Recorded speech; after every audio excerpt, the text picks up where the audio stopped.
The Politics of Sectarianism in Postwar Lebanon.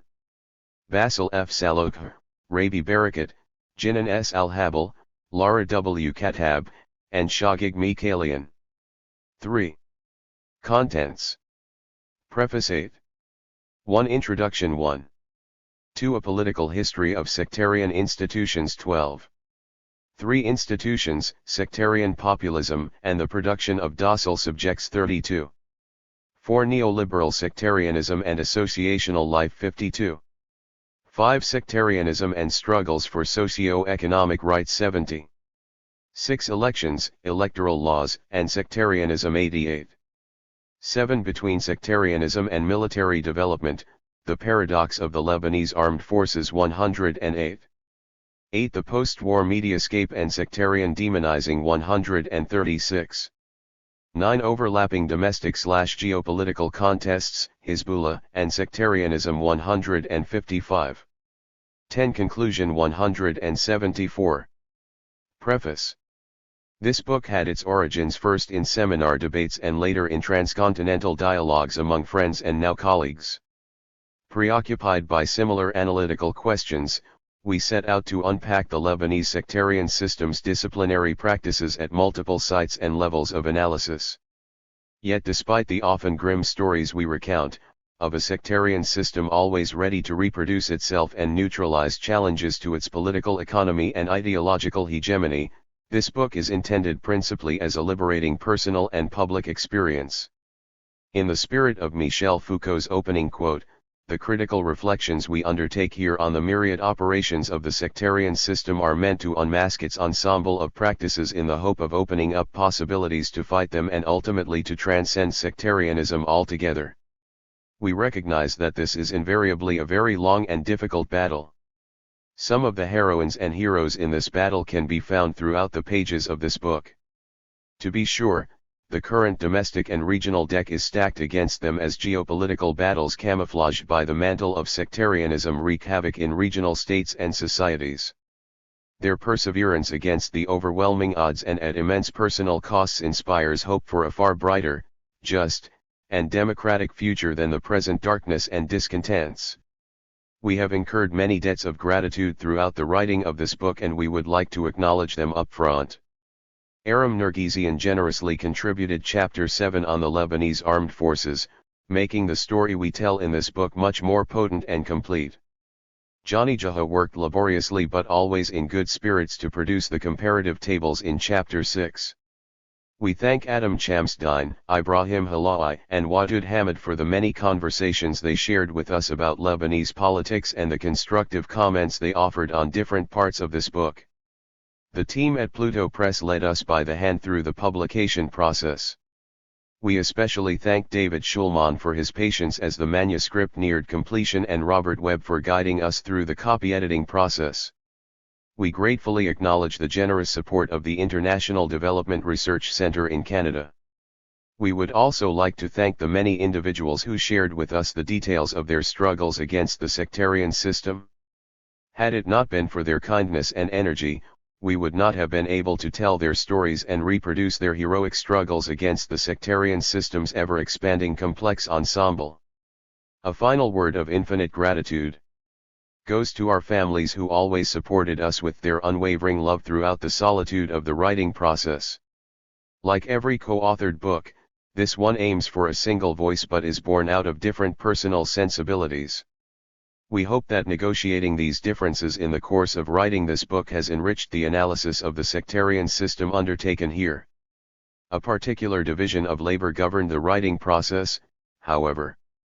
Bassel Salloukh wrote chapters 1, 5, and 10, and co-wrote chapters 2 and 6 with Rabie Barakat and Jinan Al-Habal, respectively. Barakat wrote chapter 8, Al-Habal wrote chapter 3, Lara Katab wrote chapter 4 and contributed to chapter 10, and Shagig Mikhailian wrote chapter 9.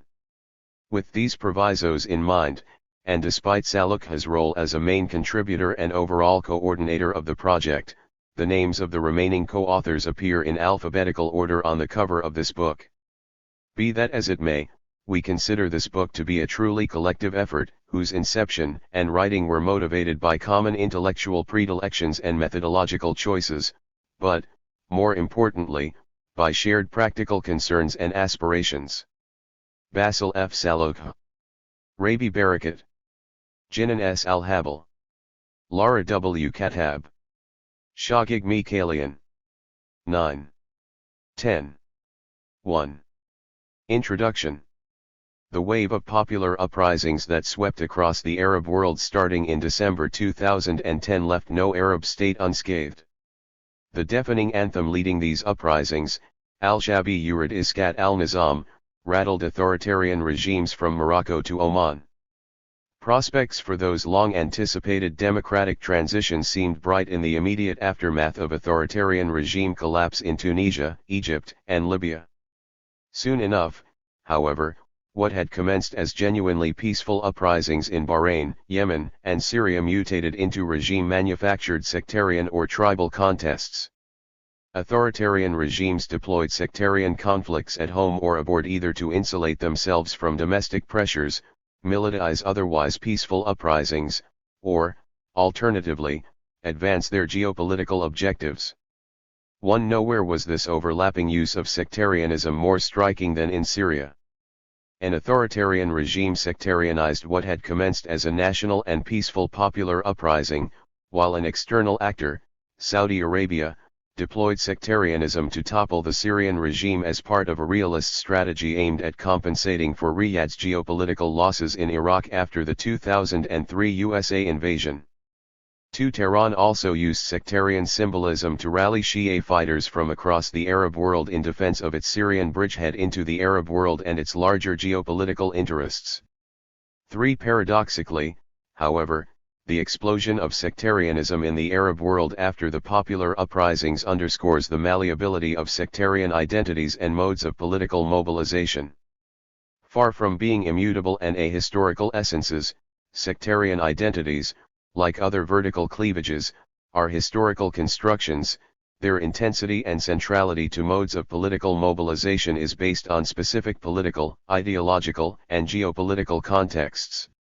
Domestic and regional dynamics in the Arab world have not always been driven by sectarian calculations, nor has sectarianism been the most important marker of political identities and group mobilization. Sectarian cleavages overlapped or cross-cut with other cleavages throughout the process of state formation. Their primacy and intensity in a number of Arab states was a result of authoritarian regime strategies. Moreover, sectarian modes of political mobilization thrive on state weakness and ideological vacuums. The lesson of the hitherto short history of the Arab state system is unequivocal in this respect: the salience of 1. Sectarian, tribal, ethnic, regional, or any other vertical or subnational identity rises as the ideological and material power of the state declines.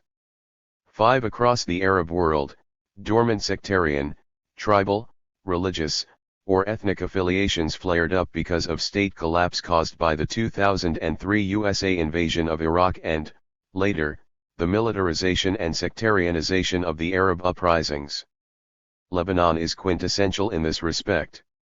Since independence, sectarianism was institutionalized in the form of multiple corporate consociational power-sharing arrangements, namely the 1943 National Pact and the 1989 Taif Accord, in the context of a centralized but institutionally weak state. 6. Control of state institutions and revenues by an overlapping alliance of sectarian/political and economic elite consecrates a sectarian institutional setup and lubricates sophisticated clientelist networks that co-opt large segments of the population, thus ensuring that the Lebanese remain unequal sectarian subjects compartmentalized in self-managed communities, rather than citizens with inalienable rights. The closer integration between the country's sectarian/political and economic elite in the post-war period placed the state's fiscal policies at the service of their class interests. This has created a vicious political economic circle whereby sectarian elite control of state institutions and resources produces the kind of socio-economic policies that serve the material interests of an increasingly tightly integrated and overlapping sectarian/political and economic post-war elite which, in turn, provides them with the material and clientelist wherewithal to reproduce sectarian identities and modes of political mobilization. The relationship between sectarianism and class relations in both pre-war and post-war Lebanon is thus reciprocal rather than linear. 7. Suat Joseph long ago noted how the barriers of class and sect were inextricably linked in Lebanon, and how sectarian cleavages tend to uphold the class structure. 8. Similarly, Fawaz Trabulsi contends that sects serve as enlarged clientelist networks designed to resist the inequalities of the market and compete for its benefits and for the appropriation of social wealth and services of the state. They are also adept at enlisting outside help in their struggle for power or for sheer survival. 9. Far from being irrelevant. 10. Then, the centralized but institutionally weak Lebanese state is deployed instrumentally by a sectarian/political elite bent on reproducing sectarian identities and obviating the emergence of alternative, trans-sectarian or non-sectarian, modes of political mobilization. Syria's demolition of the pre-war political elite, and the consequent emergence of unipolar or bipolar post-war sectarian leaders dominating the country's major communities, facilitated this dynamic in the post-war era. 11. This mongrel combination of an institutionally weak but centralized state, one in which sectarian actors often align with external patrons to bolster their power against local opponents, sustains a stubborn institutional and clientelist complex, enables the sectarian/political elite to reproduce sectarian identities and 2. 3. Institutional dynamics, and exposes the country to external manipulations, geopolitical contests, and perpetual crisis.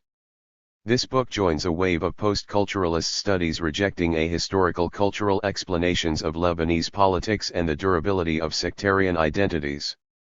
12. Unlike essentialist and ahistorical primordial explanations of the persistence of sectarianism and sectarian identities in Lebanon, works in this post-culturalist paradigm underscore the very modern and productive power of sectarianism in Lebanese politics. They examine the historicity of sectarian identities. 13. Sectarianism as practices of social reproduction, material domination, and national imagination. 14. Gendered and class-based resistance to sectarianism. 15. The genealogy of institutionalizing sectarian identities.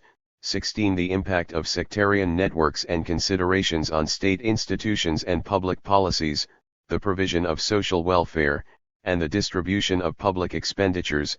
17. And, finally, sectarian elite strategies. Sabotaging post-war civil society organizations trying to promote institutionalized platforms within civil society proper. 18. Or, alternatively, challenging openly the sectarian system. 19. On this post-culturalist view, then, and far from being a relic of a traditional pristine past, sectarianism is a modern constitutive Foucauldian socio-economic and political power that produces and reproduces sectarian subjects and modes of political subjectification and mobilization through a dispersed ensemble of institutional, clientelist, and discursive practices.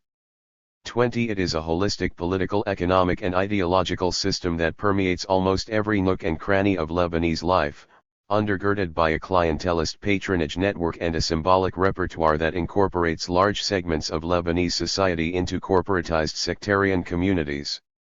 21. The result is a distorted incentive structure that redirects individual loyalties away from state institutions and symbols and towards sectarian communities, and their political and religious elite. This distorted incentive structure makes it difficult for most people to even think of viable alternatives to the political economy and ideological hegemony of the sectarian system. As a form of socio-economic and political power, sectarianism serves an array of material and ideological objectives. The overlapping alliance between members of the sectarian elite and the country's commercial financial oligarchy manipulated sectarianism to uphold class. 22. They deployed sectarianism to camouflage the wide income disparities not only among regions but also within sects, and to obfuscate debates about the country's political economy. 23. Sectarianism also serves as a countrywide patronage system that enables an otherwise discordant alliance of political and economic elite to maintain their control over the economy. It perpetuates a lopsided economic model privileging investment in the tertiary sector at the expense of the productive sectors. It protects existing business cartels, and impedes the emergence of a trans-sectarian working-class consciousness and concomitant interest-based rather than identity-based political affiliations. 24. 3. 4. Sectarianism is often invoked as a fig leaf to normalize a type of everyday lawlessness that, in turn, impedes the emergence of any semblance of rule of law and transparent and accountable institutions, whether in dividing the state apparatus into elite-recognized sectarian fiefdoms, exposing state finances and the country's natural resources to the neo-patrimonial predatory appetites of the sectarian elite, in protecting corrupt clients and institutions, in perpetuating regional and sectoral economic disparities, in politicizing everything, from the judiciary and the state's oversight agencies to public sector appointments, sports activities, and university campuses. 25. Or in sanctioning different forms of violence, especially against women and the voiceless. Much like other disciplinary institutions such as the modern state, the prison, or the clinic, the sectarian system and its institutional, political, economic, and symbolic ensemble aim at manufacturing docile sectarian subjects who abide by the rules of the sectarian political economy and its ideological hegemony. 26. The disciplinary tentacles of the sectarian system reach deep into Lebanese society, and operate to reproduce sectarian identities, loyalties, and forms of subjectification. They collectively manufacture disciplined sectarian subjects who embrace what is otherwise a very modern and historically constructed culture of sectarianism as their primary and primordial identity. 27. These tentacles stretch across the different public and private spheres of Lebanese life. Instead of championing its own vision of an inclusive, polyphonic, and trans-sectarian democratic citizenship, the institutionally weak Lebanese state assimilated the logic of kinship as an institution of governance. 28. In turn, the sectarian elite's deployment of kinship as a tool of political control reinforced the utility of kinship in the lives of ordinary citizens and underwritten the civic myth of sectarian pluralism that has glossed it. 29. This has served to buttress the sectarian system's clientelist and patronage raison d'etre which, consequently, hardens sectarian modes of political subjectification. As mentioned, the result is a distorted incentive structure whereby there has been little public morality to make leaders accountable to the general public or to make the state accountable to its general citizenry or to make citizens loyal and accountable to the state, beyond the morality of the highly personal relationships legitimate by kin moralities. 30. Personal status laws, the educational curricula of private schools, recreational and sports clubs, the print and audiovisual media, political parties, and electoral laws operate contrapuntally to harden sectarian loyalties and reproduce sectarian modes of subjectification. Even public space is securitized and divided into separate sectarian zones with their own security apparatus and their own definition of what constitutes a threat or the enemy. 31. As the following chapters demonstrate, the hegemony of sectarian forms of subjectification is not the product of an imagined essential Lebanese identity, it is rather the result of the operation of an ensemble of institutional, clientelist, and discursive practices. 4. 5. At different levels. The disciplinary tentacles of the sectarian system also shape its own political economy.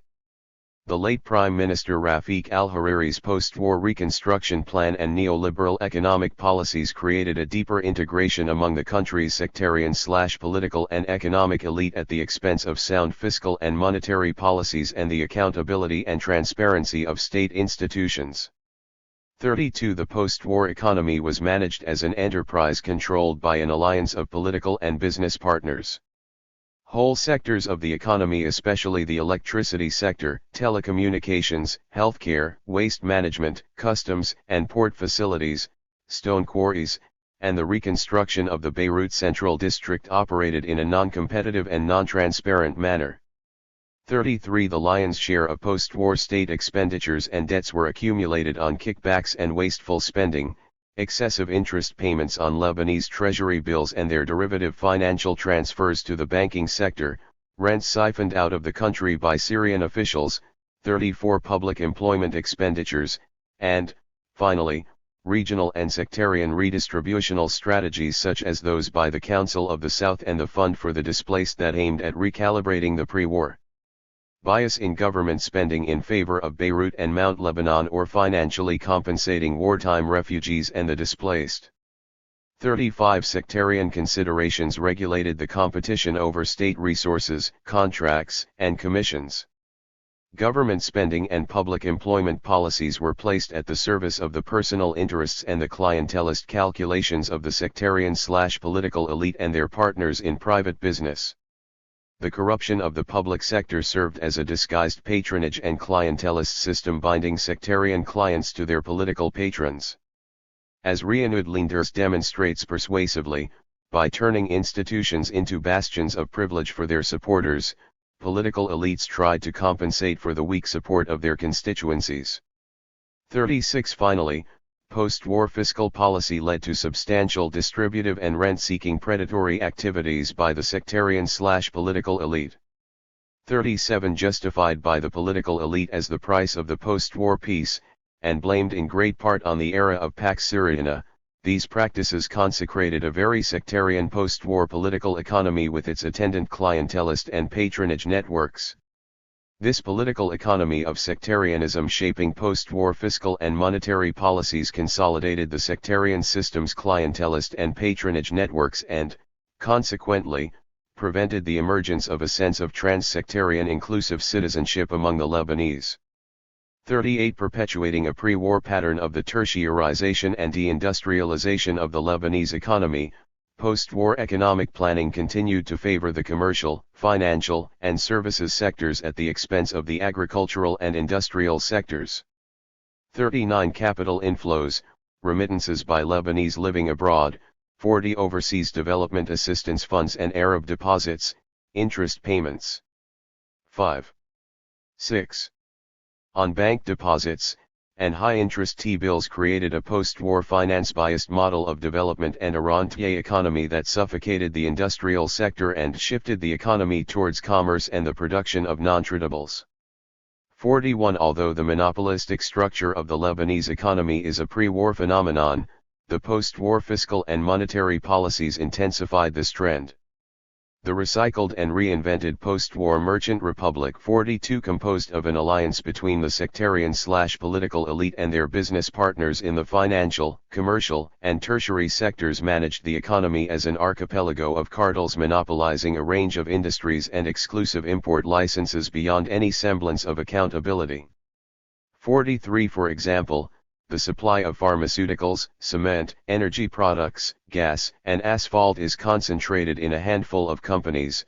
5 companies control 50% of the market for pharmaceutical imports, 7 companies control some 60% of fuel products imports, 1 company controls 95% of gas imports, 4 companies control the import of asphalt, and, finally, 3 companies monopolize the supply of cement in the country. Moreover, 2004 statistics suggest that only 1,000 of a total of 250,000 importers control some 90% of the import market. 44 Post-war fiscal and monetary policies maintained and even deepened the sectoral imbalances and income disparities that had shaped a pre-war economy serving primarily the private interests of an externally oriented mercantile financial bourgeoisie. 45 In the early 1960s, the celebrated IRF mission had estimated that the richest 4% of Lebanese received 33% of national income, while half of the population which was characterized as poor secured only 18% of national income. 46 Post-war indicators are even more staggering. In 2013 the Banque du Liban, Lebanon's central bank, estimated that half of all accumulated 2012 bank deposits were concentrated in 0.8% of all bank accounts. In other words, less than 500 depositors controlled some $62 billion of a total of $151 billion worth of bank deposits and commercial banks' assets. 47 Another 2013 report estimated that 0.5% of Lebanese adults, or a mere 8,900 adults, own half the country's wealth, and that the country's 6 billionaires control some 15% of all private wealth in the country. 48 The monopolistic and lopsided features of the post-war economy surpass those of the pre-war one. 49 The synergy between the overlapping sectarian/political and economic elite created a post-war political economy that plays an instrumental role in the reproduction of sectarian modes of subjectification and mobilization and, concomitantly, in sabotaging the emergence of alternative, trans-sectarian or non-sectarian, types of identities. Although wrapped in velvet clientelist and ideological gloves, the violence of the sectarian system is profound though not always discernible or physical. 6. 7. Most men and women suffer from the sectarian system's disciplinary techniques, women far more extensively and violently than men, however. To start with, the disciplinary logic of the sectarian system denies Lebanese their existence as citizens with inalienable political and social rights, reducing them instead to unequal members of state-recognized sectarian communities regulated by extended patriarchal kinship groups and clientelist networks. Its distorted incentive structure devalues merit as a prerequisite for personal success and for access to public or private institutions, while the absence of rule of law and accountability allows innumerable forms of criminality, domestic violence especially against women, petty crime, theft of public assets and lands, and sectarian vigilantism to pass with impunity.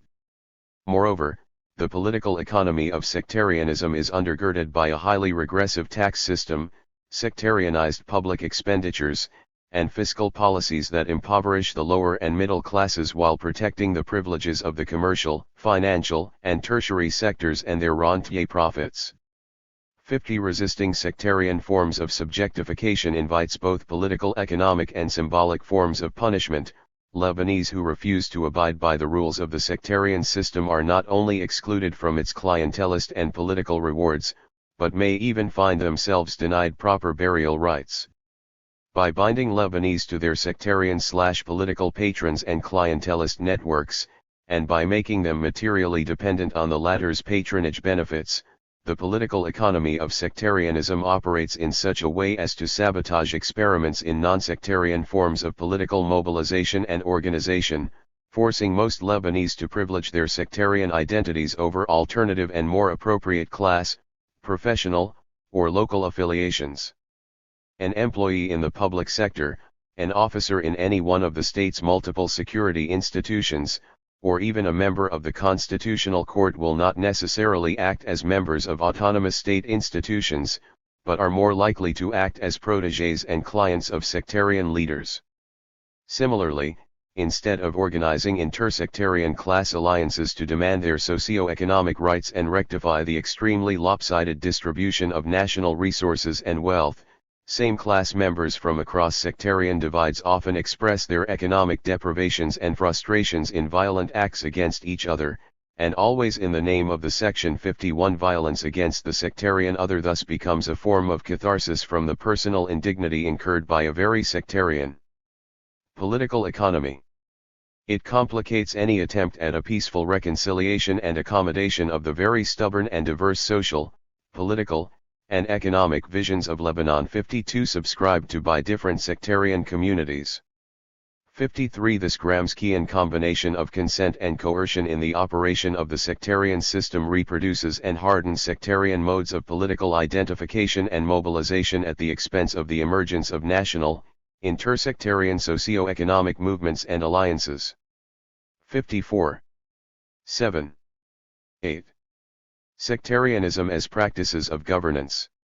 This book differs considerably from existing accounts of sectarianism in Lebanese politics. It examines a theme that is often assumed rather than demonstrated empirically. 55 Most accounts of sectarianism in Lebanon tend to be either historical surveys. 56 They focus on one party or sect, most recently Hezbollah and the Shia community. 57 Or are journalistic descriptions of cyclical political crises and violent conflicts that lack any meaningful analysis of the reproduction of sectarian modes of political subjectification and mobilization in post-war Lebanon. 58 We also move beyond the impassioned at the popular level, at least debate pertaining to the internal or external causes of the war. 59 And, at the academic level, discussions of the role played by Lebanon's institutional makeup, namely its consociational democracy, in the outbreak of the war. 60 Rather, the following chapters offer thick descriptions of how sectarian modes of political subjectification and mobilization are reproduced in post-war Lebanon in different contexts and at different levels of analysis. We survey snapshots of the complex ensemble of institutional, clientelist, and discursive practices that sustain the political economy and ideological hegemony of the sectarian system. Our main aim is to unpack what James Tully labels the formal and informal practices of governance that reproduce sectarian modes of political subjectification and mobilization in post-war Lebanon. 61 We consequently look at the institutional, political economic, state, society, discursive, and elite and non-elite practices that aim to structure the field of the possible actions of others, and subsequently reproduce a sectarian form of politics and subjectification. 62 This is only part of the landscape we survey in this book, however, because where there is disciplinary power, there is also resistance to this power. 63 Despite its disciplinary violence, there are always ways to resist the sectarian system's combination of consent and coercion. Thus in this book, we survey the variety of practices of freedom 64 by opponents of the sectarian system, be they women, workers, students, CSOs, or coalitions across NGOs that aim at undermining the sectarian system's hegemony in the long struggle to reform it in piecemeal but important ways, and also examine how these practices of freedom are sabotaged or contained by a range of actors. What ultimately emerges from this survey, then, is a complex ensemble that stretches over substantial areas of everyday life, reproducing sectarian modes of political subjectification and mobilization, demarcating the parameters of the possible, which prevents the emergence of any semblance of rule of law or accountability, and, finally, which is always ready to undermine the challenges to the political economy and ideological hegemony of the sectarian system. In addition to exposing the disciplinary violence of Lebanon's sectarian system, this book contributes empirical evidence to current theoretical debates about the limitations of institutional engineering in engendering peace in deeply 8. 9. Divided post-war or post-transition societies. 65 The USA invasion of Afghanistan and Iraq, and the subsequent experiments in post-war nation-building, have restored this debate to a central position in the comparative politics literature, and Lebanon, despite its presumed idiosyncrasy, has many caveats to offer specialists and policy makers alike, a topic to which we return at the end of this book. Finally, and at a time of the growing sectarianization of otherwise realist regional geopolitical contests, and as a number of Arab states find themselves picking up the pieces of states and societies shattered by the transformations wrought by the Arab uprisings, this book underscores the long-term pitfalls that follow on from the institutionalization of religious, ethnic, sectarian, or tribal divisions into prospective post-authoritarian power-sharing arrangements.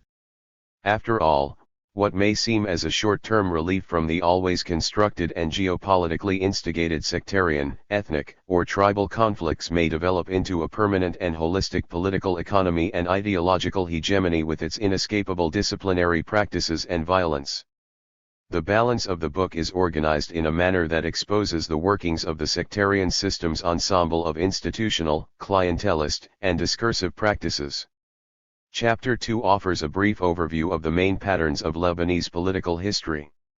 It examines the historical invention of sectarian identities in Mount Lebanon and their subsequent institutionalization in multiple corporate power-sharing arrangements. The chapter then offers a succinct account of the politics of sectarianism under Pax Syriana and later in post-Syria Lebanon. Chapter 3 looks at the role of state institutions and policies in the production and reproduction of sectarian subjects and modes of political mobilization. By placing family law under the purview of sectarian courts, the state contributes to the reproduction of the kind of affiliations that refeed the sectarian system. Surveying the battles between, on the one hand, the sectarian/political and religious elite and, on the other, social activists, over legislation reforms pertaining to personal matters, the chapter reveals the strategies used by the former elite to impede the emergence of alternatives to sectarian modes of subjectification. The same objective is achieved when state institutions allocate welfare subsidies to finance sectarian-controlled social institutions or operate as camouflaged clientelist networks serving the protégés of the sectarian/political elite. The result is a state-sponsored sectarian welfare system financing the sectarian/political elite's clientelist networks and undergirding the political economy of the sectarian system. Chapter 4 turns to the strategies deployed by the sectarian/political elite to divide, besiege, and ultimately co-opt civil society actors, denying them the possibility of producing an alternative form of discourse and politics. It investigates the impact of state laws and bureaucratic practices as well as the post-war neoliberal governance model on the incorporation of associational life into the sectarian post-war political economy. A similar theme is studied in Chapter 5, this time focusing on the 9-10 strategies used by the sectarian/political elite and their clients to divide the labor movement along sectarian lines, turning it from a once vociferous protagonist of workers' rights and social justice to a tamed protégé. The chapter also surveys struggles from outside the labor movement on behalf of workers' rights and collective action and, invariably, the tactics deployed by the sectarian/political elite to obfuscate them.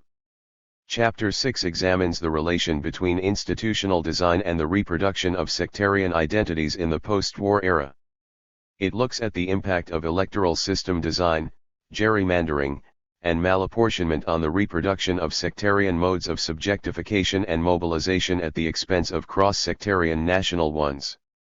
The chapter also reviews alternative proposals submitted by CSOs as well as different members of the sectarian/political elite to move elections in Lebanon away from the dominance of simple plurality voting systems, and the sectarian/political elite strategies to resist the promulgation of electoral laws that may emancipate voters from sectarian and clientelist incentive structures. Aram Nergizian's contribution to this book in Chapter 7 looks at the impact of sectarian dynamics on one of post-war Lebanon's most important institutions, the Lebanese armed forces. The post-war LAF, especially since the withdrawal of Syrian troops from the country, finds itself increasingly penetrated and besieged by sectarian calculations, while at the same time working to shield Lebanon's tenuous sectarian order from the corrosive effects of Syria's civil war by accelerating its own professionalization and through the expansion of its military capabilities. The result is a military institution juggling to retain its internal autonomy and military efficacy in the face of growing domestic and transnational security threats.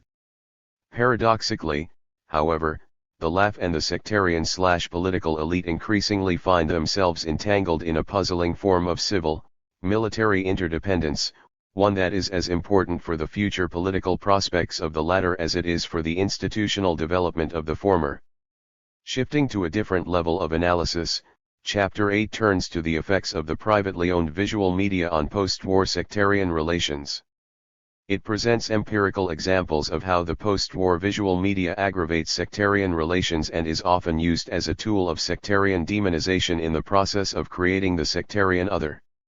Tied umbilically to the sectarian/political elite, the visual media emerges as both producer and instigator of sectarian sentiments. Chapter 9 zooms in on one of the sectarian/political elite's most powerful post-war institutionalized members, Hezbollah. It looks at how the party's local priorities resonate with the sectarian system's ideological hegemony and consequently intensify sectarian modes of subjectification and mobilization in post-war Lebanon, and how its omnipotent domestic capabilities and proxy role in the service of Iran's geopolitical interests aggravate sectarian tensions in Lebanon and the region. The result is a powerful non-state actor, but one that is nevertheless encircled by a web of overlapping threats at the local and regional levels. Finally, Chapter 10 closes the book with 10.11. A discussion of the different structural, institutional, and para-institutional reforms entailed in moving Lebanon away from the hegemony of sectarianism and towards a different kind of politics, and the inevitable resistance any such reforms are bound to face from the existing sectarian/political elite. Before proceeding any further, however, a note on some of the terminology used in this book.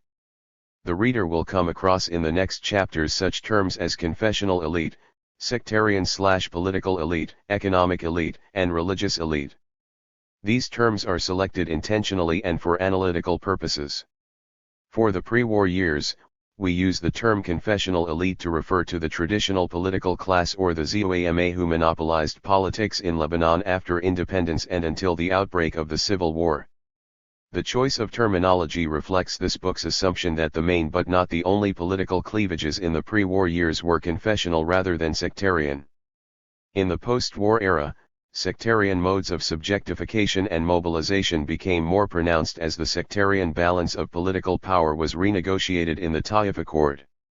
Consequently, we deploy the term sectarian/political elite to describe that political class that came to power in post-war Lebanon. Given their increased integration after the war, some members of this latter group also constitute part of the post-war economic elite. This overlap between the post-war sectarian/political elite and the economic elite is best exemplified in the person of Rafiq al-Hariri and later Saad al-Hariri, though Najib Mikati and Mohammad Seyfedi offer equally illustrative examples.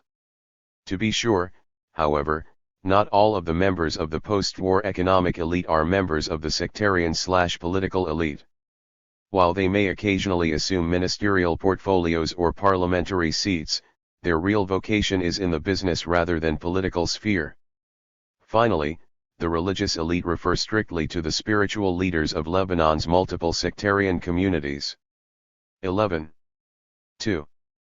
A political history of sectarian institutions.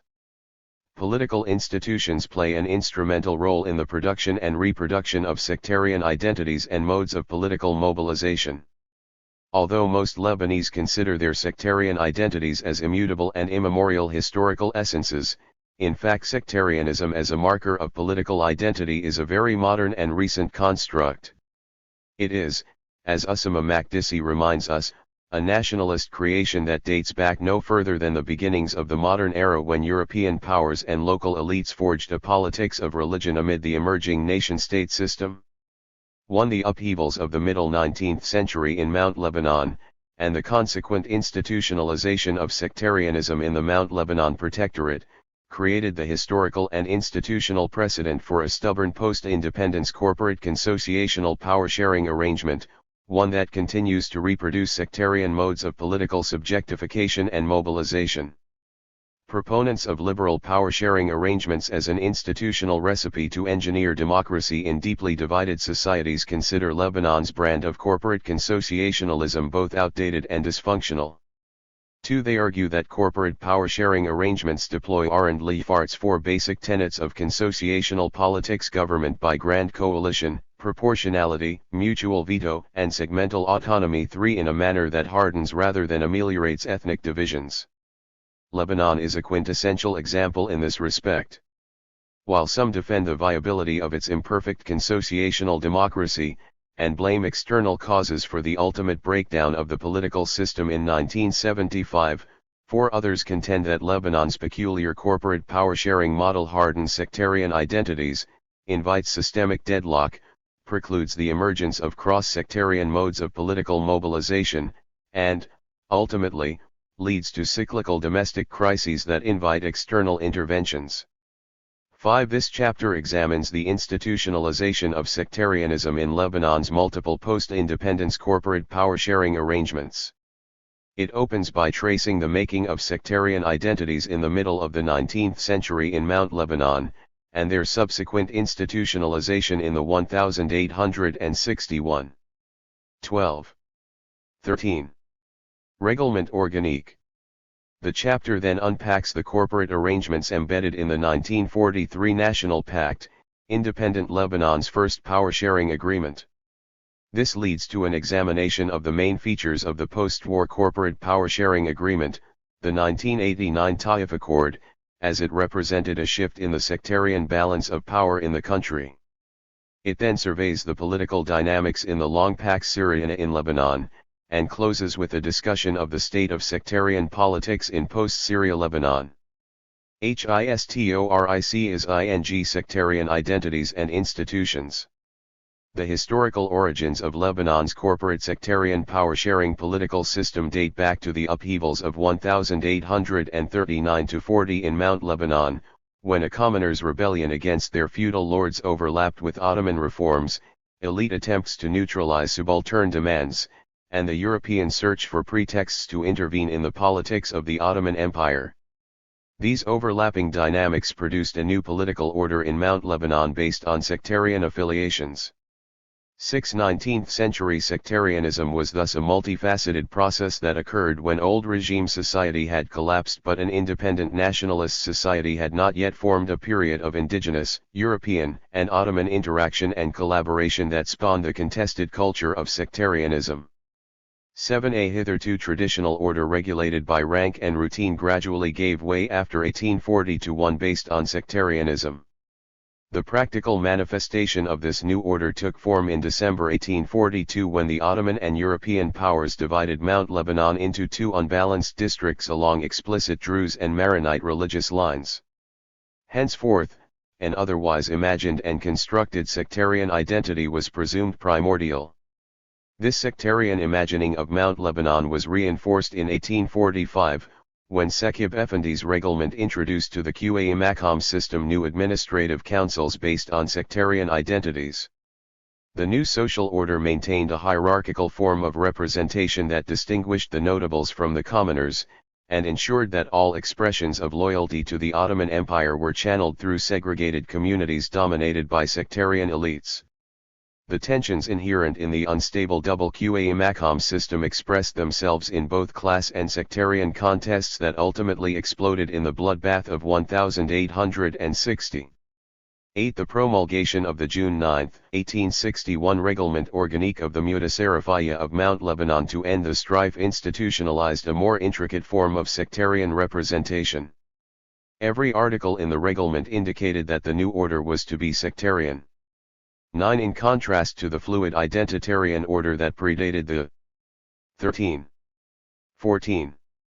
conflict, Ottoman and European negotiators imposed on the inhabitants of Mount Lebanon a single identity, where one sect defined one's involvement in the public sphere and one's ability to be appointed to office, to govern, to collect taxes, and to punish. 10. Mount Lebanon's geography, political, and administrative affairs were henceforth divided along explicit sectarian lines and loyalties. By 1864, Mount Lebanon's new regime was finally stabilized. Mount Lebanon's administrative council consisted of 4 Maronite members, 3 Druze, 2 Greek Orthodox, 1 Greek Catholic, 1 Sunni Muslim, and 1 Shia Muslim. 11. Proportional representation in the governing of the polity would henceforth become a hallmark of Lebanon's subsequent corporate power-sharing pacts. The distribution of sectarian quotas in the council mirrored the political and demographic balance of power among Mount Lebanon's different sects in the second half of the 19th century and the early 20th century. Table 2.1 presents Mount Lebanon's population statistics for 1913. The Mount Lebanon experience established another stubborn political tradition, one that would later play an instrumental role in exacerbating confessional relations in independent Lebanon, external intervention in Lebanon's domestic affairs, and domestic actors aligning with external ones against local opponents. With the collapse of the Ottoman Empire after World War I, and the intense Maronite lobbying with the subsequent French Mandatory Authority, Grand Liban was born on September 1, 1920. Consisting of the Mount Lebanon heartland plus its mainly Muslim environs, Greater Lebanon was a plural society deeply divided along overlapping sectarian, ideological, economic, regional, and cultural cleavages. As Table 2.1 shows, the addition of a substantial Muslim population ended the demographic preponderance once. 14. 15. Enjoyed by the Maronites in Mount Lebanon. Moreover, in Greater Lebanon, regionalism overlapped with religious and economic cleavages. The annexed rural areas were Muslim concentrated and economically underdeveloped compared to the mountain regions and some of the coastal cities. 13. Most significant for the state's future sectarian politics were the national and cultural cleavages implanted when Greater Lebanon was formed, and later inherited by the Independent Republic of Lebanon in 1943. Albert Hourani famously described this national cleavage as a condition where different segments of the population subscribed to different ideas of what Lebanon is and should be, with each adhering to its own definition and vision of Lebanon. 14. This ideational cleavage overlapped with two culturally contradictory conceptions of the national identity, expressed in the form of Lebanism and Arabism, or Lebanese and Arab nationalism respectively. The debate focused on the collective cultural identity and historicity of the new state. The proponents of Lebanism, and its more extreme form, Phoenicianism, emphasized the Mediterranean, Phoenician heritage of modern Lebanon, deploying the term modern to underscore Lebanon's existence since time immemorial. 15. The Maronites, the main proponents of this view, were culturally and some suggested racially distinct from other communities. 16. Two main viewpoints, championed respectively by Michel Chiha and Charles Corm, shaped the Maronite account of Lebanism at the time. Chiha drew on the Phoenician legacy of trade and commerce to assert the Lebanese people's openness to other cultures, and to explain their distinctive evolution as a diverse society comprising multiple sectarian minorities. Corm, on the other hand, thought of Muslims as religious and historical rivals whose loyalty to the emerging state was highly suspect. His distinction between one community and the other drew on what he assumed were intrinsic cultural and linguistic attributes. For example, Corm considered French to be the language of Lebanese Christians, while Arabic was an alien language that was historically imposed coercively.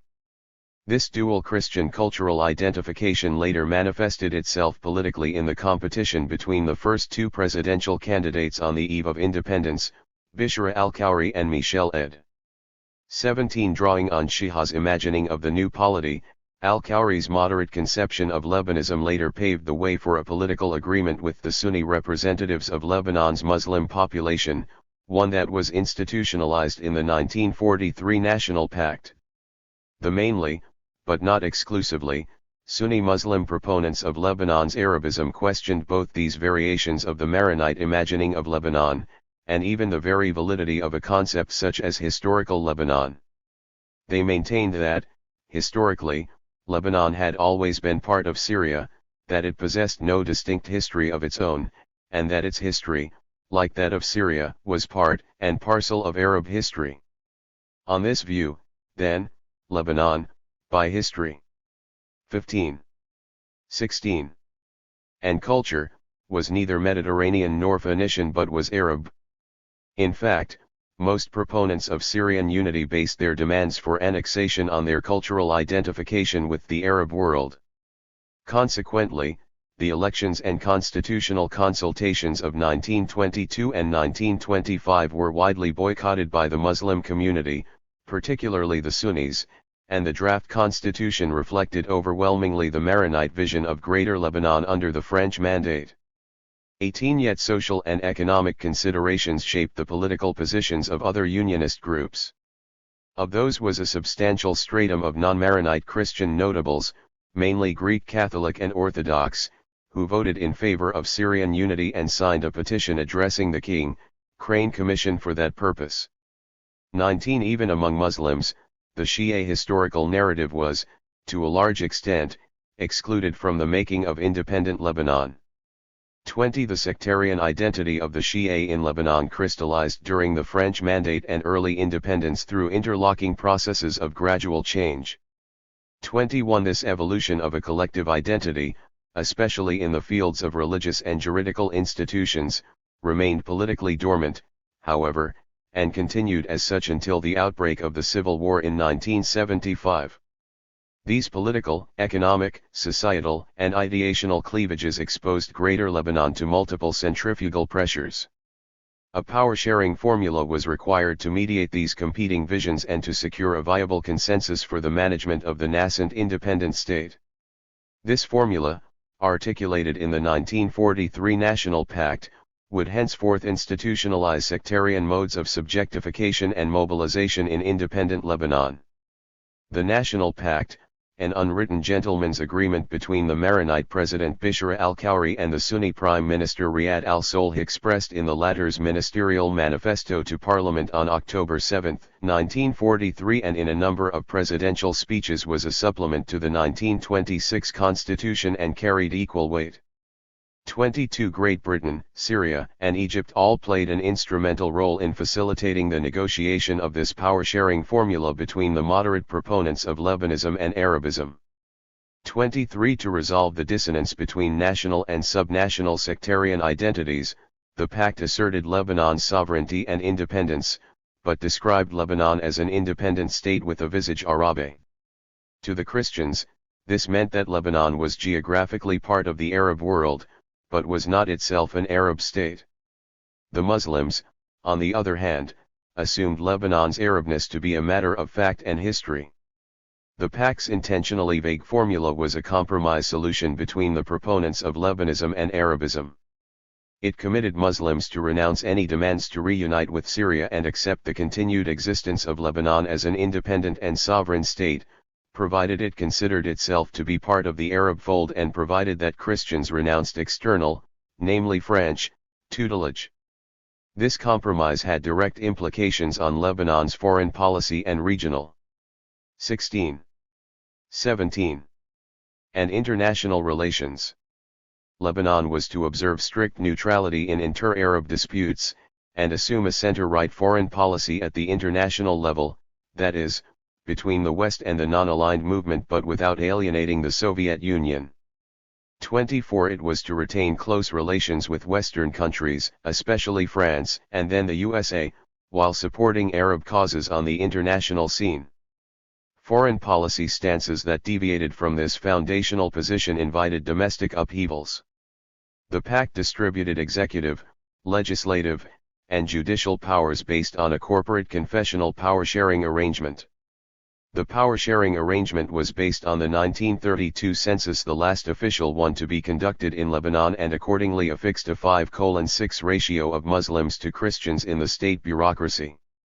25 It reserved the presidency to the Maronites in what was supposed to be a genuine partnership between Christians and Muslims in the administration of state affairs.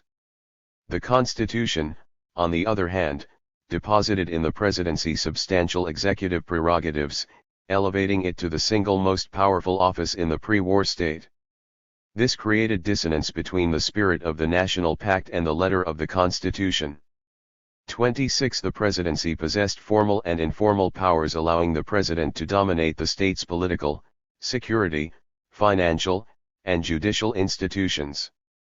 Furthermore, the president's prerogatives were buttressed by Maronite control over the most sensitive security and military posts in the state. Maronites headed the General Security Directorate or Shurat General, the LAF, and the LAF's Military Intelligence Directorate or Dxim Bureau. To ameliorate Christian fears of marginalization in a mainly Muslim Arab world, the ratio of Christian to Muslim deputies in Parliament was fixed at 6:5. The Council of Ministers, a grand coalition where posts are distributed proportionally among the different sects, was equally dominated by the presidency. Although, as discussed in Chapter 3, family law was relegated to autonomous sectarian courts, and the different sectarian communities were at liberty to shape their own cultural and educational practices, nevertheless no measure of political or administrative decentralization was tolerated, as all administrative functions were centralized in Beirut. From the National Pact to the Taif Accord, external intervention in the country's domestic affairs was a persistent feature of Lebanese politics. Throughout the 1950s, 1960s, and 1970s, Arab states abused the Arab state system's permeability to transnational ideological currents and used Lebanon as an arena to advance their competing regional agendas. Moreover, this permeability allowed domestic actors to invoke foreign intervention and to align with external actors against local or regional. 17. 18. Opponents. Consequently, local actors were often reduced to protégés of their foreign patrons. The 1958 civil strife was an early example of the devastating effects of overlapping domestic and regional contests on Lebanon's stability. A combination of mounting confessional tensions, regional turmoil, and intense American-Soviet rivalry exploded in the form of a short but not insignificant war in Lebanon. 27 President Camille Camoun's endorsement of the January 1957 Eisenhower Doctrine on March 16, 1957 incurred upon him the wrath of Lebanon's Muslim politicians who accused him of deviating from the National Pact's neutrality proviso. They consequently rallied around Jamal Abdul Nasser's Arab nationalist leadership. Camoun's endorsement of the Eisenhower Doctrine was also considered a casus belli by Egypt and Syria. Henceforth, Egypt began to conspire against Camoun, inciting the Muslim Lebanese public against him through a fierce propaganda campaign. 28 When the United Arab Republic was created on February 1, 1958, joining Egypt and Syria in an unbalanced union, Lebanon's vulnerability to overlapping domestic and external contests reached new heights. Some Muslim deputies ambiguously demanded union with the UAR. Support to the union was a tactical convenience deployed by the Sunni political elite to rally domestic support, however. Nevertheless, their position gave Egypt a bridgehead, through the Arab nationalist opposition in Lebanon, to reorient what it perceived as Camoun's misguided foreign policy, one that failed to accommodate Nasser's regional interests.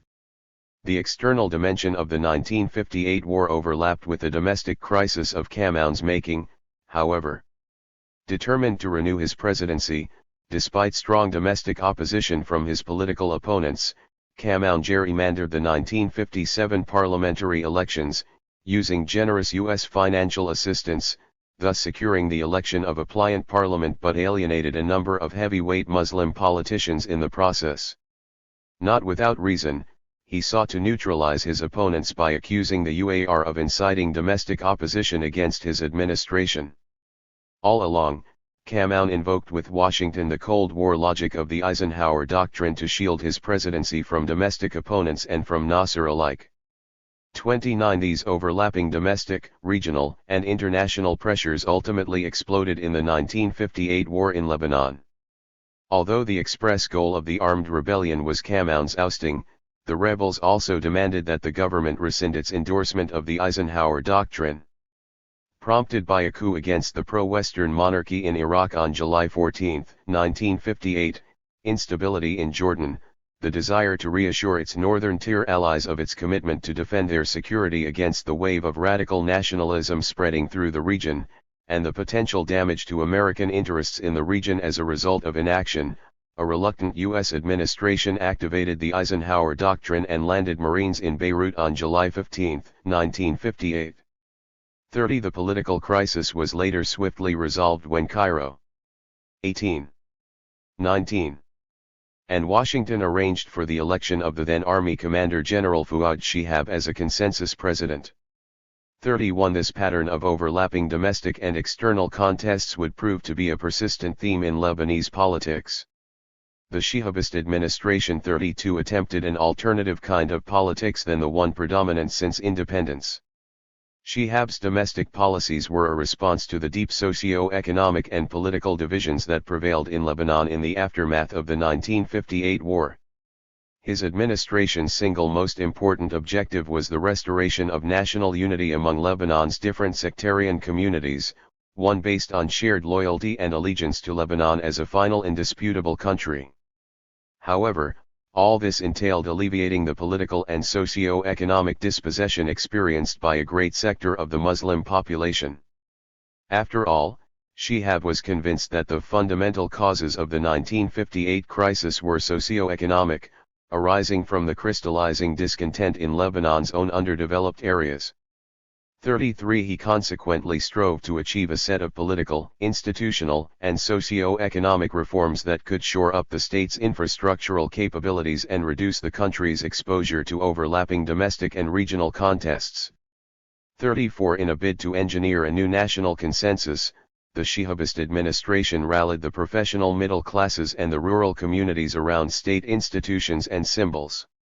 It also created a new political coalition that was relatively autonomous from the pressures of the traditional confessional elite and the powerful and largely Christian mercantile financial bourgeoisie. This new coalition consisted of an alliance between the more progressive, reform-minded members of the traditional confessional elite, the rural, largely non-Christian, landowners, and a large contingent of young, non-political, professional technocrats and army men who were expected to promote nonpartisanship and improve administrative efficiency and who owed their loyalty to Shihab personally. 35 In fact, Shihab preferred to rule through an inner circle of trusted aides and advisors whom he paternally referred to as Alidi. They were strategically situated in the presidential office, the middle-level bureaucracy, and the Taqsim Bureau. The Taqsim Bureau played an instrumental role in disrupting the clientelist networks of those members of the traditional confessional elite who opposed Shihab's socio-economic and state-building policies. 36 The Shihabist administration's quest to modernize state institutions and reorganize the foundations of the political system ultimately incurred the wrath of the country's traditional political elite. The powerful mercantile financial bourgeoisie also deprived the Shihabists of that degree of economic autonomy necessary for the successful implementation of its integrative socio-economic policies.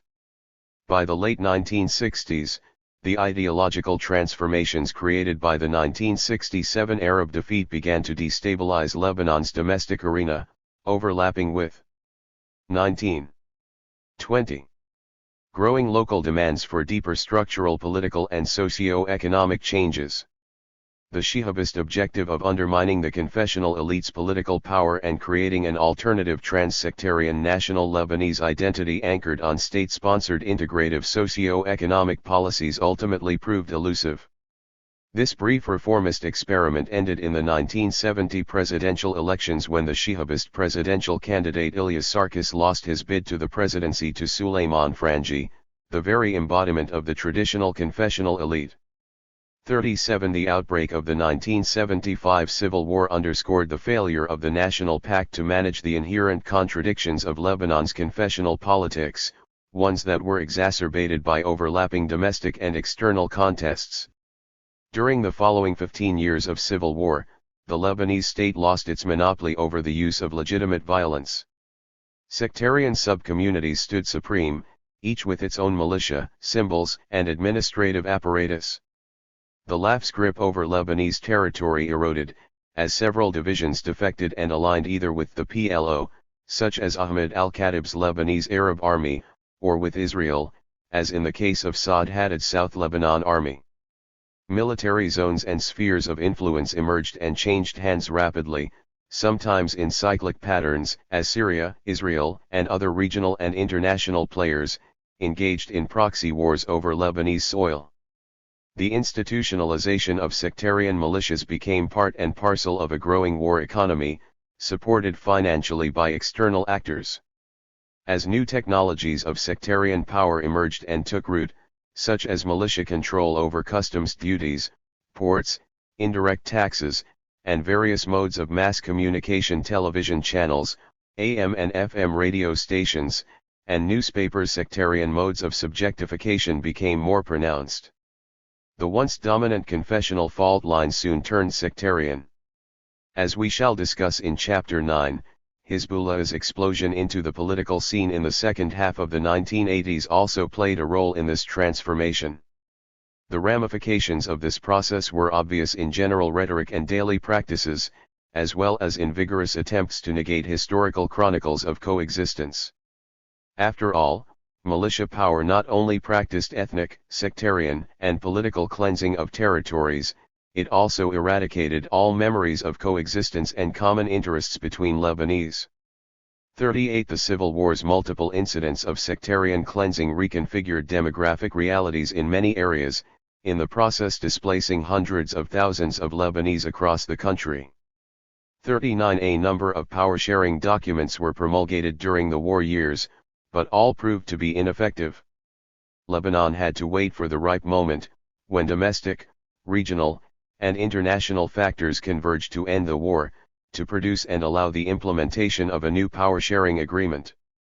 The Taif Accord of October 22, 1989, also known as the Document of National Reconciliation, was more than a political settlement between warring parties, it was rather a constitutional remaking of the sectarian order under the 2021 Supervision of regional and international mediators, some of whom were directly involved in the conflict. The commander of the army and interim prime minister, General Michel Aoun, rejected the Taif Accord, however, arguing that it failed to provide for international guarantees and a clear timetable linking the implementation of the proposed constitutional reforms with the withdrawal of Syrian troops from Lebanon. 40 Consequently, the Taif Accord remained in limbo until Iraq's invasion of Kuwait on August 2, 1990. Washington's desire to see Syria join the American-led coalition arrayed against Iraq paved the way for Taif's implementation by Syrian force with American acquiescence. On October 13, 1990, a Syrian-led military operation ousted Aoun from the presidential palace, sending him to refuge in the French embassy and subsequently exiled in France. 41 The Taif Accord was thus another expression of that legacy inaugurated by the Règlement Organique and then the National Pact, where Lebanon's sectarian politics would be managed via a corporate power-sharing arrangement negotiated and supervised by external powers. As a post-war power-sharing agreement replacing the 1943 National Pact, the Taif Accord essayed a fresh management of Lebanon's domestic and foreign politics. Far from trying to ameliorate sectarian modes of political subjectification and mobilization, the Taif Accord consecrated sex as the main pillars of political identity and mobilization in post-war Lebanon. It recycled the sectarian political system in a manner reflecting new demographic and political realities, but it did not dismantle it. That task was left for an undefined future date but without a clear institutional mechanism. The Taif Accord thus created a structural dilemma, recognizing the sectarian/political elite as custodians of the sectarian order while expecting them to reform it. The Accord's preamble declared Lebanon to be a country with an Arab identity and belonging, shelving theoretically at least the polity's perennial identity crisis. Overcoming this conundrum served to bridge the gap between diverging sectarian visions of Lebanon's history and its subsequent political development.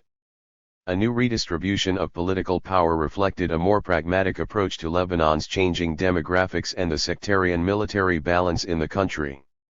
Maronite armed factions, whether the Lebanese forces or Aoun's side of the LAF, emerged devastated from their own internal wars. The Taif Accord also embodied the political and military rise of the Shia community, and Syria's position as the post-war umpire of Lebanese affairs. Mirroring the domestic and regional balance of power, Taif shifted the balance of executive power away from the Maronite president, placing it instead in the Council of Ministers' collective capacity. The Council of Ministers, which is made up of a grand coalition of sects, became the real custodian of executive authority. This naturally empowered the Sunni Prime Minister's office, which now became an institution independent from the once all-powerful presidency. 42. 21. 22. In turn, the president was now expected to play the role of the national umpire but without the requisite constitutional prerogatives. Presidential prerogatives were constrained by the Taif Accord's new decision-making mechanisms.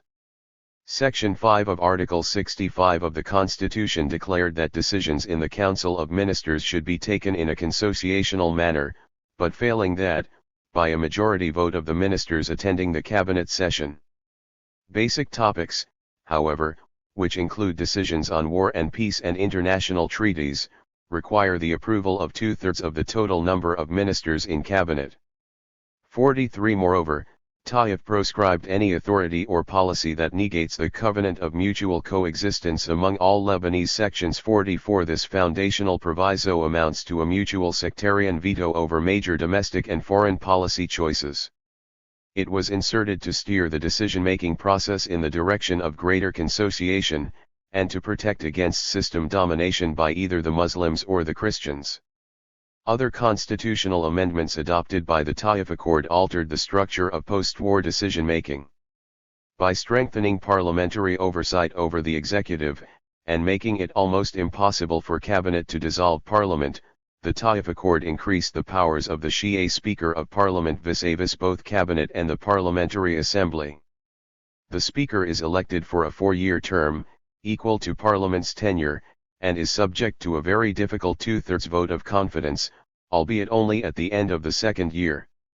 The Speaker may ignore bills sent to Parliament by the Council of Ministers, and is under no obligation to convene Parliament outside constitutionally prescribed regular sessions.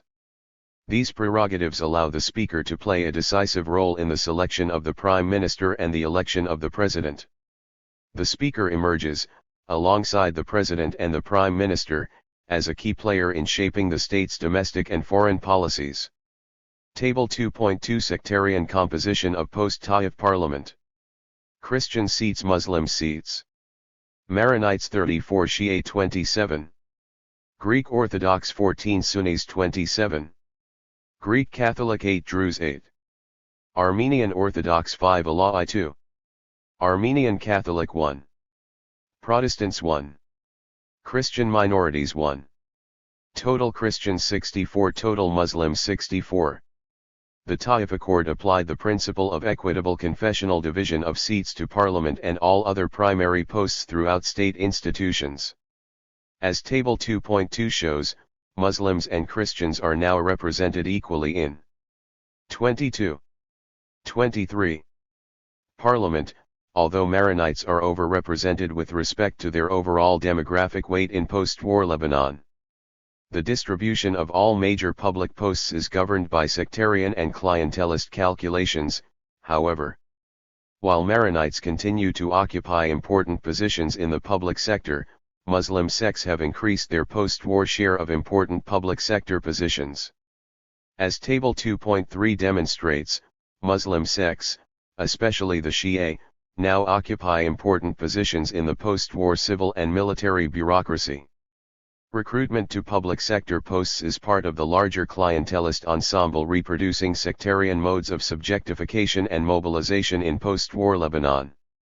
Sectarian quotas in parliament and the state bureaucracy reproduced the pre-war corporate consociational power-sharing arrangement. The amendments introduced by the Taif Accord invariably restructured the pre-war corporate power-sharing arrangement, rendering it more of a consociational intersectarian partnership than a hierarchical confessional one. 45 This resulted in the emergence of the Troika, a post-Taif para-institutional phenomenon, wherein public policy making relied on the agreement of the heads of the executive and legislative authorities, the Maronite President, the Sunni Prime Minister, and the Shia Speaker of Parliament in partnership with other members of the country's political/sectarian elite. The three figures acted as sole representatives of all major demands raised by their sectarian communities. Each assumed the role of negotiator in the name of his sect in a dizzying bargaining game involving the other two counterparts. This tacit arrangement generated a sectarian quota in the state's administration, whereby the process of recruiting and promoting employees followed clientelistic procedures whose key determinants are the head of each sect. Thus, the Troika represented the most powerful clientelistic para-institution in post-war Lebanon.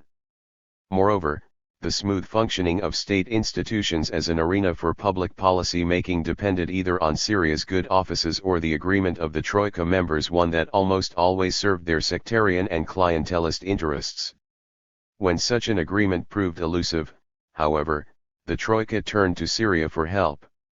The result was an open invitation for further Syrian intervention in Lebanese affairs. Finally, the Taif Accord recognized the existence of distinct relations between Lebanon and Syria, entailing coordination between the two states on common security and foreign policy concerns. On the subject of the withdrawal of Syrian troops from Lebanon, Taif committed Syria only to redeploy its troops to the Bekaa and its western approaches 2 years after the promulgation of constitutional reforms.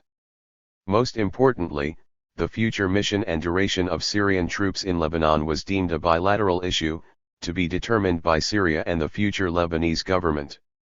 46 These provisions represented the culmination of an uninterrupted Syrian attempt to predicate the end of the war. 23. And the promulgation of constitutional reforms on Lebanese recognition of Syria's privileged position in Lebanon.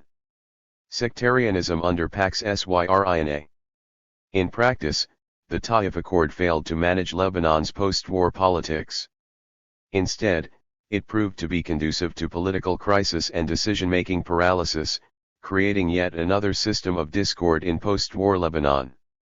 48 Article 65 of the Constitution, depositing executive powers in the Council of Ministers, all but invites foreign intervention in Lebanon's domestic affairs. 49 The practical and institutional exigencies dictating external intervention to settle domestic crises left post-war Lebanon caught in a vicious paradox. The Troika system regulated Ilyas al-Rawi's extended presidency. It was based on transgressing, rather than rebuilding, post-war state institutions, especially that established by the Taif Accord as the central executive institution, that is, the Council of Ministers. Rafiq al-Hariri, with his financial prowess and regional relations, was the Troika's strongest partner, while both Speaker of Parliament Nabibari and Rawi relied on direct support from Damascus to balance Hariri's power.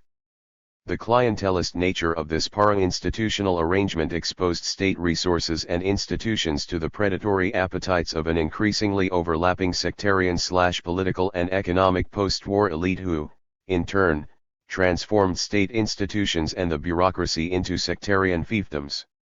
Invariably, these para-institutional dynamics consolidated sectarian forms of subjectification and mobilization in post-war Lebanon.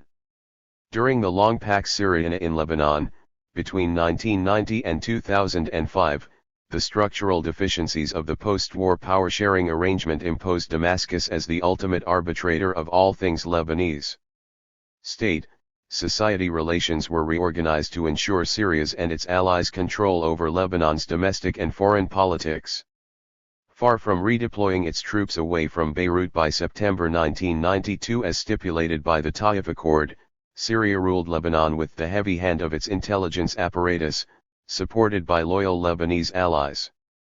The executive, legislative, and judicial institutions of the post-war state succumbed to the wishes of Syrian intelligence chiefs in Lebanon. Syrian operatives and their Lebanese protégés penetrated almost all civil, political, and security institutions and organizations, creating a coercive institutional edifice camouflaged by controlled, but only partially representative, political participation. Instead of the new power-sharing arrangement promised in the Taif Accord, the post-war state was replaced by what opposition pundits later labeled the mutual security regime, which intimidated Syria's opponents and rewarded its allies. 50 The security and military apparatus. 25. 26. Was transformed into a pliant instrument serving Syria's interests. Security coordination between the two countries was guaranteed institutionally via the Defense and Security Agreement of September 1, 1991. 51 The agreement opened the way for full institutional cooperation between the military, security, and intelligence establishments of Lebanon and Syria.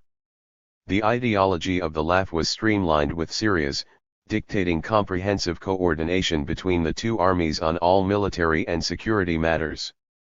Appointments to sensitive military and security posts had to be approved by Syria's intelligence prefects in Lebanon Major General Ghazi Ghanan and after 2002 Brigadier General Rustam Ghazale. As is discussed in Chapter 7 in greater detail, one curious consequence of Syria's substantial influence in post-war Lebanon was the insulation of the LAF from the sectarian/political elite's clientelist manipulations. The post-war demobilization of militias prescribed by the Taif Accord was also politicized. Former militias except Hezbollah, on grounds of its continued armed resistance against Israel were demobilized, and the LAF was deployed throughout the country, except in the occupied southern border areas, the Syrian-dominated Bekaa and northern regions. Most Christians considered this deployment to be in breach of the Taif Accord. It consolidated the state's hold over their areas, but kept a low profile in regions controlled by Syria's allies. In another direct breach of the Taif Accord stipulations, which had banned the incorporation of ex-combatants into the regular armed forces lest this affect its professionalism, close to 6,000 ex-combatants were absorbed into the LAF, some at the officer rank, while others were incorporated into the internal security forces. 52 This allowed the militias to creep into the state's coercive institutions, importing into them their sectarian and clientelist loyalties. Many Christians viewed the disarmament process as being aimed primarily at their communities. Hezbollah and a number of Syria's Lebanese proxies retained their weapons, as did pro-Syrian Palestinian groups, inside as well as outside the Palestinian camps. The politicization of security responsibilities in post-war Lebanon created a division of labor between, on the one hand, the Syrian-controlled coercive agencies of the Lebanese state, supported by the Syrian security apparatus, and, on the other, Hezbollah. The former group was responsible for internal security, weeding out and intimidating opponents of the mutual security regime. The Syrian intelligence apparatus in Lebanon played an instrumental role in establishing Hezbollah's monopoly over resistance operations against the Israeli occupation in South Lebanon. Leftist parties, especially the Lebanese Communist Party, were banned from sharing with Hezbollah in the resistance against Israel. 53. The intelligence and logistic requirements for successful resistance operations entailed the creation of a security apparatus independent of that of the Lebanese state and a geographic sanctuary immune. 26. 27. From penetration by the intelligence agencies of Israel or other states and groups. Hezbollah's security square in Beirut's southern suburbs was consequently off-limits to the institutions and coercive agencies of the Lebanese state. This politicization of post-war security raised the ire of the non-Shia sectarian groups, especially the anti-Syrian Christian opposition. Civil society organizations were penetrated, pulverized, and consequently succumbed to the control of Syria's local agents. Substantial sectors of the written and visual press were co-opted. They were prohibited from publishing or airing news which criticized Syria's heavy-handed tactics in Lebanon. 54. The judiciary lost its institutional independence and became subservient to the pro-Syrian security services and the sectarian/political elite. Judges who tried to retain their professional autonomy were intimidated into retirement, and replaced by counterparts willing to toe the Syrian line or exchange their silence for the patronage of the security services. 55. Court cases targeting Syria's cronies in Lebanon were postponed indefinitely, while those prosecuting its opponents were expedited without due process. The judiciary was thus politicized and reorganized into another pillar of the Syrian-controlled security regime ruling Lebanon. 56. The implementation of the Taif Accord in a manner consecrating Syria's domination over Lebanon incurred opposition from the main Christian political groups. The latter clustered around a number of political poles. However, the followers of the exiled Aoun organized in the Free Patriotic Movement, the Kornat Shawan Gathering, founded in May 2001, gathered a, sometimes disparate, collection of Christian politicians and intellectuals affiliated with the Maronite Patriarch, and the Lebanese forces, who disbanded after the imprisonment of their leader Samir Gigi in 1994. Supporters of the FPM and the Lebanese forces spearheaded the opposition against Syria's control of post-war Lebanon, and were consequently hounded by the security services, imprisoned, and forced to either flee the country or organize underground. FPM members staged sit-ins, distributed pamphlets, and organized strikes and demonstrations to rally local and international public opinion against what they labeled as Syria's occupation of Lebanon. They were supported by a sophisticated global network of activists bent on freeing Lebanon from Syria's grip. Following Israel's withdrawal from Lebanon in 2000, the Maronite Patriarch Nasr al-Abd's sphere emerged as the symbol of Christian opposition to what Christians perceived a Muslim-dominated post-Taif political order, and to Syrian domination of Lebanon's security and foreign policy. Sphere was also opposed to Hezbollah's weapons arsenal, and pressed for a political solution that would lead to the party's disarmament and alienation from its popular base. 57. This Christian disenchantment at the post-war political order deepened sectarian and political divisions. 27. 28. The legislature was transformed into a rubber stamp for the executive, which in turn was controlled by Syria's intelligence chiefs.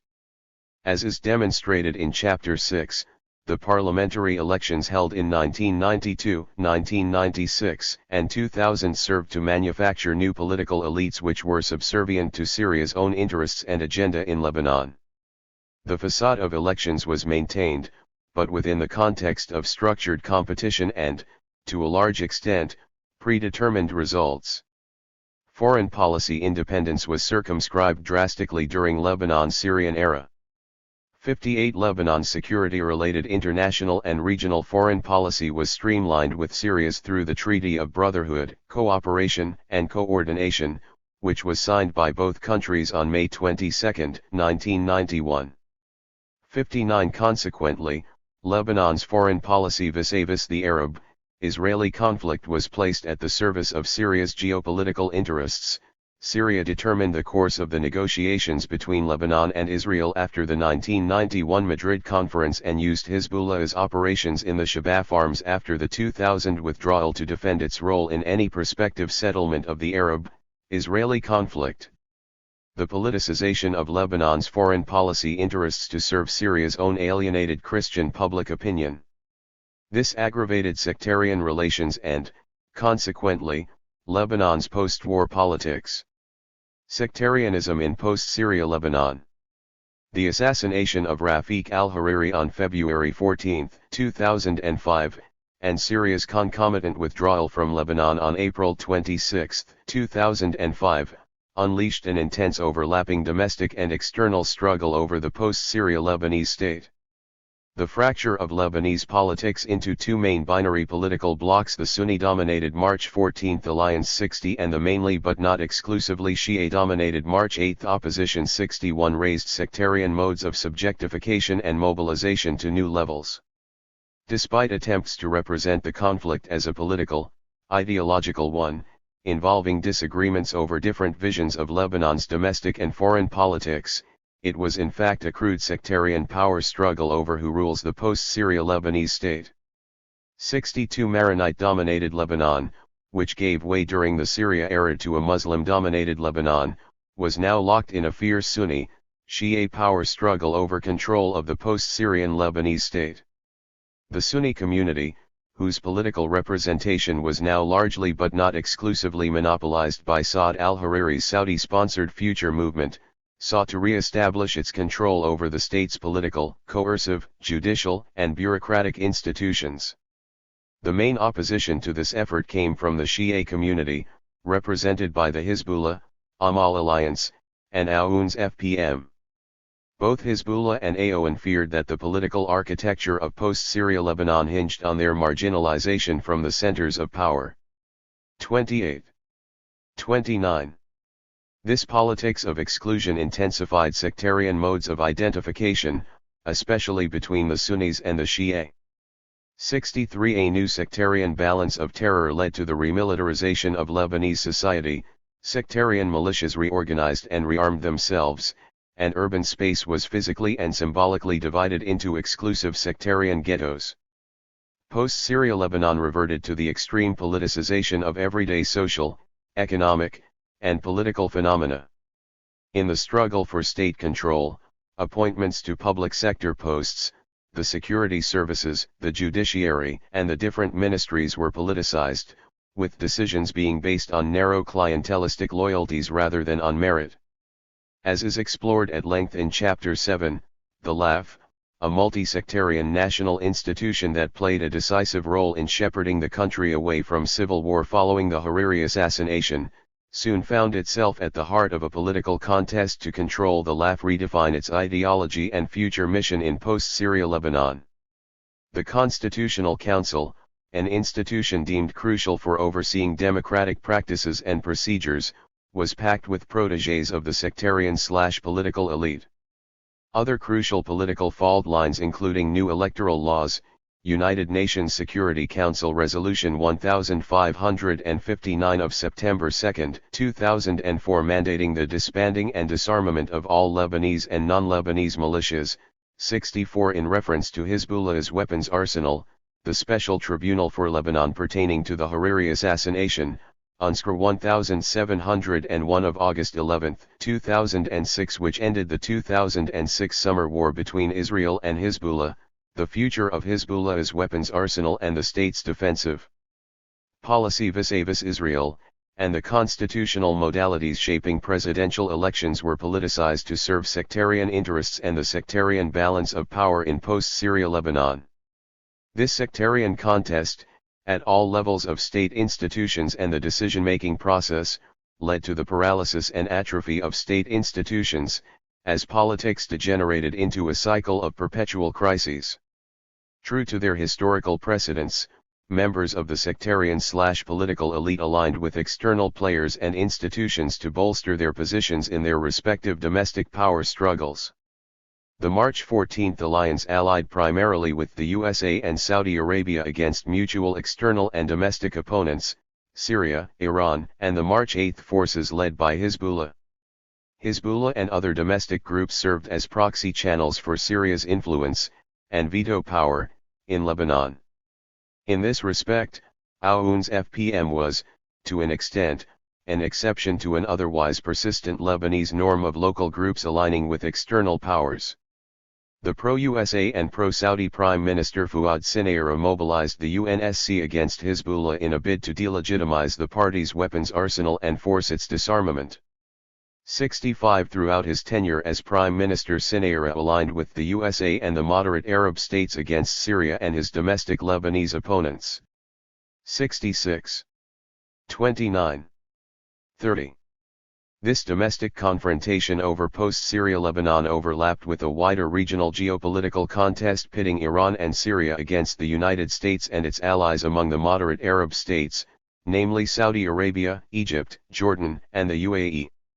The USA, supported by its Lebanese allies, aimed at replacing Syria's once omnipotent role in Lebanon with its own.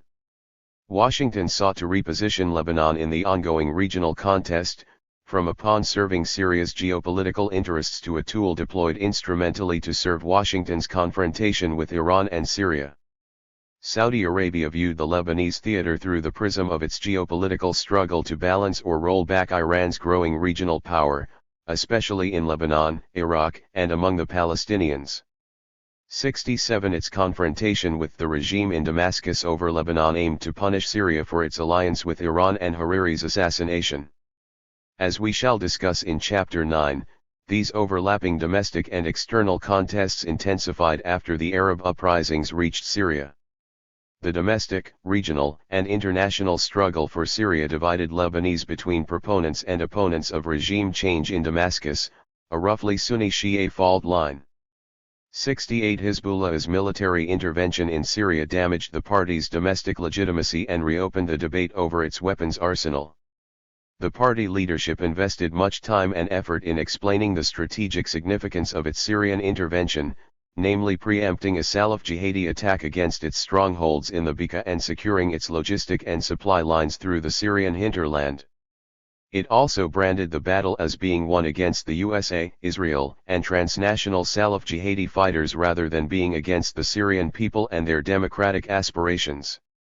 Ignoring their own proxy roles in the service of Saudi Arabia's regional objectives in Syria and Lebanon, Hezbollah's domestic opponents, especially the Future Movement, argued that the party's military intervention in Syria proved that the main utility of the party's weapons arsenal is to protect Iran's external agenda rather than Lebanon's security from Israeli aggression.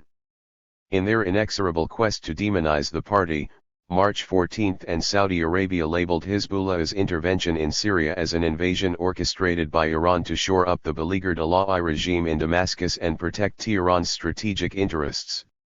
Consequently, sectarian modes of subjectification and mobilization were elevated to hitherto unforeseen levels in post-war Lebanon, and the country was embroiled even more deeply in overlapping domestic and regional geopolitical battles. Conclusion. This chapter presented a brief overview of the institutionalization of sectarian modes of subjectification and mobilization in Lebanon, underscoring the 31. Fundamentally historically contingent nature of this process. Many Lebanese may take their sectarian identities as primordial givens, and may even lose their lives defending them, but these identities are invariably the product of, to borrow from Friedrich Nietzsche, human, all too human overlapping local and external material and political struggles that shaped the communal, material, and ultimately the political relations of Mount Lebanon in the 19th century. Multiple corporate consociational power-sharing arrangements, whether those dating to the Mount Lebanon experience or to independent and later post-war Lebanon, served to entrench sectarian identities and dynamics in the political arena, in the process stifling alternative forms of political mobilization and expression. Political dynamics under the long post-war Pax Syriana, and then during the overlapping domestic and external contests over post-Syria Lebanon, hardened these identities even further, driving sectarian relations to the brink of an all-out military confrontation. The main patterns of Lebanese politics may not have changed substantially since the country's founding by the French in 1920. Nevertheless, the dynamics surveyed in this chapter altered what in the pre-war era was a mainly, but not exclusively, confessional contest over the political-economic balance of power in the country into a post-war sectarian, primarily Sunni, Shia struggle, with devastating consequences to the tradition of mutual coexistence upon which the very idea of Lebanon is anchored. The following chapters continue our unpacking of the ensemble of institutional, clientelist, and discursive practices of governance undergirding the political economy and ideological hegemony of the sectarian system. Chapter 3 investigates how these practices use an array of legal, bureaucratic, and populist techniques to produce and reproduce sectarian subjects and modes of political mobilization. 31. 3. Institutions, sectarian populism, and the production of docile subjects. Identities in post-war Lebanon are shaped primarily by confessional and sectarian affiliations. Political mobilization and individual loyalty are often directed to the sect and its political or religious elite rather than state institutions and symbols. Yet, as we have argued in Chapter 1, this is not a consequence of static primordial identities or an immutable sectarian political culture. Rather, sectarian identities are historically constructed and reproduced dynamically through a very modern complex ensemble. The 1926 Lebanese Constitution and all its subsequent versions awarded sectarianism a privileged place in private and public life. Article 9 obliges the state to render homage to God, to respect all religions and sects and guarantee the freedom to hold religious rights under its protection, and to respect each sect's personal status laws and their religious welfare. Article 10 buttressed this constitutional defense of sectarian autonomy by guaranteeing that education should not contravene the dignity of any religion or sect, and by granting each confessional group the right to operate its own private schools. 1. As we have seen in Chapter 2, the institutionalization of sectarian identities dates back to the Mount Lebanon experience and the 1861 Règlement Organique. The French mandatory authorities continued this process after the creation of Grand Liban in 1920, cataloging Lebanese into separate sectarian communities. On March 13, 1936, the French High Commissioner Damien de Martel promulgated Decree No. 60 LR. It recognized 18 official sects in Lebanon, 12 Christian, 5 Muslim, and 1 Jewish, and their right to create and manage their own religious courts and to follow their own personal status and family laws. De Martel's decree marked the birth of the institutional and legal edifice producing sectarian subjects in Greater and later independent Lebanon. 15 personal status laws would hitherto organize separately the affairs of the 18 recognized sects in the fields of marriage, family relations, lineage, child custody, kinship, inheritance, adoption, and divorce. 3. 32-33. One intentional effect of de Martel's decree is the absence of a civil personal status law regulating the family affairs of Lebanese electing to marry outside sectarian affiliations and courts. The Lebanese state's response to this omission has hitherto been to recognize civil marriages consummated outside Lebanon, with the married couple consequently following the civil law of the state where the marriage was registered, usually in Cyprus. This chapter traces the genealogy of the institutionalization of sectarian identities in Lebanon, and the battles over their reproduction in the post-war era. By placing personal status laws under the purview of sectarian courts, the mandatory authorities created the institutional foundations for the production of sectarian subjects. The independent Lebanese state inherited and reinforced this institutional edifice, resisting any attempt to open up possibilities for the articulation of trans-sectarian national identities. Surveying the battles between, on the one hand, the sectarian/political and religious elite and, on the other, activists trying to open up trans-sectarian spaces through legislative reforms pertaining to family law reveals the strategies used to impede the emergence of alternatives to sectarian modes of subjectification in post-war Lebanon. The same objective is achieved when state institutions finance sectarian-controlled private institutions. The institutional weakness of the Lebanese state allows private organizations managed by members of the sectarian/political and religious elite to hijack its role as a social services provider. For this, in turn, consolidates the sectarian/political elite's clientelist networks and the religious elite's control over the laity. The result is a state-sponsored sectarian institution and a sectarianized welfare system, which reproduces sectarian identities and loyalties at the expense of trans-sectarian national ones. HISTORIC is ing sectarian personal status laws. The legal production of sectarian subjects in Lebanon proceeded incrementally but steadily. While Decree No. 60 LR of 1936 guaranteed the recognized sects the right to manage their own sectarian courts and to follow separate personal status laws, embedded in it was an article that would later prove explosive.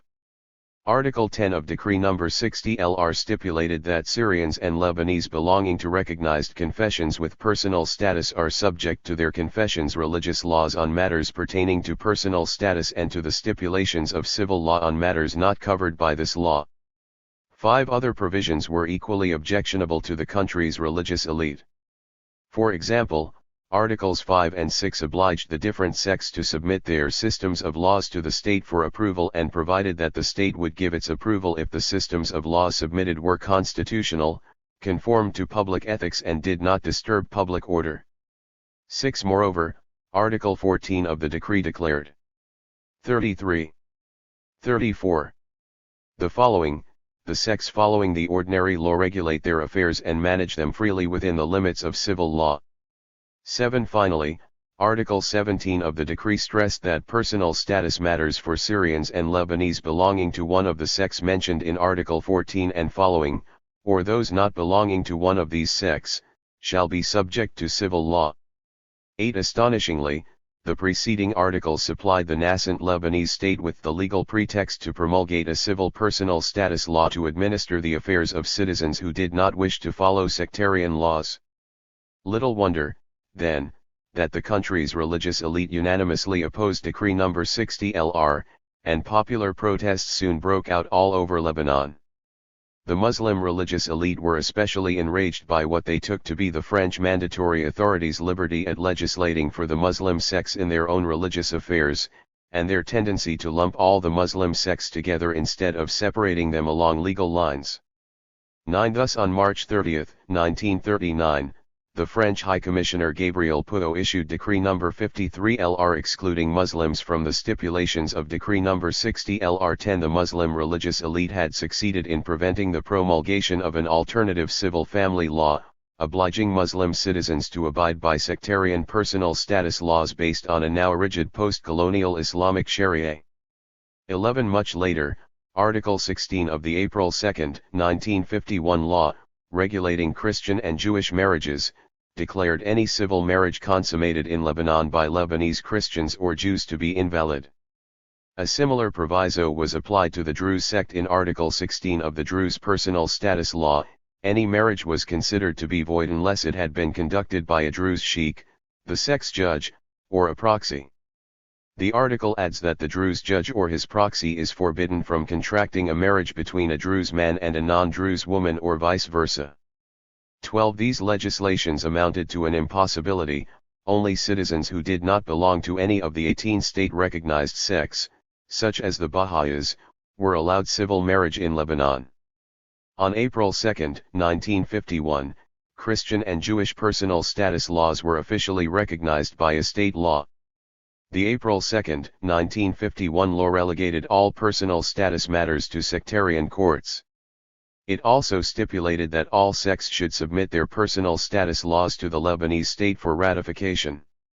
No laws were submitted to the state, even though they are adopted as legal customs. 13. In 1991, the Catholic sects in Lebanon adopted new personal status laws following the changes promulgated by the Vatican. Yet it did so without parliamentary approval, as Lebanese law prescribes. 14 In some cases, the state recognized sects before they even published their laws, as in the case of the Ismaili and Alawi sects, who follow the personal status code of the Ja'afari courts.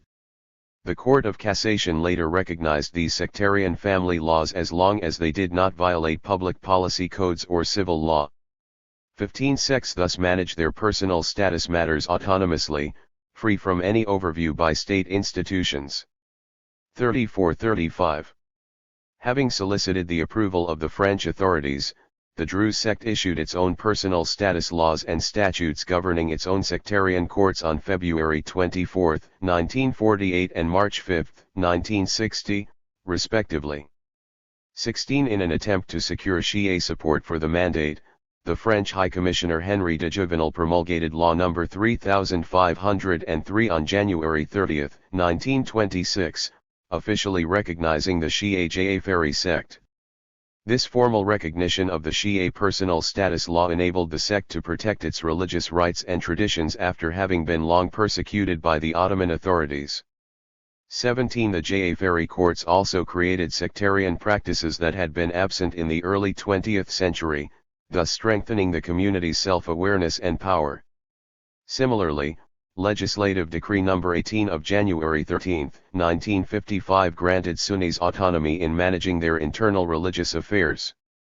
18 After many amendments, the final Lebanese Personal Status Code which applied to Sunni and Ja'afari courts was adopted on July 16, 1962. 19 These numerous personal status laws amounted to a rigid legal edifice, and created sects that are fully autonomous from the state.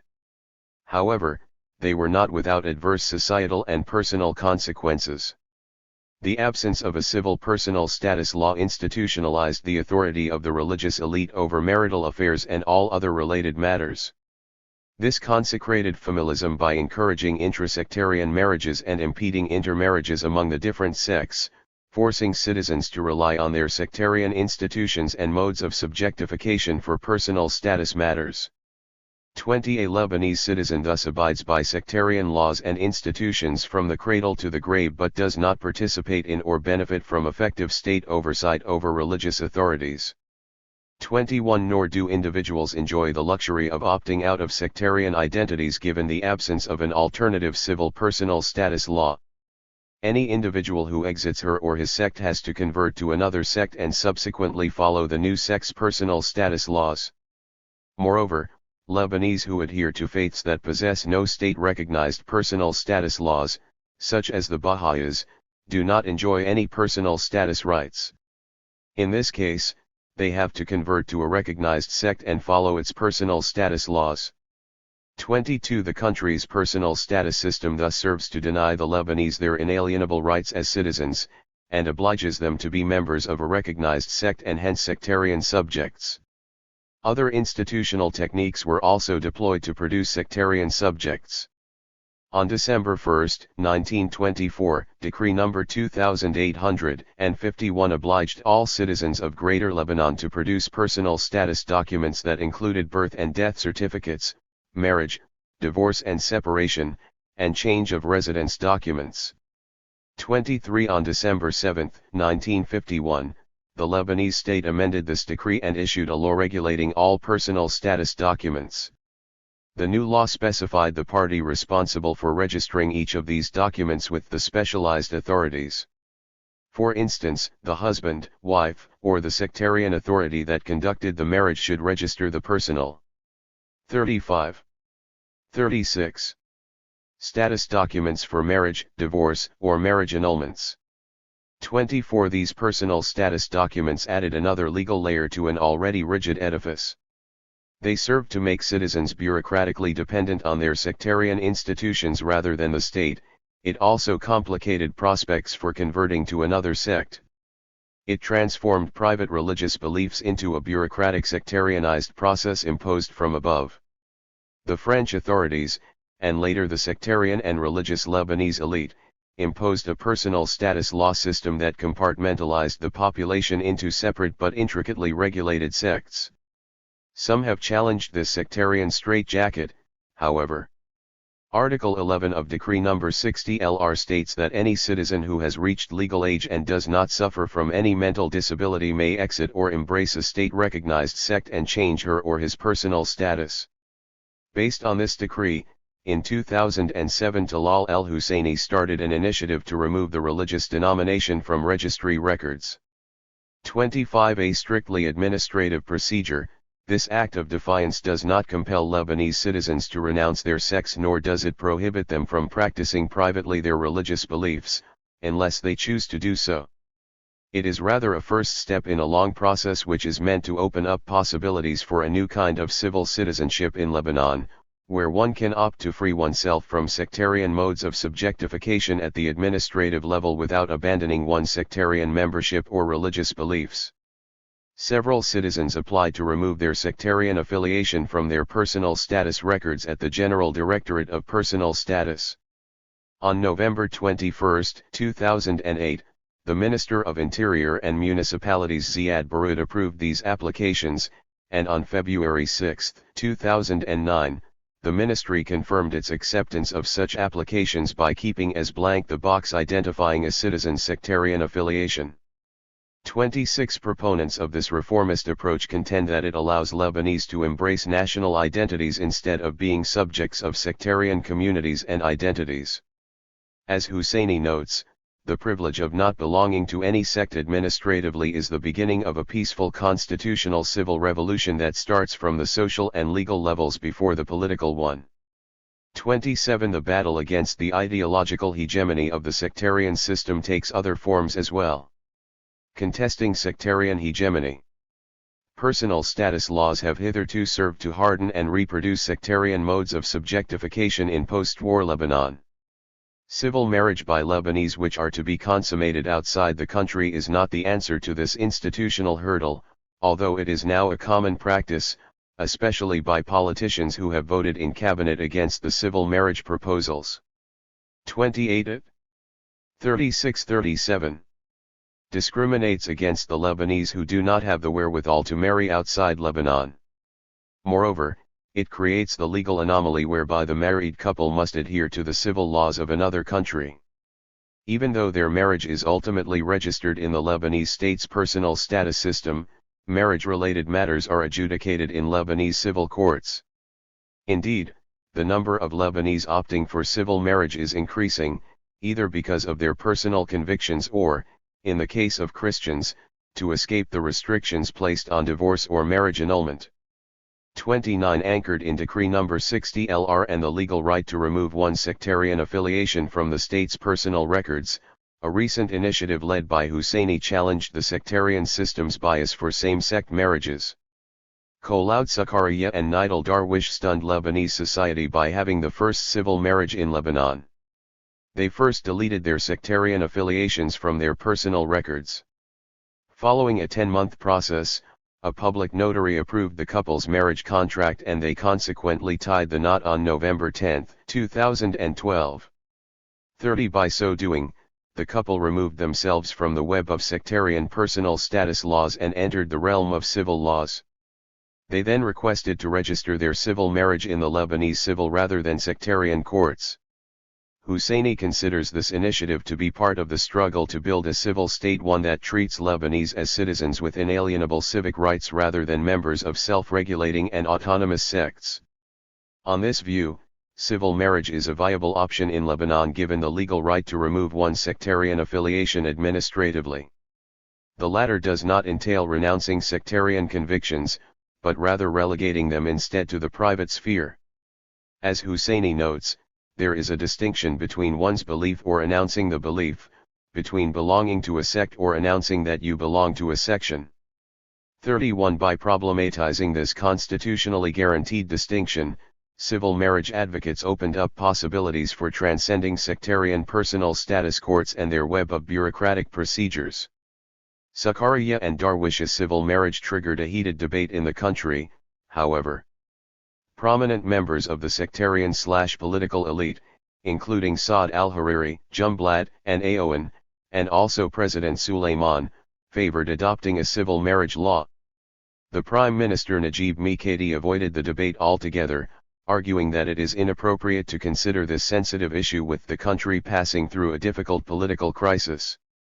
Most intriguing was the reaction of the country's religious elite, however. The Council of Maronite Bishops argued that religious and civil marriages may coexist, while the higher Islamic Shia Council and Hizbullah denounced civil marriage in no uncertain terms, as did the Sunni Mufti Mohammad Rashid Kabani. He declared every Muslim who enters into a civil marriage to be a sinner, who was bound to be denied proper Muslim burial rights. 32 Intriguingly, civil society activists were equally divided over the issue, while some questioned the utility and legality. 37. 38. Of civil marriages in the absence of laws regulating them, others supported the initiative and considered it to be the first step in a long battle to force the state to promulgate an optional civil personal status law. The supporters insist that Decree No. 60 LR sanctions civil marriages based either on the French civil law or any other civil law indicated by the marriage contract, as long as the prospective law is in harmony with the stipulations of the Lebanese constitution. 33 The objections against civil marriages did not hinder the procedural work of the Ministry of Justice and the Ministry of Interior and Municipalities. The Minister of Interior and Municipalities Marwan Charbel announced his endorsement of civil marriage, but warned that such marriages remain illegal in the absence of laws to regulate them. On February 11, 2013, the Higher Committee for Consultations, a department within the MOJ, declared civil marriages to be legal and valid in Lebanon. The committee ruled that a public notary can marry Lebanese who do not embrace any sect, or who have opted to remove their sectarian affiliation from state records. The committee also ruled that, in the absence of a civil personal status law, the couple is free to select any foreign civil law approved by the Lebanese state. 34 This ruling removed the last legal hurdle obstructing the formal registration of Sectariya and Darwish's civil marriage. The Minister of Justice Shakib Kortbai submitted the committee's ruling to the MOIM. Finally, and after much trepidation and consultations, Charbel signed the registration of the first civil marriage in the General Directorate of Personal Status Records on April 25, 2013. He advised the couple to abide by their sectarian personal status laws until such time that a civil law was promulgated by the state. After all, the couple's names were still listed in their respective sectarian records, even though they had not disclosed them when they registered their marriage. On this view, they were thus obliged to follow existing laws to guarantee their personal status rights and those of their children. 35 The couple ultimately refused to abide by Charbel's suggestion and decided to follow French civil law. Consequently, their first child is considered sectless.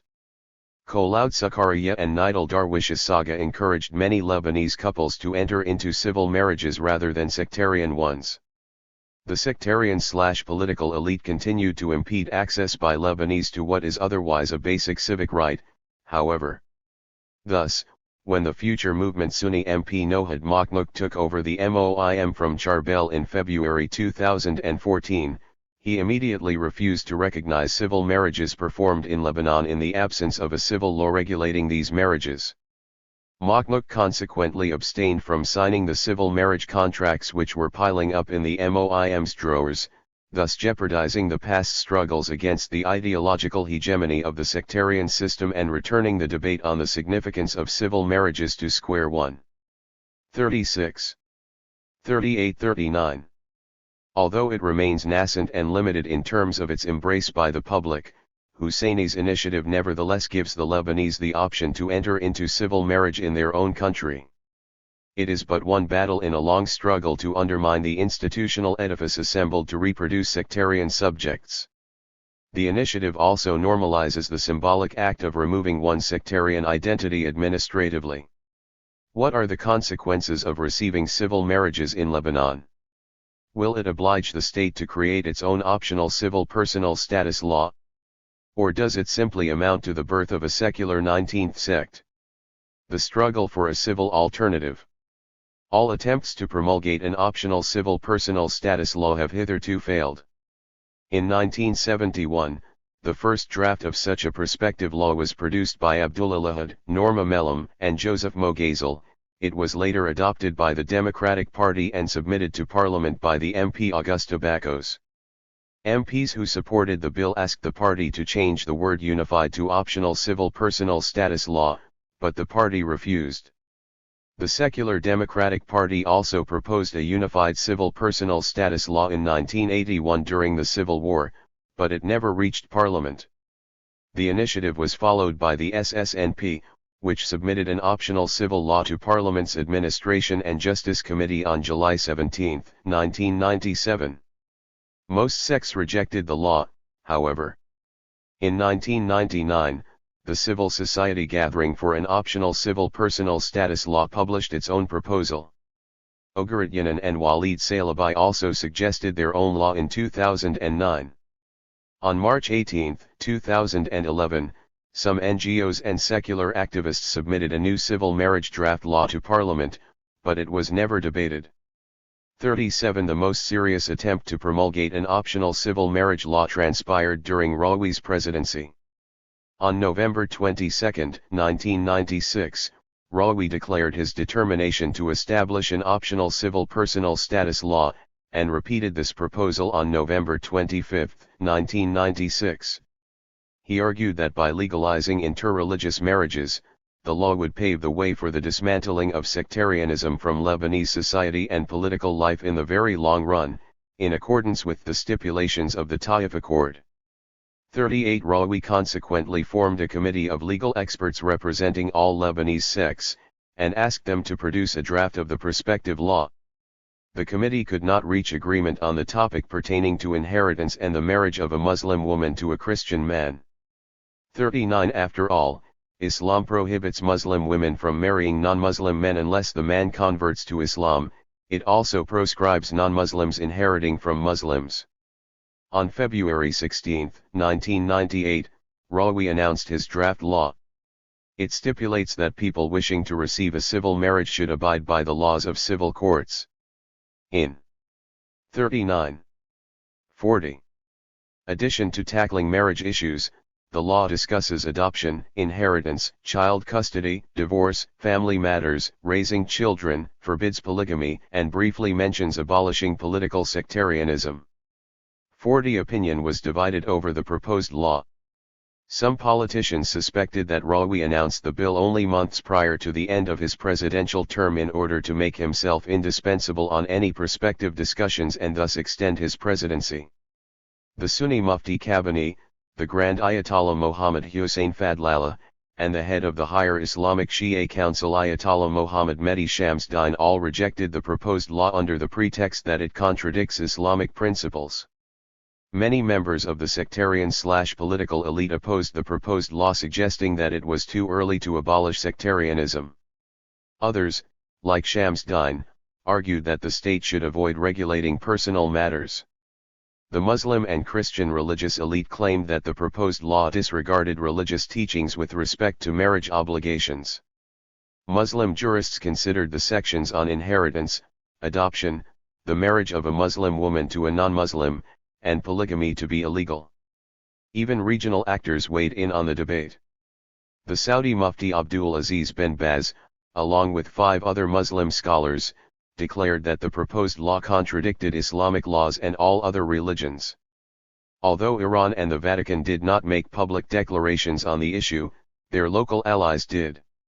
The Hezbollah Secretary General Hassan Nasrallah refused to accept the proposed law, as did the Lebanese Catholic and Maronite churches.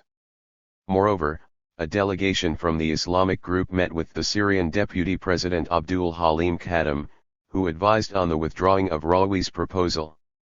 41 proponents of the law countered that it respected human rights, women's rights, and an individual's right to choose her or his partner, common rights protected by the Constitution. Nor would adopting an optional civil personal status law amount to blasphemy or annulling religious laws, rather it would help to strengthen national sentiments.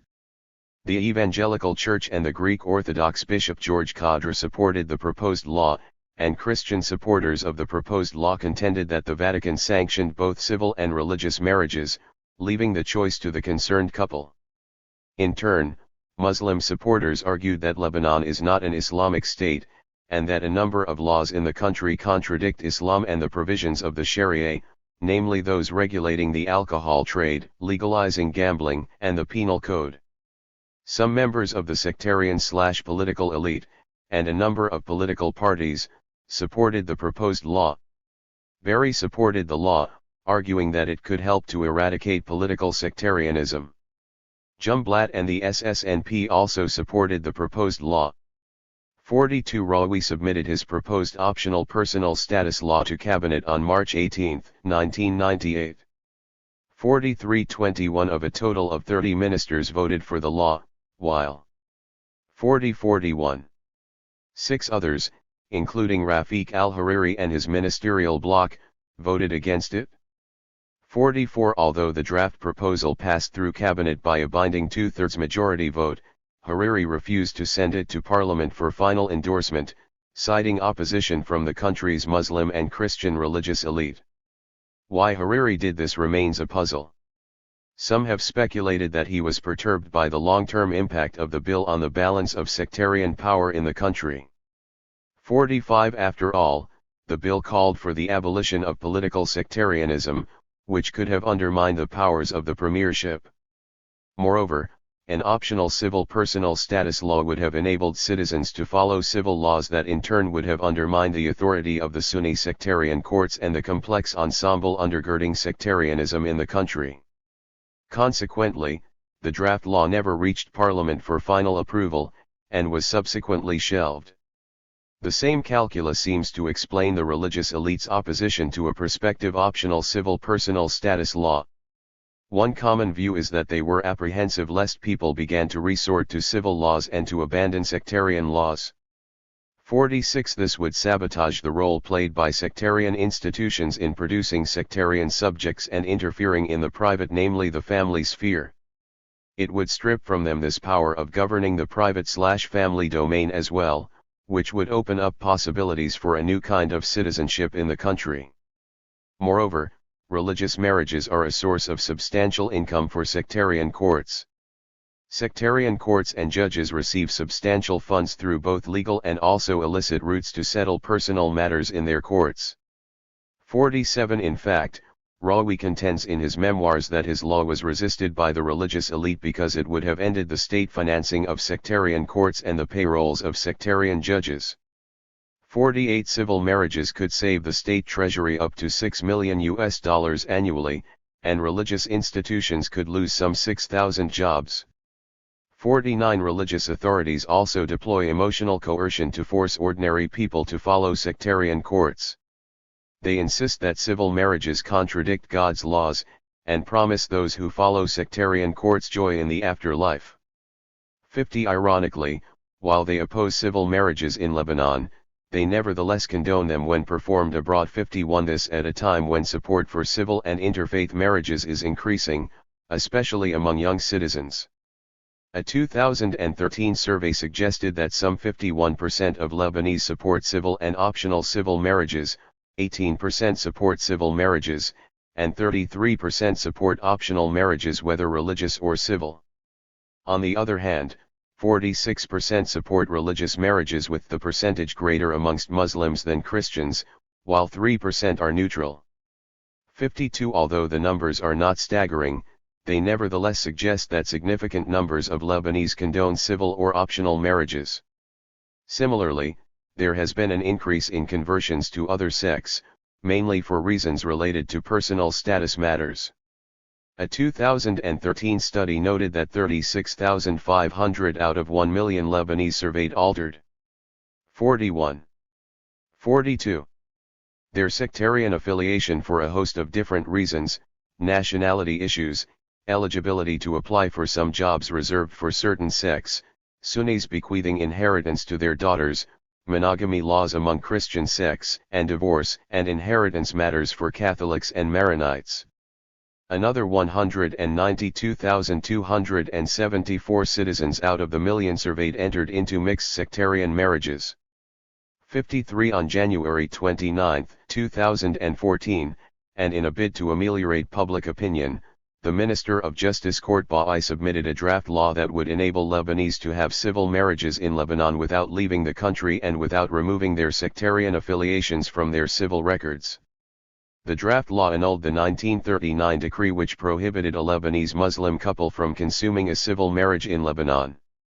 The proposed law, however, did not amount to much aside from giving Lebanese couples the opportunity to select a foreign civil law with which they could consummate their marriage, as long as that law does not violate the vague principle of general morals and public order. The draft law stipulated that each couple should pay the state $333 paid to the husband's sectarian court if he is Lebanese, or the wife's sectarian court if her husband is a foreigner. 54 The law also proposed to finance sectarian courts rather than the underfunded civil courts, even though the latter's workload is expected to increase as the number of civil marriages rises. In many ways, then, Rabie's draft law contradicted the main rationales for civil marriages, which is to undermine the authority of sectarian institutions and escape from the bureaucratic web of sectarian courts. If anything, it underscored the determination of the sectarian/political elite to impede the promulgation of an optional civil personal status law as they seek to sustain the ideological hegemony of the sectarian system and its attendant symbolic repertoire. Defending civil laws.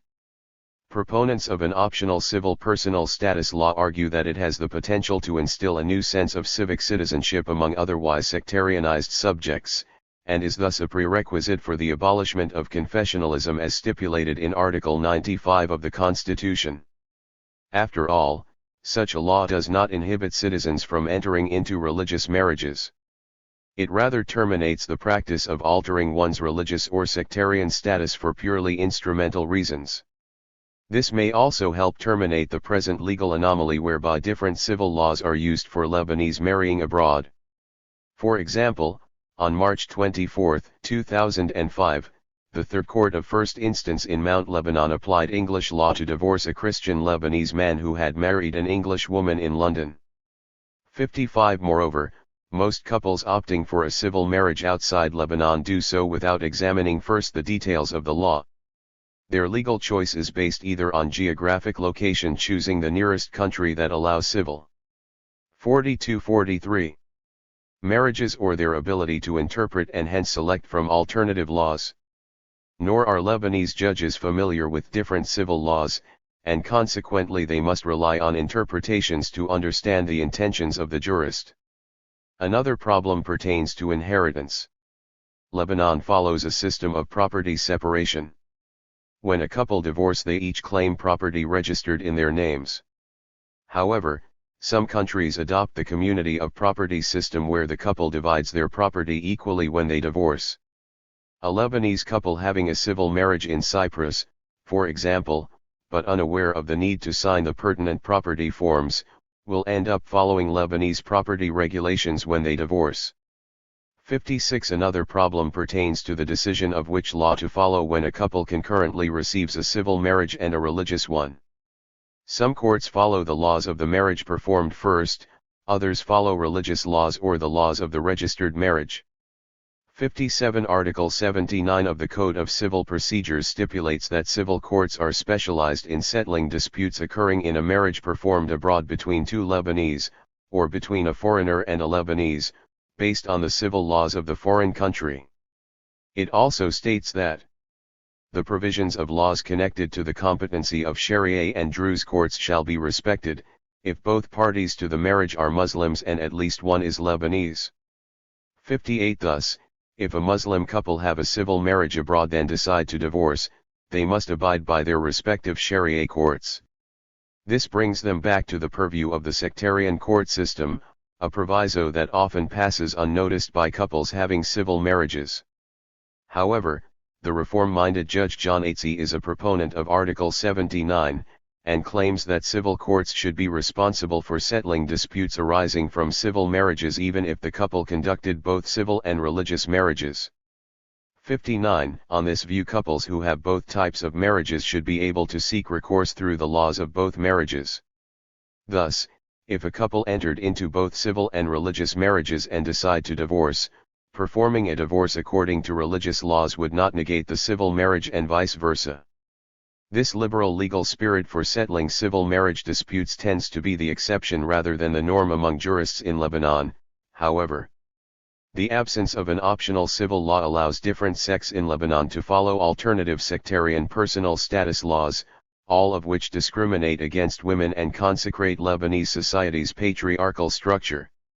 For example, Muslim laws allow men to have 4 wives while Christian and Druze laws forbid polygamy.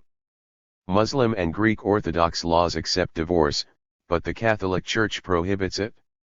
Moreover, Muslim women do not receive divorce alimony, whereas Christian women do. Women are also expected to follow their husband's religion and pass it on to their children.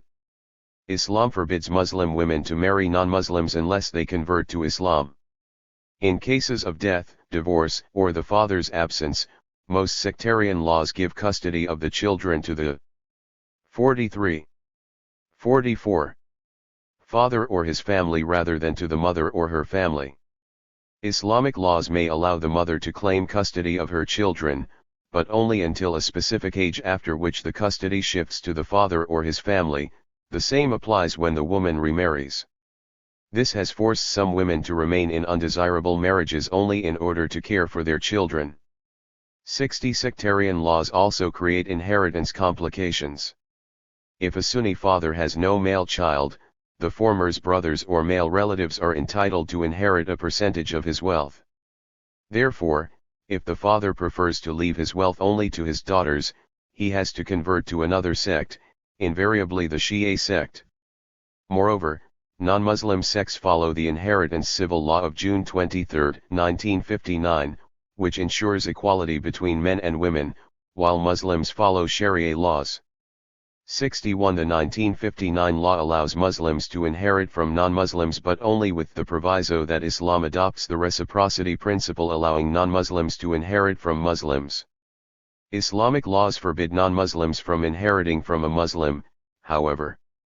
Consequently, and in practice, Christians cannot inherit from Muslims and vice versa. 62. Nor do Sharia laws allow a Druze to inherit from Muslims. Inheritance is granted in these cases only if either partner converts to the other sect when both are still alive. In the case of the Druze community, matters are far more complicated because when a Druze converts to another sect, he is not allowed to rejoin the sect. It is also impossible for a non-Druze to convert to the Druze sect, since it is forbidden for anyone to join the sect unless he is born a Druze. 63. Inheritance problems thus emerge for Lebanese couples who enter into intermarriages while maintaining their sectarian affiliations. For example, Sharia laws are applied when the Muslim partner dies, which prevents non-Muslim family members from receiving their inheritance. Muslim family members are also unable to inherit from non-Muslim family members. In the case of a Christian father and a Muslim mother, the husband and children are unable to inherit from the mother. Similarly, the mother would not be able to inherit from her husband or children. Due to the absence of a Lebanese civil personal status law, inheritance matters remain ambiguous for families produced by intermarriages. Civil marriage is the only recourse for these kinds of marriages, where the couple abides by foreign civil laws rather than sectarian ones. The clientelist logic of sectarian populism. Sectarian courts in Lebanon generate substantial resources and receive generous state funding. Annually there are around 39,000 religious marriages, costing some $9 million.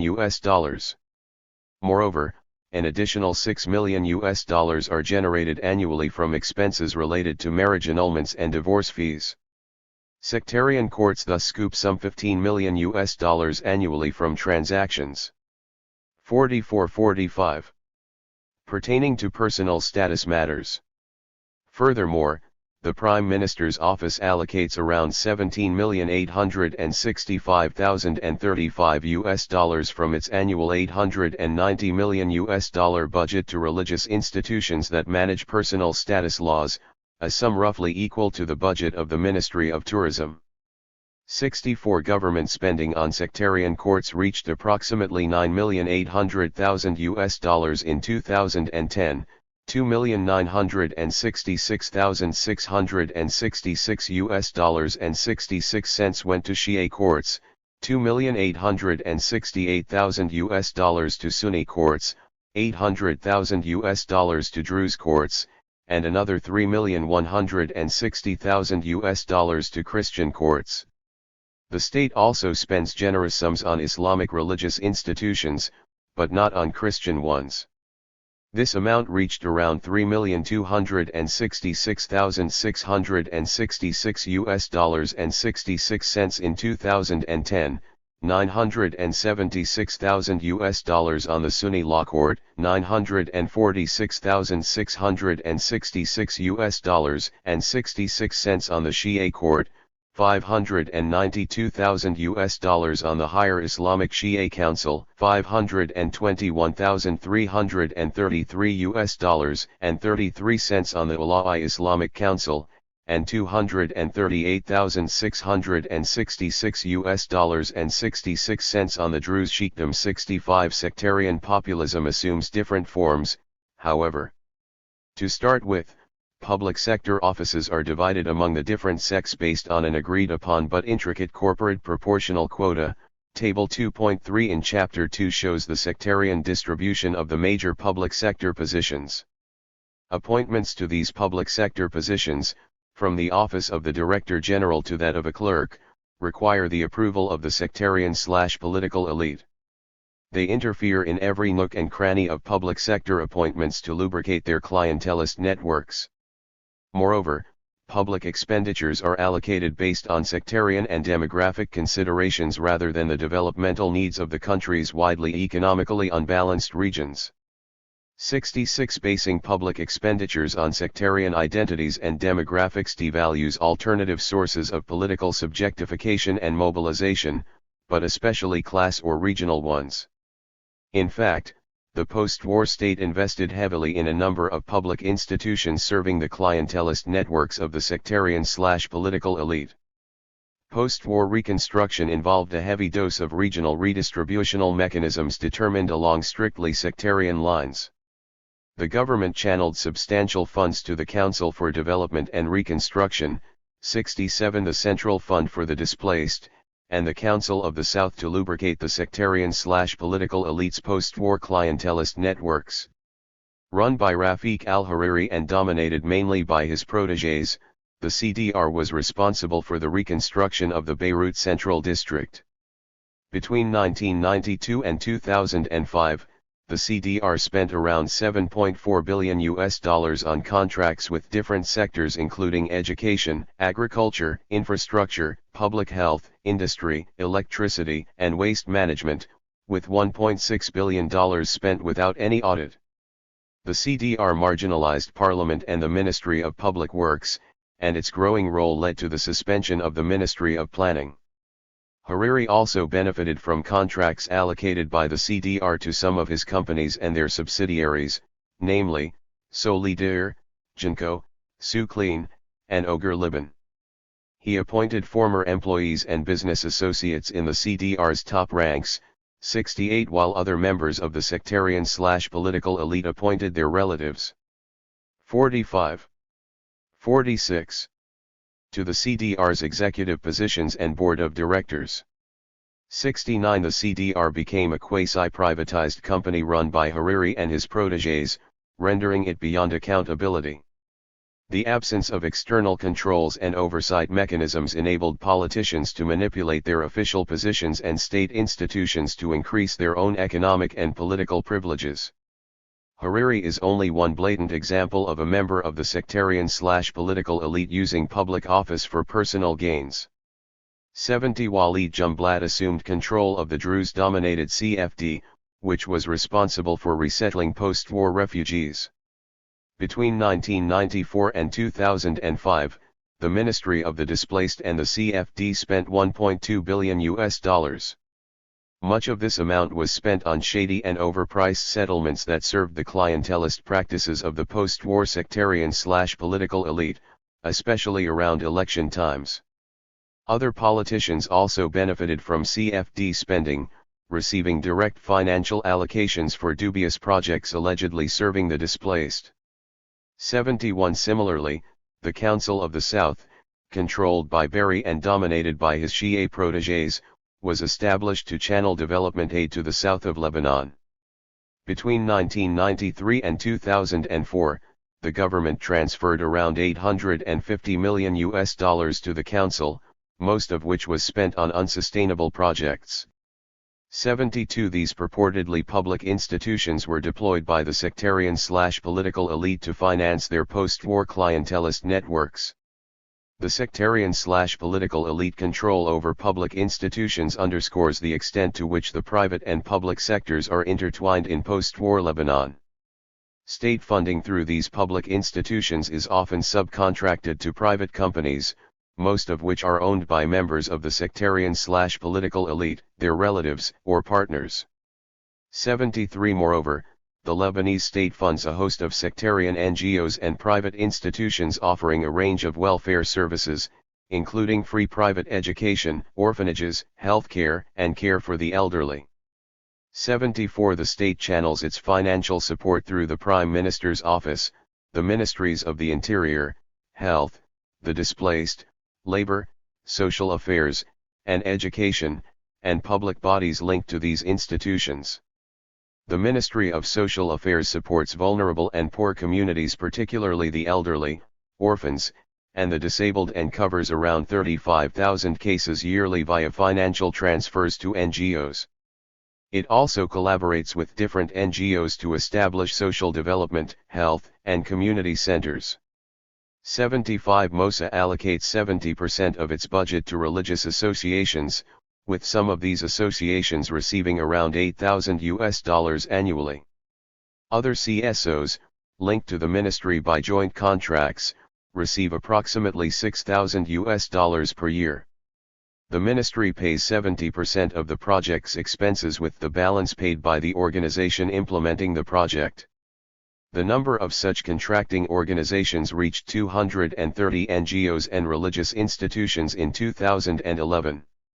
However, the ministry is unable to monitor the quality of the services offered by these organizations, as many of them belong to the sectarian/political and religious elites' clientelist networks. 46-47. Moreover, some of these associations' projects are a sham, and exist only on paper as pretexts to collect money from the state. 76 By 2006, around 21,000 out of 23,458 children were placed in orphanages because their parents were poor rather than deceased, and they wanted their children to receive free education in these welfare institutions. In 2007, the number of orphanages reached 176, the majority of which were run by sectarian associations. MOSA allocates 75% of its budget to fund these associations. It paid around $44 million to these associations in 2005. 77 The Lebanese state is thus the main sponsor of sectarian welfare institutions that are in turn incorporated into the sectarian/political elites' clientelist networks, many of which would otherwise suspend their services in the absence of public funding. Public policy plays an instrumental role in consecrating the sectarian/political elites' clientelist practices and in hardening sectarian modes of subjectification. The Council of Ministers labels some associations as public benefit NGOs, although many of them belong to religious institutions. This subsequently permits them to receive subsidies and assistance from the state, various public institutions, and the municipalities. 78 A study conducted by the Collective for Research and Training on Development Action concluded that sectarian associations surpass state institutions as providers of healthcare, social aid, and cultural and educational services. Moreover, sectarian associations follow their own educational and health programs rather than the state's. They also receive substantial foreign aid in the absence of any government supervision. 79 Statistics from 2008 showed that some 59 associations from a total of 4,367 NGOs are sectarian-affiliated social welfare associations, 4 are Sunni foundations or institutions, 9 are Shia non-political foundations or associations, 4 are Hezbollah-affiliated associations, 7 are Christian foundations or associations, 3 are Druze non-political associations, 1 is affiliated to the Progressive Socialist Party, 1 association is affiliated with the Union of Working People, 4 associations are affiliated with one state official or another, 1 association is affiliated with the Popular Nasserite movement, and another 25 are linked to a political party or a section. 80 among these foundations are the Safadi Foundation, the Maoist Philanthropic Islamic Association of Beirut, Dar al-Fatwa's Association for Humanitarian Assistance, the Rafiq Hariri Foundation, Imam Sadr Foundation, Maximi Foundation, Al-Mabarat Association, Caritas Lebanon, and the Renee Moawad Foundation. They are part of the sectarian/political elites clientelist ensemble undergirding the sectarian system. Health providers are another link in this elaborate clientelist ensemble. Hospitals in Lebanon are of 3 types: public, private for-profit, and private non-profit hospitals. The number of private hospitals has increased steadily in recent years. MOSA offers health aid, including curative and preventive health care services, primary health care, vaccinations, services for the disabled, advice on reproductive health, and reproductive health services for mothers. 47. 48. And children via its public social development services centers. MOSA also coordinates with the MOPH on the provision of health care services. MOPH only offers a number of health services in public hospitals and some public health centers. Its major task is to finance rather than offer health services, and most of its budget is spent on the hospitalization of patients in private hospitals, which amounts to almost 90% of total beds. 81 For example, MOPH contributed around $333,333 to the Aduna Foundation, an NGO established by Wafa Suleiman, President Suleiman's wife, which works on women's heart problems. 82 Moreover, almost half of Lebanon's clinics and hospitals are administered by sectarian-affiliated political parties or religious charities. The public sector offers limited health services. In 2006, merely 5 out of 160 hospitals were operated by the Lebanese government, and around 10% of the 453 healthcare clinics were administered by public organizations. Some public health institutions are also run by community groups or political parties, such as the public Rafiq al-Hariri Government Hospital in Beirut, which is operated by the Hariri Foundation, the welfare division of the Future Movement. Political parties operate clinics that double as clientelist nodes in a complex ensemble. For example, the Hariri Foundation established the Directorate of Health and Social Services covering more than 40 clinics, which offer medical services at low prices and spread awareness on health issues across Lebanon. 83 Moreover, there is a type of presumed universal coverage in Lebanon whereby citizens can obtain health services without facing financial problems when paying for treatments and hospitalization fees. This is only theoretical, however, because members of the sectarian/political elite abuse this access to health services as a means to gain political support from citizens and their families. Consequently, politically connected citizens have a higher chance of accessing health services than others. This clientelist operation of health services creates inequalities in accessing health services, adversely affecting the most vulnerable sectors of society. 84 The educational system constitutes another venue for sectarian populism and for the reproduction of sectarian modes of subjectification. By shirking its responsibility to provide universal and competitive compulsory education to all citizens, the state permitted sectarian communities to use the educational system for the reproduction of sectarian communities, each with its own vision and definition of Lebanon. 85 As mentioned earlier, Article 10 of the Constitution empowered confessional communities to operate their own religious schools, with the proviso that they adhere to the state's general guidelines for public instruction. However, this has given sectarian communities considerable leeway in managing the curricula of their private schools. This, in turn, forestalled the possibility of a democratic reconciliation of the sectarian community's different definitions of Lebanon, thus hampering the emergence of a common republican ethos anchored on a trans-sectarian vision of Lebanon. 48-49. Lebanon's educational system is composed of three types of schools: public schools established and administered by the state offering education from kindergarten to secondary classes, non-profit free private schools or semi-private schools established by faith-based organizations that receive financial support from the state and provide education until elementary classes only, and, finally, private schools, most of which are managed by religious institutions. 86 for the 2012-13 academic year, 127,846 out of 975,695 students attended 358 free private schools from a total of 2,777 schools in Lebanon. 87 private, FBO schools collect tuition fees and receive state financial subsidies. Many have additional access to external financial support. For instance, Saudi Arabia supports the Sunni Makkist Charitable Association Schools Network. Other schools may approach embassies or other funding organizations for aid and resources.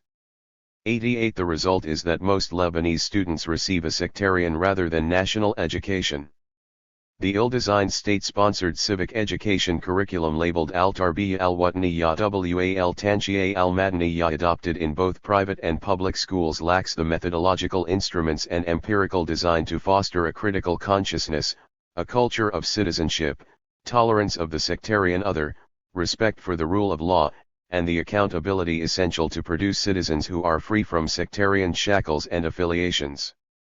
At the behest of the religious elite, religious education was introduced to the curricula of public schools after the war, yet without any provisions for the production of common textbooks.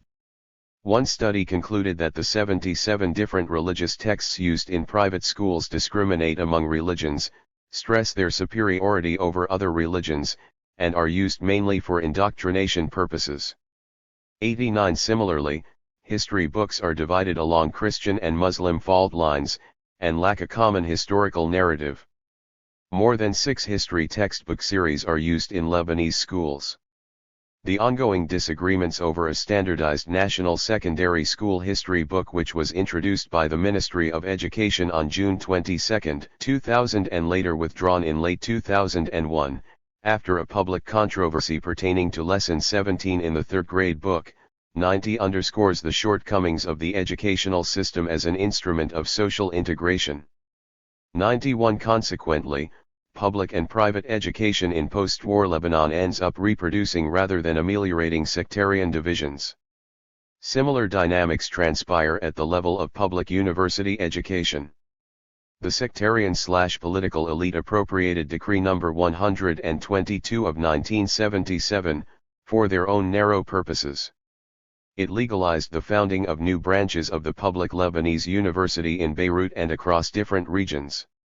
Born out of wartime necessities, the decree was used in the post-war period to create new branches of the LU based on overlapping sectarian and geographic lines instead of trans-sectarian national considerations.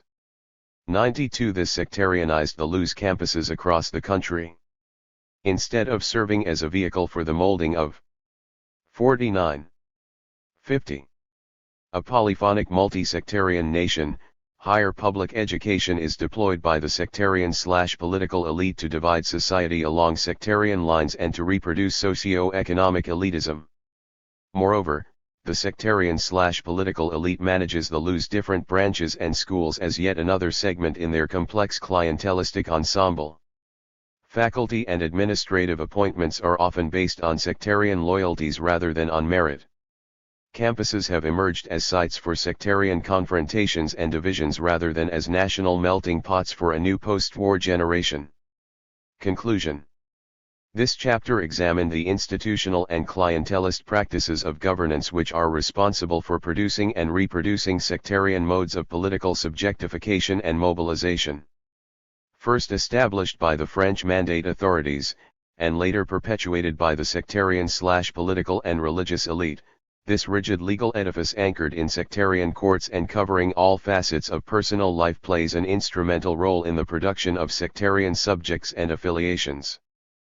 Personal status laws and their concomitant bureaucratic procedures divide and besiege the Lebanese in a web of sectarian legal procedures from birth to death, each locked into her or his communal group. State populist policies targeting an array of private and public social services managed by the sectarian/political elite and their protégés lubricate the sectarian/political elite's clientelist networks undergirding the political economy of sectarianism. Even schools and the educational system serve to entrench sectarian definitions of the self and the community. Sectarianism is thus reproduced in post-war Lebanon via a set of institutional and populist practices that serve not only to harden existing modes of subjectification but also to inhibit the emergence of alternatives to the ideological hegemony of the sectarian system. The Lebanese are subjugated to a web of legal and clientelist practices that aim to produce docile sectarian subjects at the expense of the cultivation of an ethos of multi-sectarian citizenship anchored in inalienable civic rights.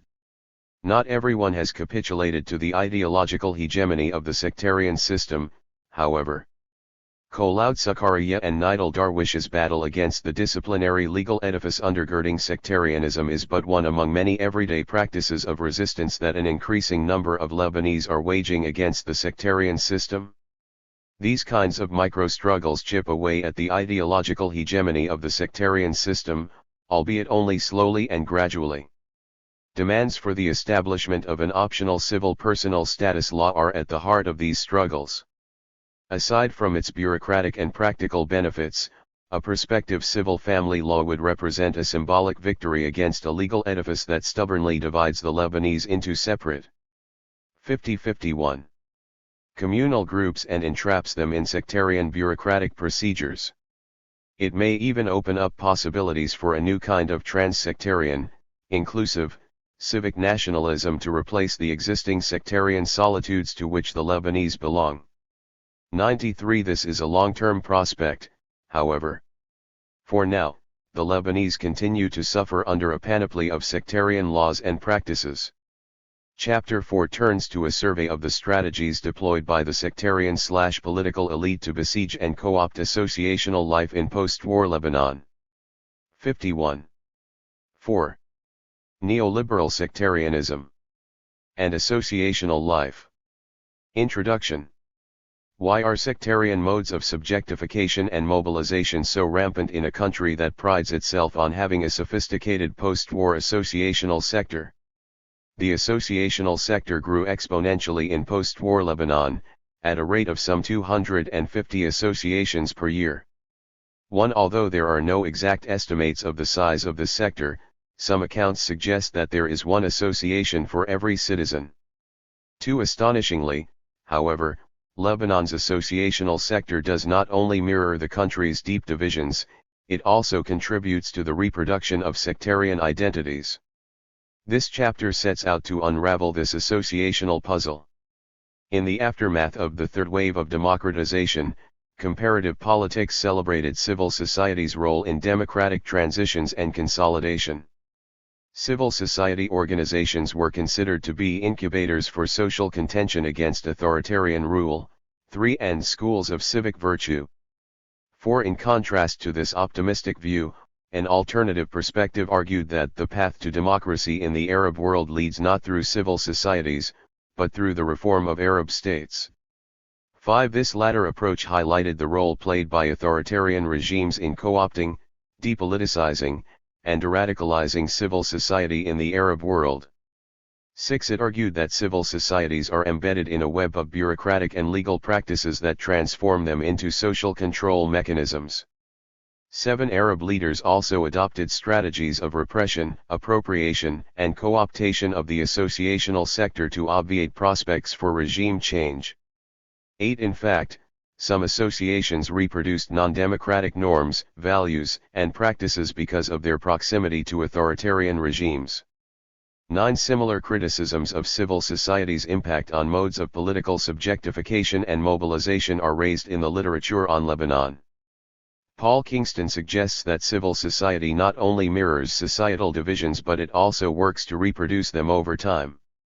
Janine Clark and Bassel Salloukh examined the mutually recursive relationship that binds the sectarian/political elite and Lebanon civil society to explain society's failure to challenge the sectarian system and its clientelist ensemble. 11. 52. 53. This chapter surveys the different strategies deployed by the sectarian elite vis-a-vis Lebanon's advocacy community to reproduce sectarianism. It argues that civil society associations emerged as strategic partners of both the sectarian/political elite and international organizations determined to involve the third sector in a governance model based on neoliberal structural adjustment and state retrenchment. Dependence on foreign aid consequently has skewed civil society's discourse in favor of reform and accommodation within the existing sectarian system. The result of this dynamic relationship is the reproduction of sectarian subjects and modes of political subjectification and mobilization in post-war Lebanon. The chapter opens with a discussion of the post-war neoliberal governance model. It investigates the participation of sectarian and civil society organizations in service provision under state retrenchment. This governance model created self-regulating citizens who adapted to the post-war neoliberal order. The chapter then turns to sectarian elite strategies deployed to manipulate, co-opt, and neutralize Lebanon's civil society sector. The appropriation of some associations by the sectarian/political elite, and the consequent co-optation of the civil society sector, undermined its ability to serve as an agent of socio-economic and political change. Aid agencies also swayed the agendas of the NGO community in favor of accommodation of the existing system, de-radicalizing their discourses, fomenting divisions within the sector, and deepening their incorporation into the sectarian post-war political economy. The focus then turns to a discussion of the associational law and the bureaucratic practices associated with it in regulating the operation of the NGO community. These practices of governance serve to entrench the sectarian elite's surveillance over civil society, thus undermining any prospects for the emergence of challenges to the sectarian system's ideological hegemony. The chapter ends by surveying the coercive and non-coercive strategies used by the sectarian/political elite to tame any form of alternative discourse promoted by the NGO community. The state and the voluntary sector under neoliberal sectarianism. The adoption of a post-war neoliberal reconstruction model under Rafiq al-Hariri's premiership affected directly the country's voluntary sector. Communal organizations and rights-based NGOs stepped in to fill the vacuum created by a weak state, providing some basic services to address the socio-economic hardships resulting from state retrenchment. Moreover, the proliferation of NGOs and the NGOization of politics was a tacit strategy adopted by the post-war sectarian/political elite aimed at divesting political opposition away from those sectors of society that did not subscribe to sectarian. 53. 54. Modes of subjectification and mobilization. To this end, the sectarian/political elite licensed new NGOs and pursued alliances with them to obviate any popular opposition to the post-war neoliberal reconstruction plan. 12. One of the primary manifestations of the disciplinary power underlying post-war neoliberal governance is the way it denied Lebanese citizens their basic socio-political rights, reducing them instead to unequal members of state-recognized sectarian communities which were regulated by confessional and sectarian institutions.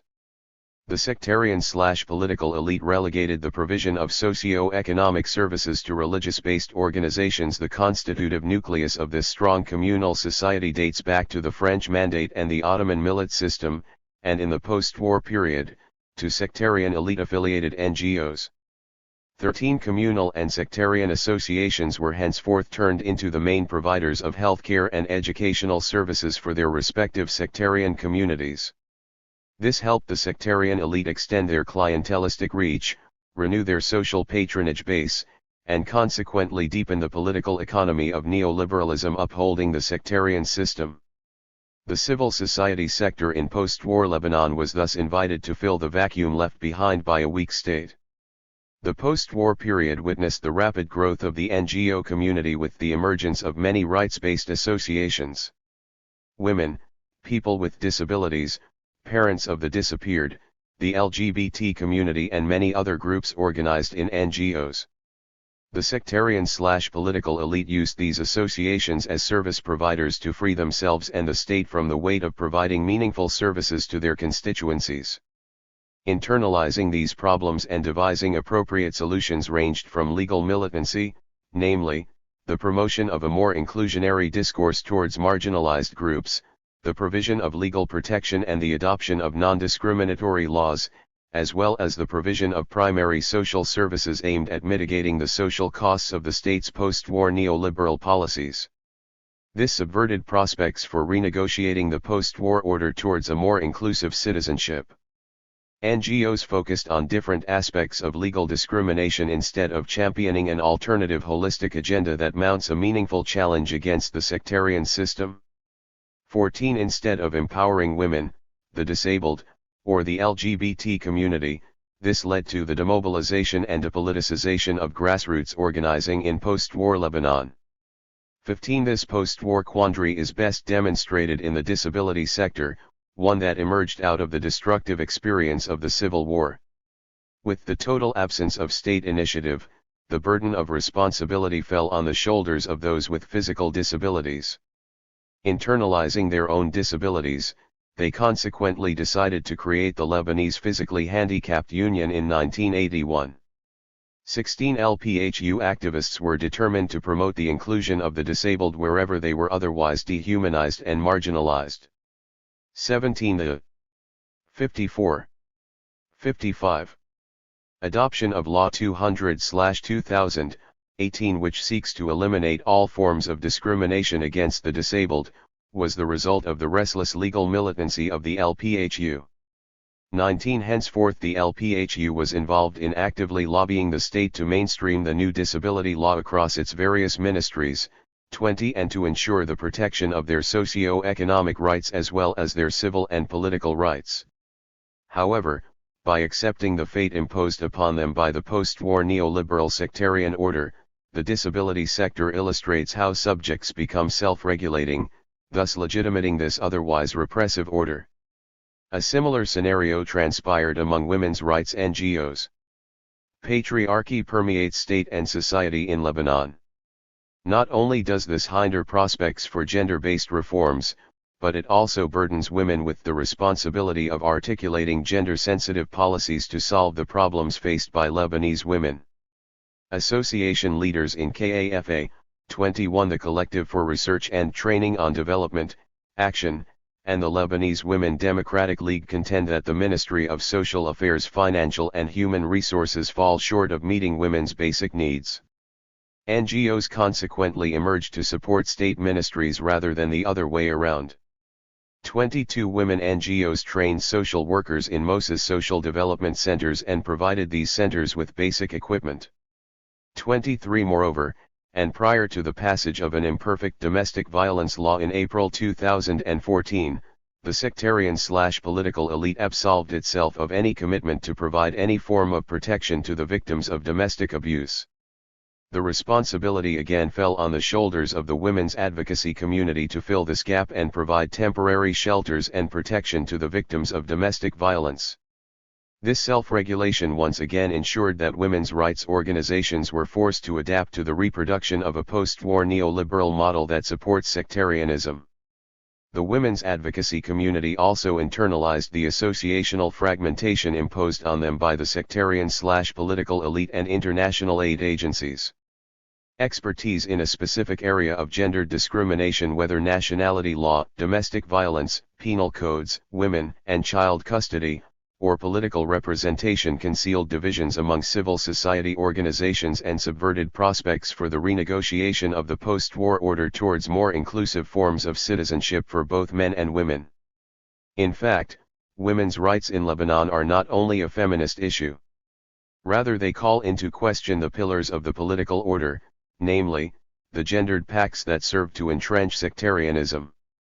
They also intertwine with broader concepts of equality, citizenship, and human rights, which are collectively manipulated by the sectarian/political elite in their quest to reproduce the sectarian order.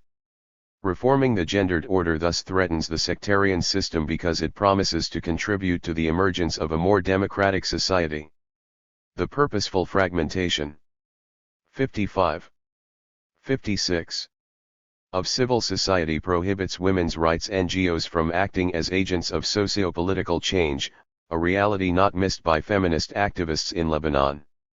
24 Helem, the first non-profit association defending LGBT rights in Lebanon, was established in 2004 to raise awareness, to provide legal and medical assistance to the LGBT community, and to reform Article 534 of Lebanon's Penal Code that criminalizes all forms of sexual intercourse contrary to nature, and incarcerates the convicted person.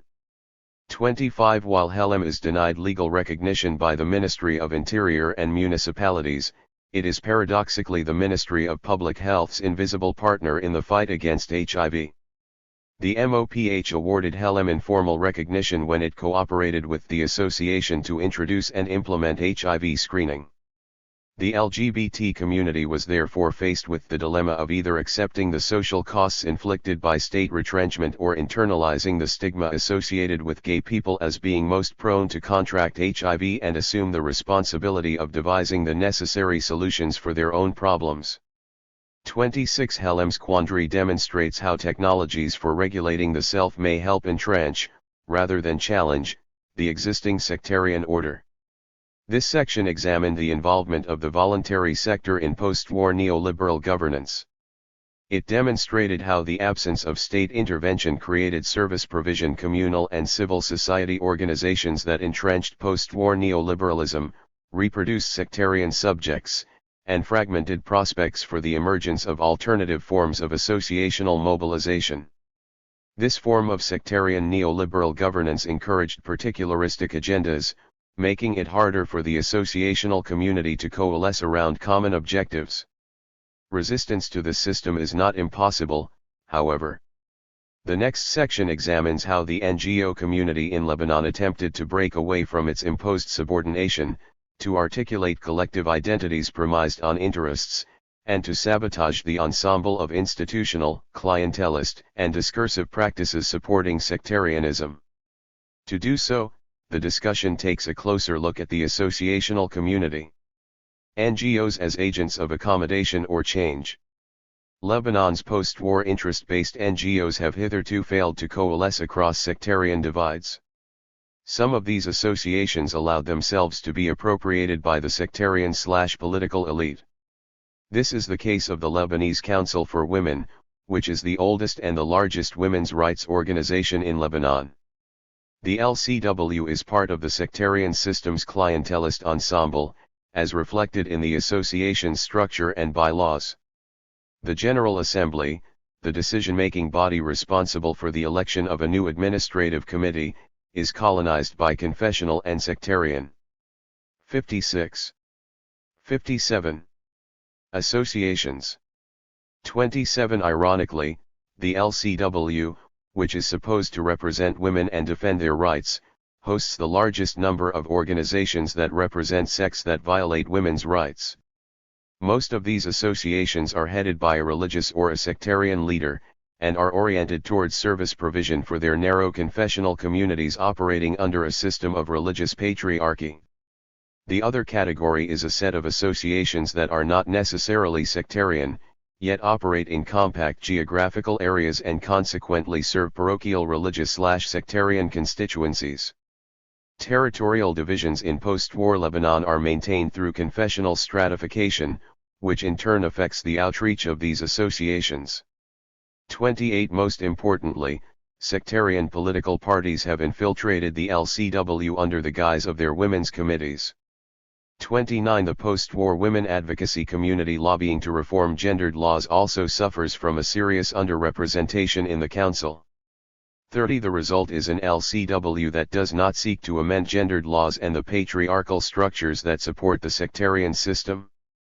The LCW's bylaws also prohibit the council from challenging the ideological hegemony of the sectarian system.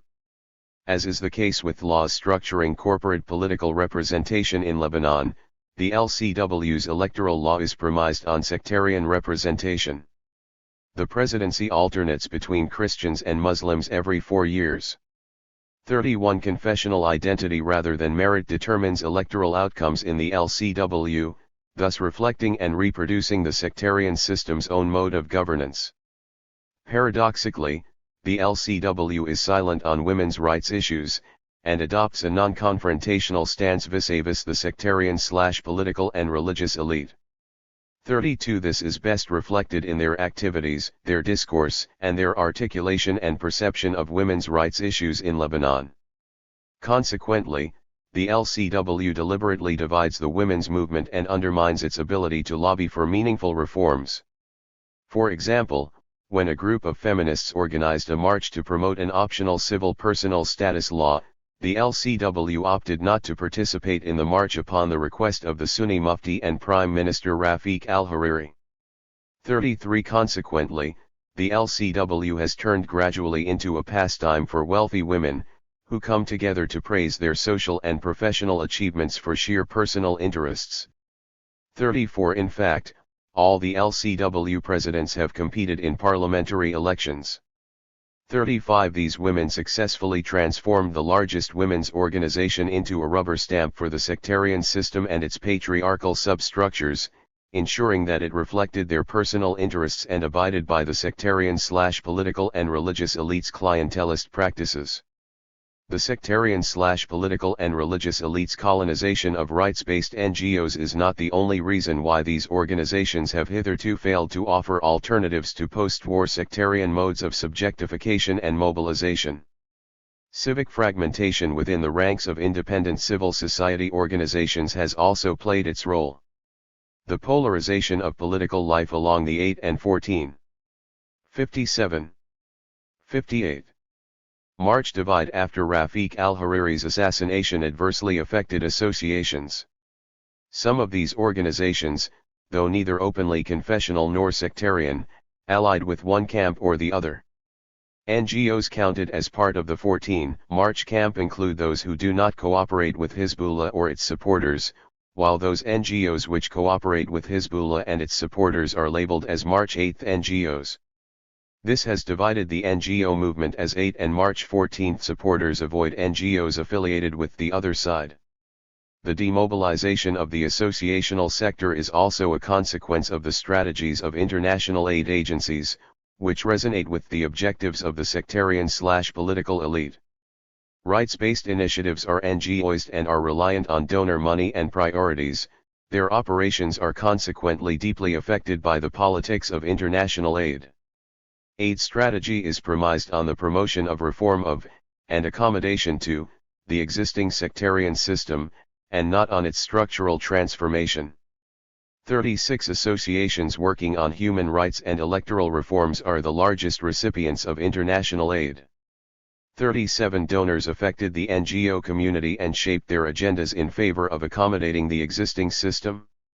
The internalization of this accommodationist logic among association activists legitimized the sectarian system by the very actors who are supposed to challenge it. 38 It also dovetails with the clientelist system supporting sectarianism. Controlling the agenda of big coalitions is but one strategy used by association activists as a springboard to public office. Some association leaders deployed their positions and associations to promote their work and join what are invariably sectarian decision-making circles. In so doing, they were following in the footsteps of the LCW leadership, willfully condoning their incorporation into the sectarian/political elites' clientelist networks.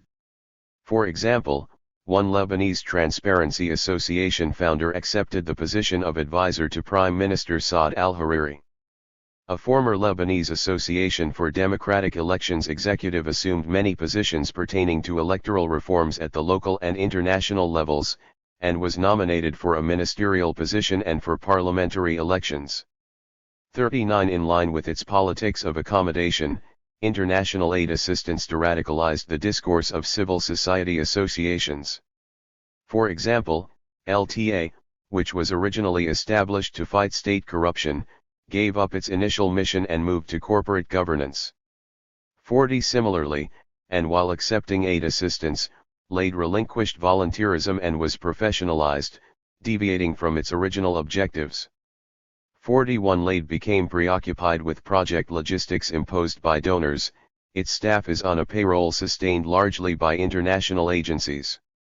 This deradicalized its discourse and incorporated the organization into the clientelist political economy of the sectarian system. International assistance facilitated Laid's absorption into the sectarian system's clientelistic networks by advocating public-private partnerships in the lead-up to the 2005 and 2009 parliamentary elections. Under the Sine-era governments, the MOIM 58, 59 recognized Laid as a partner in monitoring parliamentary elections. This seriously jeopardized Laid's credibility and independence, and exposed it to accusations of siding with the March 14 coalition. Another pitfall of Lebanon's NGO community pertains to its failure to engage with the popular sectors and mobilize them into an anti-sectarian agenda. This is a direct consequence of its socio-economic bias. 42 Most NGO members hail from Beirut's professional middle class, their ideological blueprints are shaped by global agendas, and are divorced from grassroots popular sectors. Nor do their international linkages endow them with local recognition and legitimacy. 43 In some cases, NGO members violate their workers' rights, reducing their wages, and depriving them from receiving minimum social security benefits. 44 Divisions within the advocacy community also impede the coalescence of civil society organizations around common objectives and goals. The abundance of aid assistance for particular agendas fueled competition within Lebanon's association community and created actors with parallel powers. 45 For example, internal struggles and personal problems within the Lebanese Council to Resist Violence Against Women led to the emergence of another organization working on the same agenda, KAFA, whose functions are dependent entirely on international aid assistance.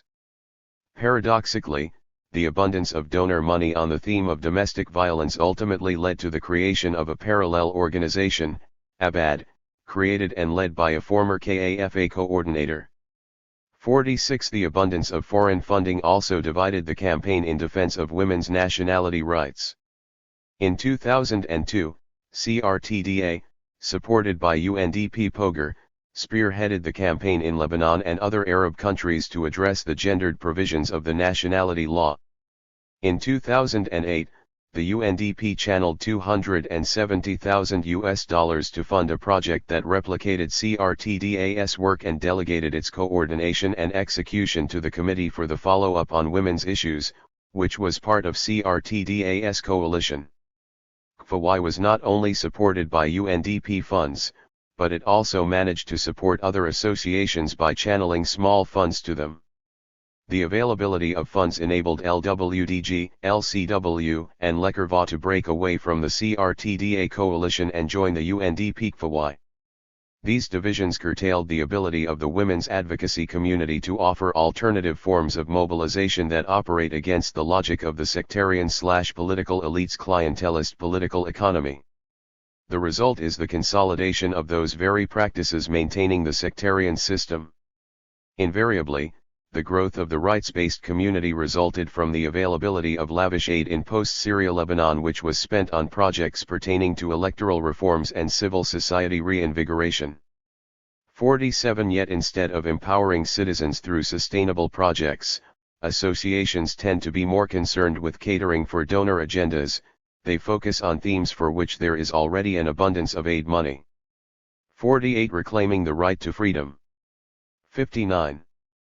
60. Social justice, and a decent living emerged neither from the NGO community nor from paid volunteerism. In fact, none of the NGO leaders mobilized their associations to partake in the 2011 demonstrations demanding the overthrow of the sectarian system on the morrow of the Arab Spring. NGO activists participated in these popular protests as individuals rather than as representatives of their own associations. The LPHU issued a statement in support of the campaign but made it clear that it did not initiate it. 49 Helem decided against taking an active role in the campaign of reforms proposed by the NGO community because they did not endorse Helem's demands. 50 Furthermore, the NGO's campaign of reforms that followed the ineffective 2011 demonstrations was not marketed as an alternative to the existing sectarian system. Rather, the themes invoked by Lebanese NGOs lacked a common platform. 51. This reflects the associational community's fragmentation, a structural feature that serves the sectarian/political elite's determination to caricature this community as one constantly divided internally and unable to work collectively. Given the reach of the sectarian/political elite's political economy and ideological hegemony, and the associational community's own structural failures, the real protagonists of social and political change are not the mainstream civil associations but rather Beirut-based youth groups inspired by the Arab uprisings, 52, who reject the 8 and March 14 political coalitions and the NGO community. Despite the ultimate failure of the 2011 campaign to achieve anything substantial, it nevertheless opened the way for the emergence of a new political consciousness and new organizations determined to change the sectarian system. Hakdi al-AI is one such grassroots organization that emerged from the experience of Lebanon's Arab Spring demonstrations. Its goal is not to reform but rather to radically transform the sectarian system. 53. Its members complain that most NGOs are working on advocacy and awareness instead of working to overthrow the sectarian system. 54. The Dictaphone Group is another such organization. It emerged to question citizens' relationship to the city, with a focus on public spaces, and its redefinition. 55. Its members argue that the NGO sector is depoliticized and divorced from the needs of the popular sector. They have literally emptied us from political action and activism, one member complains. Consequently, NGOs operate on a logic of negotiation with the very institutions that make up the clientelist repertoire of the sectarian system. 56. The institutional surveillance of associations. The 1909 Ottoman Law of Associations is an example of the practices of governance that reproduce sectarian modes of political subjectification and 60. 61. Mobilization in post-war Lebanon. Freedom of association is guaranteed, though within the limits of the law, by Article 13 of the Constitution and by international conventions to which Lebanon is a signatory state. 57. On the other hand, foreign associations, youth and sports associations, labor unions, cooperatives, and syndicates are not subject to the 1909 associational law, rather they are regulated by a set of restrictive laws making them subject to a pre-authorization system. 58. Youth and sports associations are regulated by Law 1672, which brings their activities under the purview of the Ministry of Education and the Ministry of Youth and Sports. Nor are they legalized without the approval of the Ministry of Youth and Sports and the MOIM. Furthermore, their bylaws must comply with the guidelines provided by the MO. 59. The 1909 law is the legal framework that defines the operation of the associational sector. It stipulates that the existence of all associations must be brought to the attention of the MOIM for the Beirut-based associations and the corresponding MOHAFIs for non-Beirut-based associations. 60. By obliging associations to register with the MOIM rather than the Ministry of Justice, civic engagement is rendered a security-based rather than a rights-based activity. Article 6 of the 1909 law states that the founders of the association must immediately provide a signed and stamped statement which includes the address of the association, a statement of its goals, the names and titles of the administrative committee to the Ministry of Interior. 61. It is thus the duty of the association leaders to inform state authorities of the founding of their association, otherwise, the association is outlawed. Upon receiving the association's information letter, the MOIM provides the founders with a receipt called ILMWA Kabar. Although the association law considers the association incorporated once the information receipt has been issued, bureaucratic practice is much more complicated. Associations denied an ILMWA Kabar are not allowed to open a bank account, seek funding, or practice any activities. In other words, the state's recognition of the association is a theoretical practice. It can nevertheless impede its activities through a host of bureaucratic procedures. Helem's complicated saga with the state authorities is informative in this respect. As mentioned earlier in this chapter, the state unofficially recognized Helem as its partner on health issues but continued to deny it legal recognition. In September 2004, HLM presented its information letter to the MOIM. In November, the founders discovered that their file had been shelved and labeled shameful. The possibility of eliminating Law 534 of the Penal Code, which criminalizes sexual intercourse contrary to nature, seems to have triggered anxiety among the country's religious as well as sectarian/political elite. After all, sexuality is tightly regulated by the religious elite and their patriarchal allies who sanction only heterosexual relations. The strange pleasures of homosexual. 61. 62.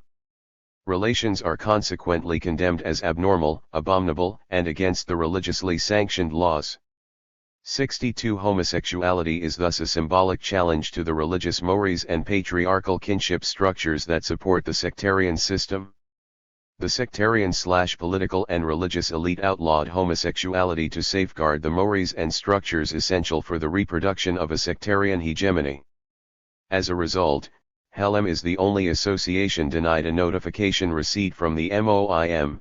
It can neither open a bank account, take on legal cases, nor apply for funding.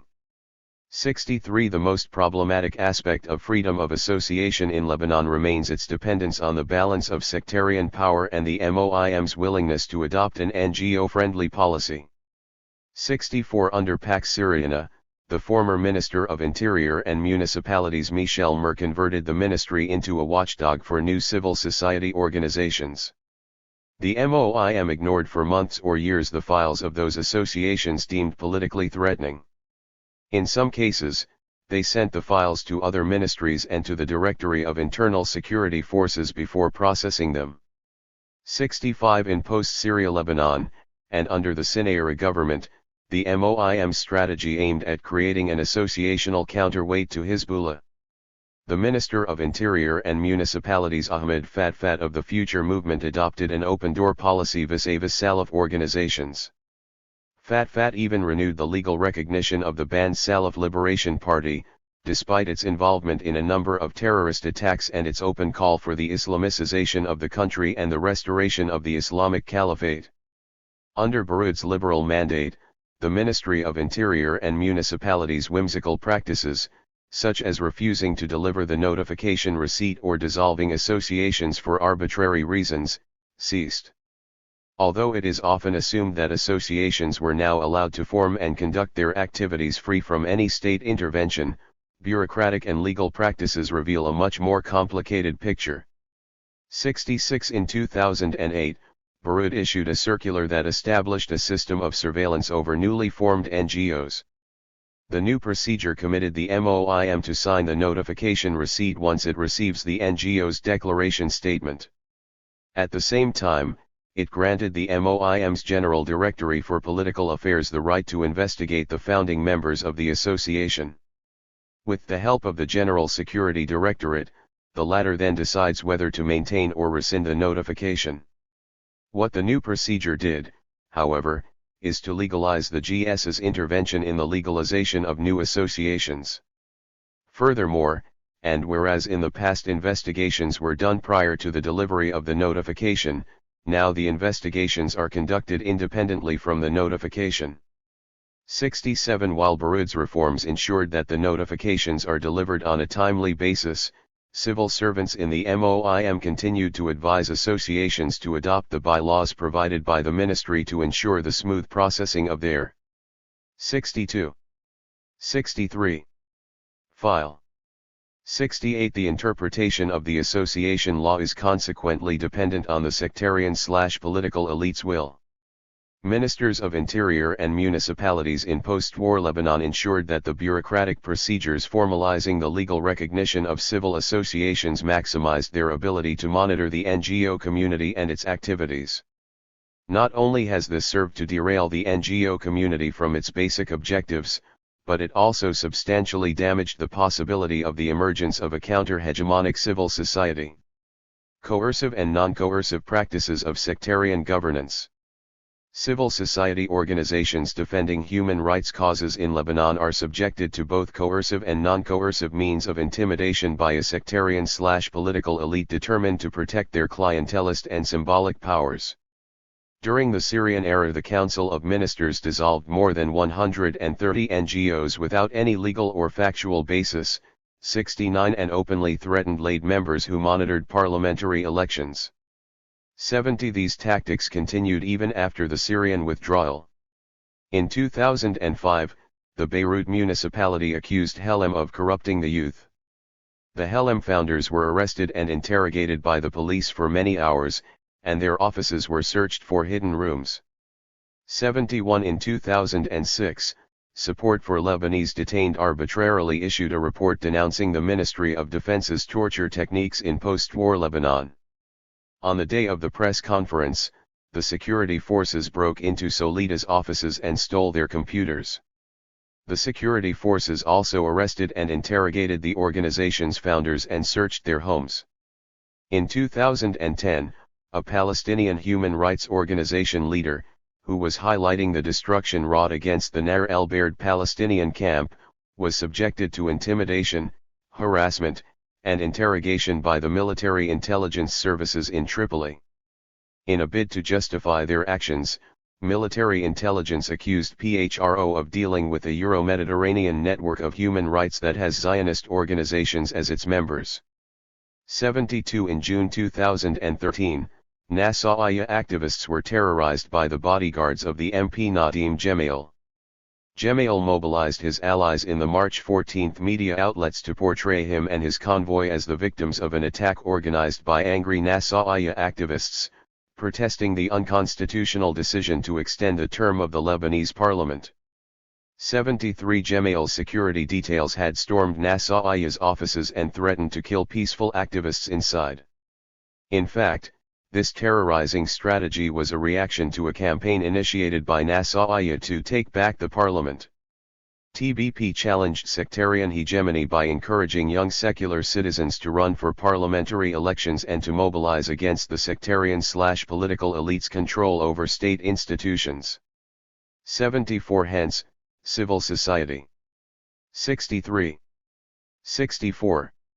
Activists who challenged the sectarian system were exposed to the everyday violence of the sectarian/political elite and their coercive institutions.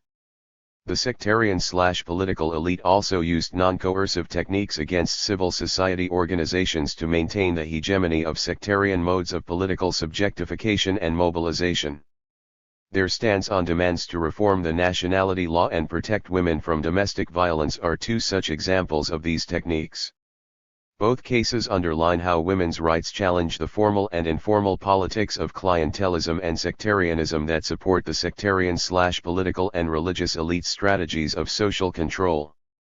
The sectarian/political and religious elite's opposition to a woman's right to grant citizenship to her children and husband is anchored in the opinion that this protects against attempts to nationalize Palestinians in Lebanon, which, in turn, supports their right of return to Palestine.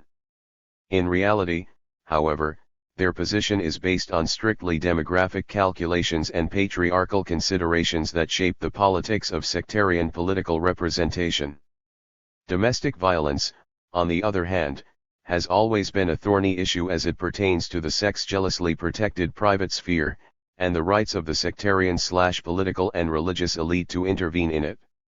However, domestic violence and personal status laws overlap. A civil code for domestic violence calls into question the legitimacy conferred upon religious leaders to mitigate family conflicts. It raises questions concerning man's control over his wife and family, and legitimatizes a woman's right to divorce her husband and to win custody of the children. All this, in turn, complicates the sectarian/political elite's deployment of kinship as a tool of political control and the reproduction of sectarian subjects. The sectarian elite presented themselves as proponents of a rights-based discourse in both of these cases. Yet, as we shall see, once the reform agendas were tabled for serious deliberation, they were compromised on the basis of pure sectarian calculations. In fact, the sectarian/political elite responded to reform demands by proposing what are at best sexist laws that only serve to harden sectarian identities and modes of political mobilization. In the particular case of the nationality law, successive Sunni prime ministers have declared their commitment to the reform of the existing gendered nationality law, but only because it would increase the demographic weight of the Sunni community. 75 Christian, but especially Maronite, political and religious elites fiercely oppose such a prospective law because it would further dilute their demographic numbers in the country. A 2009 UNDP report confirmed these Christian fears. The study surveyed 18,000 cases of women married to non-nationals between 1995 and 2008. It concluded that 8.2% of Muslim women are married to non-nationals compared to only 2% of women from the Christian community. 76 Representing a popular Christian sentiment, the FPM MP Namatala Abinasr argued that the nationality issue would lead to the naturalization of Palestinians. 64. 65. And would overburden Lebanon with non-Christian communities. 77 He concurrently tabled a draft law for a green card 78 that denied political rights for children and husbands of mixed marriages but awarded them civil rights instead. Abinasr based his law on the principle of reciprocity, which required that the Lebanese in the husband's country of origin receive a similar treatment. However, these conditions were impossible to meet in any other country. At the same time, he defended the right of mainly Christian Lebanese immigrants to reclaim their nationality, predicating this right on outdated paternal blood ties. These statements reflected the narrow confessional prejudices and electoral calculations of the FPM. Abinasr's proposals reflect Christian demographic fears of being swallowed by a Muslim majority, and the FPM's assumption that it is widely popular among Lebanese immigrants. 79 The sectarian/political elite's sensitivity to all matters pertaining to the nationality law was demonstrated on June 16, 2009 when the maverick Judge Atzi granted a Lebanese widow married to an Egyptian man the right to pass her nationality to her minor children. Atzi's liberal interpretation of the law antagonized the sectarian/political and religious elite. Sectarian leaders referred Atzi to a disciplinary council on the pretext that his main task is to apply rather than interpret the law. 81 The Minister of Justice Ibrahim Nayyar swiftly demanded that the judgments of the Mount Lebanon Court of First Instance Atzi's court should be appealed by the Mount Lebanon Civil Cassation Court. 82 Ironically, however, and in the particular case of the Mount Lebanon Court, the Cassation Court relegated to the Court of First Instance the discretion to make its own binding judgments. Atzi's ruling was consequently legal and final. The only body empowered to appeal the ruling was the Ministry of Justice's Higher Legal Committee, which in this particular case pertaining to citizenship matters required an official request from the Minister of Interior and Municipalities to do so. Then Minister of Interior and Municipalities Baroud supported Atzi's ruling, but avoided a confrontation with the sectarian/political elite, and consequently his commitment to social justice remained rhetorical. In fact, Baroud had two legal options in dealing with Atzi's ruling. He could have either asked the Higher Legal Committee to appeal the ruling or abide by the ruling and declare invalid any attempt to appeal it. Paradoxically, Baroud opted for neither course of action. Instead, he declared that he did not receive an official request from the Higher Legal Committee asking him whether he intended to appeal the ruling, a legally moot position at best. 83 Be that as it may, the Higher Legal Committee ignored Baroud and submitted to Nayyar's request. It appealed Atzi's ruling at the Mount Lebanon Civil Cassation Court. 11 months later the Mount Lebanon Civil Cassation Court rescinded Atzi's historic ruling. Lebanese women married to non-Lebanese men lost what would have amounted to a powerful legal precedent. Operating under the whim of the 65. 66. Sectarian/political and religious elite, Lebanon's legal system had failed to grant Lebanese women married to non-Lebanese one of their basic human rights. 84 Baroud's dilemma is instructive as it underlines the problems faced by well-intentioned reformists who are co-opted into the sectarian system and its clientelist networks in a bid to silence critical voices. Baroud ultimately compromised his rights-based discourse on issues of civic activism to avoid antagonizing the Maronite political and religious elite. He first supported giving all Lebanese women the right to pass their nationality to their children, a position premised on the principle of equality enshrined in Article 7 of the Constitution. He later abandoned this stance and presented two contradictory laws to the Sinayra government. While one of the versions maintained that all women should be awarded the right to give nationality to their husbands and children, the second version deprived women married to stateless men, a reference to the Palestinians in Lebanon, from doing so. 85 Towards the end of his term, Barakat gave up lobbying for the amendment of the nationality law. Instead of changing the gendered nationality law, Barakat amended Ministerial Decree No. 10/955 to allow non-national husbands and children, whether employed or not, a free 3-year residency. 86 The decree finally became effective in May 2010, after CRTDA campaigners lobbied, and women married to non-nationals, protested against the compulsory expulsion of their husbands. 87 Still absent is a law premised on the principle of full equality. Women married to non-nationals continue to be punished for their personal choices. Their children and husbands continue to be treated as foreigners and face a mix of legal and administrative hurdles. The struggles for a law that protects women against domestic violence also captures how women's rights are held hostage to the narrow calculations of the sectarian/political and religious elite at the expense of universal citizenship norms. In 2007, KAFA drafted a law proscribing violence against women.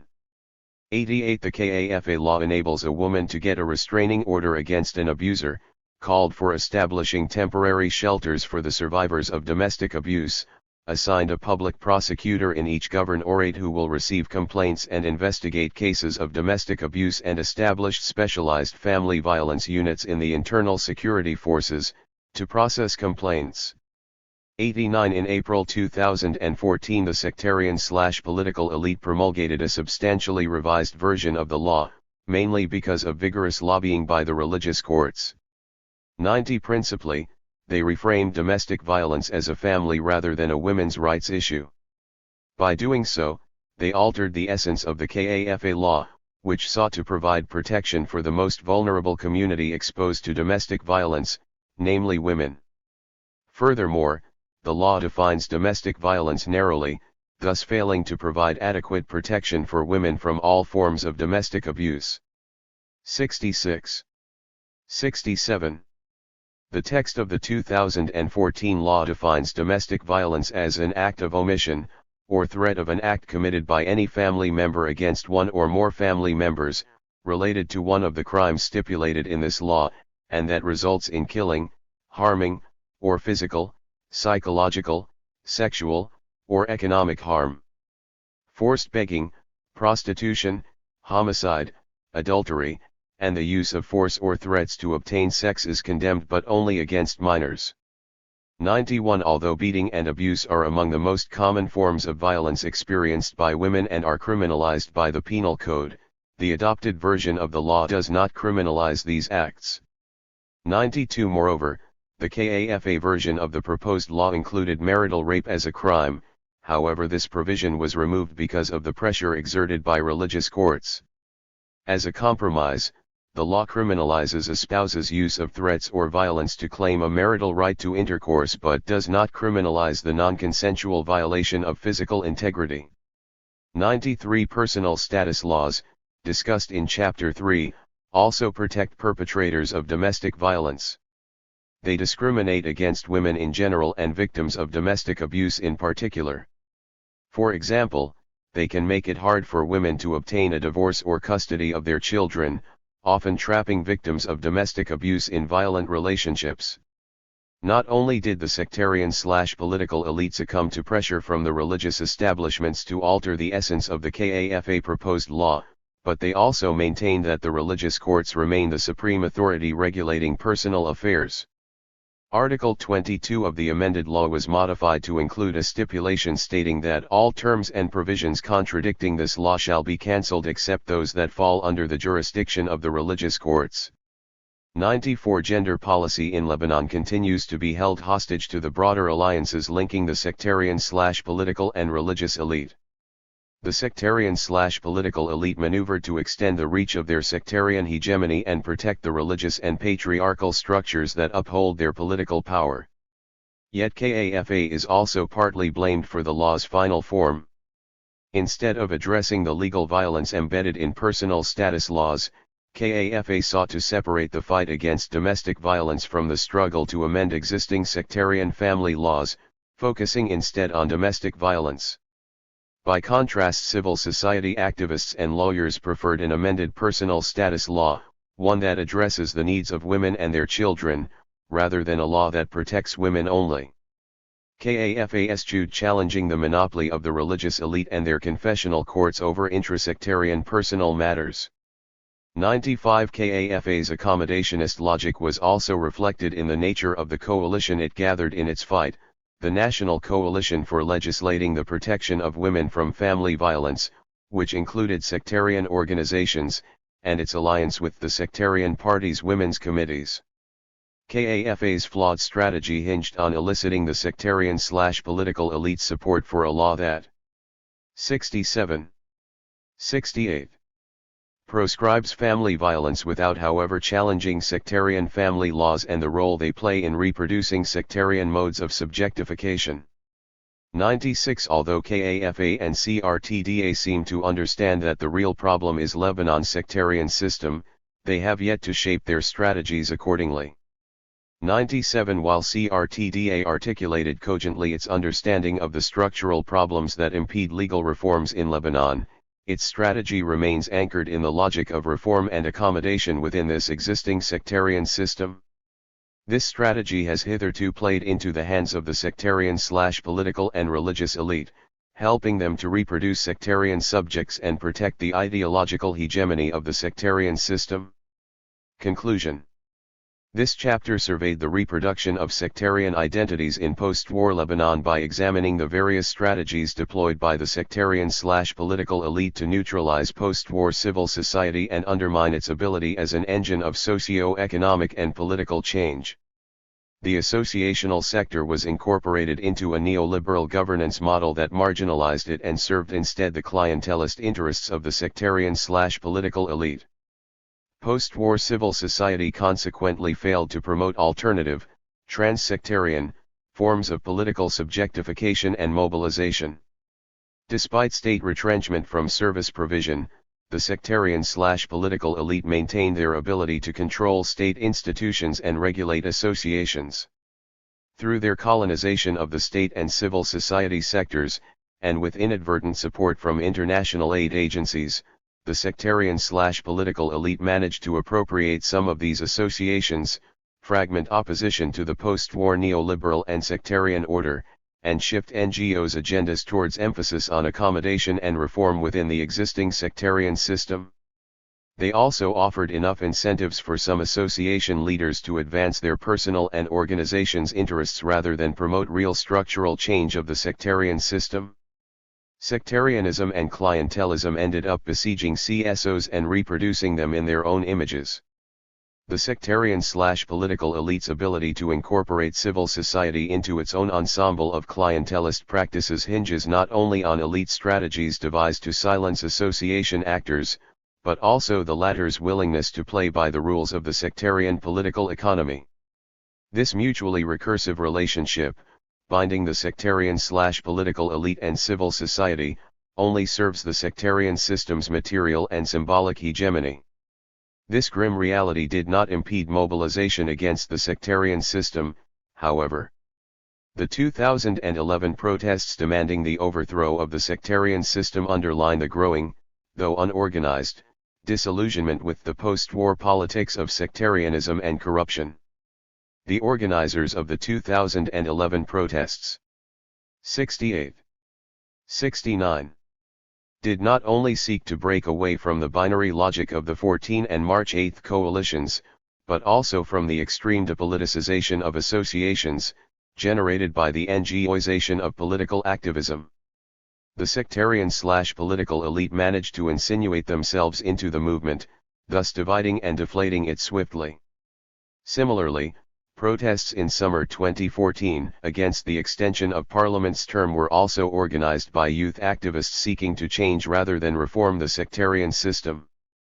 At the heart of their protests is a call for novel, non-sectarian forms of political subjectification and mobilization. Chapter 5 looks at the strategies used by the sectarian/political elite to contain collective action on behalf of labor rights. It shows how the division of Lebanon's labor movement produced new forms of organizing and collective action outside this movement in the pursuit of socio-economic reforms. 69. 5. Sectarianism and struggles. For socio-economic rights. The persistence of sectarianism in post-war Lebanon hinges to a great extent on the sectarian/political elite's successful destruction, sabotaging, or co-optation of alternative, cross-sectarian, and heterogeneous modes of political subjectification and mobilization. This is not a strictly post-war phenomenon, however. The sectarian elite aggressively clamped down on different forms of social and political organization that challenged the exclusionary logic of the sectarian system in the pre-war period. For example, Joseph demonstrated how the emergence in the early 1970s of intersectarian women's networks in the heterogeneous urban working-class neighborhood of Camp Trad in Greater Beirut directly challenged the sectarian system's clientelist political economy and ideological hegemony. One deploying a number of tactics such as direct shelling, street fighting, intimidation, and kidnappings. The sectarian, but in this case primarily Maronite, elite succeeded in destroying what had emerged as an arena of systemic, intense, intersectarian, communal relationships.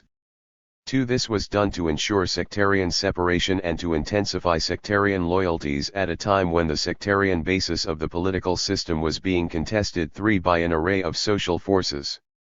Nothing challenged the sectarian system's political economy and ideological hegemony more than the intersectarian solidarity that exploded among peasants, workers, students, intellectuals, and employees in defense of a range of sweeping socio-economic and political reforms just prior to the outbreak of the 1975 war.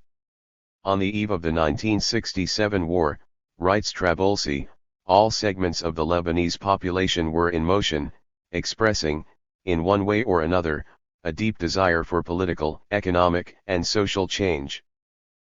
Peasants and sharecroppers across the country's rural landscape revolted against absentee landowners, demanding fairer crop shares and better prices for their goods.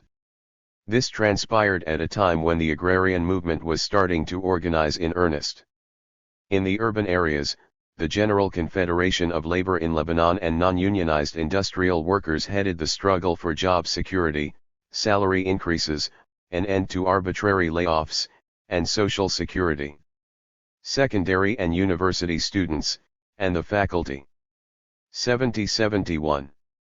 Of the country's public university, the Lebanese University, staged strikes demanding lower tuition fees, fairer grading scales, and unified textbooks and university campuses for the students, and salary raises and tenure for university professors. The alliance of sectarian/political and economic elite opposed these and many other demands as they sought to protect the lopsided economy of the merchant republic and their commercial and financial privileges. As discussed in Chapter 1, the post-war period witnessed a deeper integration among the country's sectarian/political and economic elite. Post-war neoliberal fiscal and monetary policies, and the management of the country's economy as a business enterprise serving the private interests of both Syrian and Lebanese officials, devastated whole sectors of the salaried and lower classes. The GCL emerged as an opponent of the neoliberal economic excesses pursued by post-war governments, especially Rafiq al-Hariri's, and was a vociferous proponent of far-reaching socio-economic reforms. Its incorporation into the sectarian/political elite's clientelist patronage networks was thus imperative for the implementation of post-war neoliberal economic policies. It was also necessary to prevent the emergence of alternative, class-based, and cross-sectarian modes of political subjectification and mobilization. The GCL became a prime casualty of the overlapping alliance of sectarian/political and economic elite running post-war Lebanon, supported by the political and security might of Pax Syriana. This chapter examines the process by which Lebanon's labor movement was co-opted and sectarianized in the post-war period. It unpacks the strategies used by the sectarian/political elite and their protégés in the labor movement to divide the GCL along sectarian lines, turning it from a protagonist of workers' rights and social justice to yet another instrument in the sectarian elite's clientelist and symbolic repertoire. Incorporating the labor movement into the sectarian/political elite's clientelist ensemble led to the coalescence of a new opposition from outside the GCL, however. Teachers from public and private schools, joined by public sector employees, assumed the mantle of opposition to the post-war state's lopsided socio-economic policies. Their class-based, cross-sectarian opposition challenged the sectarian system's political economy and ideological hegemony as they demonstrated for socio-economic justice throughout the country. This explains the energy invested by the overlapping sectarian/political and economic elite to divide and contain what amounted to a rare but viable threat to the socio-economic and ideological structures upholding sectarianism. Capturing the labor movement. 5. The first attempts at organizing workers in Lebanon commenced with the onset of the French Mandate. With the help of the country's allied mercantile financial 71. 72. Bourgeoisie and French concessionary companies, the mandatory authority sought to channel workers in support of the French Mandate. It consequently created the General Labour Party for Greater Lebanon in a bid to deny workers an autonomous organization, and to keep the labor movement divided along sectarian and ideological lines. 6. The party gathered employers and employees, advocated cooperation between the two groups, and supported French rule in Lebanon and Syria. Unperturbed, workers' organization and struggles for basic rights commenced in earnest soon after the start of the mandate. 7. Railway workers were at the forefront of the campaign to organize workers. In 1920, they staged a large strike demanding higher wages. Under the leadership of Fuad al-Shimali, a charismatic tobacco worker exiled from Egypt for his communist activities, communist intellectuals and revolutionary workers founded the General Union of Tobacco Workers in Lebanon in summer 1924. The next step was the founding of the Lebanese People's Party on October 24, 1924 to serve as a front for the union's political activities. Thoroughly anti-confessional, the LPP advocated labor unions, more support for public education, the liberation of women, anti-sectarianism, and public control of waqf revenues.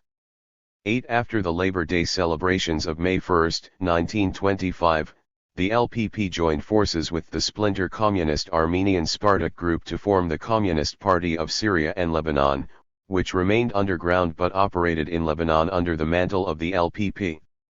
9. The CPSL played an instrumental role in organizing workers in labor unions and coordinating their activities. Public sector workers, as well as transport workers and those in the proliferating new industrial firms and services sectors, soon joined railway and tobacco workers organizing and demanding legal recognition of their basic rights and state protection from employer abuse. By the late 1930s, Elizabeth Thompson notes, Syrian and Lebanese workers had attained a well-developed subaltern consciousness and won virtual recognition of their class-based movement. 10. Independence inaugurated what would later emerge as a stubborn feature of the state's relation with the labor movement. Successive administrations sought to control and exacerbate divisions within the labor movement. A new labor law was promulgated on September 23, 1946. It granted workers the right to organize in unions, but prohibited them from participating in political activities. 11. Both the Bishar al-Khoury and the Camille Kamoun administrations repressed leftist unions and legalized anti-communist, pro-government unions and labor federations to balance against the unions. They also licensed multiple unions representing workers in the same sector, and encouraged competition between these unions. 12. The GCL was finally established in 1958 after long negotiations among the existing four licensed, pro-government federations. Its activities remained suspended. 72-73. Until a sectarian distribution of executive offices was fixed as, a Maronite president with one Shia and one Sunni deputy. It represented the governmental-led federations until four opposition federations were finally licensed by the Liberal Minister of Social Affairs Jamil Lahad in 1966. A higher council for federal unions was formed in 1967, gathering the pro-government and opposition federations, now a total of 9 federations. This was followed on May 3, 1970 with the decision to unite all, now numbering 14, federations into one single confederal entity, the GCL, which was however dominated by pro-government federations under the leadership of Gabriel Cowrie. 13. Despite the state's attempts to divide the labor movement throughout the pre-war years, and its internal fractured nature, the GCL emerged during the war years as one of the few Lebanese institutions to rise above sectarian divisions. 14. It preoccupied itself with socio-economic concerns, negotiating annual wage increases that protected workers' wages from rising inflationary effects, and demonstrated against corruption and damage caused by currency speculation. The GCL mobilized against the war, organizing rallies across the religious divide, demanding an end to hostilities. Towards the final years of the war, the GCL had emerged as a symbol of Lebanese unity and opposition to the war. 15. The end of the war ushered a new era for the GCL. Damascus and its protégés in Lebanon were determined to emasculate the labor movement, especially after Rafiq al-Hariri assumed the premiership in 1992.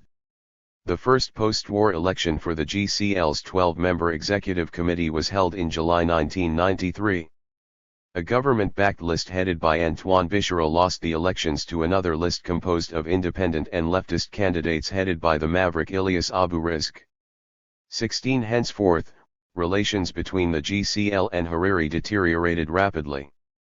The GCL emerged as a vocal opponent of Hariri's neoliberal model of post-war reconstruction, one that placed the state's fiscal and monetary policies at the service of the private interests of the country's overlapping sectarian/political and economic post-war elite and their Syrian partners. 17. Abu Rizk challenged virtually every policy initiative of the Hariri administration, and fostered close ties with the prime minister's opponents. 18. Hariri was especially wary of a GCL determined to defend workers' rights at a time of growing economic crisis. The GCL was vociferous in demanding salary increases, the adoption of a progressive income tax, greater government control over consumer prices, workers' fringe benefits, and a raise in the employment grades and salary scales of public sector teachers as well as LU faculty. It often carried its opposition to the streets, demonstrating most famously during the July 19, 1995 violent protests against an increase in gasoline prices and holding sit-ins that embarrassed the sectarian/political elite. Abu Rizk also meddled in political affairs, championing political freedoms and liberties at a time when Syria, supported by its local protégés, was consecrating its security control over 73. 74. The country and decimating its political opponents. He also confronted Barry's attempt to penetrate and control the GCL by creating loyal union federations. Rabie and Jumblat also opposed Abu Rizk because of his domination of the GCL. 19. By 1997, a wide spectrum of the post-war sectarian/political elite was determined to oust Abu Rizk from the leadership of the GCL. This strategy entailed undermining Abu Rizk's control of the GCL's executive committee, a task made easier given the GCL's undemocratic internal structures whereby each union federation, irrespective of its size, is represented by 2 members in the GCL's executive council. 20 successive pro-Syria post-war ministers of labor 21 legalized new union federations loyal to members of the sectarian/political elite who, in turn, infiltrated their protégés into the GCL's executive council. 22. As tables 5.1 and 5.2 show, Barry's Amal movement controlled the lion's share of executive council seats and votes. Other political parties with substantial influence in the executive council included the LCP, the Lebanese Forces, the Bath Party, and the Syrian Social Nationalist Party.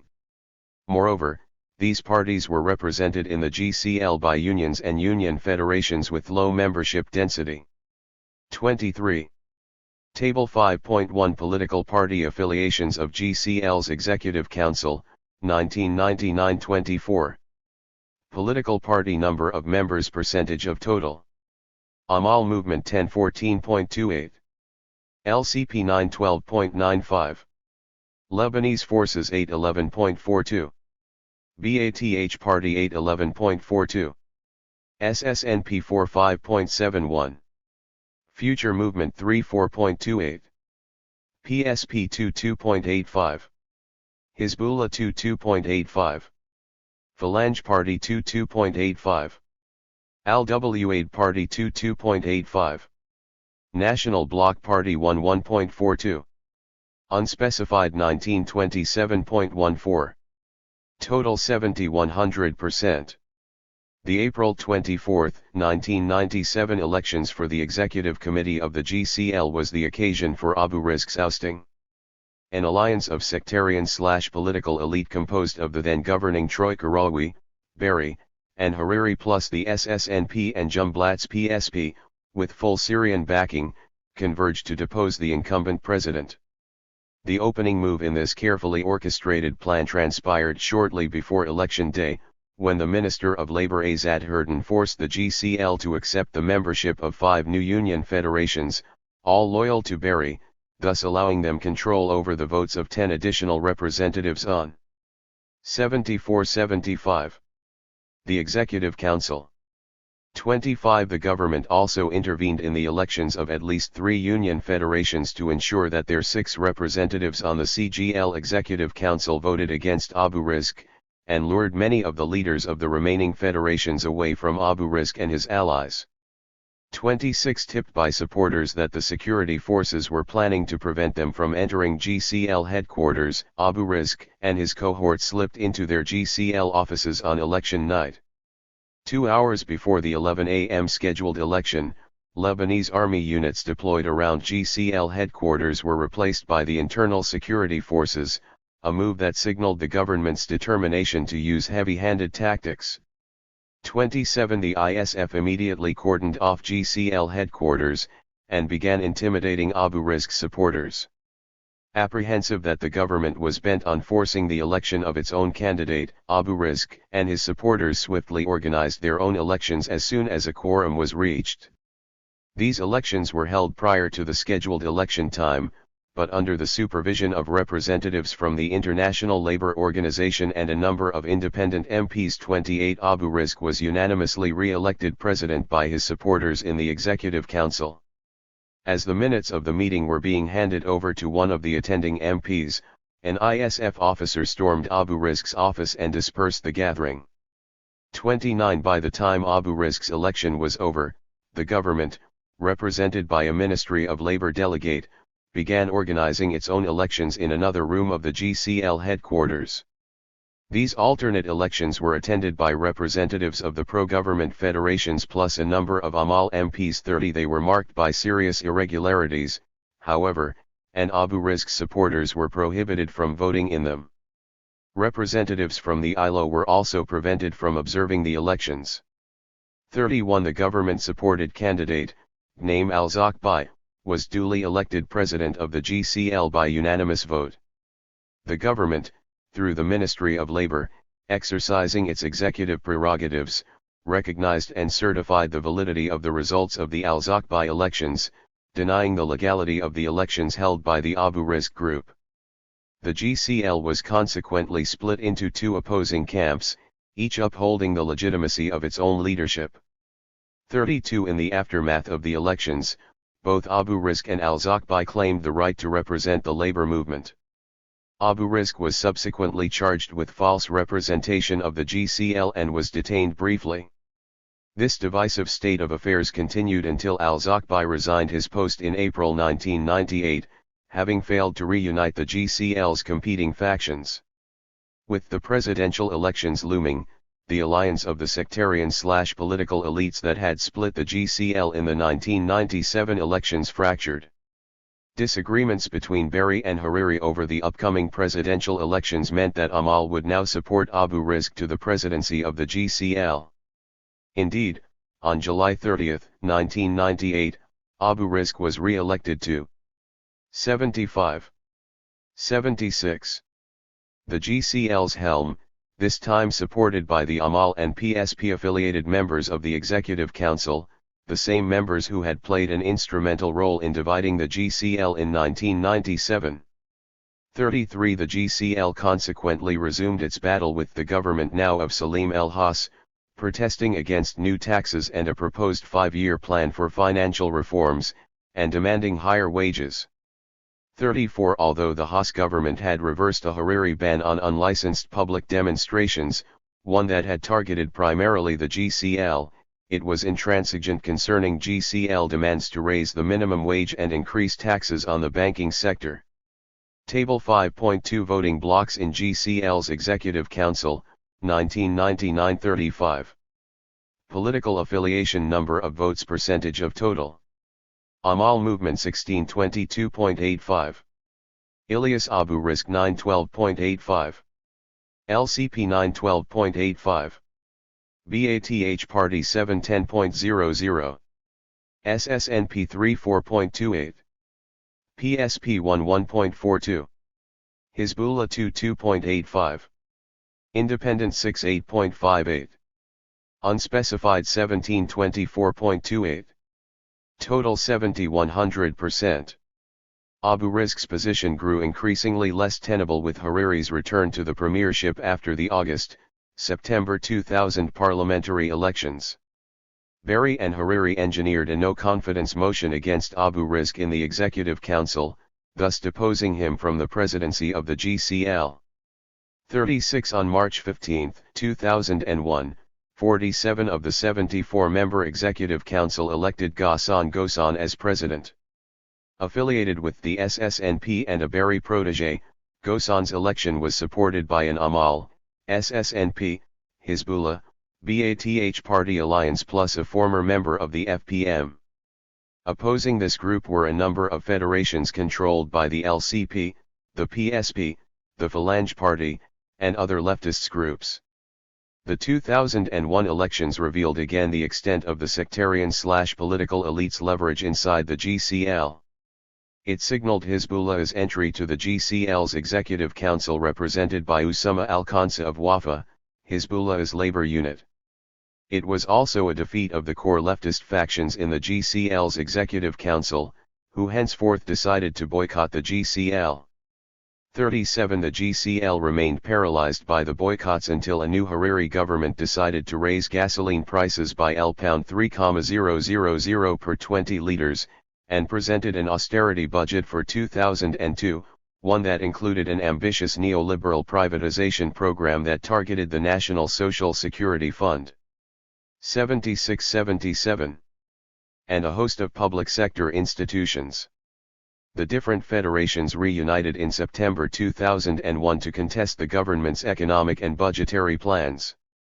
38 It was a tamed GCL, however, compared with that under Abu Rizk's leadership, as most of its union federations were headed by protégés of the same sectarian/political elite shaping the state's economic policy. Indeed, the GCL's rally to mark Labor Day 2002 was held under Barry's auspices, and in the presence of several cabinet members. 39 Even a cabinet decision to ban vehicles running on diesel by middle 2015 failed to unite the labor movement. Taxi, service, and minivan drivers stood to suffer the most from the cabinet's Anti-Air Pollution Law 341 passed in August 2001. The country's taxi and minivan drivers are divided into 17 unions for drivers. 40 Most unions belong to either the Union of Taxi Drivers and Owners, headed by Abdel Amir Najdi, an LCP official, or the Federation of Land Transportation, headed by Barry's ally and Amal official Bassam Tlays. Moreover, the only minivan union, the Union of Drivers and Owners of Minibuses, is a member of Hizbullah's labor unit. Intermittent demonstrations to protest the law were held, albeit only the federation headed by Najdi showed any real opposition to the government law. 41 On May 27, 2004, the GCL organized a general strike to protest against increases in fuel prices and the deteriorating economic conditions in the country. The unions for taxi and minivan drivers organized their own rallies to protest against the rising fuel prices and the proposed diesel ban. As the rally made its way through the Hay al-Selam neighborhood in Beirut's southern suburbs, Clashes broke out between Amal and Hizbullah members. The army opened fire in an attempt to control the clashes, killing 5 civilians and wounding dozens more. The clashes created a rift inside the GCL. Hizbullah's representative on the GCL's Executive Council subsequently resigned his post. Other parties, including the LCP and the PSP, also withdrew from or boycotted the GCL. The GCL was effectively paralyzed by the withdrawals, and held no meetings from May 27, 2004 until after the withdrawal of Syrian troops from Lebanon on April 26, 2005. When Lebanon divided along 14 and March 8 lines after Hariri's assassination on February 14, 2005, the labor movement lost any semblance of unity. The GCL was henceforth considered a mouthpiece of the March 8 opposition, and especially of Berry. A pro-14 March labor opposition, composed of 18 federations, gathered under the label of the Salvation Body of the GCL. The split within the labor movement along sectarian and political lines was now official, as each wing of the labor movement accused the other of politicizing labor demands at the service of their sectarian patrons. Similarly, elections in the professional unions became political contests between 8 and March 14 candidates, but were void of socio-economic concerns. By the time the labor movement in Lebanon celebrated Labor Day in 2010, the GCL had inflated into 580 unions and 51 union federations, 42 which divided along 77. 78. Overlapping sectarian and political lines.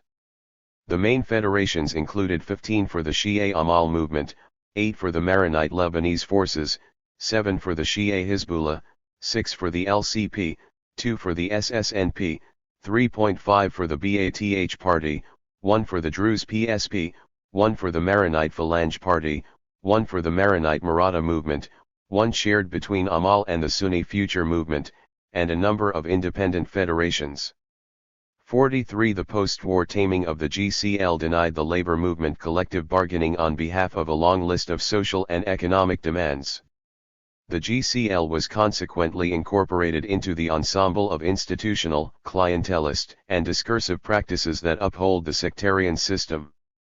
The sectarian/political elite's successful integration of the GCL into its clientelist patronage network served, in turn, to obviate the emergence of post-war challenges to the political economy and ideological hegemony of the sectarian system. This has hardened sectarian identities and modes of political subjectification and mobilization in post-war Lebanon. The GCL against labor rights. The taming of the GCL had far-reaching consequences on labor struggles and, consequently, post-war sectarian modes of political subjectification and mobilization. Hard-won collective labor contracts between employees and their employers were revoked as part of Hariri's post-war neoliberal economic assault on workers and the public sector. Only the powerful Federation of Unions of Banks employees in Lebanon, representing some 20,000 bank employees, was able after long negotiations to renew its collective labor contract with the Association of Banks in Lebanon in 2013, after it had expired in 2009. The ABL attempted, but ultimately failed, to renegotiate salary increments, working hours, the 16-month annual salary, and post-retirement health care benefits. 44 struggles to raise the minimum wage and public sector salaries were henceforth no longer championed by the GCL, they rather became the rallying cry of the Syndical Coordination Committee, an alliance gathering some 250,000 public sector teachers and employees that split from the GCL and is supported by most private school teachers. The battle to raise the minimum wage, which directly affects salaries in the private sector, demonstrates the GCL's new role as a defender of the interests of the overlapping post-war alliance of sectarian/political and economic elite rather than those of laborers and the economically disadvantaged.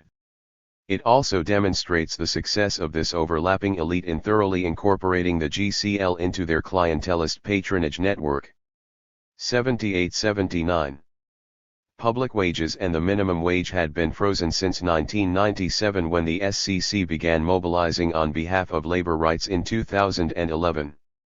The SCC's mobilization coincided with the appointment on June 13, 2011 of the reform-minded economist Charbel Nahas as Minister of Labour representing Michel Aoun's Free Patriotic Movement in Najib Mikati's cabinet. Cognizant that any prospective wage increase was bound to be diluted by parallel price increases, Nahas proposed a way out of this cyclical saga through a package labeled the social wage. 45. On this view, wage increases which Nahas proposed should be equal to the 16.3% increase in prices estimated by the Central Administration of Statistics would be part of a wider package of social services and legislations that includes universal health care, incorporating transportation costs into the employee's basic salary with its attendant pension plan supplements, the provision of an efficient public transportation system, market regulations to end monopolies, and guaranteed employment for first-time job seekers in return for the state picking up the bill for their pension plan fees. Nahas also proposed that new social expenditures created by these public projects should be financed through new taxes on rentier revenues, namely those generated from real estate sales and speculations as well as from banking and financial profits.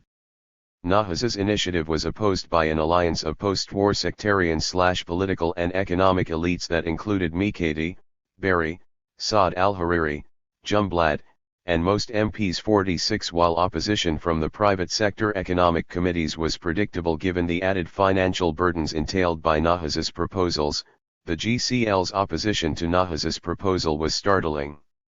After all, his proposal aimed to raise the living standards and purchasing power of the very constituencies which the GCL claimed to represent.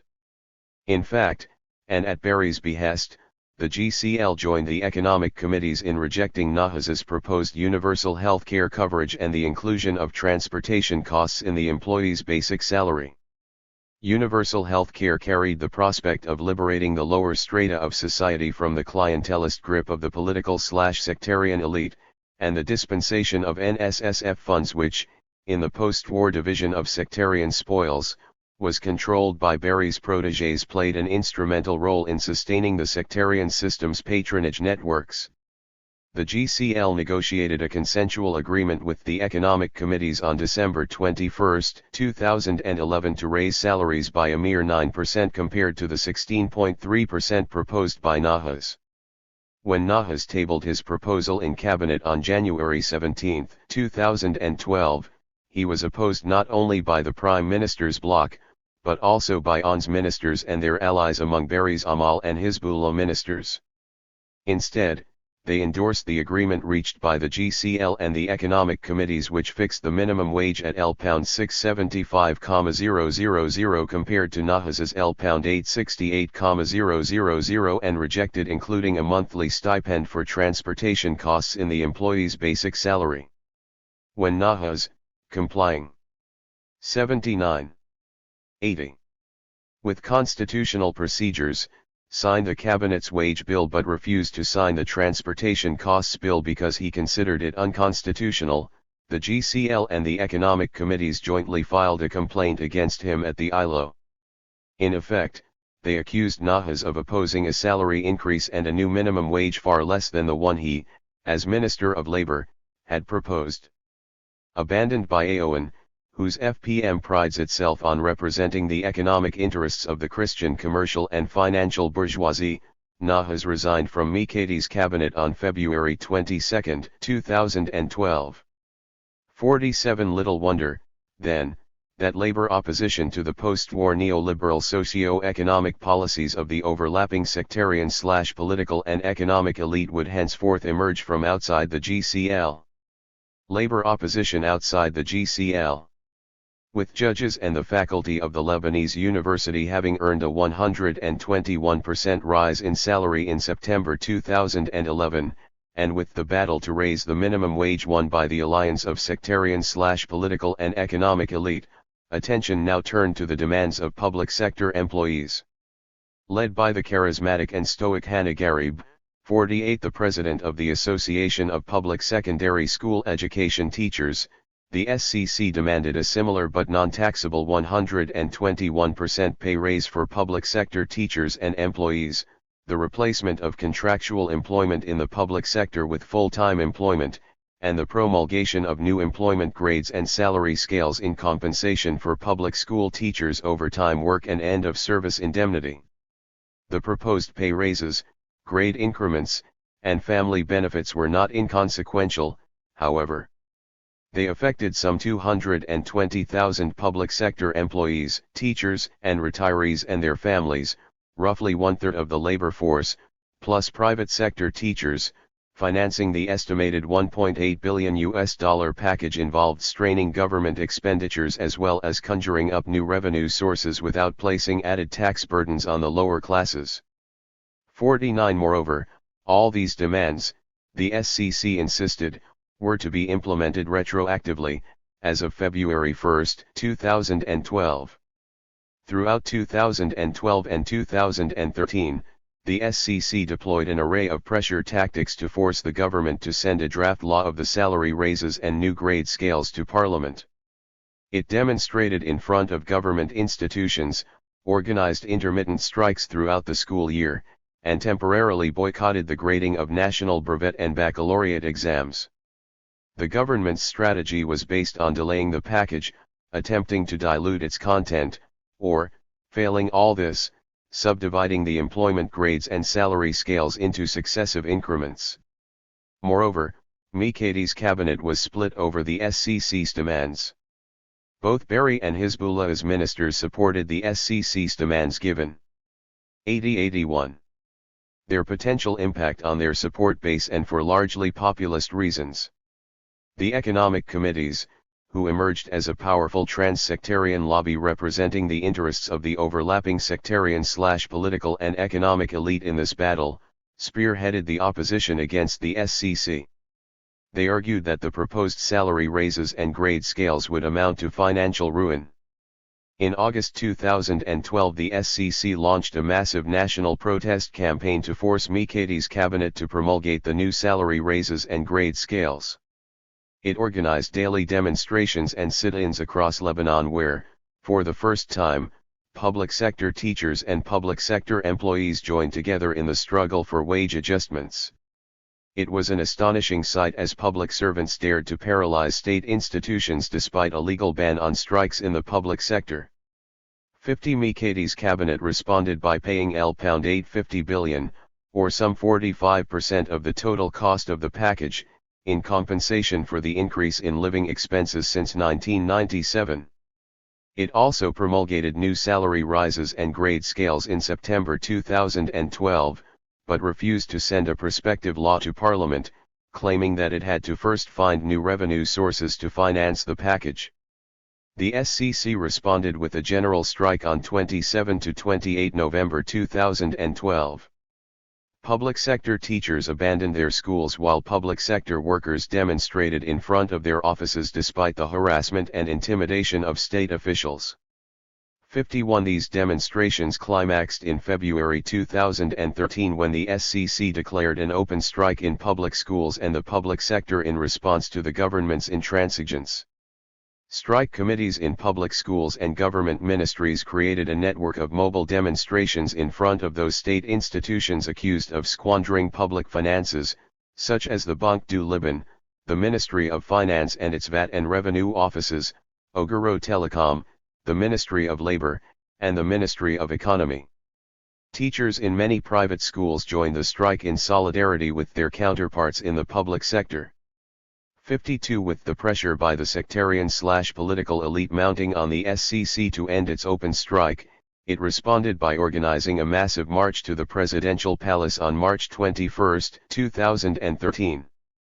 53 The SCC was especially successful in resisting attempts by the overlapping sectarian/political and economic elite to co-opt it, to divide it from within Allah-GCL, and to drive a wedge between teachers in the public sector and their counterparts in the private sector.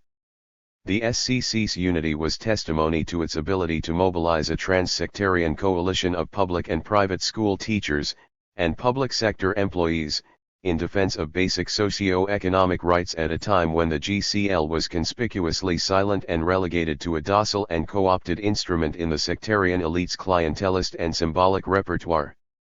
The SCC now emerged as the voice of a socio-economically voiceless majority. Most threatening of all for the former elite, however, is the SCC's ability to offer Lebanese a far more democratic alternative to sectarian modes of political subjectification and mobilization as it rallied people behind. 81. 82. Socio-economic rather than sectarian causes and confronted the political economy and ideological hegemony of the sectarian system. The SCC's demands remained in limbo until Parliament, following a long government hiatus, finally convened on April 9, 2014. How to finance the new 121% proposed salary and grades package was the main topic of debate.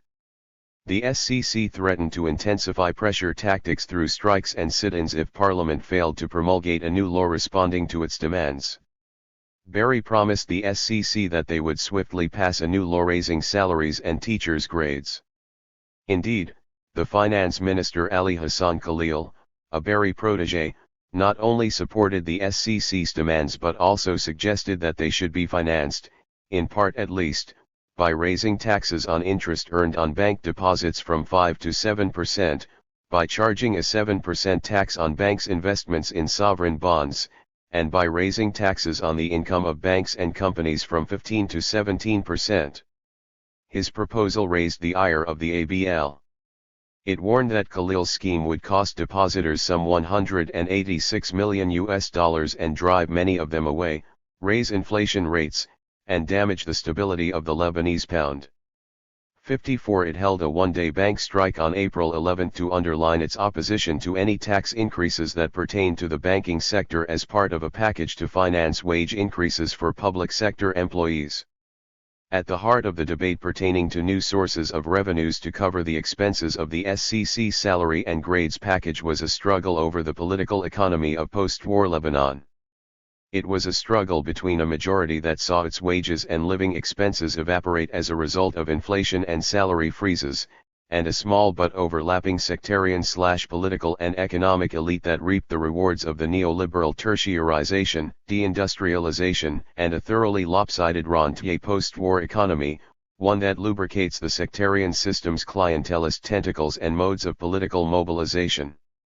The SCC defended the utility of the public sector and the state's welfare spending. It took an aim at the predatory, non-productive, and rentier sectors of post-war state institutions and political economy, one that helped to integrate the country's sectarian/political and economic elite and, in turn, sustain the sectarian system.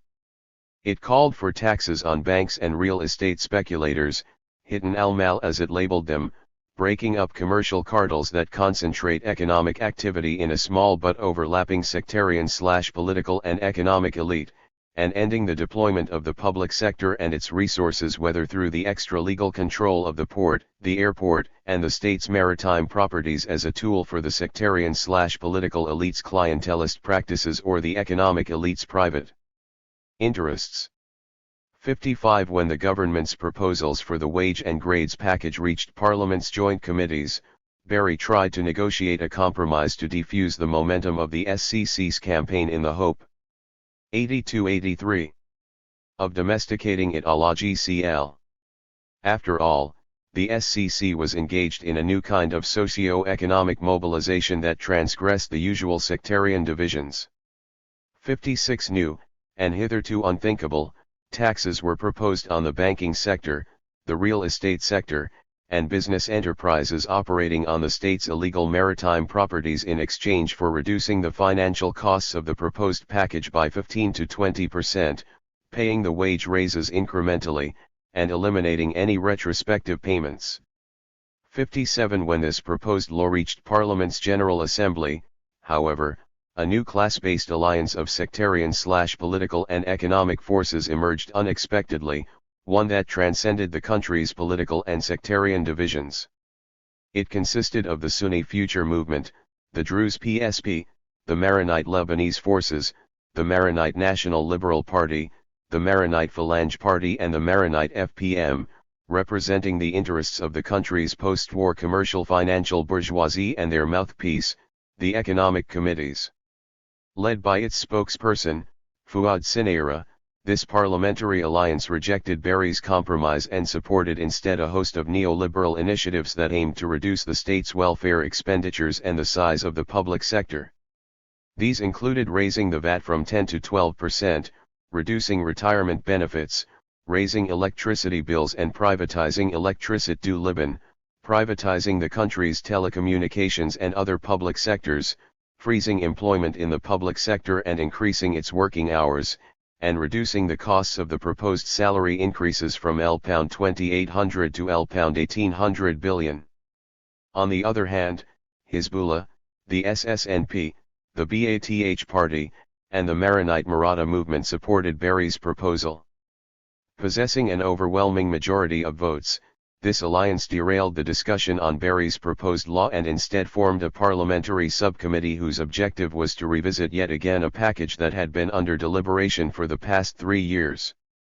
Both Amal and Hizbullah refused to join the new subcommittee, however. 58 The SCC replied with a general strike the next day. On April 29, 2014, the SCC organized a massive rally in which Garib announced the transformation of the SCC into a union, thus underlining its role as the main defender of the socio-economically disadvantaged and an opponent of the political economy of sectarianism. By contrast, a parallel demonstration to protest a proposed VAT increase which had been organized by the GCL, mainly by unions and union federations controlled by Barry's Amal movement, barely gathered 400 protesters. Composed of MPs from the Future Movement, the PSP, the Lebanese Forces, the Phalange Party, and the FPM, and reflecting Sinaira's neoliberal economic predilections, the parliamentary subcommittee truncated the proposed salary and grades increases substantially, consequently decreasing the cost of the package by 25%, from £2.401 billion to £1.80659 billion, and rejected Barry's proposal to pay the salary increases in increments. The subcommittee 83. 84. Achieved this primarily by targeting the demands of public sector teachers. It ignored the exceptional 6-point salary grades demanded by public sector teachers, offering them instead a mere 3-grade increase to dilute their retirement pensions. In real terms, this amounted to a salary increase of some 13%, or the equivalent of the rise in living expenses from 2012 to 2014 only. The subcommittee also suspended the extraordinary funds allocated to members of the LAF, and slashed retirement pensions and restructured healthcare and educational benefits for public sector retirees. However, and in an attempt to divide the ranks of the SCC, the subcommittee granted 4.5 salary grades for members of the public bureaucracy. The subcommittee recommended longer working hours for public sector employees, shorter judiciary holidays, and a 2-year freeze on recruitment into the public sector. It also suggested what amounted to rather vague and generous solutions to settle the status of private businesses operating on state property. In terms of finding revenues to finance the proposed package, the subcommittee raised taxes on a range of legal transactions and on tobacco and cigarettes, charged a new airport tax, retained the proposed taxes on the banking sector, all of which amounted to some 21% of the proposed revenues, but they decreased proposed new taxes on commercial and real estate transactions. In other words, some 60% of proposed revenues were to be derived from consumption and administrative taxes, while only around 40% would be generated from taxes on non-productive rentier activities, including the banking and real estate sectors. Finally, and inexplicably, the parliamentary subcommittee exempted state-recognized religious institutions and their clerical staff from taxes. 60. The SCC's reaction to the parliamentary subcommittee's proposal was a week-long strike that climaxed with a massive demonstration on May 14, 2014 in downtown Beirut the day Parliament was scheduled to deliberate the proposals before it turned into an electoral body, with Michel Suleiman's presidency nearing its end on May 25, 2014. As the MPs started discussing the articles of the proposed legislation, it became clear that those parliamentary blocs opposed to the SCC's demands, but especially the Future Movement, the PSP, and the Lebanese forces, were determined to derail the deliberations and postpone the vote altogether. The parliamentary session ended without agreement on the most important items of the proposed legislation, and Parliament was henceforth unable to convene except to elect a new president. Barry was consequently obliged to postpone the deliberations to May 27, and consequently until after a new president was elected, placing the fate of the SCC salary and grades demands in limbo. The SCC would not let the historic day pass, however, before declaring the birth of a new syndical movement, the May 14 Syndical Movement, as a democratic alternative to the moribund GCL. 61. 84-85. The failure of the SCC to mobilize popular, professional, and civil society groups outside its own ranks in support of its legitimate demands underlines the extent of the sectarian/political elite's clientelist reach throughout society and, in turn, the sectarian system's ability to produce docile subjects unwilling to challenge socio-economic policies that ultimately impoverish them. All along, the sectarian/political and economic elite were determined to divide and domesticate the SCC, a strategy they deployed successfully with the GCL, in a bid to retain the dominance of a lopsided neoliberal political economy that rewards them while taxing the underprivileged classes. In fact, the sectarian/political and economic elite must have judged that the SCC's challenge to the political economy and ideological hegemony of the sectarian system was so acute that they were willing to undertake extraordinary measures to contain and sabotage it. Thus, in August 2014, when the SCC threatened to boycott the annual official baccalaureate exams unless all its demands were met, the sectarian/political elite bridged their political differences and united against the SCC. To undermine the SCC's legitimacy in the eyes of the public and split its ranks, the sectarian/political elite backed the Minister of Education Elias Bousab's decision to annul the baccalaureate exams and offer some 148,000 students passing certificates instead. The ruse went a long way in dividing the ranks of the SCC. Whereas public secondary school teachers except Amal and Hizbullah as representatives and their counterparts in the technical schools voted to retain the boycott despite Bousab's decision, private school teachers and primary public school teachers voted to reverse the decision under the pretext of rescuing the SCC's public image. 62. Garib emerged out of this latest battle bruised and isolated. The SCC was battered from within as it had been infiltrated by members affiliated with the sectarian/political elite, but especially Amal. Garib's detractors insisted that his uncompromising position was a function of his personalization of the battle with the sectarian/political and economic elite, his contempt for the elite and his prioritization of teachers' rights operated against the best interests of all workers in the country. This stubbornness and lack of strategic vision, they insisted, was not only hurting teachers and public sector employees, but also the workers' movement as a whole. 63. At the end of the day, the SCC achieved the impossible, it barely salvaged its unity and insisted on boycotting the exams. The damage to its credibility and autonomy was done, however. Surprisingly, the SCC's demands returned to the forefront when deliberations to extend Parliament's term began in earnest in September 2014. Barry insisted that Parliament's extension could not pass without the prior approval of a new legislation addressing the SCC's demands, albeit with the introduction of an unpopular 1% VAT increase to help cover the expenses of the salary. 85. 86. Rises. Yet, just as on previous occasions, a grand and powerful cross-sectarian alliance of the country's sectarian/political and economic elites, supported this time by the LAF's insistence on a salary scale independent from that of teachers and public sector employees, torpedoed the SCC's high hopes. 64. The MPs consequently promulgated an extension of Parliament's term, but sent the SCC's proposed salary rises to yet another parliamentary subcommittee for further deliberations. This gave the sectarian/political elite a breathing space to organize their ranks in preparation for the next confrontation with Garib in the upcoming elections for the Administrative Committee of the All-Important Association of Public Secondary School Education Teachers, the SCC's maverick body. The sectarian/political elite contested the elections for the Association of Public Secondary School Education Teachers Administrative Committee on January 25, 2015 with a broad alliance of otherwise political opponents gathered from 8 and March 14. Their list of candidates included members from the Amal movement, Hizbullah, the FPM, the Future movement, the Lebanese Forces, the PSP, the Maratha movement, the SSNP, Kamal Shatia's Nasserist Lebanese Popular Congress, and the Islamic Action Front.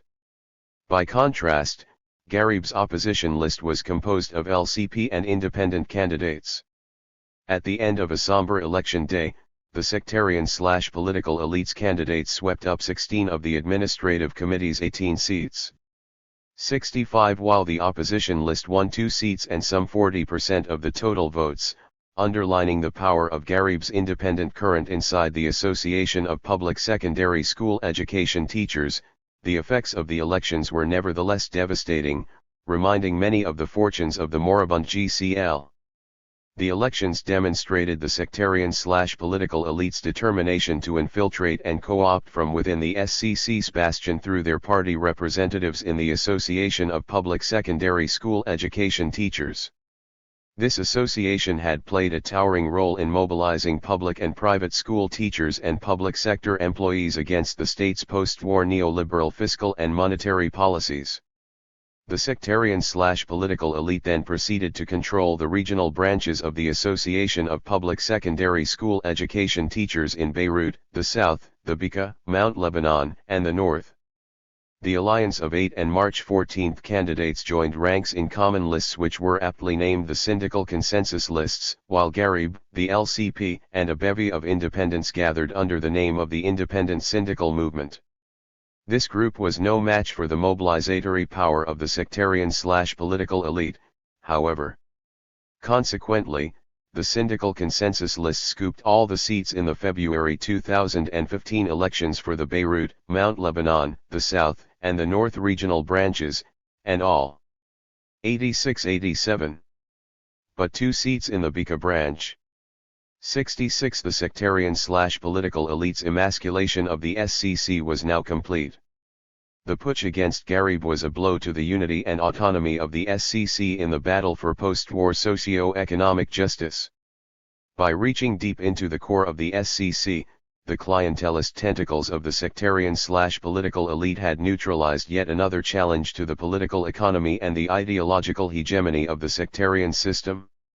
Henceforth, the struggle to achieve the SCC's demands was bound to be politicized, and any hope for teachers and public sector employees to achieve their just demands now depended on the generosity of the sectarian/political and economic elite.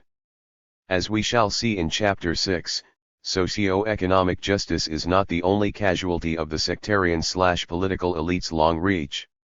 They also stand in the way of any kind of electoral law changes that may open up possibilities for the emergence of new modes of political subjectification and mobilization beyond sectarianism. 87. 6. Elections, electoral laws, and sectarianism. Elections and electoral laws play a central role in the reproduction of sectarian modes of subjectification and mobilization in post-war Lebanon. The founders of the Lebanese Republic had intended for parliamentary elections to produce cross-confessional political coalitions and voting, and electoral contests in the pre-war years were often interconfessional and the competition along political ideological lines was genuine. In contrast, the post-war period witnessed the veritable sectarianization of electoral contests. Post-war electoral laws went a long way in predetermining electoral results along sectarian fault lines.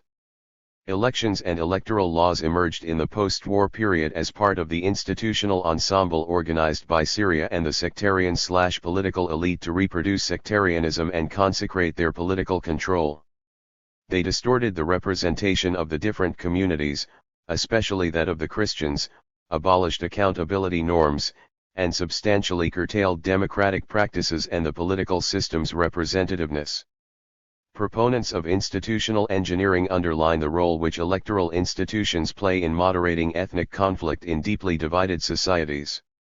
2. They argue that prospects for the renegotiation or activation of ethnic identities, inter-ethnic accommodation, multi-ethnic political parties, cross-ethnic electoral alliances, and reciprocal vote pooling are determined by specific institutional arrangements. Some favor preferential electoral systems, such as the alternative vote and the single transferable vote, because candidates compete for both the first preference votes of their own ethnic community and the second choice votes of other communities. 3. In this case, pre-election cross-ethnic coalition building and voter choices are anchored in political programs rather than predetermined ethnic identities. 4. Others prescribe closed-list proportional representation electoral systems because they tend to strengthen state capacity and improve public good provision, which, in turn, allows for durable post-war peace in deeply divided societies. 5. While there is no consensus in the comparative politics literature on which specific power-sharing institution best moderates ethnic mobilization and generates 88. 89. Inter-ethnic vote pooling, electoral system design is nevertheless considered to be one way of doing so. 6. This chapter unveils the instrumental role electoral laws play in the reproduction of sectarian modes of subjectification and mobilization in post-war Lebanon. The next section examines the different electoral strategies used by the sectarian/political elite to channel voting along sectarian lines and to predetermine election results.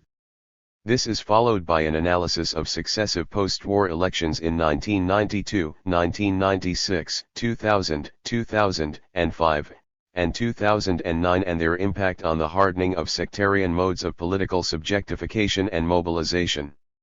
The chapter then surveys the reforms championed by civil society organizations to promulgate the kind of electoral laws that might move voters' incentives away from sectarian identities and clientelist calculations and, in turn, the sectarian/political elite's determination to sabotage these reforms. Designing Sectarianism. 7.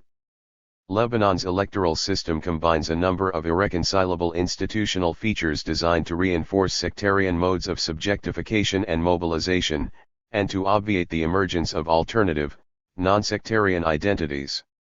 It uses the simple plurality or first-past-the-post vote counting system to determine the winners and losers from candidates gathered in competing but open electoral lists balanced across sectarian lines. Whereas FPTP is a majority system which is used in single-member districts, in this case it is used in the context of multi-member districts competing across open lists, a practice otherwise associated with PR electoral laws. Nor does Lebanon follow the party block vote system, where voters cast one vote for predetermined party lists in multi-member districts, with the party gaining a simple plurality of the votes in a specific district winning all the seats in that district. 8. Instead, voters in Lebanon are permitted to remove or add candidates from pre-arranged electoral lists, a practice dubbed tashtib, as long as the sectarian balance of the lists is left intact. This simple plurality vote counting system makes the sectarian demographic composition of the electoral districts the primary determinant of electoral results. Little wonder, then, that malapportionment and gerrymandering are the hallmarks of post-war parliamentary elections. Malapportionment is a constant in post-war electoral laws. It assumed different forms in the post-war period. Immediately after the war, malapportionment was introduced in the manner in which Parliament's post-war seats were distributed. Originally, the Taif Accord raised the number of parliamentary seats from the pre-war 99 to 108, divided equally between Muslim and Christian deputies. According to Law 51 of 1991, the 9 new Muslim seats were supposed to be allocated to areas with clear Muslim demographic concentrations, thus 89. 90. Correcting the sectarian representation of these areas in Parliament. Table 6.1 maps out the distribution of the 9 seats along sect and electoral district. Table 6.1 allocations of 9 new seats by sect and district. 9. Sect number of new seats district. Sunni 2 RAS Beirut, Mazraa, Mis'atbi, Tripoli. Shia 3 Sedan, Ba Abdot, Ba Al-Bak, Hermel. Druze 2 Beirut, Marjan, Hasbaya Ulai 2 Tripoli, Akkar. Rather than implementing the Taif Accord stipulations, however, Law 154 of 1992 raised the number of parliamentary seats to 128 instead of 108, thus adding 29 new seats to the pre-war parliament. This, in turn, entailed raising the number of Christian deputies by 10 to maintain parity between them and their Muslim counterparts. As Table 6.2 shows, the distribution of the new seats created for Christian deputies was governed by political, rather than objective, reasons. New seats for Christian, especially Maronite, deputies were allocated mainly in areas where the balance of votes favored Muslim rather than Christian voters. For example, the addition of a Maronite seat in Tripoli and another in the Bika does not correspond to demographic changes in these regions. After all, the number of Maronite voters in each of these districts falls well short of the national average of Maronite voters per deputy. Instead, a Maronite seat should have been added in Beirut, where Maronite voters tend to be underrepresented in some districts. Similarly, the addition of a Druze seat in Beirut served purportedly to represent all sects in Beirut, but does not correspond to a substantial increase in Druze voters in the capital.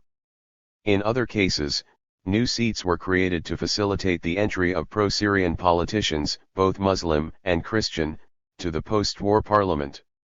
Table 6.2 Allocations of 29 new seats by sect and District 10. Sect number of new seats District. Sunni 7 Beirut, Sedan, Western Bika, Rashea, Ba Al-Bak, Hermel, Tripoli, Denna, Akkar Shia 8 Beirut, Sedan, Ba Abdot, Tyre, Bent Jabal, Western Bika, Rashea, Ba Al-Bak, Hermel Druze 2 Beirut, Marjan, Hasbaya Ulai 2 Tripoli, Akkar Maronite 4 Qisr 1, Tripoli, Metun, Western Bika, Rashea Greek Orthodox 3 Metun, Akkar, Alkara Greek Catholic 2 Metun, Zail Armenian Orthodox 1 Zail. 90. 91. Malapportionment in post-war elections is also evident in the stark variations in the proportion of deputy representation per number of voters across different electoral districts. As Table 6.3 demonstrates based on 2011 figures, the Tyre, Bent Jabal, Nabatayi, Zerani, Akkar, Mini, Denna, Sedan, Batroun, and Marjan, Hasbaya districts have very high deputy per voter ratios, with Bent Jabal scoring the highest rate of 42,642 registered voters per deputy. By contrast, Qisr 1 registers the lowest rate with only one deputy per 17,846 voters. Consequently, malapportionment distorts the electoral results. For example, in the 2000 elections, elected candidates in large districts garnered more than 200,000 votes, while their counterparts in the middle-sized districts required only about 20,000 votes to win. 11 Moreover, malapportionment tends to favor the economically developed areas of the country at the expense of the underdeveloped parts. Malapportionment is only one strategy used by the sectarian/political elite to predetermine election results, however. Gerrymandering is another fixed feature of post-war parliamentary elections. The Syrian officials who were 91. 92. Running Lebanon until 2005 gerrymandered the electoral districts to reward their allies and punish their opponents. After the 2005 withdrawal of Syrian troops from Lebanon, the sectarian/political elite used gerrymandering to serve their narrow electoral calculations and to channel voting along strictly sectarian lines. Because voters vote in their ancestral villages rather than in their place of residence, the sectarian demographics of the electoral districts play a determining role in election results. It also hardens and reproduces sectarian modes of subjectification and mobilization. In the 1992 parliamentary elections, the country was divided into 3 large-size electoral districts in the north, the south, and Beirut, and 9 middle-sized districts in Mount Lebanon and in the Bika. Table 6.4 maps the distribution of sectarian seats in the different electoral districts. These choices were not without purpose, however. In the north, the south, and Beirut large electoral districts served the electoral interests of pro-Syrian politicians, while the same objective was served in Mount Lebanon by middle-size ones.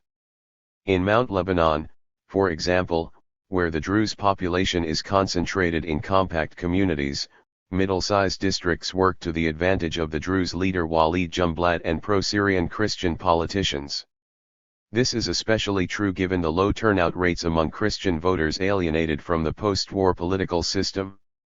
In the south, where the Shia community is demographically preponderant, the single electoral district served Amal and Hezbollah's electoral interests, as did the middle-sized district in Ba al-Bak Hermel.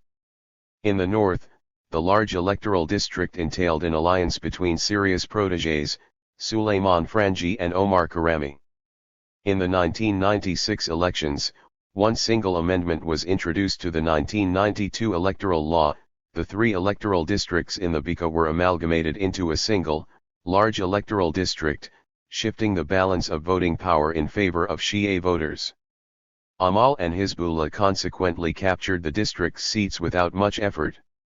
The middle-size electoral districts in Mount Lebanon remained unchanged, to accommodate Jumblat's electoral interests in the Shuv and Ba Abda, Ali, as well as those of pro-Syrian Christian candidates in the Metun. Yet although Amal and Hezbollah were allies in the south and the Bekaa, they joined different electoral camps in Ba Abda, Ali and in Beirut. In Ba Abda, Ali, a cross-sectarian electoral alliance joining heavyweight Shia, Sunni, Druze, and Maronite political groups was arrayed against Hezbollah's list. The Hariri-Amal cross-sectarian alliance ensured the defeat of Hezbollah's candidates in Beirut. In the north, a number of cross-sectarian electoral lists collided in a bitter contest for every vote.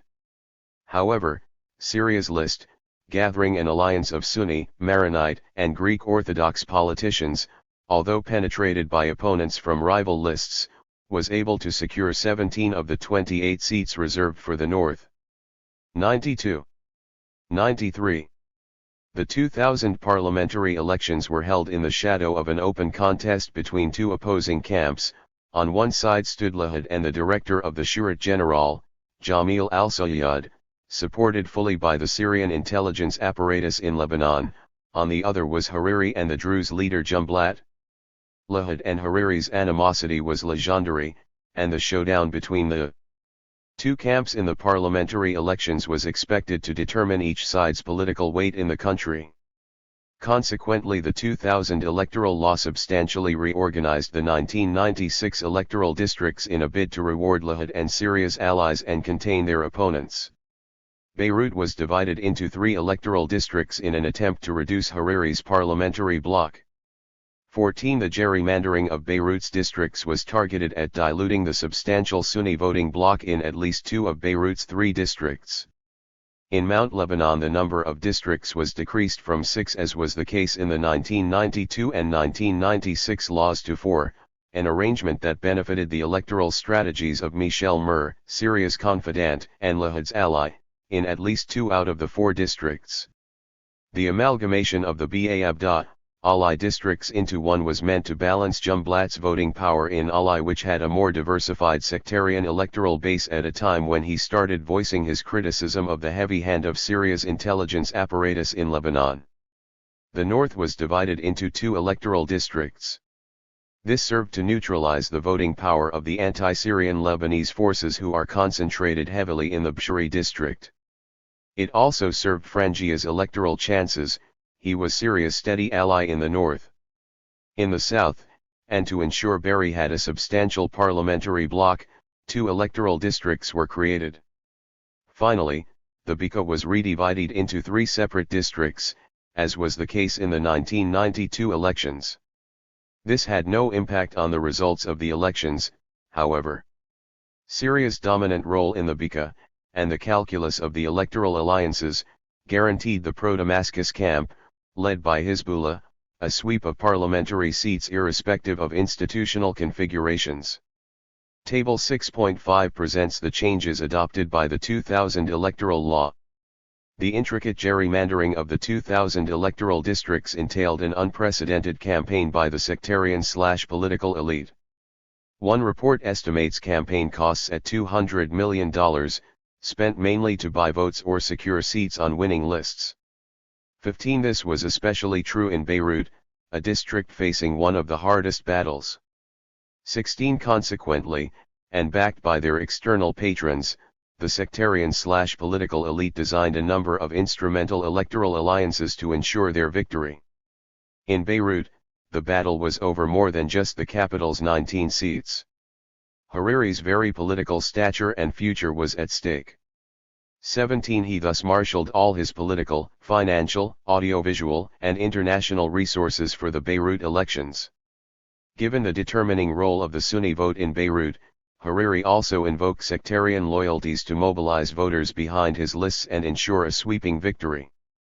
In the south, the alliance between Amal, Hezbollah, and Hariri, which was urged and blessed by Syria and Iran, gave the three parties a sweep of all 23 seats assigned for this electoral district.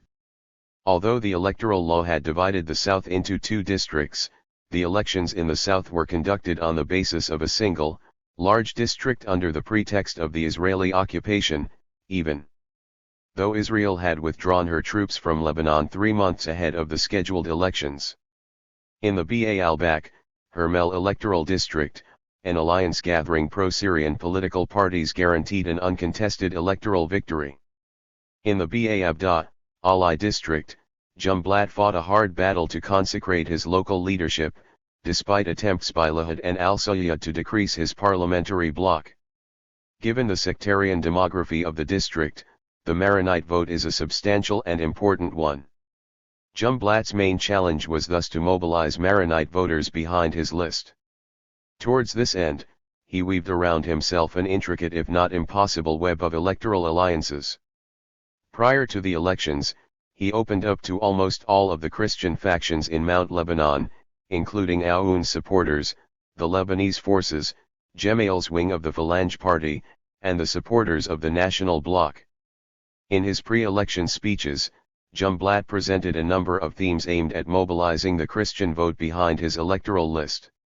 Moreover, and in a calculated move to bridge the gap between his pro-Syrian orientation and the anti-Syrian mood of Christian voters in Mount Lebanon, Jumblat went as far as indirectly criticizing the Syrian presence in Lebanon and calling for a rectification of relations between the two states. Supported by Hariri, Jumblat succeeded in sweeping up all 11 seats in the Ba-Abda, Alai district.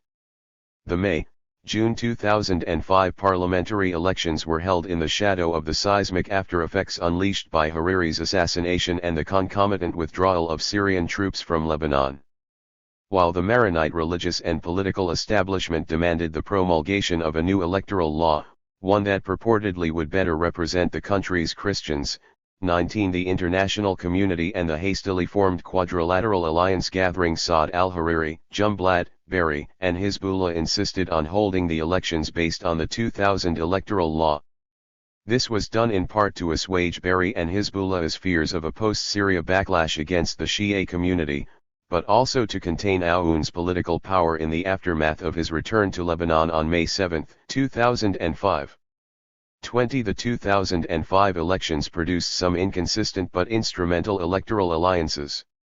21. Some of these alliances in Beirut, the south, and the western Bekaa, Rashea, for example, gathered political factions opposed to Syria, such as Hariri and Jumblat's, with parties allied with Damascus, such as Hezbollah and Berry's Amal.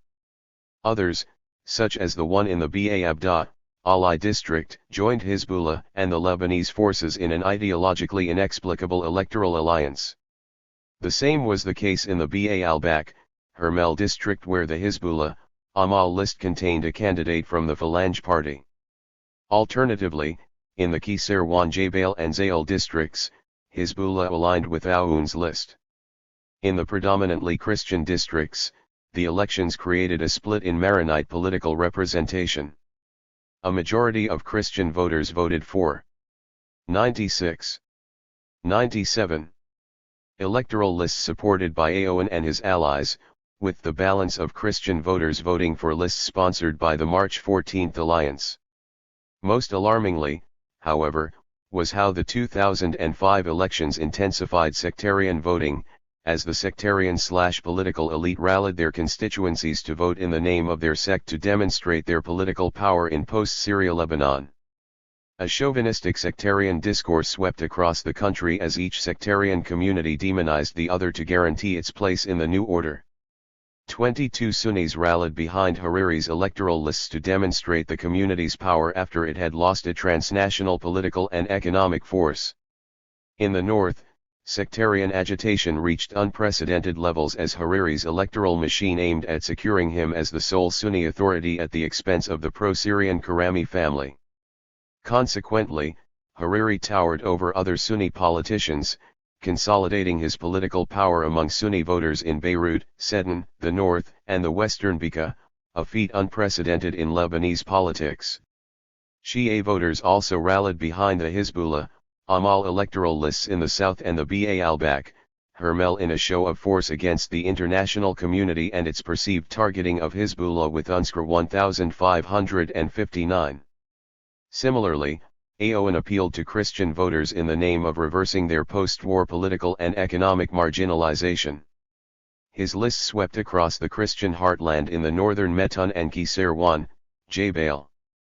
Finally, Jumblat captured all the seats in the Shuv and Ba Abda, Alai districts, plus a number of seats in Beirut and the western Bekaa, Rashea courtesy of the Quadrilateral Alliance. The 2005 elections were instrumental in hardening sectarian modes of subjectification and mobilization. In fact, they created a kind of de facto sectarian cantonization, dividing the country into four tightly knit, closed, unipolar, sectarian communities, the Shia led by the Hezbollah, Amal Alliance, the Sunnis by Hariri, the Druze by Jumblat, and the Maronites led by Aoun and a bevy of other political leaders. 23. A balance of sectarian fear would henceforth govern relations between the different communities. The 2009 parliamentary elections were held on the morrow of a protracted 18-month political crisis that culminated with Hezbollah's violent takeover of West Beirut and a military confrontation with Jumblat's forces in their mountain strongholds. 24. The Qatar negotiated May 21, 2008 Doha Accord ended Hezbollah's military takeover of Beirut and organized a political settlement of the political crisis. At the heart of the settlement was the stipulation that the upcoming 2009 elections should be based on the middle-size electoral districts of the 1960 electoral law. This was a proviso long demanded by the Aoun camp because it liberates Christian candidates from the Muslim vote in many electoral districts. Moreover, and after marathon 11th-hour negotiations involving the Qatar political leadership, the Doha Accord gerrymandered Beirut's electoral districts in a manner that served largely the electoral strategies of Hariri's future movement. As Table 6.6 shows, Beirut was consequently divided into 97, 98 electoral districts based on their respective balance of sectarian votes. The first district gathered the Akrafi, Ramel, and Saifi districts in what was expected to be an intra-Christian electoral battle given the preponderance of Christian votes in this district. In the second district, which included the Bakhaura, Medawar, and Port districts, and with its substantial Armenian vote, 8 and March 14 agreed to divide the seats equally among them. The oversized third district, with its overwhelming Sunni vote, was earmarked for Hariri's future movement. It included the Mazra'eh, Misaitbi, and Elm Rais, Mina al-Hazn, Ras Beirut, and Zekik el-Blat districts. Not only was the vote in this district predetermined, but the parliamentary seat reserved for the evangelical community in the first district was moved to the third one to increase Hariri's share of seats in parliament. 25. The June 7, 2009 elections superficially looked like the first post-war contest between two competing political, rather than electoral, alliances, 8 and March 14. In reality, however, sectarian agitation played a big role in shaping the results as the respective sectarian/political elite aimed at demonstrating their unquestionable clientelist control over their communities. Christian as well as Sunni candidates in the March 14 alliance demonized their opponents as the agents of Tehran and Damascus. They warned that a victory of the March 8 alliance would bring back Syria's army to Lebanon, and that a victory of the Aoanists in the Christian mountain heartland would lead to rule by Wilaya al-Faqih. 26 Sunni voters were dismayed by Hassan Nasrallah's May 2009 speech in which he described the West Beirut fighting of May 7, 2008 as a glorious day in Lebanon's history. Moreover, and to punish him for his 2006 alliance with Hezbollah, the Christian clerical establishment encouraged its followers to vote against Aoun, suggesting that voting for his lists would undermine Christian interests in Lebanon. 27 In a bid to portray Aoun's Shia allies as agents of Persian Iran, and hence sway undecided Christian voters toward 14 March's Christian candidates, no less a symbolic figure than Maronite Patriarch Sphere warned on what was supposed to be a day of electoral silence that the Lebanese entity and our Arab identity was under threat. 28 This kind of discourse served to demonize the Shia community as agents of Tehran, those who will cover Lebanon with the Iranian chatter and take the country back to a pre-modern age. By contrast, March 14 candidates presented themselves as the face of pro-Western, modern Lebanon. Despite their sectarian discourse and demonization of the Shia other, the future movement portrayed itself as the representative of an open, tolerant Islam. 29 Other factors also had a determining impact on the results of the elections. The 2009 elections overlapped with the geopolitical contest between Saudi Arabia and Iran in a number of sites including Lebanon. This geopolitical contest opened the regional coffers as Iran and Saudi Arabia helped finance the electoral campaigns of their respective local protégés. Saudi Arabia was determined to deny Hezbollah and its allies mainly Aoun an electoral victory. In Lebanon, some reports suggest that close to $1 billion were spent during the 2009 elections on vote trafficking and on transporting expatriates back to Lebanon to vote for either camp. 30 Daniel Korstange contends that almost half of the Lebanese, across sectarian divides and political alliances, sold their votes during the 2009 parliamentary elections.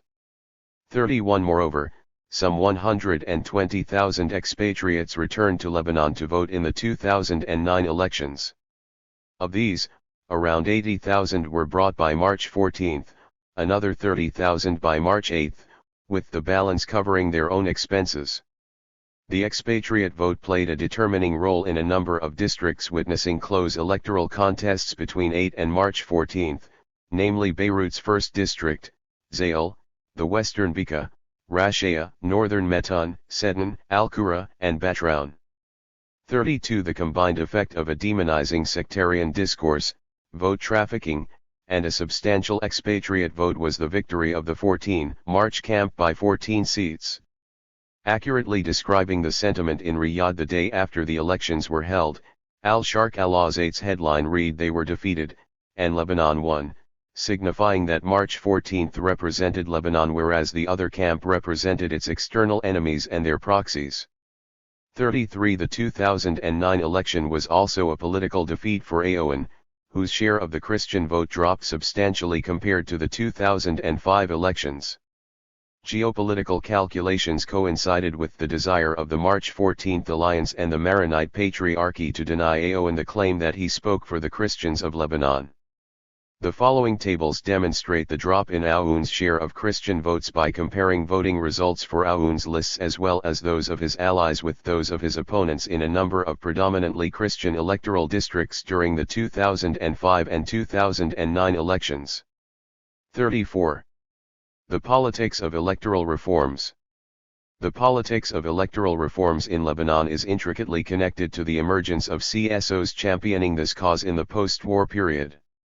On March 13, 1996, a group of intellectuals and civic activists formed the Lebanese Association for Democratic Elections to lobby for fairer and more democratic electoral laws.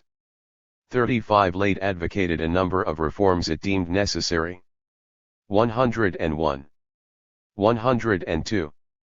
To rectify distorted electoral laws whose main tasks was to create a new, pliant post-war pro-Syrian sectarian/political elite. Some of the proposed reforms included a women's quota, media and finance monitoring of election campaigns, lowering the voting and candidacy age, and establishing a national commission for elections in a bid to free parliamentary elections from the MOIM's grip. The proposed reforms also covered details pertaining to the voting booth, pre-printed electoral ballots, and how to monitor the voting process. Between 1996 and 2004, Laid worked with limited resources and without foreign guidance or support. It was ostracized by state officials.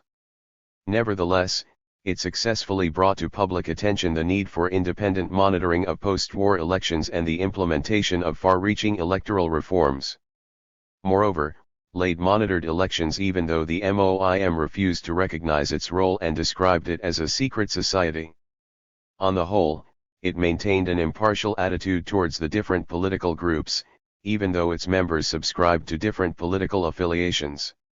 It published reports evaluating the fairness and democratic standards of post-war presidential, parliamentary, and municipal elections that created an institutional memory for future reform attempts. Laid also initiated the 1997 national advocacy campaign labeled My Country, My Town, My Municipality that ultimately led to the holding of the first post-war municipal election in 1998, following a 35-year suspension. 36. The withdrawal of Syrian troops from Lebanon in 2005, and the concomitant contest to relocate Lebanon from the Iranian-led geopolitical camp to Saudi Arabia's, intensified the international community's involvement in Lebanon. International organizations flocked to the country, and foreign donors began investing heavily in local NGOs to ensure the fairness and transparency of the first parliamentary elections held after Syria's withdrawal from Lebanon. Diplomatic missions and governmental and non-governmental organizations, particularly American and European ones, approached Laid's members for their views on public affairs, or proposed to partner up and collaborate with Laid on electoral reforms and electoral monitoring. Moreover, international organizations and delegations pressured the Lebanese government to formally recognize Laid's role as monitor of the upcoming parliamentary elections. Consequently, the MOIM issued a limited number of permits in the name of Laid monitors. However, the latter's hope for the promulgation of comprehensive reforms before the 2005 elections were dashed by the international community's insistence that the elections be held on time, regardless of the electoral law adopted. Laid consequently opposed the adoption of the highly controversial 2000 law for the 2005 parliamentary elections. It considered it to be undemocratic, serving the sectarian/political elite's narrow political interests rather than voters' choices. Laid was right. The electoral coalitions negotiated by the sectarian/political elite on the eve of the 2005 elections predetermined their results. Laid persisted in its quest to achieve far-reaching electoral reforms, however. 37. 102. 103. On August 8, 2005, and in a symbolic gesture to demonstrate a break with the Syria era of electoral laws, Fuad Sinayer's government issued Decree No. 58 establishing an independent commission whose main task was to draft a new and more politically representative electoral law. The subsequent National Commission for Electoral Law was headed by Fuad Boutros, the highly respected former Shihabist Minister of Foreign Affairs and hence its common name, the Boutros Commission. Purportedly independent though appointed by the sectarian/political elite, the commission gathered 12 members from different political, professional, and social backgrounds, most of whom were experts on electoral reform, including 3 civil society activists. The sectarian/political elite followed the Commission's work closely and affected its proceedings indirectly through their protégés appointed in it.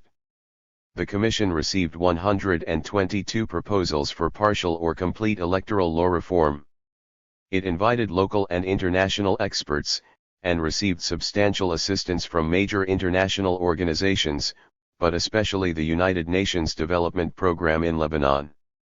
38 On May 31, 2006, and after much internal wrangling reflecting the electoral interests of the members' patrons among the sectarian/political elite, the Commission submitted to Cabinet its report that included a draft proposal for a new electoral law.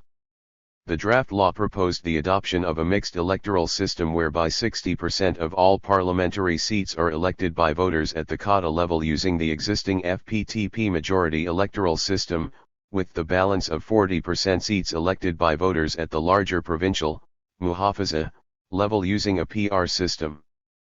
39 In so doing, the Commission attempted to reconcile the demands of both the sectarian/political elite, who favored the existing FTPT system, and civil society organizations demanding the adoption of a PR electoral system. The Commission also suggested the implementation of a range of new technical procedures to ensure the fairness and transparency of the elections.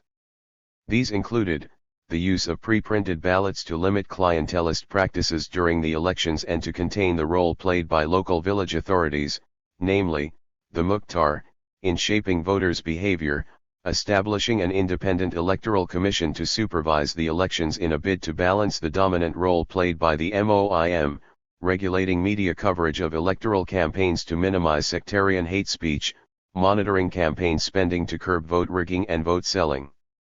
Decreasing the voting age from 21 to 18, allowing more Lebanese to vote and run for office, the introduction of a minimum 30% women's quota on candidates lists to ensure fairer gender parliamentary representation, and banning sitting ministers from running for parliamentary elections to curb neo-patrimonial practices during election time.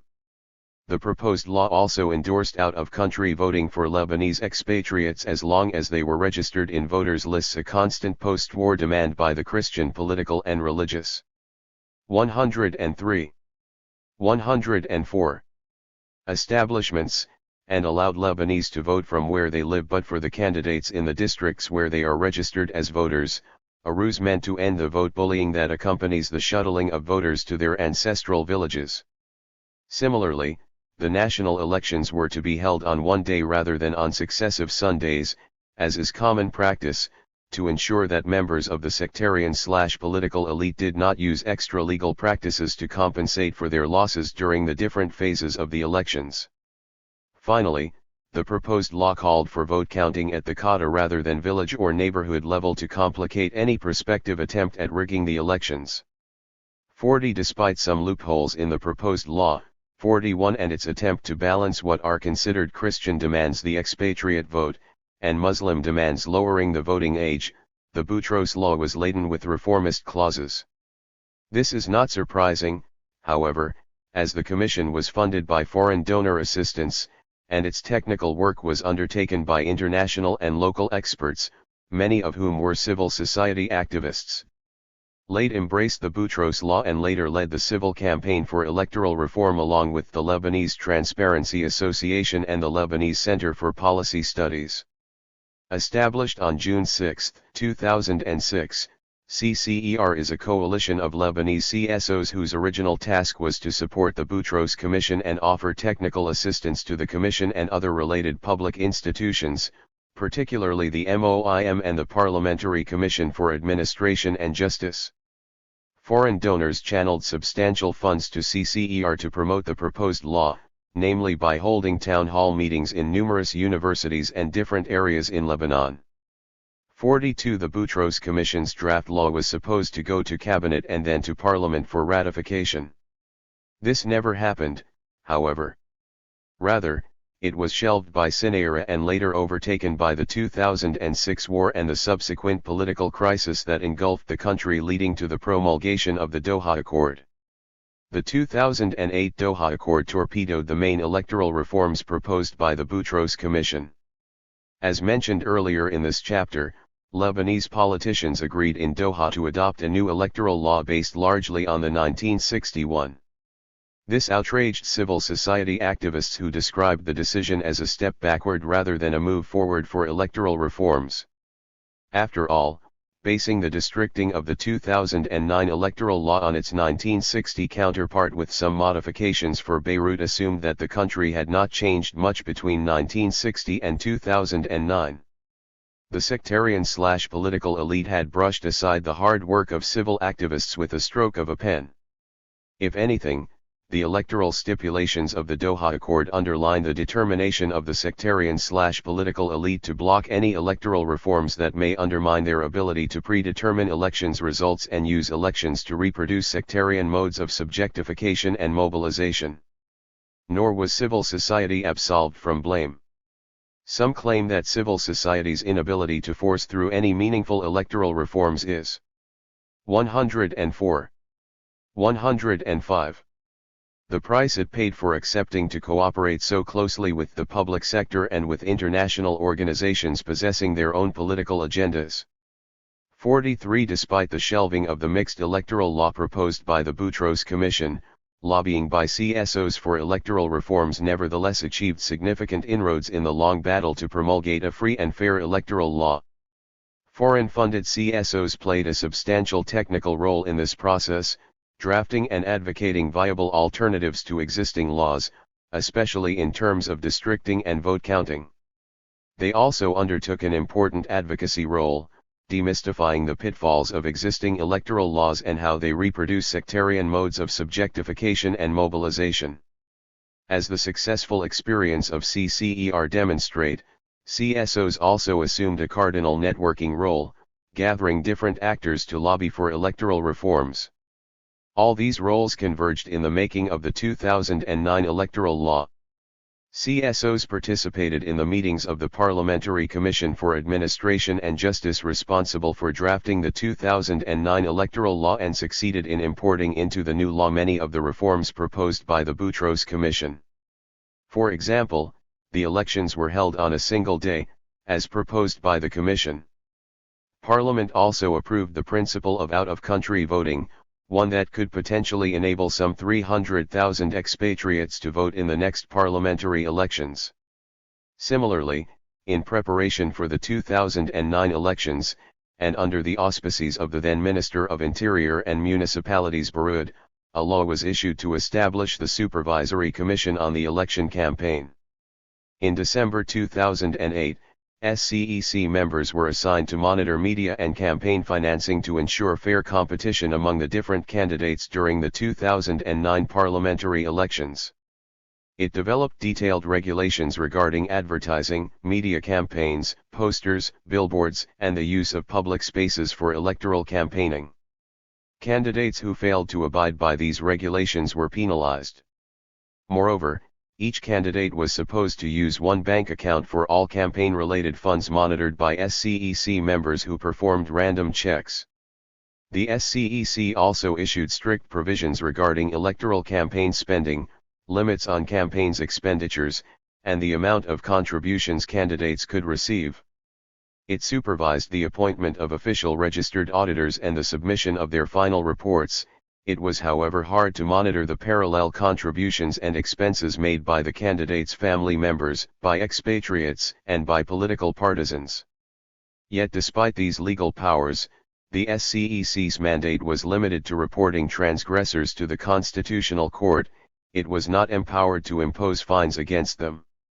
At the end of the 2009 campaign, only one newspaper was fined for using foul language, and given that no candidate was reported to have spent beyond the permissible budget, no penalties were imposed on candidates who did not submit their audit reports or 105. 106. Who miscalculated their balance sheets. 44. This was in a parliamentary election considered to be the most expensive in terms of vote trafficking. 45. Perhaps civil society's main achievement during the 2009 elections was the recognition of its irreversible role in monitoring elections and campaign finances. CCER had a consultation office inside the MOIM during the 2009 campaign. 46. More importantly, Article 20 of the 2009 electoral law permitted eligible CSOs to monitor the elections. On April 15, 2009, the MOIM officially approved LAID's request to monitor the elections. LAID monitored the campaigns of political parties, lists, and candidates to examine if they abided by the law and the regulations on campaign expenditure and advertising. LAID opened and equipped 26 offices in different electoral districts, and trained 1,297 monitors in 80 workshops and more than 50 trainers on observation methodology and the technicalities of the electoral law. Not immune from criticism for favoring the March 14 campaign over that of March 8, Lade nevertheless documented 63 campaign violations. 47 LTA also ran its campaign finance monitoring project for over a year until election day.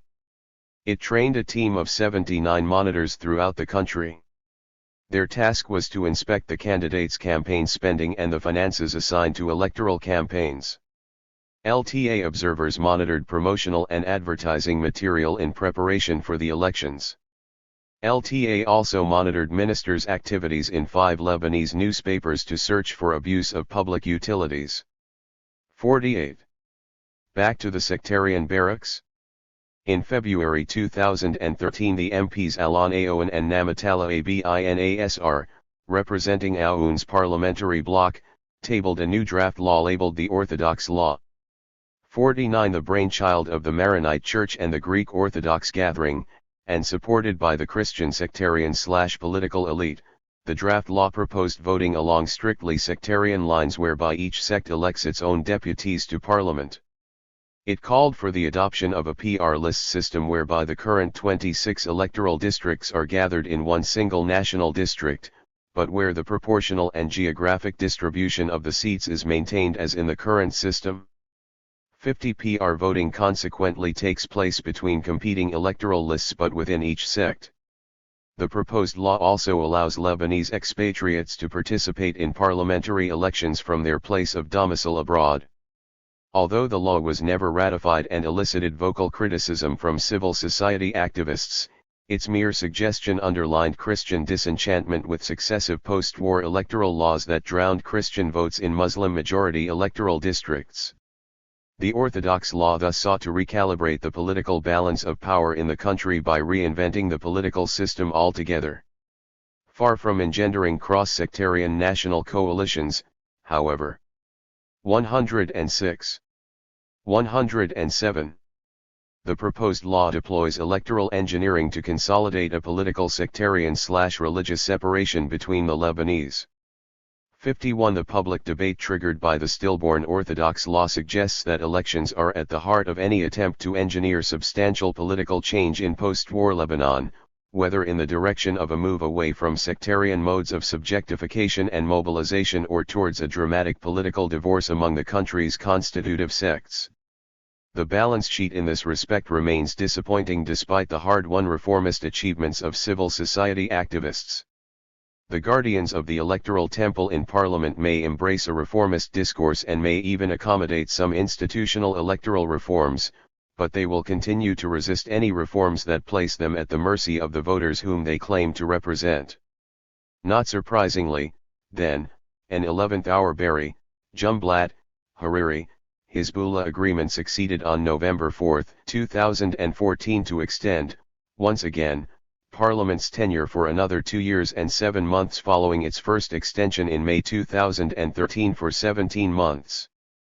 The decision was opposed by a number of vocal CSOs, and by most Christian MPs who interpreted it as an extension of their political underrepresentation in post-Syria Lebanon. Thus the sectarian/political elite's control of Parliament continues to impede the promulgation of meaningful electoral reforms. Elections remain exercises in sectarian mobilization and opportunities for the sectarian/political elite to lubricate their clientelist networks. Chapter 7 examines the travails of another institution under sectarian siege, that of the LAF. 107. 7. Between sectarianism and military development. The paradox of the Lebanese armed forces. Aram Nergizian 1. Introduction. Lebanon has a long history of precarious civil, military relations. Weak state institutions serve as arenas for contestation between competing members of the sectarian/political elite. Although it has enjoyed more episodes of relative autonomy than other state institutions, the post-war Lebanese armed forces is no exception to an otherwise stubborn trend. 2. For example, the perceived threat from the LAF to the autonomy of the sectarian/political elite prompted the latter to dismantle the Shihabist security edifice at a time when the country was undergoing a gradual decline in security in the early 1970s, thus signaling the downgrading of the military's role in Lebanese politics. 3. The 1975-90 civil war presented yet another key setback to the military when the sectarian/political elite and their militias played a leading role in shaping domestic and external security policies in Lebanon. This dramatic reversal of the military's role in shaping civilian affairs at the hands of an elite determined to preserve its autonomy is a recurring feature of post-independence civil-military relations. Symbolizing the very definition of a multi-sectarian force, the LAF is nevertheless obliged to navigate around Lebanon's sectarian system, and is bound to uphold the lowest common denominator interests of the communities that make up its rank and file. During the post-war period, Syrian hegemony has regulated state, society and civil-military relations, at times relegating the LAF to a repressive internal security role. With the withdrawal of Syrian troops from Lebanon, however, the LAF adopted a pragmatic post-Syria policy of neutrality in Lebanese politics, making difficult but necessary choices to preserve its unity as a national military. It also has sought favorable relations with major antagonists throughout Lebanon. 108, 109, and beyond. Nevertheless, the LAF was obliged to evolve as a fighting force to meet emerging asymmetric threats from a range of local and foreign non-state transnational actors operating in Lebanon. Concurrently, it gradually established its position as an institution trusted by a substantial cross-section of society in post-Syria Lebanon. For paradoxically, however, Syria's exit from Lebanon allowed the sectarian/political elite to reassert their role in shaping state, society and civil-military relations. Not unlike the pre-war period, this elite has continued to distrust a military which they have been unable to capture or control, whether before, during, or after the civil war. 5. Meanwhile, the overlapping domestic and regional contest over post-Syria Lebanon is also in great part a contest over who can determine the institutional limits, the future missions, and ideological orientation of the LAF. Aggravated by the assassination of political and security figures, the Israel-Hezbollah war of 2006, terrorism threats, the remilitarization of society, and growing local and regional Sunni, Shia tensions, this contest has placed heavy pressures on the LAF. The Syrian civil war and its spillover effects on Lebanon have served to further aggravate these pressures. In contrast to the important literature on the LAF during the civil war years, 6. There was little meaningful research on the LAF between 1991 and 2004. The departure of Syrian troops from Lebanon, and the potential for the long-neglected state security institutions to reassert themselves, has led to renewed interest in Lebanese security politics. New scholarship has explored a variety of themes.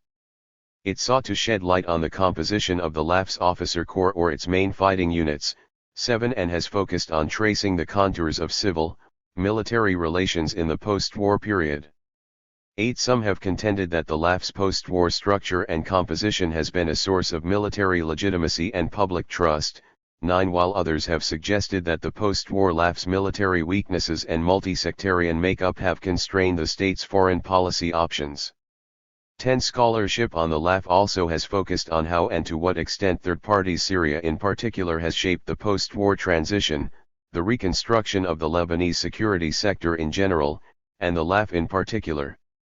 While some have argued that the Lebanese were the architects of the LAF's post-war reconstruction with only limited consideration of Syrian or other third-party agency, 11 others have made the case that the Syrian security and intelligence apparatus was instrumental in shaping the post-war LAF between 1990 and 2005. 12. Lastly, little to no research has been undertaken on the challenges facing the attempt to formulate a coherent national security strategy to manage the competing threat perceptions in post-war Lebanon. 13. This chapter examines the interaction between Lebanon's sectarian system and the military during the post-war period, paying close attention to the period following the 2005 withdrawal of Syrian troops from Lebanon. It relies on a wealth of primary research data, including years of non-attribution interviews with LAF active duty senior officers and military personnel over the 2008-15, 109, 110 period, interviews with members of the post-war sectarian/political elite, and discussions with representatives of external actors including the U.S. government and military officials. Research for this chapter has also relied on a survey of more than 1,100 leaked U.S. diplomatic cables released by WikiLeaks referencing the LAF between January 1, 2005 and February 25, 2010. These cables are examined critically, however, as they are the product of the subjective opinions, idiosyncratic views, accuracy, and varying levels of expertise of the diplomatic staff who authored them. The chapter opens with a description of the principal actors in Lebanon's security sector. It then examines the LAF's current capabilities, command and control structure, composition, and national security priorities. It then unravels the governing principles of civil, military relations in post-war Lebanon, offering two distinct civil, military environments, the first defined by Syria's role as a national security buffer that shaped civil, military relations over the 1990 to 2005 period, and the second charts the return to primacy of the sectarian system in the wake of Syria's military withdrawal in 2005. The chapter then examines the spillover effects of the Syrian war on the LAF and an incipient form of civil, military interdependence. It closes by arguing that, paradoxically, the accelerated development of the LAF may be a precondition for the survival of Lebanon's post-war sectarian order. Lebanon's other national security institutions. Before examining the LAF in detail, it is important to situate the military relative to other national security institutions. These include the Internal Security Forces, the General Directorate of General Security, also commonly referred to as General Security or the GS, and the State Security Directorate. 14 Lebanon's sectarian system informs these institutions' roles, composition, and politics. Each has served as either an arena for sectarian competition, a confessional spoil open for barter, or both, throughout their respective institutional histories. It is also noteworthy that many, if not all, of these institutions show significant redundancy and overlap across multiple national security functional areas.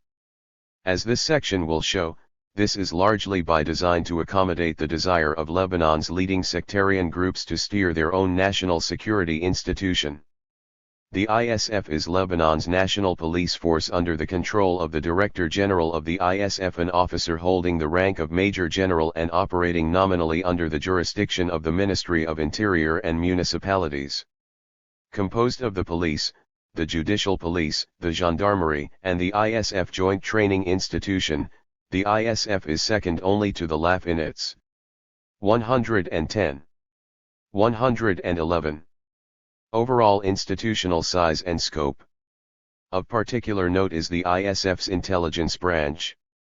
Established in 2005 in the wake of Hariri's assassination, the IB played a prominent national security role tied to its intelligence collection activities. Given its advanced eavesdropping capabilities, it is a source of constant concern to Hezbollah's operational activities.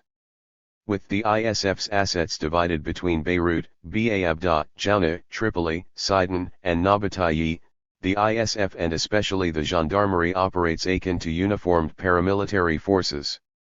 This includes the use of mobile units, an anti-riot battalion, a rapid reaction battalion, and a special operations forces company.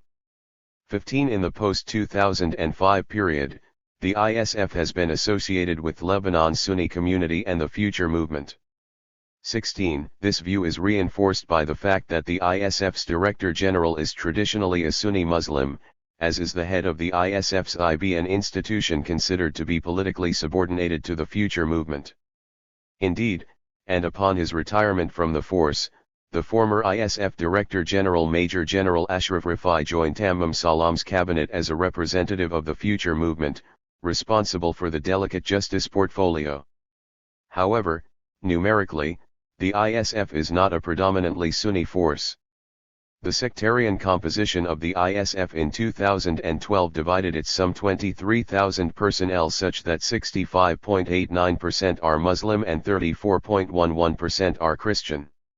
More specifically, this included 6,395 Sunni, 6,567 Shia, 4,679 Maronite, 1,914 Druze, 1,275 Greek Orthodox, and 1,249 Greek Catholic, with the remaining 2.21% composed of Lebanon's smaller sectarian groups. 17 Conscious of the need to recalibrate and restore a degree of confessional balance in the force, the government planned in 2012 to recruit some 3,000 Christian and 1,000 Muslim recruits, mainly into the gendarmerie. The objective was to achieve a new balance of Muslims to Christians such that the Muslims would constitute 59.84% and the Christians 40.16% of the force. 18 The General Security Directorate is responsible for a broad range of national security roles in post-war Lebanon. These include ensuring the state's internal security, countering activities deemed to be subversive, and controlling entry points into Lebanon, a function nominally held by customs authorities in other countries, issuing passports and visas, and effecting media censorship. The GS also operates detention facilities for foreign nationals. Not unlike the ISF, GS falls nominally under the authority of the MOIM, and is supervised by a Director General, similarly an officer with the rank of Major General.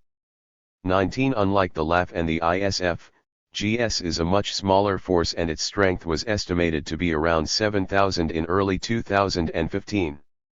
20 Many who served in the GS leadership were officers and personnel with previous career posts in other national security services, especially in the LAF's Military Intelligence Directorate. Historically, the Director General of the GS was a Maronite Christian.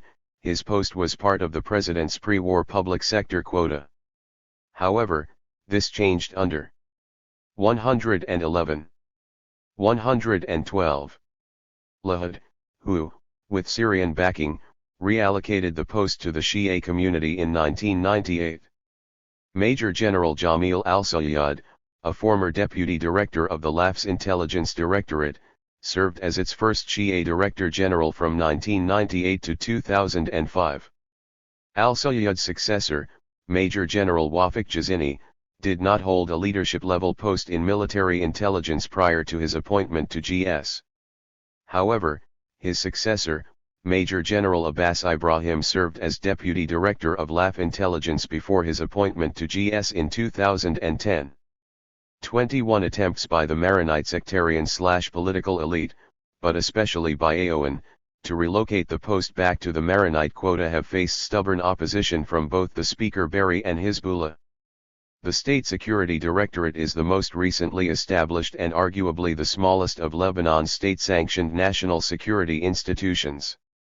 With some 3,900 personnel in 2012, 22 The SSD was not unlike the ISF and GS in that it operated traditionally under the auspices of the MOIM with the stated goal of gathering intelligence and conducting counterintelligence duties with a primary focus on Israel and the Palestinians.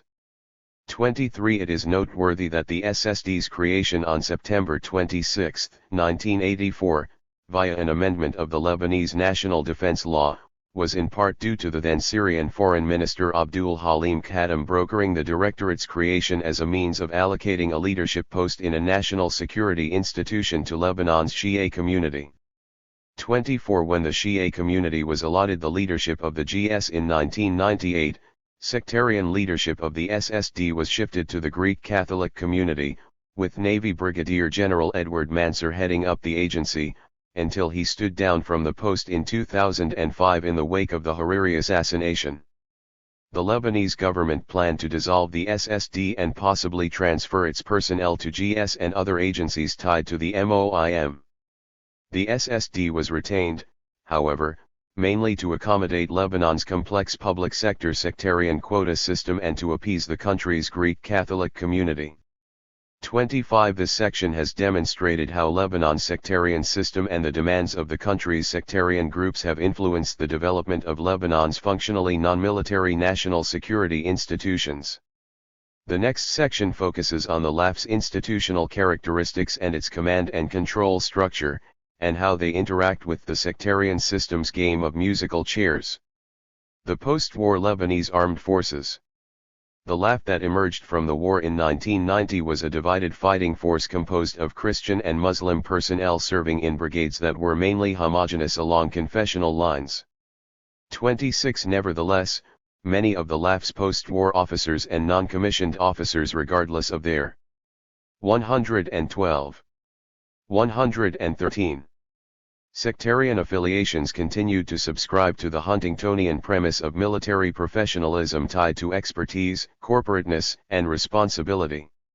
27. This was the case, although these principles were not always followed by all of the LAF's military personnel and institutions, let alone reinforced by either the Syrian security and intelligence apparatus between 1990 and 2004, or by the country's sectarian/political elite since 2005. The preamble of an unpublished USA government assessment of the LAF, commonly referred to as the Martz Report, best captures the state of the Lebanese military in 2005, immediately after the withdrawal of Syrian troops from the country. The is manned by officers and soldiers who are hard-working, innovative, and motivated by national pride and unity. However, the LAF is not currently equipped or trained to succeed in anything but the most basic tactical missions against minimal and irresolute opposition, and is still fragile due to a cultural loyalty along confessional lines. LAF conventional forces must undergo a sustained period of intense, lasting several years, to reach a point where the LAF can sustain its readiness and its responsibilities of exerting Lebanese government control within its borders. 28. The LAF's post-war officer corps remained broadly competent, professional, and adequately trained over the 1990 to 2005 period, despite the often overbearing politics of Syrian military fiat over Lebanon, but more on this topic later in this chapter. In the wake of the withdrawal of Syrian troops from Lebanon, the LAF, supported by the USA, the UK, France, and other Western states, underwent a gradual but substantial process of military recapitalization and force development. As of 2005, the military transitioned to an all-volunteer force that no longer relies on mandatory military service. This shrank the size of the force from an active total of some 72,100 in 2005 to 56,000 by 2007. 29. However, a procession of new and emerging national security challenges forced the LAF to adapt and expand both its capacity and military capabilities. By 2010, the LAF had grown to some 59,000 military personnel, 30 driven by the need to deploy troops to the south in 2006 for the first time since 1968, the threat posed by militant Sunni Islamist groups like Fatah al-Islam in 2007, and violent political street clashes in May 2008. By 2014, the LAF was 64,500 strong, driven largely by the need to expand border protection forces to deal with pressures from Syria, shore up the Lebanese Navy, and begin the lengthy process of rehabilitating the Lebanese Air Force. 31. Figure 7.1 shows the operational command and control structure of the LAF in 2015. The LAF is a joint force without an independent or separate structure at present for either the Lebanese Navy or the Air Force. The Lebanese Army, which stands at some 61,400 men under arms, including 11 mechanized, 115 infantry brigades, 6 intervention regiments, and 3 elite special operations units. 33. As figure 7.5 later shows, the LAF's major combat units remained undermanned per unit in 2015, with each MIB and IR standing at some 1,750 to 1,870 men and 900 to 980 men respectively.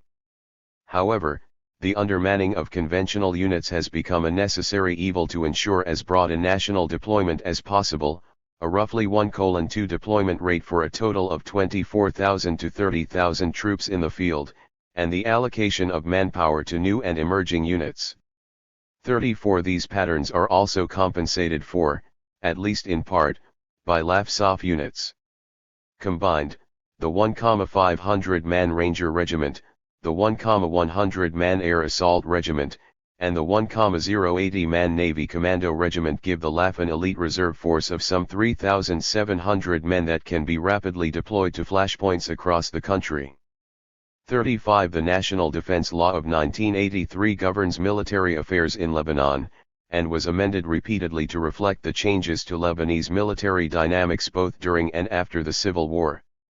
In the pre-Taif Accord period, the LAF was at the disposal of the President as head of state per Article 5 of the National Defense Law. 36 In the post-war period, Article 6 places military and national security matters insofar as military mobilization and large-scale operations are concerned under the aegis of the Council of Ministers in consultation with the Higher Defense Council. 37 The latter nominally counts 7 members, including the President as Council President, the Prime Minister as Council Vice President, the Minister of Defense, the Minister of Interior and Municipalities, the Minister of Foreign and Expatriate Affairs, the Minister of Finance, and the Minister of Economy. 38 Articles 15, 16, and 17 of the National Defense Law stipulate that the Ministry of Defense and all its institutions including the LAF, the Directorate General for Management, the General Inspector, and the Military Council are subject to the authority of the Minister of Defense. 39 Meanwhile, Article 18 defines Al-Jaysh or the LAF as a joint force 40 that includes the Army, the Navy, the Air Force, and the military academies, all under the leadership of the LAF commander. Below the LAF's top post, and as shown in Figure 7.2a, the chain of command includes the Chief of Staff, Deputy Chiefs of Staff and relevant specialized directorates that constitute the LAF command. While the laws and regulations discussed above are intended to define civilian and military command and control in Lebanon, the central role played by the LAF commander in leading the military cannot be understated. The LAF is a textbook case of top-down military command and control where the commander of the force operates essentially as the de facto commander-in-chief of the armed forces. Furthermore, despite the existence of 5 military commands based on the country's 5 governorates Beirut, Mount Lebanon, the North, the Bekaa, Nabateji, and the South, how the LAF commander orients and manages the combat units spread across Lebanese territory remains heavily centralized. All 3 post-war LAF commanders have been relatively 115, 116 hands-on military commanders, often with a high tendency to micromanage military and civil, military matters that in other militaries are relegated to officers with the rank of brigadier general, colonel, or lieutenant colonel. In extreme cases, the LAF commander was also known to bypass much of the chain of command, and while this may be conducted with the best of intentions, it may compromise the military chain of command. 41 The LAF command includes the Chief of Staff and 4 Deputy Chiefs of Staff, namely the DCOS for personnel, DCOS for operations, the DCOS for logistics, and the DCOS for planning. It also includes other key posts, such as the Military Intelligence Directorate and the Military Council. The size and scope of the Intelligence Directorate is contingent upon, and informed by, the threats the LAF perceives in any given period. However, recurring shortfalls in funding and resourcing to support its development during the 1970s and 1980s has meant that the post-war Intelligence Directorate has served as little more than a liaison service, rather than being a committed, properly structured, and supported military intelligence and counterintelligence institution. 42 During both the post-war and post-Syria periods, the LAF Intelligence Directorate was reported to be generally balanced between Christian and Muslim denominations on a 1:1 basis. Anecdotal data based on interviews with active-duty LAF personnel suggests that in 2009, half of Muslim officers tasked at the Directorate were Shia. Moreover, many of the Christian officers at the Directorate were described as ideologically oriented to the March 8th Alliance in general, and to former LAF commander and later FPM leader Aoun in particular. Unlike the LAF commander and his senior command staff, however, the Minister of Defense plays a minimal administrative role vis-a-vis the LAF as an institution. Most who have held the LAF's top civilian defense post in the post-war period were relatively weak when compared to the officers who served as LAF commander. 43 The former Minister of Defense Elias Mir, who served from April 2005 to June 13, 2011, was one notable exception. Many in the LAF senior military leadership describe Mir as an anomaly in terms of his hands-on and proactive approach to his ministerial portfolio. 44 The Minister of Defense is not the only post that plays an intermittent role in the post-war LAF's command structure, however. Another is the LAF Military Council. Created in 1979 and briefly suspended over the 1983-84 period during Amin Gemayel's presidency, the council was disbanded by LAF Commander General Ibrahim Tanis only to be reconstituted under General Aoun. Nominally constituted of officers holding the rank of Major General, the Military Council reports directly to the Minister of Defense and counts 6 members, one from each of the country's main sects. Council members include the Maronite LAF Commander, the Druze Chief of Staff, the Greek Orthodox General Inspector, the Shia-led General Directorate for Administration, the 1.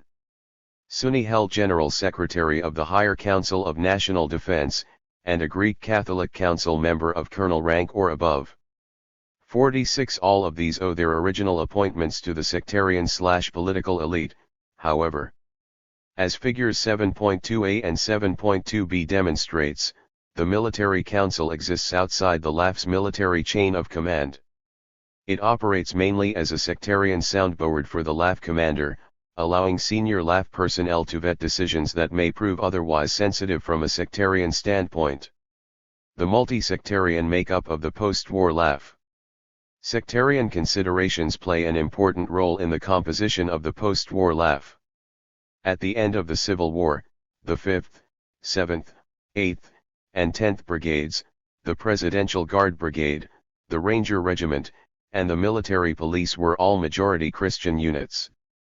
Meanwhile, the 1st, 2nd, 3rd, 6th, 11th, and 12th Brigades, and the 1st Intervention Regiment had a large majority of Muslim personnel. 47 One of the key post-war efforts to reform the LAF during the tenure of the then LAF commander Emil Lahad was an attempt to create a modicum of parity along Christian, Muslim lines across the LAF. By 1993, this objective was achieved substantially. 48 Over time, the post-war LAF proved to be a relative success in its efforts to become a nationally representative security institution.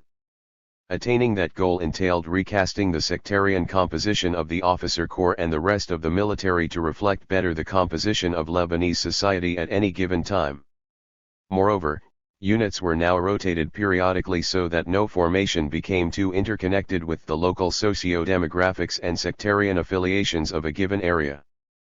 49 One key tool in reshaping the makeup of the post-war LAF is a sectarian quota system within the officer corps that strives to maintain a 1:1 parity between Christians and Muslims. Figure 7.3 shows data provided by the LAF on the sectarian composition of its officer corps in 2010. Some 20 years after the end of the war, there was broad parity, with 49% and 51% of the then 3,104 strong officer corps being Christian and Muslim respectively. More narrowly, Maronites counted 29%, Shia and Sunni were each 22%, Greek Orthodox were 11%, Greek Catholics were 8%, 7% for the Druze, with the remaining balance composed of a mix of smaller sectarian groups. While the quota system is essential to maintaining equity and stability within most institutions in post-war Lebanon, it is nonetheless in dissonance with the Huntingtonian precept that any given officer will adhere to the ethic only to the extent that it is professional, that is, to the extent that it is shaped by functional rather than societal imperatives. 50 As the section on civil, military dynamics will later suggest, uneven military professionalism and dramatic redundancies are important features of the post-war LAF. 118. 119. Sectarian quotas also shape the allocation of LAF flagstaff positions, albeit in different ways throughout its history. Just as the LAF commander is traditionally a Maronite, so too is the LAF chief of staff traditionally a Druze officer, albeit with the rank of Major General. Meanwhile, the deputy chiefs of staff, who nominally hold the rank of Brigadier General in the post-war LAF, are also subject to similar sectarian calculations, and a quota system shapes DCOS appointments. Nominally, the post of DCOS for personnel is a Sunni, the DCOS for operations is a Shia, the DCOS for logistics is a Christian, as is the DCOS for planning. Between 2008 and 2015, for example, the DCOS for planning was either a Greek Catholic or a Maronite, while the post of DCOS for logistics was held by Maronite and for the first time Armenian Catholic officers. 51. It is also important to note that second-order or deputy positions can at times be at least as important as leadership-level posts. Consequently, most deputy-level posts are filled by officers from a sect other than that of his or her superior. For example, the Director of Operations, a post usually 52 reserved for Maronites, is central to battlefield operations and tactics, playing a far more immediate role than his direct superior, the DCOS for operations. Similarly, the Deputy Director of Military Intelligence, a post often reserved for Shia officers, has proven to be crucial throughout the post-war history of the LAF, at times overshadowing the Maronite-held post of Director of Military Intelligence. However, the character, professionalism, and capabilities of senior flag officers inform many of these dynamics, and it is entirely possible for perceived power dynamics between commanders and their deputies to reverse themselves altogether. 53. Just as key posts in the LAF command abide by considerations tied to sectarian balance and distribution, the same applies to appointments to lead the LAF's fighting units. In early 2015, of the LAF's 6 intervention regiments, the 1st and 4th Intervention Regiment were commanded by Maronite senior officers, with the 2nd IR, 5th IR, 3rd IR, and 6th IR being commanded by Sunni, Shia, Druze, and Catholic officers respectively. Similar considerations shape appointments to the military's larger units, its mechanized infantry brigades. In 2015, the 1st, 5th, 6th, and 11th MIBs were commanded by Maronites. Meanwhile, the 3rd, 8th, and 12th MIBs were led by Sunni officers, the 2nd and the 7th MIBs by Greek Catholic officers, the 10th MIB by a Shia officer, and the 9th MIB by a Druze officer. Collectively, this broadly split the command of the LAF's 17 conventional combat units between 9 Christian and 8 Muslim senior officers. When counting in LAF SOF units, the Ranger Regiment commanded by a Maronite officer, the Air Assault Regiment also commanded by a Maronite, and the Navy Command Regiment commanded by a Sunni officer, that leads to a 55% to 45% command distribution between Christian and Muslim officers respectively. With the exception of the SOF units, the sect of the commander of the LAF's conventional units is not 119. 120. Institutionalized, and an officer from a different sect may command any one of the units listed here. Nevertheless, efforts to maintain the current balance in terms of the command sectarian ratio have become broadly normative. 54. Unlike the officer corps, however, a clearly defined sectarian quota is not enforced with regard to the rest of the post-war LAF. As a result, snapshots of the LAF sectarian makeup at any given point in time shed light on which sectarian community or communities are vying for service in the military more broadly, and within which specialized units more narrowly. Intriguingly, when studying the military beyond the officer corps, scholarship on the composition of the post-war LAF exaggerated the representation of the Shia community within the force. For example, one study estimated that the Shia community's share in the LAF accounted for 60% of the rank and file. 55. The date presented below suggests otherwise, however. Figure 7.4 is based on LAF data outlining the total sectarian composition of the LAF including officers, NCOs, and enlisted personnel, and is current as of April 30, 2014. It shows that of a total force of 64,592 in 2014, 71.17% were Muslims and 23.64% were Christians. The Sunni community had the highest level of representation within the force, accounting for 22,931 military personnel or 35% of the LAF. The second largest demographic was the Shia community, who accounted for 17,674 or 27% of the total force. The LAF had 8,261 Maronites or 13% of the LAF, the Druze and Greek Orthodox were 6%, Greek Catholics were 4%, and the balance was a mix of other smaller sectarian demographics. It is noteworthy that some 3,357 members of the LAF, 5.2% of the force, were registered as other or unclassified. This includes personnel hailing from families that were mixed from a confessional standpoint, subscribed to religious affiliations that were not counted among Lebanon's official recognized communities, or included personnel who had changed their sectarian affiliation to accommodate a mixed marriage. 56 Figure 7.5 focuses specifically on the LAF's total fighting strength in 2014, with the fighting strength being determined by the LAF's at that time 5 intervention regiments, 11 mechanized infantry brigades, 3 SOF units, land border forces, the Navy, and the Air Force. Part A shows the actual distribution by sect within each unit, while Part B shows the relative percentage distribution by sect within those same units. Out of a fighting force of 33,546 in 2014, 83.32% were Muslims, 14.91% were Christians, and 1.77% were unclassified. Within those totals, Sunni military personnel account for 43.39% of the LAF's fighting strength, and with the exception of the 2 land border regiments, the Navy and the Air Force, have a level of representation above 43% in every fighting unit in the LAF. Contrary to conventional wisdom that emphasized the post-war SOF units as bastions for Maronites and Shia, Sunni representation is especially pronounced within 120. 121. The Ranger, Air Assault, and Navy Command regiments.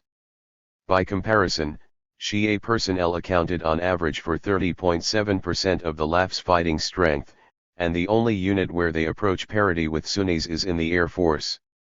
Some 20 years after the launch of efforts to create Christian-Muslim demographic parity in the post-war military, and in raw sectarian terms, the LAF finds itself to be a Muslim majority force with Sunnis constituting the dominant minority within it. The officer corps still abides by the precept of Christian-Muslim parity. By contrast, the rest of the force reflects key demographic trends with sectarian implications. Over the 2005-14 period, a growing intake of Sunnis on an annual basis has largely outpaced the intake from communities including Maronites and the Shia, whose annual intake rates appear to be in decline. 57 According to one senior officer, Christians did not join the post-war LAF in larger numbers because of domestic politics, namely the perception that service implied a career in an institution crippled by a military doctrine that was not of its own choosing. 58 Another factor shaping the Maronite intake was the perception that the overall cost of living in Lebanon has gradually increased over the length of the post-war period, and that the impact of those costs are not felt equally across the country's regions and demographics. The cost of living in Ba al-Bak and the south are low relative to the cost of living in Beirut, the Matun, or in Qisr 1. Many soldiers from the Bekaa and Dakar may have other sources of income from other sectors to compensate for low wages. These include rents from the agricultural sector, including fishing and farming.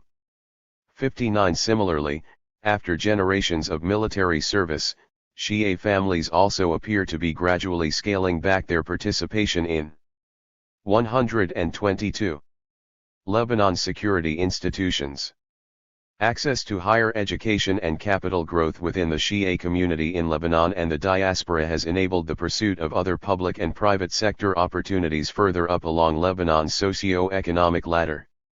62 Meanwhile, the intake of mainly rural Sunnis increased significantly. After the flag services repeal in 2005, the Lebanese government in conjunction with the LAF instituted a system of contractual draftees as a stopgap for the lost intake of military personnel. Under this system, recruits sign up for 5-year contracts on a voluntary basis and join the military at the rank of an enlisted soldier. In all, there are some 23,000 to 23,500 LAF personnel currently active on a contractual basis, of whom the vast majority are Sunni. 63. Despite not being career soldiers in the traditional sense, contract draftees are nonetheless described as motivated and hard-working in no small measure due to the eagerness of some, if not all, to transition from short-term contracts to the career track. 64. Consequently, increasing Sunni intake rates reflect the perceived benefits of long-term military service, the promise of upward social mobility, and the reality that the LAF needed to expand its force capacity between 2005 and 2014 to respond to emerging threats from the Syrian crisis. The LAF's evolving national security priorities. The missions and orientation of the LAF evolved considerably in the post-war period, although some have remained consistent, if only on paper. With the exception of the first mission listed below, the LAF's publicly defined national security priorities for 2015 are largely unchanged since 2008, and are based on the following mission areas. Facing the Israeli occupation and its perpetual aggression in South Lebanon and West Bekaa and supporting the steadfastness of Lebanese citizens to ensure the complete withdrawal of forces to internationally recognized borders. Defending the country and its citizens against all aggression.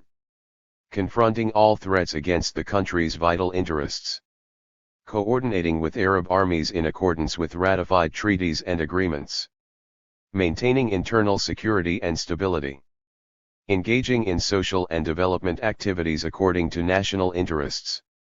Undertaking relief operations in coordination with other public and humanitarian institutions. 66. In practice, however, the LAF's national security priorities are both more complex and at the same time far simpler to define.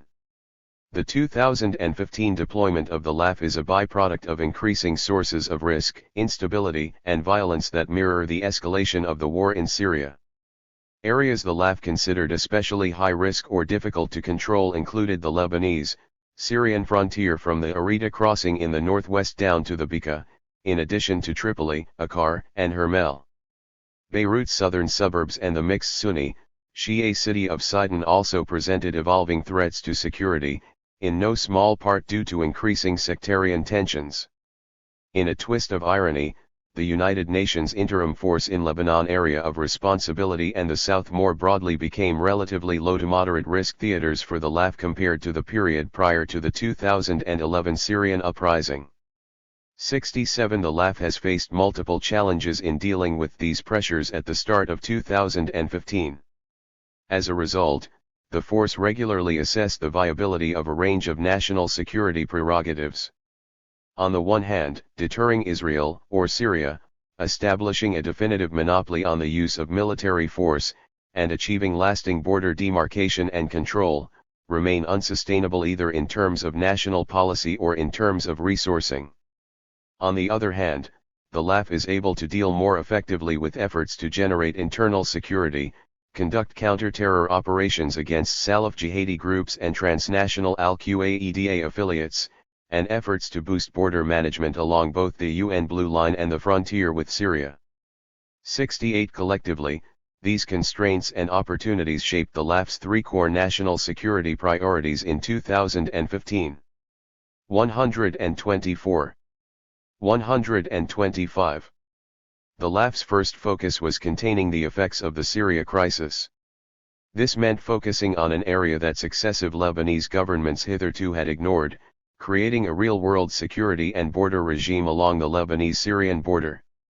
To that end, the LAF set up 2 land border regiments along the Syrian frontier totaling some 1,300 men. The LAF hoped to commission at least another 2 land border regiments, assuming it could secure funding and the manpower for the effort over time. Second, the LAF sought to manage the risk of intermittent volatility along the UN Blue Line between Israel and Lebanon. A key tool in managing risks along the blue line in the wake of the 2006 Israeli-Hezbollah war are the regular meetings between the LAF and the IDF as part of a tripartite framework under the auspices of UNIFIL at its Naqoura headquarters just north of the line of demarcation between Israel and Lebanon. The Naqoura framework and the LAF's role in it enjoys the support of all of the country's major sectarian communities when it comes to ensuring that stability reigns in the south. The IDF is also reported to favor this framework. 69 The third core national security focus pertains to internal stability in what the LAF has described as high-intensity internal stability and counter-terrorism operations. This includes making use of forward-deployed and rapid deployment SOF units in an effort to manage the heightening insecurity and the growing Sunni, Shia and Sunni, Alawi tension with a focus on Beirut, Tripoli, Hermel, the northern Bekaa, and Sidon 70. A brief history of post-war civil, military relations. In a 2007 leaked U.S. diplomatic cable, the then U.S. ambassador to Lebanon, Jeffrey Feltman, commented that a Suleiman presidency does evoke the possibility of a de facto military coup. 71 This statement encapsulates some of the contradictions that have shaped military autonomy in post-war Lebanon. Earlier sections of this chapter described Lebanon's post-war military and security landscape, and the LAF's command structure and security priorities. However, why the LAF is what it is and why it behaves as it does cannot be explained without unraveling the dynamics of post-war Lebanese civil, military relations. Lebanon's precarious civil, military dynamics are a byproduct of the country's sectarian system. The sectarian/political elite has persistently sought to prevent the LAF from intervening in domestic politics. The defeat of the Shihabist establishment during the 1970 presidential elections underlined the confessional elite's determination to sabotage the only pre-war attempt at creating an autonomous state capable of gathering Lebanese around an inclusive national project. Frangia's presidency later unleashed a campaign against the 125. 126. Qsim Bureau, but also an all-out struggle to restore traditional patronage networks between the confessional elite and the military. 72 By robbing the LAF of its autonomy and legitimacy at a crucial moment in the struggle over the confessional balance of power, this elite ultimately undermined the LAF's ability to contain, if not prevent, the outbreak of the civil war in 1975. 73 The LAF consequently fragmented along sectarian lines, and gave in to the sectarian militia order of the Civil War years. 74 Attempts to restore order in the ranks were unsuccessful, and rather than unifying the force, hundreds deserted and the military ultimately faced the prospect of its own collapse along sectarian lines. 75 The long post-war Pax Syriana would transform the LAF substantially, however. The post-war LAF was remodeled into an impenetrable pro-Syrian institution, detached from government supervision and acting in harmony with Syria's security and intelligence apparatus in Lebanon. The latter interposed itself between the LAF and the country's political system, quickly penetrating and ultimately regulating Lebanon's security military apparatus. This enabled Damascus to assert near-total control over the post-war LAF and those who sought its restoration. 76 Eager to stamp out any opposition to its preferred post-war order, Syria worked to remove, sideline, and re-educate the LAF officer corps. On April 10, 1991, the pro-Syrian government of Prime Minister Omar Karami retired 238 officers, many of whom served under Aoun when he was LAF commander, and had fought against the Syrian military and their Lebanese allies. 77 Those that were not forced out were reassigned to languish in obsolescent posts that amounted to all but a demotion, prompting many to choose early retirement over what they saw as professional humiliation. 78 other officers, many of them trained by the USA during the 1980s, found themselves bound for the Homs Military Academy in Syria to be re-educated and indoctrinated into the Syrian military's BAT ideology. Officers later recounted humiliating encounters when Syrian counterparts of junior rank berated Lebanese officers of senior rank, an egregious error in military protocol in any country. Many felt they had no choice but to comply, with some even trying to facilitate meetings between strong-willed LAF officers and Syria's proconsul in Lebanon, Major General Ghazi Ghanan, to prevent their harassment by the Syrian military and intelligence apparatus. 79 Some resisted more willfully than others, however. In at least one instance and after sufficient verbal abuse, a senior LAF officer slapped a Syrian captain in front of his peers to remind them all of the proper decorum when addressing a superior officer. 80 These acts of professional resistance were the exception, however. The post-war Minister of Defense was carefully selected based on his loyalty to Damascus. 81 And Syria vetoed military appointments which it thought might work against its interests in Lebanon. Notably, Syria opposed President Rabie's candidate for the post of LAF commander, General Fahim al-Hajj, and pushed instead for the appointment of a trusted ally, General Lahad. 82 Syria also facilitated the 126. 127. Promotion or transfer of Lebanese allies to key defense posts. In 1992, backed by Syria, Lahad named Brigadier General Michel Rabie and Colonel Jamil al-Sayyad, both allies of Damascus, to the posts of Director and Deputy Director of Military Intelligence respectively. Under Ghanan's supervision, they proved instrumental in revamping LAF intelligence into a useful tool to coordinate Lebanon's military and security dynamics with Syria. 83 Beyond personnel changes within the LAF, Syria also further downgraded the LAF's national security mission, subordinating the military to a low-intensity internal security role that fit Syria's foreign policy priorities. The 1991 Treaty of Brotherhood, Cooperation and Coordination regulated bilateral defense and security ties between Lebanon and Syria, ensuring that Lebanon's foreign and defense policies were under Syrian control. In 1993, LAF commander Lahad, backed by Damascus, refused to deploy the army to the south along the UN Blue Line. 84 This in turn robbed the LAF of the opportunity to build up its national security credentials, confirming the military's constabulary role in post-war Lebanon, and ceding terrain to Hezbollah to claim center stage in Lebanese-Israeli security politics. One means used to soften the blow of the LAF's new posture and security role was the expansion of wages and military benefits, thus exchanging military expertise and esprit de corps for post-war militarized social welfare and a measure of relative autonomy. Indeed, an important byproduct of Syrian civil, military fiat was that it insulated the LAF from the sectarian/political elites' clientelist battles over state institutions, albeit in ways that served Damascus' interests in Lebanon. A key example of this was the recurring clashes between the pro-Syrian military establishment and Prime Minister Hariri. Any attempt by Hariri to curtail the military security apparatus's prerogatives was neutralized swiftly. For example, in January 1997, when Hariri refused to sign the promotion decree of 8 colonels in a bid to signal his displeasure at the LAF command's refusal to submit to civilian authority, the military overrode his objections and promoted them anyway. 85. Civil, military relations in post-Syria Lebanon. The departure of Syrian military and intelligence personnel in 2005 broke the monopoly on Lebanese foreign policy and military decision-making. However, it also broke any semblance of a cohesive Lebanese executive structure as politics grew more polarized and sectarianized. Concomitantly, there were competing efforts to penetrate and shape the orientation of the military and incorporate some of its officers into the sectarian/political elites' clientelist networks, first by the pro-Western March 14th Alliance from 2005 to 2008, and from 2008 to 2010 by the March 8th Alliance aligned with Syria and Iran.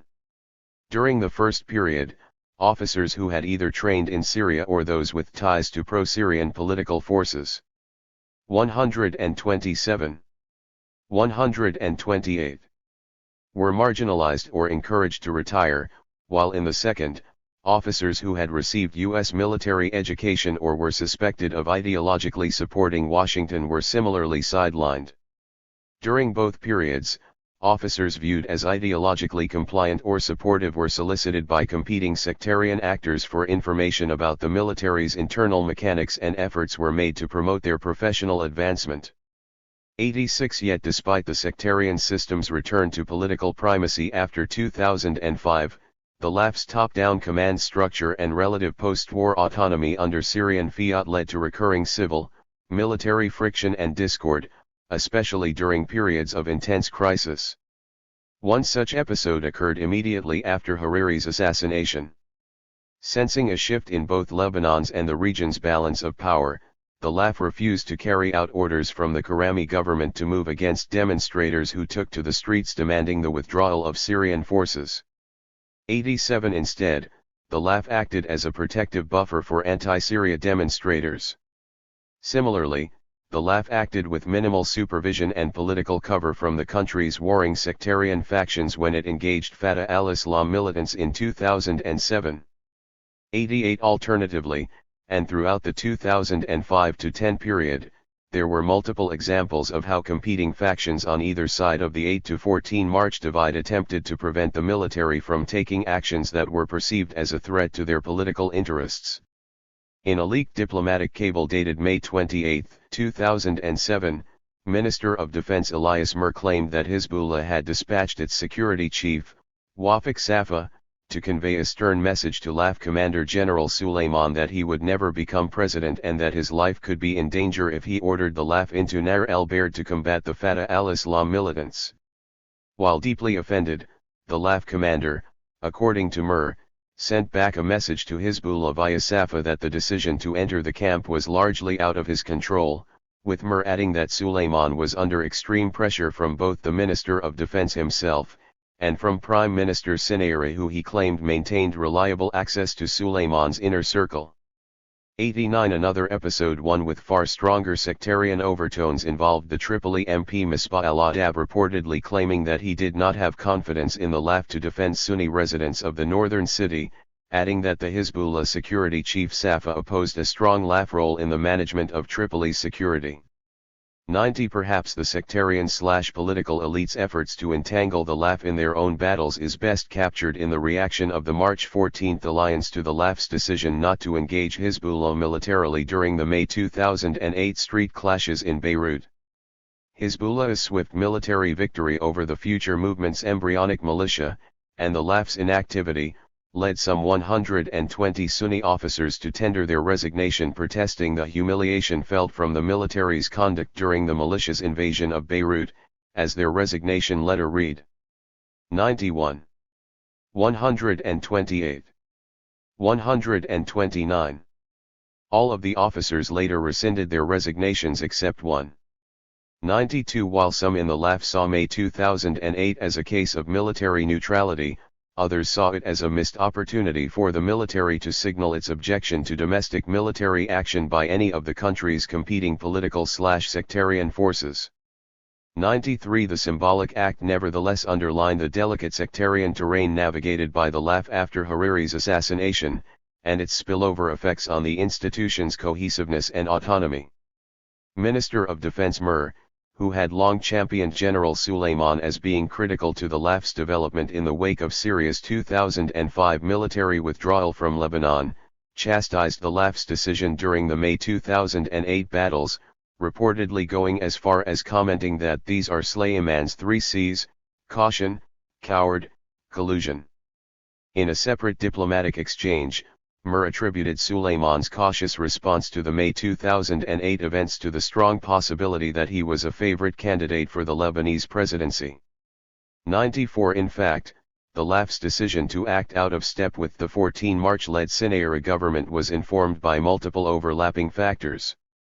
The first was apprehension at how the government chose to address Hezbollah's private fiber optic telecommunication network, a Hezbollah red line. The second was the perception that the government did not sufficiently consult the military prior to its decision to dismiss LAF Brigadier General Wafik Shawkair, a senior Shia officer, who was then head of security at Rafiq al-Hariri International Airport, under the pretext that he was too close to Hezbollah. A third key factor was senior LAF officers' perception at the time that confronting Hezbollah and Amal militants may have caused serious divisions within the LAF, and possible protests and objections to military orders by Shia officers, NCOs, and enlisted men. Finally, General Suleiman's presidential ambitions and his perceived need not to antagonize the March 8 coalition and its allies in Damascus may have also shaped his decision-making calculus during the crisis. 95 Retrospectively, many officers perceived the Army's inaction during the May 2008 battles as a watershed event and a key missed opportunity wherein the innocence of the post-Syria LAF was compromised. 96 Yet the 2008 crisis also underlined the LAF's indispensable domestic role since 2005 as a bulwark against an all-out Sunni, Shia military confrontation. In spite of this, however, throughout the 2005-10 period, and in pursuit of narrow personal or sectarian objectives, members of the sectarian/political elite with access to the military overstated or overestimated their role and influence in Lebanese civil, military affairs. In 2006, Minister of Defense Mir claimed to have created 10,000 new positions in the LAF to be held almost exclusively by Christians and Sunnis, an assertion that his U.S. interlocutors doubted and could not verify at the time.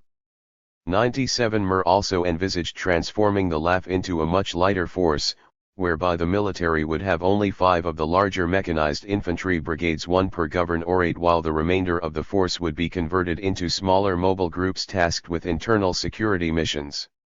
98 He also noted in 129, 130 Private that he had high hopes for an unspecified LAF counterterrorism unit, adding that the group would be reliable and capable enough that, if necessary, it could be used against Hezbollah. This assertion stood in stark contrast to what the LAF SOF and counter-terror units were tasked with at the time, and both the LAF and U.S. military reading of the capacity, capabilities, and orientation of the LAF Special Forces. 99 Even when not directly competing with each other, Lebanon's sectarian/political elite sought either to control the orientation of the post-2005 LAF, or stifle its limited autonomy on national security matters. Nowhere is this more apparent than in the reaction of competing members of the sectarian/political elite to the debate over Lebanon's so-called national defense strategy, a term that in Lebanon is removed from its traditionally technical context. For example, FPM leader Aoun noted that contrary to 14 March's strategic vision predicated on Hezbollah's demobilization and integration into the armed forces, the LAF's role should be to counter principally internal threats, 100 largely sidestepping the fact that the LAF was in the midst of extricating itself from a decade and a half of corrosive constabulary operations in a bid to reclaim its role as a national security actor. In another leaked diplomatic cable, MP Michel Mir suggested that the LAF should be allowed to present its own views on a national defense strategy for Lebanon at the national dialogue table. However, he was reportedly rebuffed by the dialogue participants on the basis that setting policy was the responsibility of the country's political leadership, not the military establishment. 101 Another example was the broad opposition to a post-2005 plan to convert 6 of the 11 heavier mechanized infantry brigades into more mobile light brigades tasked with low-intensity internal stability operations. While there were valid technical bases for the failure of the plan, 102 senior officers sensed political concern that the new smaller units could one day grant the LAF commander far too much authority over command-level appointments. Unlike brigade command appointments that must be vetted by the Council of Ministers, the LAF commander has far more control over the appointment of regimental commanders. Competing factions were suspicious that light brigades was a euphemism for regiments. 103 Lastly, Lebanon's political/sectarian elite grew increasingly uneasy with the de facto presidential candidacy of successive LAF commanders. As discussed earlier, Syria played a determining role in Lahad's presidential election.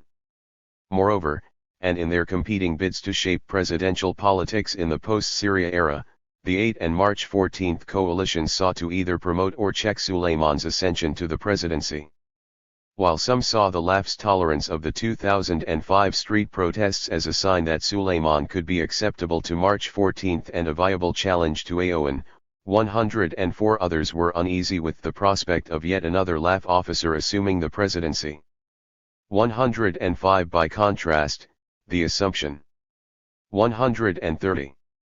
131. That Suleiman would avoid aggravating ties with Syria shaped 8 March's support for his presidential bid. 106 Suleiman also maneuvered to increase his presidential prospects. Diplomatic observers noted Suleiman's frustration with post-Syria Lebanon's escalating political polarization, 107 interpreting threats to resign his commission as an attempt to force through a presidential election. 108 Ironically, then, sectarian competition during the 2005-10 period did more to extend the corrosive effects of Syria's hegemony over the LAF than to reverse it. The consequences of Syria's civil war. The geopolitical battle for Syria, and its spillover effects on Lebanese security and sectarian relations, resuscitated long-atrophied LAF strategy and planning efforts. Finalized in April 2013, Defending Lebanon, Lebanese Armed Forces Capabilities Development Plan 2013-2017, commonly referred to simply as the CDP, was the first major strategic document produced by the LAF to address critical mission areas, minimum force capabilities, targets in terms of professionalizing LAF standard operating procedures, and linking the overall effort to budgeting and future funding in both an interagency and a civil, military environment. 109 A first attempt at a military white paper. There is no analog to the CDP in post-independence Lebanon, reflecting the severity and urgency with which the LAF perceives internal and regional pressures facing the country. Institutionally, the CDP also reflects the more active role of the LAF's J5 and J4 structures in partnership with the broader LAF command, and a rare example of post-war civil-military partnership. 110 In the absence of a top-down national security strategy, its military authors hoped that the CDP could evolve into a bottom-up national military strategy without clashing with the different sectarian communities' competing interests. 111 Dynamics in Syria also affected the trajectory and scale of external military assistance to the LAF, which, although a key feature of the post-Syria era, remained limited relative to decades of neglect in Lebanese military development. It was also hindered qualitatively by concerns that the LAF was either not able or not willing to upgrade its national security role vis-a-vis Hezbollah. 112 However, the Islamic State in Iraq and Syria and Jabhat al-Nusra al-Sham emerged as common threats to Lebanon and other regional and international states. Henceforth the LAF was perceived as a beachhead against the regional expansion of extremist groups and declining security along the contested eastern frontier with Syria. 113 It was also the only state institution with enough capacity, capability, internal cohesion, and popular support to play a stabilizing national and regional role, thus enabling Lebanon to join the US-led anti-ISIS international coalition in 131. 132. September 2014. 114 In December 2013, Saudi Arabia pledged $3 billion to finance weapon acquisitions from France.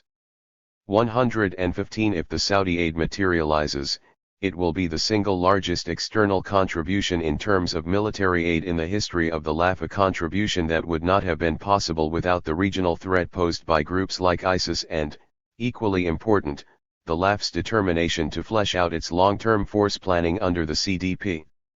Saudi Arabia also committed more than $500 million to the LAF in the wake of the August 2014 clashes between the military and ISIS and Jan militants in the eastern town of Arsal. 116 Other key states also expanded aid tied to the LAF. The UK dramatically expanded the LAF's border management capabilities over the 2013-15 period. This included rapidly building up hardened and defensible forward operating bases, in addition to equipping and setting up the 1st and 2nd Land Border Regiments. 117 Lastly, the USA, which committed more than $1.18 billion in military financing and an additional $22 million to support military training over the 2006-15 period. 118 also expanded the quality and scale of its military assistance to support the LAF against ISIS. It provided hundreds of sophisticated guided missile systems in addition to millions of rounds of ammunition. It allowed the transfer of modern self-propelled artillery pieces from Jordan in 2015, It plans to deliver sophisticated surveillance and close air support aircrafts, and for the first time was considering replacing part of the LAF's aging tank fleet with more modern M1A1 main battle tanks. The inadvertent effects of the Syrian civil war, the LAF's efforts to formulate a path towards military development, and the expansion of external aid have also affected Lebanese military combat effectiveness, posture, and readiness. While the 1990 to 2010 focus on internal stability operations remains unchanged, the LAF was compelled to shift its focus towards expanding border management systems, intelligence and counterintelligence capabilities, upgrading its command and control systems, expanding training for both conventional and SOF units, and bolstering the country's counter-terrorism capabilities. In addition to high-intensity internal stability operations in 2012 and 2013, 2014 saw the LAF engaged in defensive military operations against an external threat, conventional or otherwise, for the first time in the post-war period. 119 The LAF's post-2012 border deployment was unprecedented, marking the first time the country's military was deployed in force along the porous and contentious border with Syria. Recurring rounds of fighting against ISIS and Jan militants placed the LAF in an aggressive defensive posture along the border with Syria. A military that had hitherto enjoyed a limited constabulary role was now producing hardened combat veterans. Ineffective officers and NCOs were replaced by seasoned ones, and veterans of the civil war then at 132. 133. The lieutenant rank increasingly assumed roles as frontline commanders of larger units. 120 All of these developments served to bolster the LAF's credibility as a national security actor both in Lebanon and internationally. However, not all of the side effects of Syria's civil war on the LAF were positive. A growing cross-section of Lebanon Sunnis assume that the LAF is either colluding with Hezbollah and the Shia against fellow Sunnis, or is focusing the bulk of its post-2011 counterintelligence and counter-terrorism efforts on Sunni groups or towns, especially in and around Arsal and Tripoli. 121 Moreover, many in the LAF were unhappy with the impact on Sunni perceptions of the military institution as a result of the army's 2013 operation in Sidon against militants tied to Salloukh Sheikh Ahmed al-Assur. 122 Another challenge emanating from the Syrian crisis pertains to the increased pressure which the LAF's border forces are placing on Hezbollah's deployment in Syria and the group's weapons resupply routes. LAF efforts west of the Kalamoun mountain range during the 2013-14 period were not opposed, since Hezbollah stands to benefit from robust security structures on either side of the border. However, Hezbollah can ill afford to ignore indefinitely the steady build-up of LAF forces, capabilities, and purpose along the border with Syria, as this is bound to complicate the party's own operational capabilities. The true test of this relation may arrive when the LAF moves to position 2 additional land border regiments with areas of responsibility that overlaps with or challenges the presence of local Hezbollah forces and training grounds. 123 Finally, the institutional paralysis engulfing Lebanon in the aftermath of the Syrian war has had corrosive effects on the LAF. Bitter sectarian contests in the context of the constitutional vacuum following the end of Suleiman's presidency and the concomitant failure to elect a successor have not spared the LAF. The LAF had only 2 major generals in January 2015. This was a consequence of vacancies, among others, in the LAF Military Council that had gone unfilled in 2014 because the factions in the 8 and March 14 coalitions failed to agree on suitable replacements for strictly political and clientelist reasons. This pattern also extended to legally unorthodox mechanisms to extend the tenure of LAF officers beyond the nominal terms of their service. The LAF commander, the chief of staff, and the Director of Military Intelligence all had their terms in office extended by 2 years beyond their retirement dates of September 23, August 8, and April 5, 2013 respectively. 124 Taken together, negative sectarian and institutional dynamics undermined the already weak budgetary focus on military development, threatened military morale and popular sentiment, and dampened the national implications of what were limited but nevertheless significant battlefield successes. They also undermined internal confidence that the LAF could resist the erosion of state institutions underway and find 133. 134. The means to overcome the effects of sectarian politics and transition to new military leadership in 2015. 125. Conclusion: the paradox of Lebanese civil, military interdependence. This chapter has exposed the complex and often contradictory nature of Lebanese civil, military dynamics throughout the post-war and later post-Syria periods. The LAF is a nationally representative military that constantly adapts to contentious local socio-demographics. It has also dealt with the legacy of more than 15 years of Syrian internal penetration, including the fact that none of its post-war commanders can truly claim that their tenure was immune from Syrian fiat, be it directly or by proxy.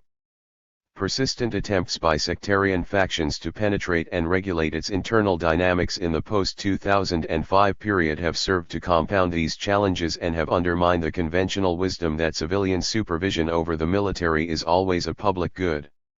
The sectarian/political elite have doled out qualifiers and blame in a bid to explain the weakness of the post-war LAF, but have seldom taken ownership of their own agency and the fact that most have stood firmly against the LAF's post-war development. Despite all of these patterns, however, there is little doubt that both the LAF and Lebanon sectarian/political elite need each other. Regional instability in the wake of the 2011 Arab uprisings, Syria's decline into civil war, and the threat epitomized by groups like ISIS are anathema to the very idea of a multi-sectarian Lebanon pose serious threats to post-Syria Lebanon, and with it the LAF. For the first time in the post-war period and possibly since independence, Lebanon's armed forces and its sectarian/political elite tentatively have found common cause in a puzzling form of Lebanese civil, military interdependence. Consequently, and unlike the pre-2011 period, the LAF was allowed, if begrudgingly, to expand and fortify its military capabilities and credentials. The LAF has started thinking of itself as a national security institution and not just a clientelist spoil to be fought over. It is doubtless that these shifts would not have been possible were it not for both the threat Lebanon's sectarian/political elite eventually realized they collectively faced from groups like ISIS, but also thanks to the changes in regional and international alignments that have affected Lebanon and the LAF. The biggest immediate challenge to successful Lebanese civil, military interdependence in 2015 has been whether or not Lebanon's competing factions could agree to select a new LAF commander, one that was suited to deal with a panoply of threats and challenges that simply did not exist throughout much of the post-war period. Simply put, the LAF's three post-war commanders, 134, 135, were selected during a period of relative stability, as opposed to the post-2011 period, which is defined by active and nationally critical military operations. Discussions with LAF flagstaff and junior officers reveal that, in their parlance, wartime conditions require a LAF commander defined by 5 qualities or leadership characteristics. The prospective LAF commander should stand as far apart from Lebanon's patronage networks as possible and be perceived by his peers to be non-corrupt. This commander should be a combat veteran with a real-world understanding of what it means to put LAF troops into harm's way and to have the courage to do so when the situation requires it. The next LAF commander should be a force uniter, a senior officer with the ability to inspire cross-sectarian confidence across as much of the LAF as possible. The fourth precondition is that the next LAF commander must be a coalition leader outside the LAF, an agent of national unity that inspires broad confidence across the country's various sectarian communities. Lastly, many in the LAF note that the next LAF commander must be a strategic thinker, a military professional with the ability not just to plan for the next immediate challenge, but also with necessary acumen to deal with the LAF's bureaucratic, operational, and developmental challenges over the long term. 126. Selecting a LAF commander that meets these requirements would demonstrate that Lebanon's sectarian/political elite appreciate the need to make difficult choices from a factional standpoint to preserve Lebanon's post-war political order. Will Lebanon's sectarian/political elite make such an unusual decision? As one senior LAF officer puts it, the laugh and politicians are like the allegory of the scorpion that climbed on the frog's back to cross a river, with the former representing the sectarian system and the latter the. History tells us that it is in the sectarian system's nature to undermine the military. But that was before Daesh or ISIS. 127 How and why the Laugh's leadership are to be selected is but one factor shaping the post-war and post-Syria Laugh, however, and cannot solve all of Lebanon's civil, military contradictions. The Syrian crisis is forcing the country's sectarian system to consider reversing decades of civil, military neglect, corrosive manpower practices, and the failure to plan and budget for long-term military development. In the end, whether or not Lebanon's sectarian/political elite choose self-preservation over their narrow clientelist instincts and interests may prove to be the most lasting test of civil, military relations in post-war Lebanon, which will have significant consequences on both the Laugh and Lebanon. Chapter 8 turns to another sphere which is prey to the sectarian/political elite's narrow calculations, the visual media and its role in exacerbating sectarian tensions. 135. 8. The post-war mediascape. And sectarian demon is ing. The media play a pivotal role in exacerbating or managing ethnic conflict in deeply divided societies. Various studies have examined the role which media outlets played in the genocidal wars of the former Yugoslavia and Rwanda. In Yugoslavia, media engaged in a process of discursive dismantling and delegitimization of pan-Yugoslav identifications. 1. This process reinforced ethnic identities in the war-torn state. In Rwanda, private radio stations helped spark the Rwandan genocide that resulted in an estimated 1 million deaths. In 2003, the International Criminal Tribunal for Rwanda affirmed the role of the media in the genocide. 2. Media may also play a proactive role in post-war reconciliation. This role hinges on the challenges faced in the post-war period and the media's ability to overcome past divisions and hatreds. Such was the case in Iraq and Ethiopia, where post-war state building was a long and sophisticated interim process, and where the media reflected the country's failures to overcome the politics of ethnic segregation. 3. Lebanon's post-war mediascape reflects the country's sectarian divisions, but not only does it mirror them, it also tends to aggravate them. The mediascape in post-war Lebanon is organically connected to the sectarian system's clientelistic infrastructure, and thus plays an instrumental role in reproducing and hardening sectarian identities. This connection involves televised media in particular. Unlike press media regulations that prescribe a distance between periodical political publications, including newspapers, and the sectarian/political elite, the legal framework regulating audiovisual media in Lebanon is a stark reflection of the elite. This affects the daily coverage of local media outlets in terms of both narrative and rhetoric. Thus, divergent viewpoints voiced on Lebanese channels are often thought to be fanning the fires of sectarianism and political differences, for and reinforcing the characteristics and contradictions of Lebanon's political and tribal confessional society. 5. The media's reliance on the sponsorship and protection of members of the sectarian/political elite, and their ability to promote sectarian dogma, are part of a vicious circle of interdependence. 136. 137. This chapter reveals how the Lebanese post-war mediascape reproduces sectarian modes of subjectification and exacerbates intersectarian animosity. It highlights the different variables operating within the Lebanese political landscape, and their impact on televised discourse, which is both a contributor to, and an outcome of, societal tensions. The chapter uses content analysis of broadcast material to reveal the symbiotic relation between media rhetoric and sectarian hostilities at different junctures in post-war Lebanon. This empirical material serves to demonstrate how digital means of communication, of which television is the most effective, intensify sectarian tensions in post-war Lebanon. The chapter opens with a survey of the birth of the post-war sectarian mediascape, its regulatory framework, and its clientelistic affiliations with the country's sectarian/political elite. This is followed by an analysis of the mediascape's role in the production of local political discourse, and its use as a channel for the intrusion of regional spillover effects on Lebanese politics.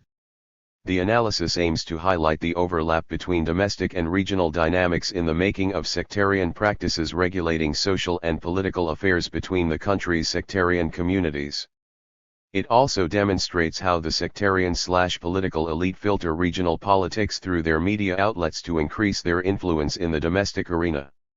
Televised media in post-war Lebanon, licensing and regulation. Lebanese media are an extension of the ensemble of clientelistic and discursive practices that are organically connected to members of the sectarian/political elite who frame political debate and demarcate its parameters. They also serve to sabotage struggles to change or reform the sectarian political system and its socio-political infrastructure. This is a structural feature of the Lebanese mediascape. As Mamoun Fandi contends, the audiovisual media in Lebanon has been largely shaped by the legacy of the Civil War, when each political group felt it necessary to have its media outlet to rally its supporters and relay its political propaganda. 6. Consequently, one cannot understand the post-war mediascape without situating it in the context of the country's sectarian divisions.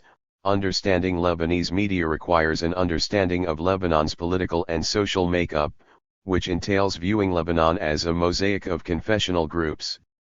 7. Lebanon's post-war mediascape is primarily regulated by Law 382 of November 4, 1994, in addition to other laws including Decree 7997 of 1996, and Law 531 of 1996. 8. Law 382 stipulates that private television stations require prior licensing or imtiyaz from the Lebanese government, one that expires after 16 years, and is renewable by a Council of Ministers decision upon consultation. 137. 138. With the National Council for Audiovisual Media. The 1994 Hariri government granted a limited number of licenses for post-war television stations, 9. A decision based largely on a sectarian quota system rather than economic or technical considerations. 10. The licensing process was predetermined by the government. It was condemned by many critics although it was in conformity with the opinion of the NCAM, which is of a purely technical nature. Even Barry, the owner of the NBN station licensed by the 1994 law, admitted that the decision was discriminatory and lacked firm legal basis, suggesting that it should be amended. 11. The ownership of the new television stations was yet another problem that stirred controversy. The 1994 law stipulates that no natural person or legal entity is eligible to acquire, directly or indirectly, more than 10% of the total shares of a company, nor is this person or entity entitled to contribute in more than one company, according to Article 12 of the law. 12. In reality, however, the majority of shares in all post-war television stations were owned either by individuals or by political parties as in the case of Hizbullah's Al-Mana, albeit nominally distributed amongst different shareholders. 13. For example, most shareholders in Future TV were either Hariri family members, Hariri lawyers, or high-ranking managers in the network who were personal advisors to Hariri. At MTV, on the other hand, more than two-thirds of the shareholders were small-time employees, 20 of them in their 20s at the time the application was submitted. 14. Third parties thus masqueraded as shareholders to allow the real channel owners to circumvent provisions limiting ownership shares. Naomi Sikra suggests that the 1994 law attempted to reconcile two contradictions. It recognized the emergence of private media during the Civil War, while at the same time, to end a situation in which such media could perpetuate the power of militias in the post-war era. 15. This was a challenge that did not pass unnoticed by Lebanon's first post-war Minister of Information, Albert Mansour. Calling for a break with the Civil War propaganda, Mansour hoped the post-war media would not become militia instruments which fire words instead of bullets. 16. Mansour's warning proved prophetic, however. At times of political tensions, words were fired before, during, and after armed clashes. In fact, well before sectarian tensions escalated after Hariri's assassination in 2005, the Lebanese media served as a constant mobilizer of sectarian sentiments. As noted, the distribution of post-war television licenses was governed by sectarian calculations. Apart from the state-owned television station Tele Liban, Lebanon's post-war media sphere was made up of the main stations shown in Table 8.1. LBCI was launched in 1985. Formerly owned by Gigi's Lebanese forces, it operated within the confines of the post-war Pax Syriana after the dissolution of the LF and the transfer of its ownership to Pierre Dayer, who 138. 139. Became CEO in 1992. Nevertheless, the network was often willing to rebel against existing political norms and social mores even after the LF lost its possession, mainly because it expressed Christian discontent with the Taif Accords, and in part, because most of its employees were supporters of the Christian opposition comprising of Aoun and Gigi. Table 8.1 Lebanese television stations by sectarian affiliations. TV station sectarian affiliation. Al-Jadid TV Independent. Al-Mana Shia. Future TV Sunni.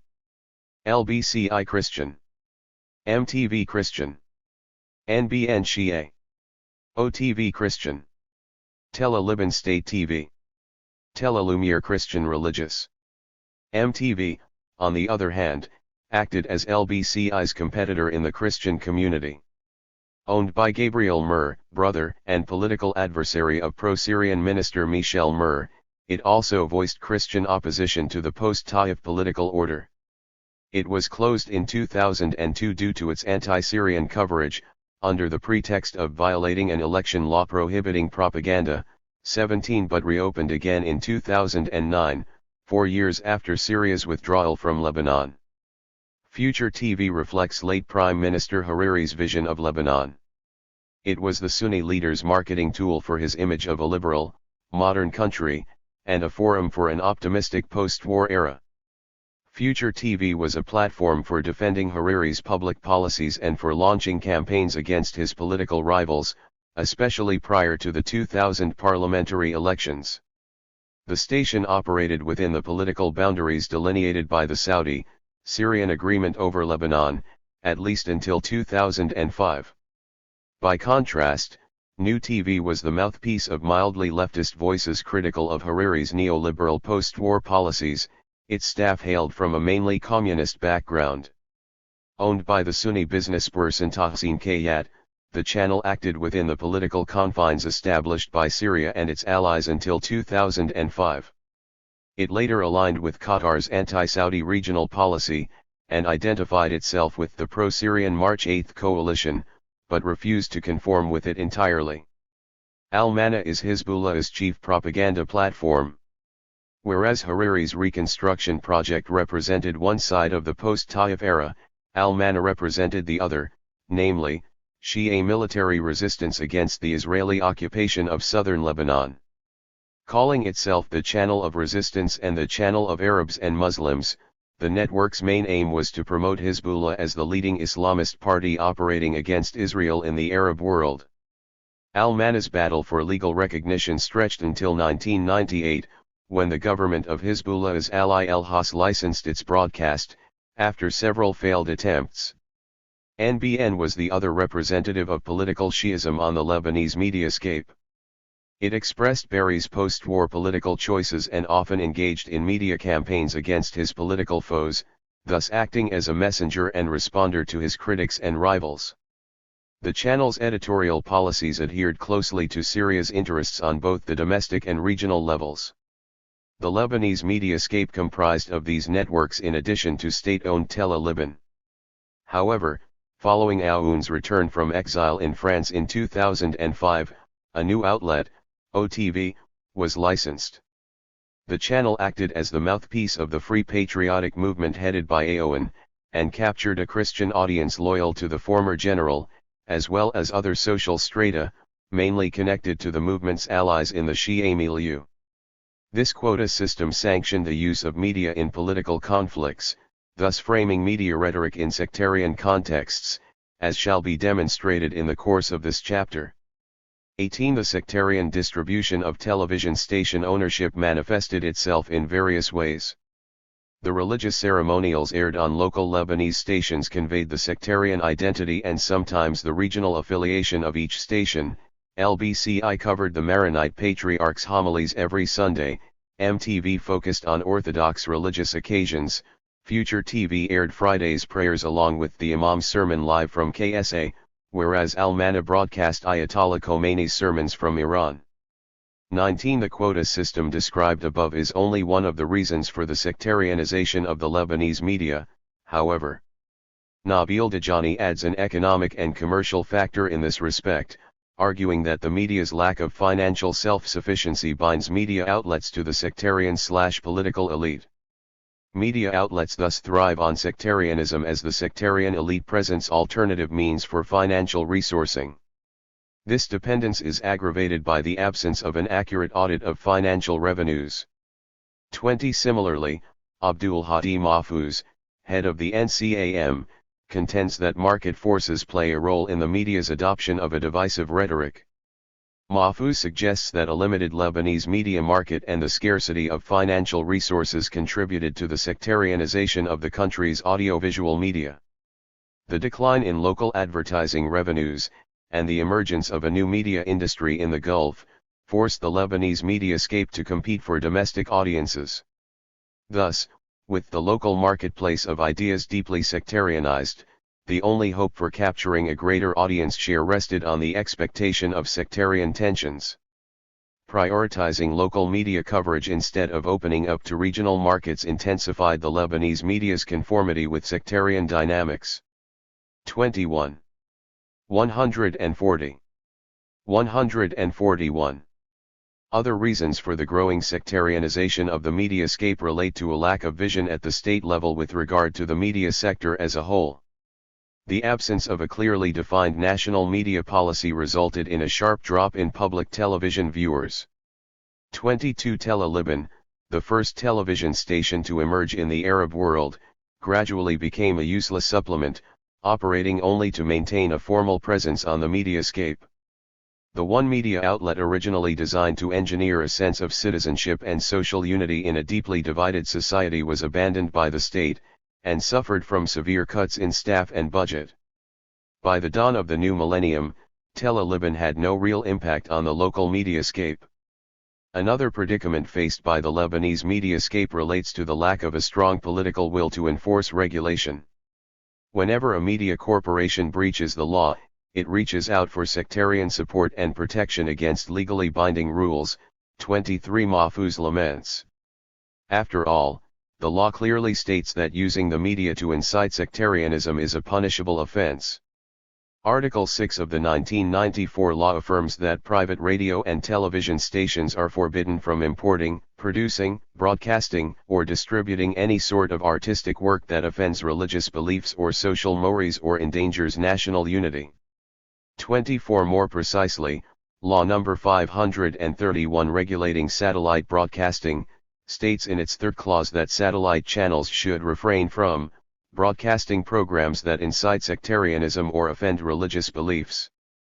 25. However, these stipulations were breached on numerous occasions, as we shall empirically demonstrate later in this chapter. The Lebanese media's incendiary rhetoric was a problematic issue often raised in NCAM reports. Mahfouz speaks of tens of recommendations made by the council but ignored by media outlets. The recommendations included NCAM criticism of what he described as the serial introductions of news bulletins, that reflect the channel's political opinion rather than the facts on the ground. Other recommendations pertain to television stations hosting provocative guests on political talk shows, their tendency to broadcast hostile debates sometimes leading to physical violence on live programs, and the tone and language used when broadcasting news reports. 26. As the 1994 law gives NCAM a mere consultative role, its recommendations are consequently powerless. In fact, NCAM's reports were usually ineffective as powerful members of the sectarian/political elite often intervened to bail out their partisan networks. Television stations, on the other hand, deny the charge alleging that they incite sectarian tensions. They rather explain the rhetoric presented on their screens as a consequence rather than a cause of an already existing sectarian public sphere. On this view, then, news bulletins and talk shows mirror rather than shape reality. Television station managers and newsroom chief editors refute NCAM's allegations, accusing the body of abusing monitoring techniques and standards of evaluation. For example, when NCAM criticized the media for 141. 142. Its coverage of the clashes between the LAF and the extremist Salloukh Sheikh al-Assur in Sidon in July 2013, most of Lebanon's television stations snapped back at the monitoring agency. The LBCI CEO, Pierre Al-Dayer, refused to accept NCAM's suggestion that the media was fomenting sectarian sentiments. He suggested that such accusations were even made during the Civil War, with total disregard to the sectarian and political configuration at the time, as if the latter had been non-existent. Other television station managers viewed NCAM's remarks as attempts to enforce a restricting form of supervision. In this regard, Mariam Al-Bassam, head of Al-Jadid's newsroom, questioned the competence and motivations of the report's writers, insinuating that their comments were unprofessional. 27. Sectarianism and the media during Pax Syriana. Sectarianism was not always the main topic on the menu of news items in post-war Lebanon. Sunni, Shia media agitation was rarely news prior to Hariri's assassination. With Damascus firmly in control of post-war Lebanon, Christian television stations were not allowed to voice their sentiments freely. Syria's allies in the government sanctioned extreme measures against provocative media rhetoric that could destabilize the country, and placed limits on public speeches, including televised ones. Nevertheless, with Aoun in exile and Gigi incarcerated, Christian public opinion remained opposed to Syrian control and the new balance of confessional power established by the Taif Accord. The media was consequently deployed to voice Christian opposition at the post-war Syrian order. LBCI's coverage of the 2002 UNESCO crime is one such example. On July 31, 2002, Ahmed Mansour, a public employee working at the Teachers' Compensation Fund, opened fire on his co-workers, killing 8 and wounding others. Ahmed was a Muslim employee working in a Christian area. All his victims were Christians. This alone was enough to turn an otherwise common crime into an occasion for incendiary confessional rhetoric. LBCI's news coverage claimed that there were sectarian motives behind the crime. Reports were broadcast showing anguished members of the victims' families, some openly pointing out the sectarian identity and presumed intentions of the perpetrator. LBCI's news bulletin held Berry responsible for covering up for the criminal, motivated presumably by sectarian solidarity. Dayer defended the station's reporting, claiming that the news department had the option of either stating that a crime was committed, or of highlighting a sectarian motive behind it.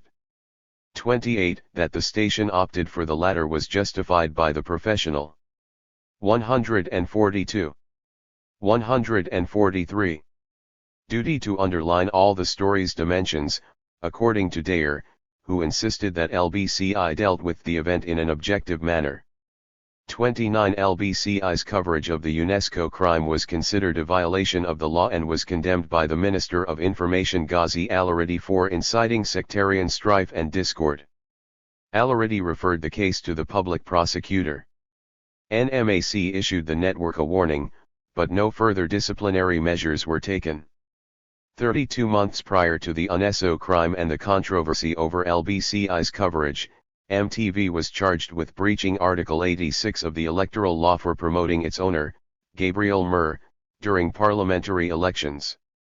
The article states that the audiovisual media must refrain from supporting or promoting any candidate or electoral list in accordance with the principle of maintaining objectivity and autonomy.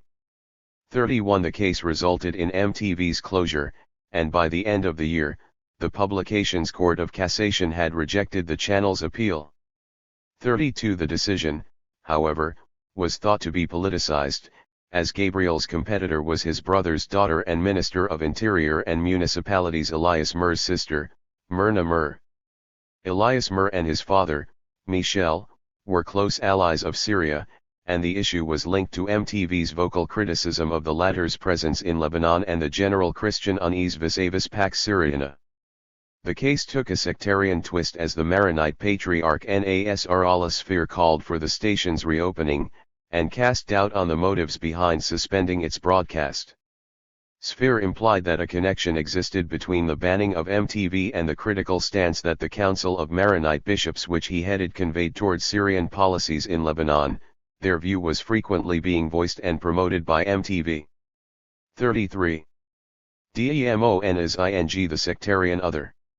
Hariri's assassination shifted media rhetoric from one focused on Syria's control over Lebanon and the concomitant marginalization of the Christian community in the post-war period to one fully deployed in the overlapping domestic and external battle over post-Syria Lebanon. Henceforth, televised media divided along the 8 and March 14 battle lines, and a pronounced sectarianism shaped their reporting. Media outlets at both ends of the spectrum engaged in promotional campaigns aimed at propagating their partisans' narrative of events and to ridicule that of their rivals. Their coverage oscillated between contemptuous depictions of their political opponents, and by implication their sectarian partisans, and exaggerated portrayals of their political sponsors' achievements and virtues. 143. 144. Following Hariri's assassination, for instance, and in its coverage of the pro-Syria demonstration organized by Hezbollah and its allies on March 8, 2005, Future TV focused on tens of Syrian protesters in a demonstration comprising hundreds of thousands, implying that many participants in the event were non-Lebanese. The station also claimed that money and bribes were offered to the protesters, a charge intended to question the motivations of the demonstrators. Future TV also refrained from covering the demonstration live until late in the day, and when it did, it opted to air Al-Mana's footage instead of its own coverage. 34. Al-Mana reciprocated Future TV's missive when it too first ignored covering the March 14 counter-demonstration. When Al-Mana commenced its coverage, the network's reports in the evening bulletin highlighted footage of a few demonstrators carrying pictures of USA President George W. Bush and the Secretary of State Condoleezza Rice with the word truth, the slogan of the March 14 demonstrators, demanding exposure of the identity of Hariri's assassins inscribed under them. 35. Given that the USA administration was a firm supporter of Israel and a radical opponent of Hezbollah, this media tactic was aimed at discrediting the March 14 demonstrators and their motives. As Fandi suggests, inherently political and play an influential role in the intrastate conflicts of the country, Lebanese media became the primary vehicle for political players to battle among themselves and rally public support for their positions. 36. Accordingly, Future TV and Al-Mana represented the perspectives of the Sunni Future movement and the Shia Hezbollah respectively. Each station took it upon itself to cover events in a manner that catered to the sectarian predilections of its audience. Thus, media coverage following Hariri's assassination not only reflected sectarian tensions, but also exacerbated them as each network was keen on demonizing the sectarian other. The aftermath of the July 2006 war between Israel and Hezbollah witnessed fresh media battles along sectarian lines. In the immediate aftermath of the war, Hezbollah and its ally Aoun mounted a massive popular campaign to force Sinayra's resignation from the premiership. The latter accused Hezbollah of dragging Lebanon to a destructive war with Israel to serve Iran's geopolitical interests. The media campaigns promoting both sides' political narratives played an instrumental role in aggravating sectarian tensions, ultimately breeding the kind of acrimony that exploded in the violence of the May 7, 2008 Sunni-Shia clashes. A report broadcast on Al-Mana months before the May 7 clashes demonstrates the role played by the media as an agent provocateur against political opponents. Although such reports covered valid information, they were nevertheless presented with multiple distortions and in a politicized manner. The report, with the anchor's lead, begins thus. 144. 145. Presenter. In the following, we remind you of several incidents extracted from the old and new archives of the Future Movement militia headed by Saad Hariri. Report, time, 1 year and 4 months ago. Place, Beirut Arab University's neighborhood. As for those criminals, they are members of the Future Movement militia, headed by Saad Hariri, shooting students and citizens. 37. The report proceeds to describe several incidents when pro-Hariri militants targeted their opponents with gunfire, albeit nothing in the report suggests that the protagonists necessarily belonged to the Future Movement. In some scenes, the militants seemed to be terrorizing their opponents. In others, it was unclear whether an armed rival was shooting at them, nor was the actual sequence of events clarified by the footage itself. The images could not verify whether Al-Mana's narrative was accurate. Similar coverage on both Al-Mana and Future TV reduced political opponents into a militia whose main aim was to terrorize and subdue Lebanese citizens. The terms citizens and inhabitants were often used by the media to emphasize that the battle was between unruly militants and the general public. This served to construct a narrative in which the sectarian opponent was demonized and labeled an enemy of the entire country. Such sectarian depictions surfaced on the media scene especially in times of conflict. The May 7 clashes and their aftermath demonstrate this pattern starkly. Hezbollah's military takeover of West Beirut on May 7, 2008 was preceded by a political escalation and exhaustive attempts to invest in media campaigns by both sides. On the eve of the May 7 clashes, Hezbollah toned down its oratory and settled for what it expected to be a swift military triumph, while the Future Movement tried to balance its loss on the ground by tarnishing Hezbollah's image as a resistance movement through the media. Nasrallah gave a live broadcast insisting that the party's reaction to the Sinayra government's decision to dismantle Hezbollah's communication network and place its leaders on trial was not based on sectarian but, rather, on political motivations. They have always threatened us with a Sunni, Shia fitna. Today, I want to say that we are no more worried about a fitna breaking out. This is over. Today, the battle is not between people who belong to the Shia sect and others who belong to the Sunni sect. Today, there is a national project of resistance colliding with an American project. 38. However, as Hezbollah's fighters and their allies swept across West Beirut, Hariri held a live press conference in which he offered a sectarian interpretation of the events. 145. 146. I want to address Sayyid Hassan Nasrallah directly to tell him that abandoning the unity of Muslims is equivalent to abandoning the mere existence of Lebanon, and, unfortunately, it is a declaration of the bankruptcy of the resistance. A Sunni, Shia fitna is more important than all the weapons of the world. 39.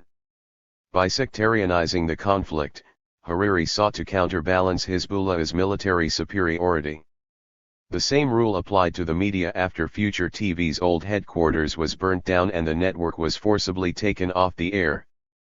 Prior to that, each network presented a different perception and interpretation of the event. Below, we exhibit brief extracts from bulletin headlines and introductions aired on 6 different channels on May 7, 2008 and the following few days. We start with 3 outlets: Al Jadid, OTV, and LBCI, whose sponsors were not involved militarily in the clashes.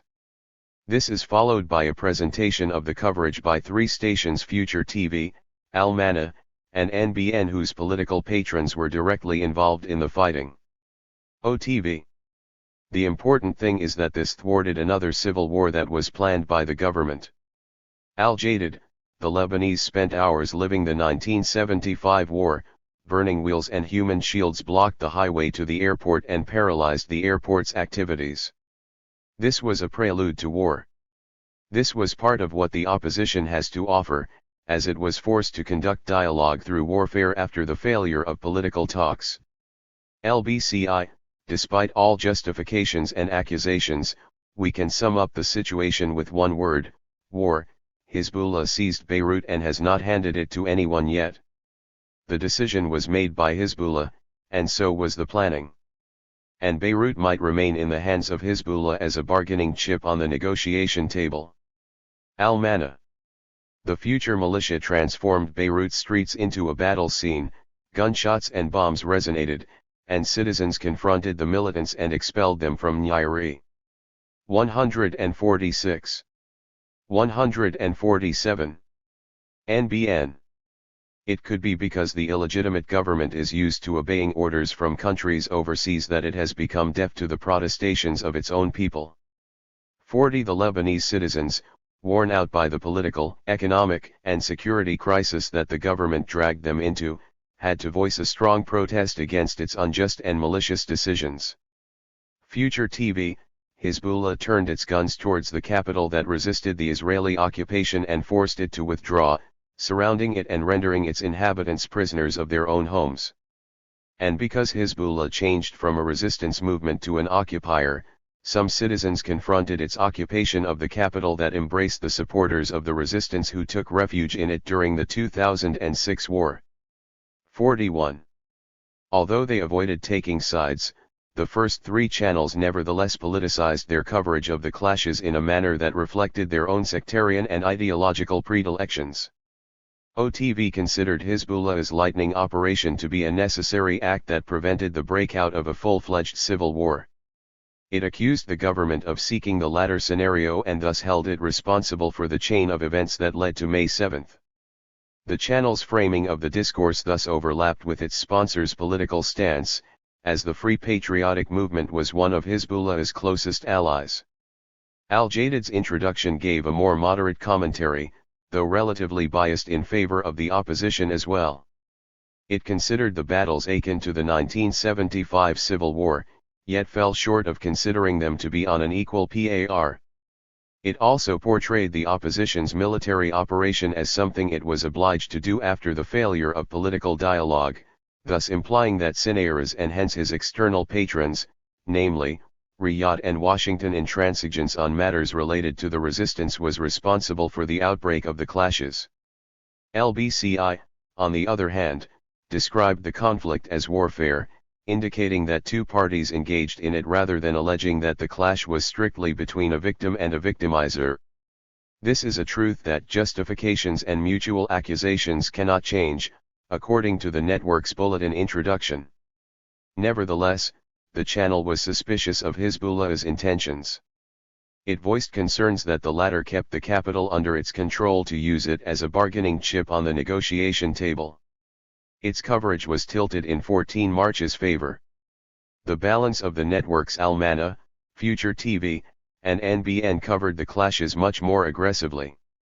They reduced the conflict to one between citizens and militants in the course of legitimizing their sectarian patrons' actions and demonizing their opponents, even though both sides had militants operating on the ground as revealed by widely circulated footage. Al-Mana. 147. 148.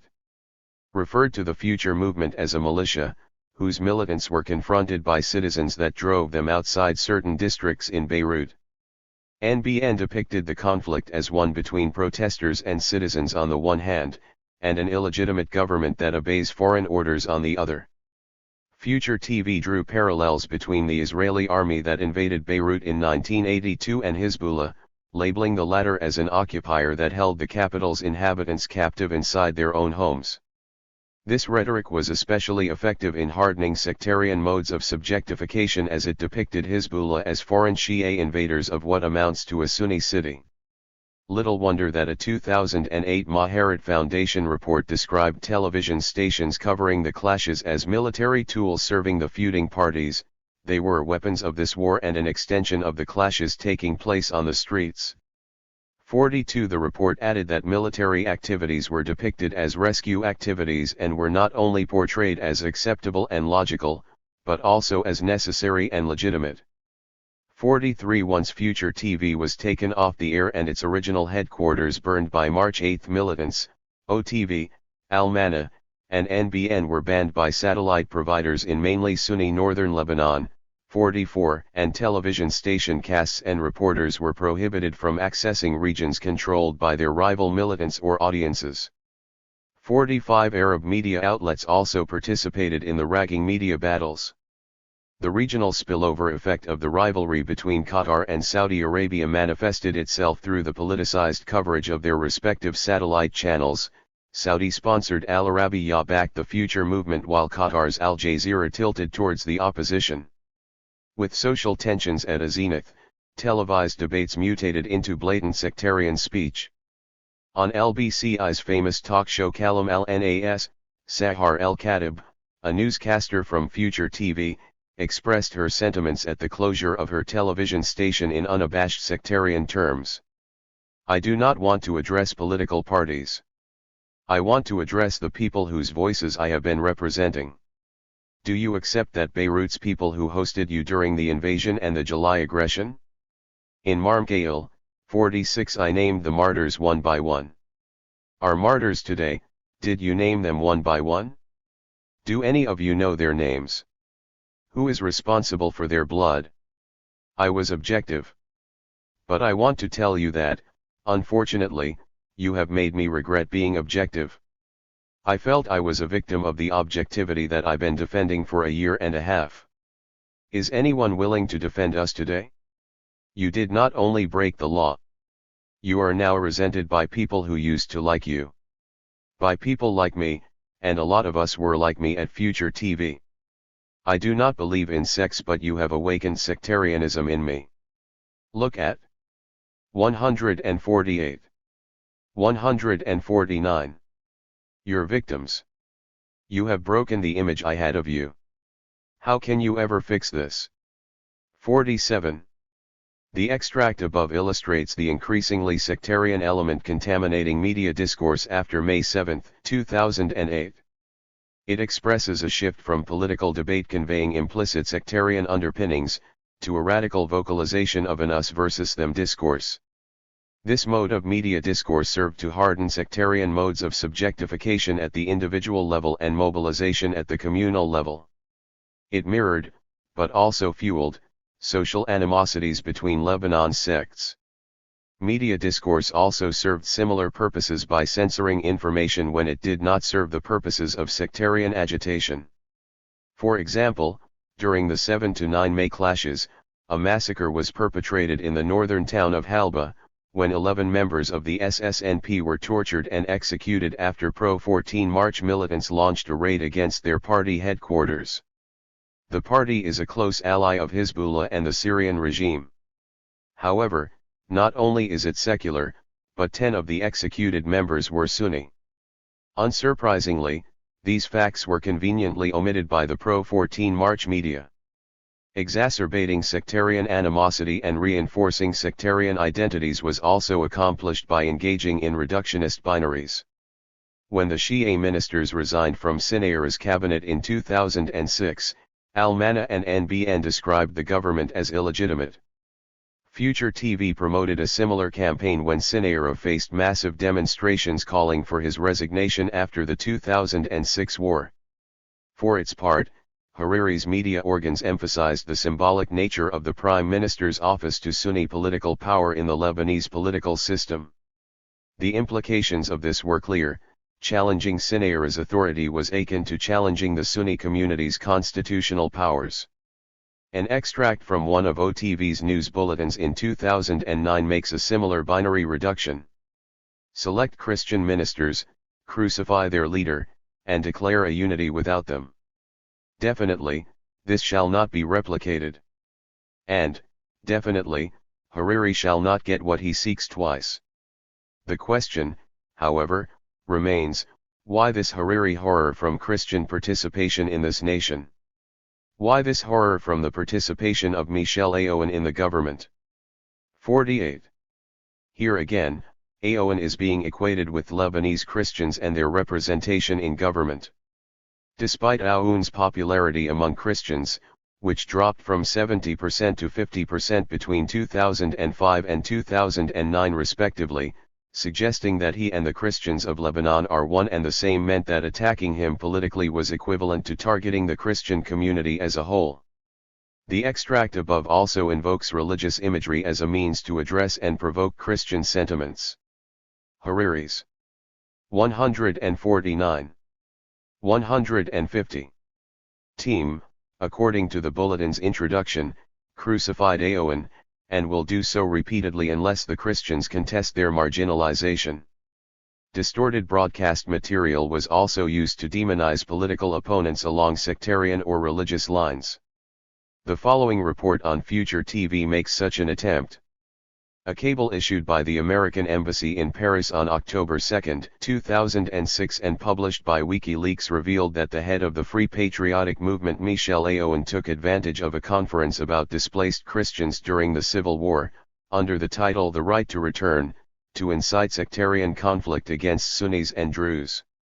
It seemed as if Aoun used this occasion to mobilize his Christian base, smear political rivals with charges of corruption, and stimulate more of the anti-Sunni sentiment that has been creeping into political discourse in the last few weeks. Aoun claimed that the leaders of the Sunnis in Lebanon are trying to enhance the power of Palestinian refugees to use them against Shia and Christians. 49. The above news item misrepresents the original cable drafted by the then USA ambassador to Lebanon Feldman, however. The relevant points in the cable read as follows. Point 9. To heighten suspicions that the Sunni Lebanese leadership seeks to strengthen Lebanon's Palestinian refugees for use against Shia and Christians, Aoun claimed that former Prime Minister Rafiq al-Hariri had sought a deal with Arab countries to forgive Lebanon's debt in exchange for Lebanese naturalization of the Palestinians. Summary: Aoun took advantage of the platform to energize his Christian base, smear political rivals with charges of corruption, and stimulate more of the anti-Sunni sentiment in the last few weeks. Aoun's rivals hit back even before the event, promising action on the displaced and accusing Aoun of inciting confessional strife. 50.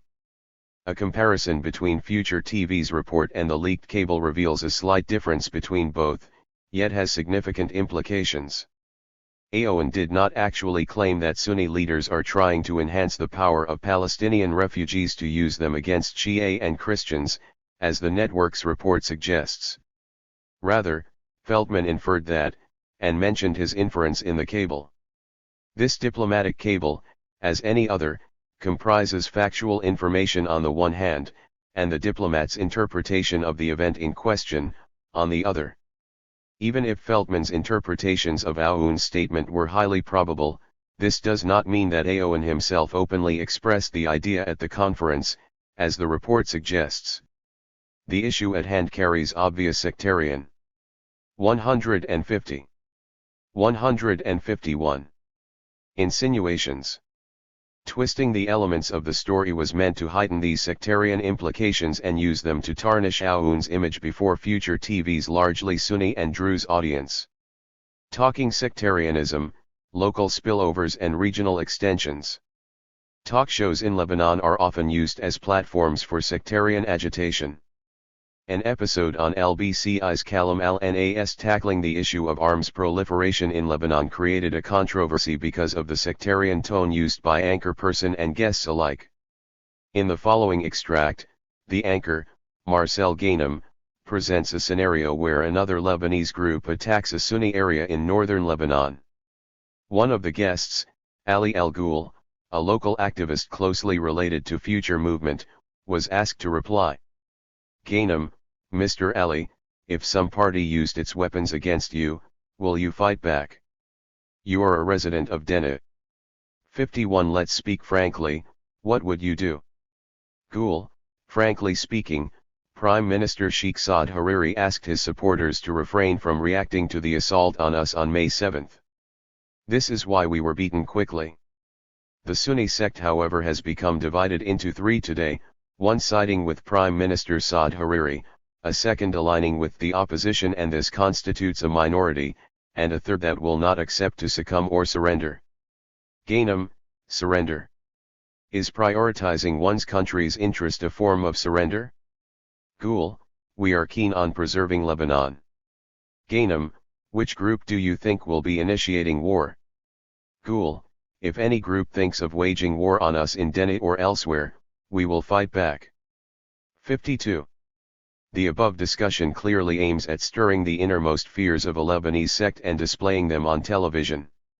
The questions, hypothetical in nature, present the worst-case scenario, and demand frank replies in response to an imagined situation where the guest and his community are under attack by militants belonging to another sect. Even though the guest's answers were fairly balanced, one would expect the overall discussion, speculative questions it raises, and collective fears it highlights, to contribute in fueling sectarian tensions. Ghanem later defended his stance by asserting that the footage shown, which included interviews with armed militants, was nothing but a small portion of the material he possessed, most of which he decided not to air. 53. It is often 151. 152. Debated whether such episodes aggravate sectarian tensions or simply reflect them. One could assume, however, that this kind of media coverage exposes the worst kinds of sectarian and religious animosities in a deeply divided society. Ghanem's polemical episode went on to cast light on a different dimension of the sectarian cleavage, that pertaining to regional involvement in Lebanese affairs. In the following, we present an extract discussing the visit of the Iranian President Mahmoud Ahmadinejad to Beirut. The guest interviewed in this selection is the anti-Hizbullah Sunni cleric Sheikh Mohammed Ali al-Juzo. Ghanem, do you not agree that Lebanon has turned into a platform magnetizing Shia jihadists from all around the world? Juzo, the Shia are currently claiming they represent resistance against Israel in defense of the Palestinian cause. I find it strange that the idea of resistance is suddenly welcome today, as this was not the case in the past. Ghanem, do you think are expressing their allegiances towards Lebanon or towards Iran today? Juzo, Iran is donating millions to help the Shia rise again. It is only a sign of loyalty that they show appreciation for Iran. But Arabs have also made an honorable stance regarding the Shia in the south and have paid millions as well. If an Arab leader from the Gulf visits, would he be greeted in the same way? 54. Here again the anchor's questions are meant to stir sectarian sentiments. Ghanem's phrasing of the first question suggests that the assumption of Shia jihadists coming to Lebanon from all over the world is highly probable and awaiting confirmation, albeit no evidence was in fact provided to endorse the assumption or assert its credence. This question was meant to introduce a more sinister issue, however, namely the allegiances of the Lebanese Shia community, thus shedding light on the regional dimension of the sectarian predicament. The Shia in Lebanon are consequently framed as mere extensions of a wider terrorist jihadist network. They are also depicted as operating in conformity with Tehran's political schemes and as culturally identifying with Iran. Yet whereas this time the guest restrained his comments, on other occasions guests abuse the medium to unleash sectarian hatred. In the extract below from MTV's By Matoaya, Salloukh Sheikh Al-Assir made a phone intervention to comment on the assassination of Lieutenant Wissam al-Hassan. Al-Assir, I accuse Hassan Nasrallah, Bashar Assad, and Khomeini of standing behind this assassination. They are struggling to maintain their mere existence at this point. This crime is similar to Hariri's, and 152. 153.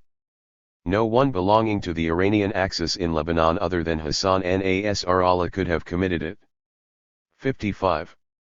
In this extract, as on other occasions, Al-Assir, who was known for his fiery anti-Hizbullah speeches, attempts to demystify Hizbullah as leader by disarming him of his title and by accusing him of assassinating a major Sunni security figure.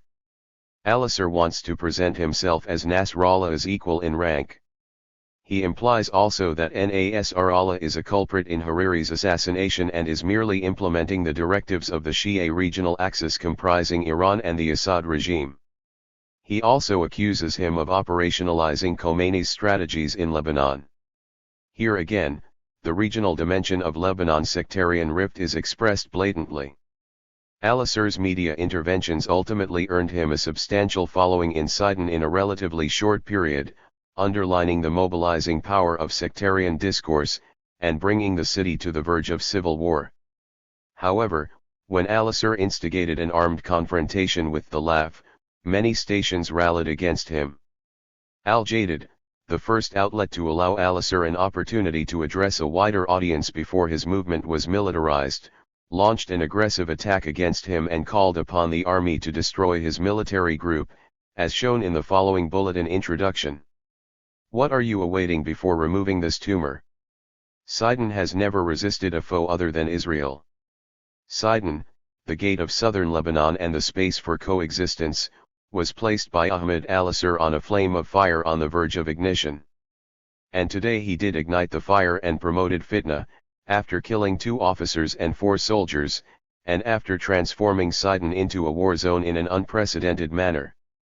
The statement that the Lebanese army issued called upon Sidon's leaders and parliamentarians and urged them to overtly express their stance, either they stand by the army, or by the promoters of fitna. 56.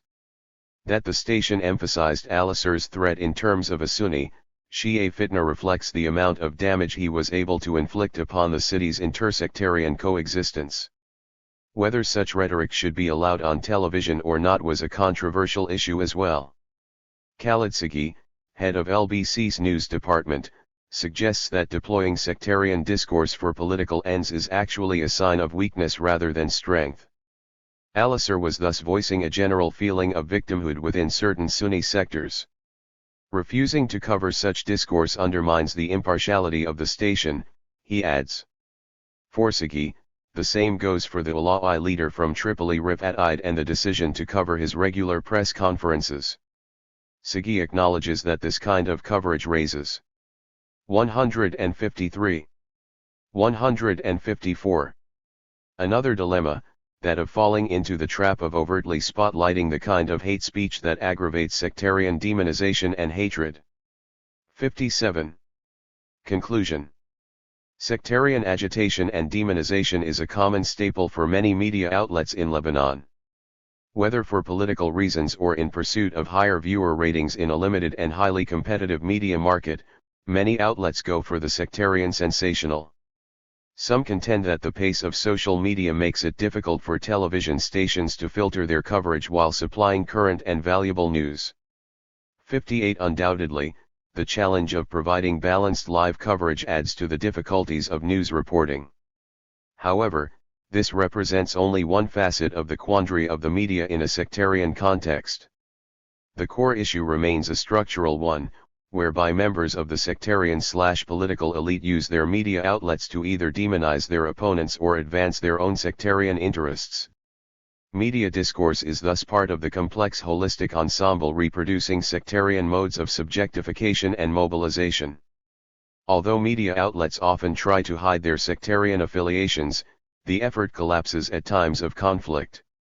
The mediascape has emerged as a potent site for sectarian mobilization in the service of narrow political ends in post-war Lebanon. In fact, the Lebanese media platform often serves as a parallel, yet powerful, operational space for political competition. Sectarian speech is used as a means of intensifying the political message and magnifying its effects, and televised discourse reinforces existing communal divisions and generates a sense of sectarian legitimacy that the masses embrace willingly. Chapter 9 examines how Hezbollah's domestic strategies and proxy geopolitical roles intensified sectarian modes of political subjectification and mobilization, and aggravated sectarian tensions in Lebanon and beyond. 154. 9.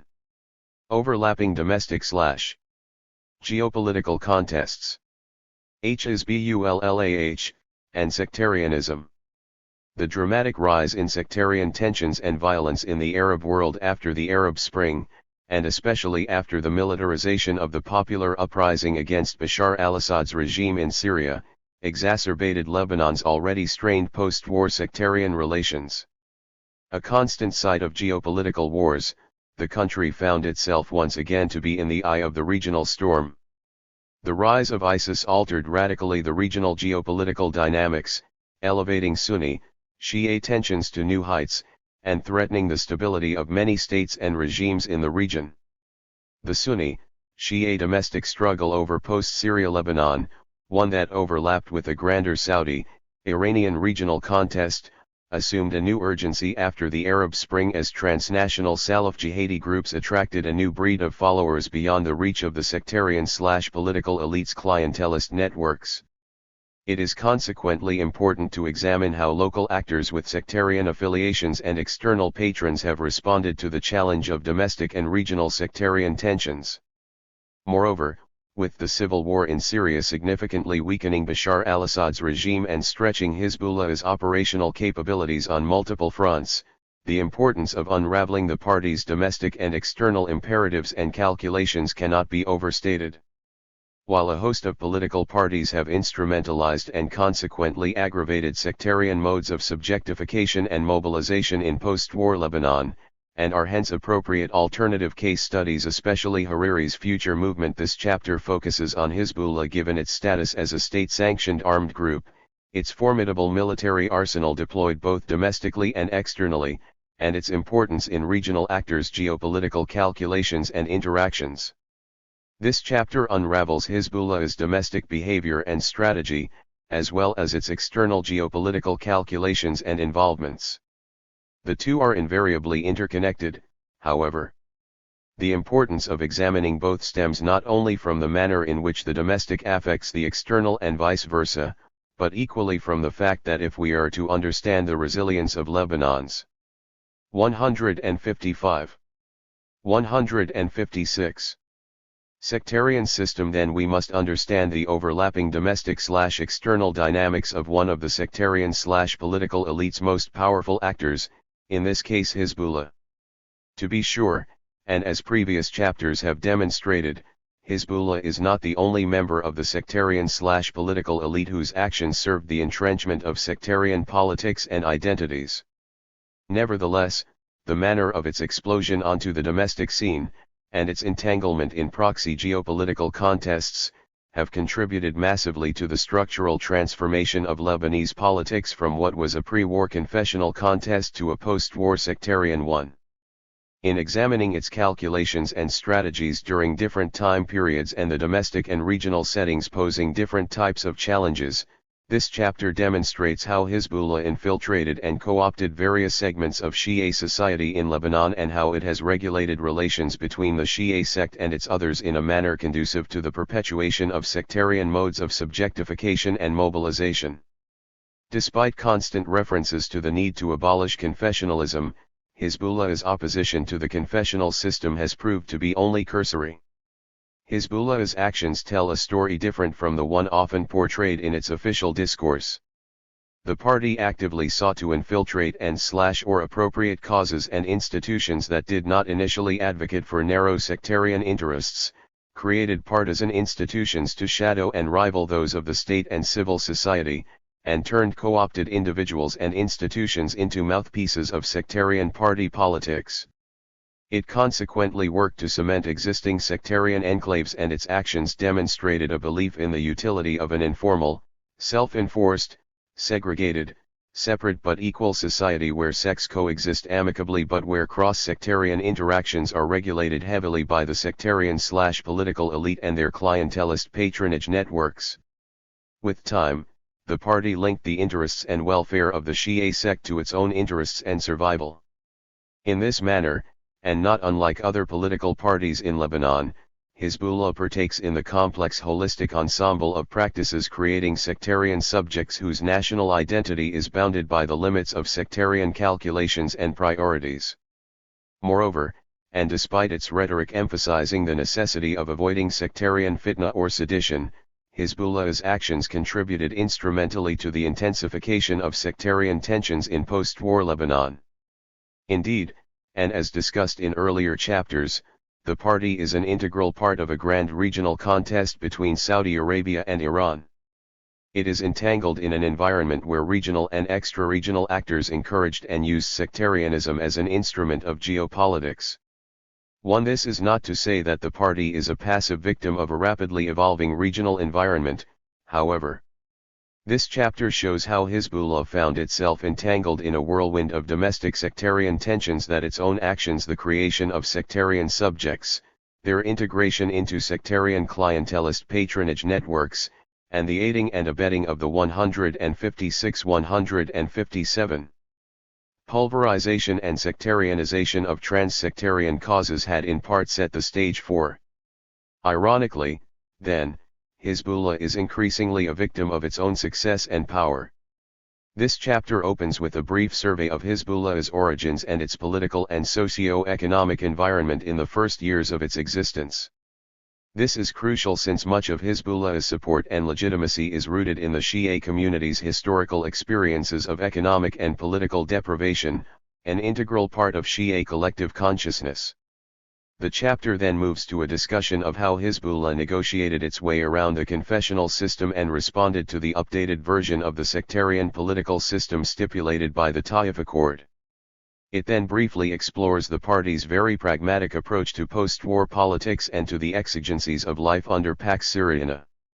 The chapter then looks at Hezbollah's response to a radically different domestic and regional environment after the withdrawal of Syrian forces from Lebanon. We then turn to a discussion of the sectarian price Hezbollah paid for its multiple geopolitical commitments. The chapter closes with a discussion of the institutional corporatist network underpinning Hezbollah's ideological hegemony over a substantial sector of Shia society. Throughout the chapter we look at how Hezbollah's strategies for dealing with often overlapping domestic and geopolitical challenges, whether it is expanding and consolidating its support base and ideological hegemony, dealing with domestic challenges from other members of the sectarian/political elite, or adapting to regional pressures and opportunities, have contributed to the reproduction of sectarian modes of subjectification and mobilization in post-war Lebanon. Sectarian legacies. A number of factors, socio-economic, political, and ideological, coalesced to create the conditions for Hezbollah's emergence. 2. Although the party came into existence in the early 1980s, its origins and its subsequent attitude towards the Lebanese political system are firmly rooted in the historical experiences of the Shia community in Lebanon, particularly that of economic neglect and political marginalization. 3. The rise of Shia political activism in the 1960s and 1970s was a response to these perceived historic injustices. The Imam Musa al-Sadr captured the moment effectively. 4. Arriving in Lebanon with considerable resources to launch socio-economic projects for the community, Sadr sought to present himself as a middle ground alternative to the traditional Shia elites and leftist parties who monopolized the community's political representation. He soon attracted the attention of Maronite leaders in search of a Muslim ally to balance against Sunni leaders allied to Nasserism and Palestinian militant organizations. This served Sadr's purposes well, as he sought to obtain the 157, 158 requisite socio-economic and political advances through the integration of the Shia community into the economic and political fabric of Lebanon's confessional system. Because the notion of citizenship in Lebanon is heavily influenced by the confessional political system, a topic we have explored at length in previous chapters, and relations between Lebanese citizens and the state are mediated by officially recognized sectarian communities, Sadr sought to turn the Shia community into an officially recognized sect. In December 1967 the Lebanese state granted the Higher Islamic Shia Council the rights to represent the Shia community and improve its socio-economic conditions. Not long after the creation of the HISC, the government recognized it and disbursed $10 million in aid. 5. While Sadr's activism contributed to the social and political mobilization of Lebanon's Shia community, it was nevertheless considered too conformist by another group of Shia activists in Tehran. Ayatollah Khomeini's inner circle believed that Sadr's views were fundamentally at odds with the Palestinian cause. The Sadrists were also accused of being non-revolutionary in their accommodation of the Lebanese confessional system. 6. This opposition to Sadr's views created a fissure inside the Shia community, and had profound impact on Shia politics in Lebanon not long after the disappearance of Sadr and the Iranian Revolution. The birth of Hezbollah came on the heels of these developments, and a permissive regional and domestic environment that gave the Iranian leadership a window of opportunity to gain a foothold within the Shia community and more generally in Lebanon. 7. The group that formed the nucleus of Hezbollah comprised military trainees who pledged an unwavering rejection of Israel and loyalty to the doctrine of the Wilayah al-Faqih. These two principles became the central pillars of the party's discourse. The party's rejection of the Lebanese confessional political system and its subscription to the idea of an Islamic State and Wilayah al-Faqih, expounded in its first communiqué titled Open Letter to the Downtrodden in Lebanon and the World, fueled suspicions of its loyalty to Lebanon and its agenda for Lebanon's future. Opponents and detractors believed that Hezbollah's loyalty was not to Lebanon, but to a foreign state, namely Iran. 8. Although Hezbollah remained largely aloof of the raging Lebanese civil war, the disappearance of any semblance of state control meant that it could implement Iran's plans to gain a strategic foothold in Lebanon. This entailed direct confrontation with Syria's interests and its Lebanese allies, especially the Shia Amal movement.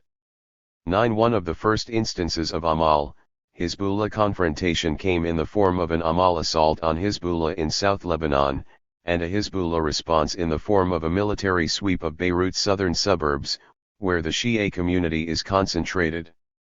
10. The pretext for the Amal assault was the February 1988 kidnapping of USA Marine Lieutenant 158-159. Colonel William Higgins, but there were deeper underlying reasons. During this time, Amal, Hezbollah competition in Beirut's southern suburbs and in the south reflected both local turf wars for control over the Shia community and proxy Syrian, Iranian rivalry. This intra-sectarian war ended with a Syrian-Iranian negotiated agreement that demarcated for the two parties their own spheres of influence. 11. Confessionalism contested, confessionalism accepted. Although several studies elucidated the origins of Hezbollah, much of the party's motives and vision remained shrouded in mystery. Hezbollah's open letter was for several years the major official document summing up its mindset and vision for Lebanon and the region. During the period between its founding and the end of the Lebanese Civil War, Hezbollah's views on the Lebanese confessional system were decisively and consistently negative. This negative perception of the Lebanese state did not just stem from its un-Islamic nature, but also from its fundamentally oppressive structure, which bestowed political supremacy upon the Maronite community. 12. It described the Lebanese political system as a rotten sectarian system. Rather than being based merely on a rejection of sectarianism as the basis of political activism, Hezbollah's opposition to the confessional system was also a reflection of its rejection of the Maronites' monopoly over the sectarian privileges bestowed upon them by the political system. 13. The legacy of Shia disenfranchisement is particularly relevant here. Even the most generous interpretations of the party's views on political sectarianism during this period recognize that the underrepresentation of the Shia community was a major factor in Hezbollah's denouncement of the confessional political system.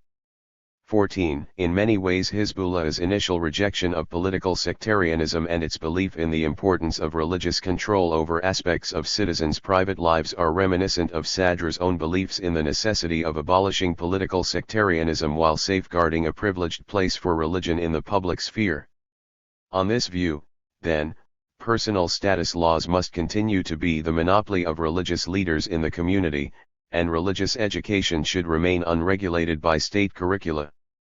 15. Hezbollah's rationale was that the bottom-up Islamization of society, coupled with the removal of the hurdle of a confessional system, would set the stage for an Islamic state.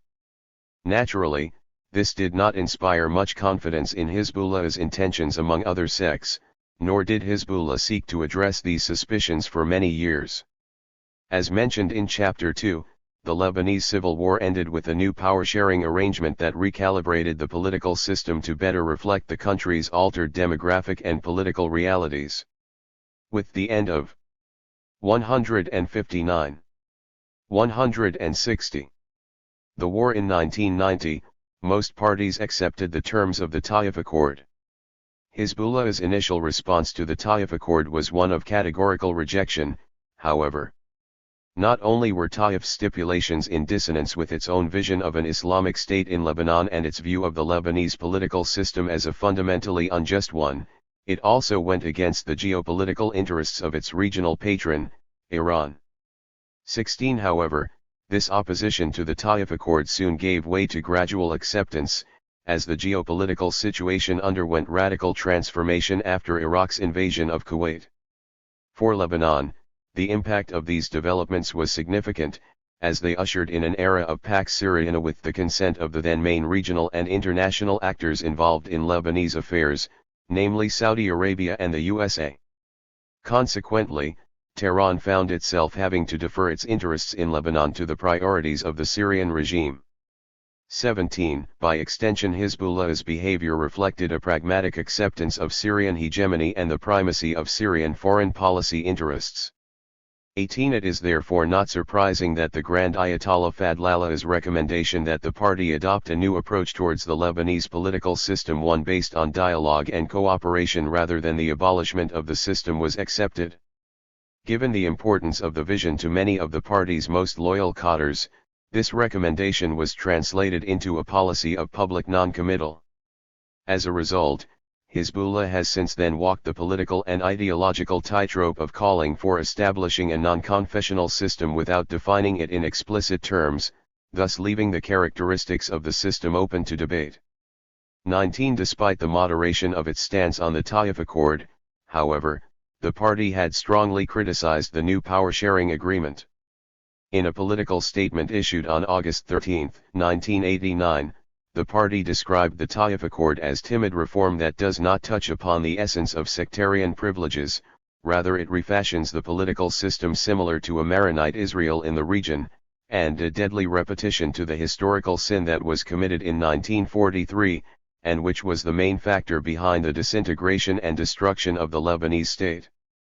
20. Organs of the party also advanced the peculiar claim that although the Taif Accord divided power equally among Muslims and Christians, the Maronites would maintain their hegemonic position in the system, through their unaccountable president, their cabinet ministers, and members of parliament.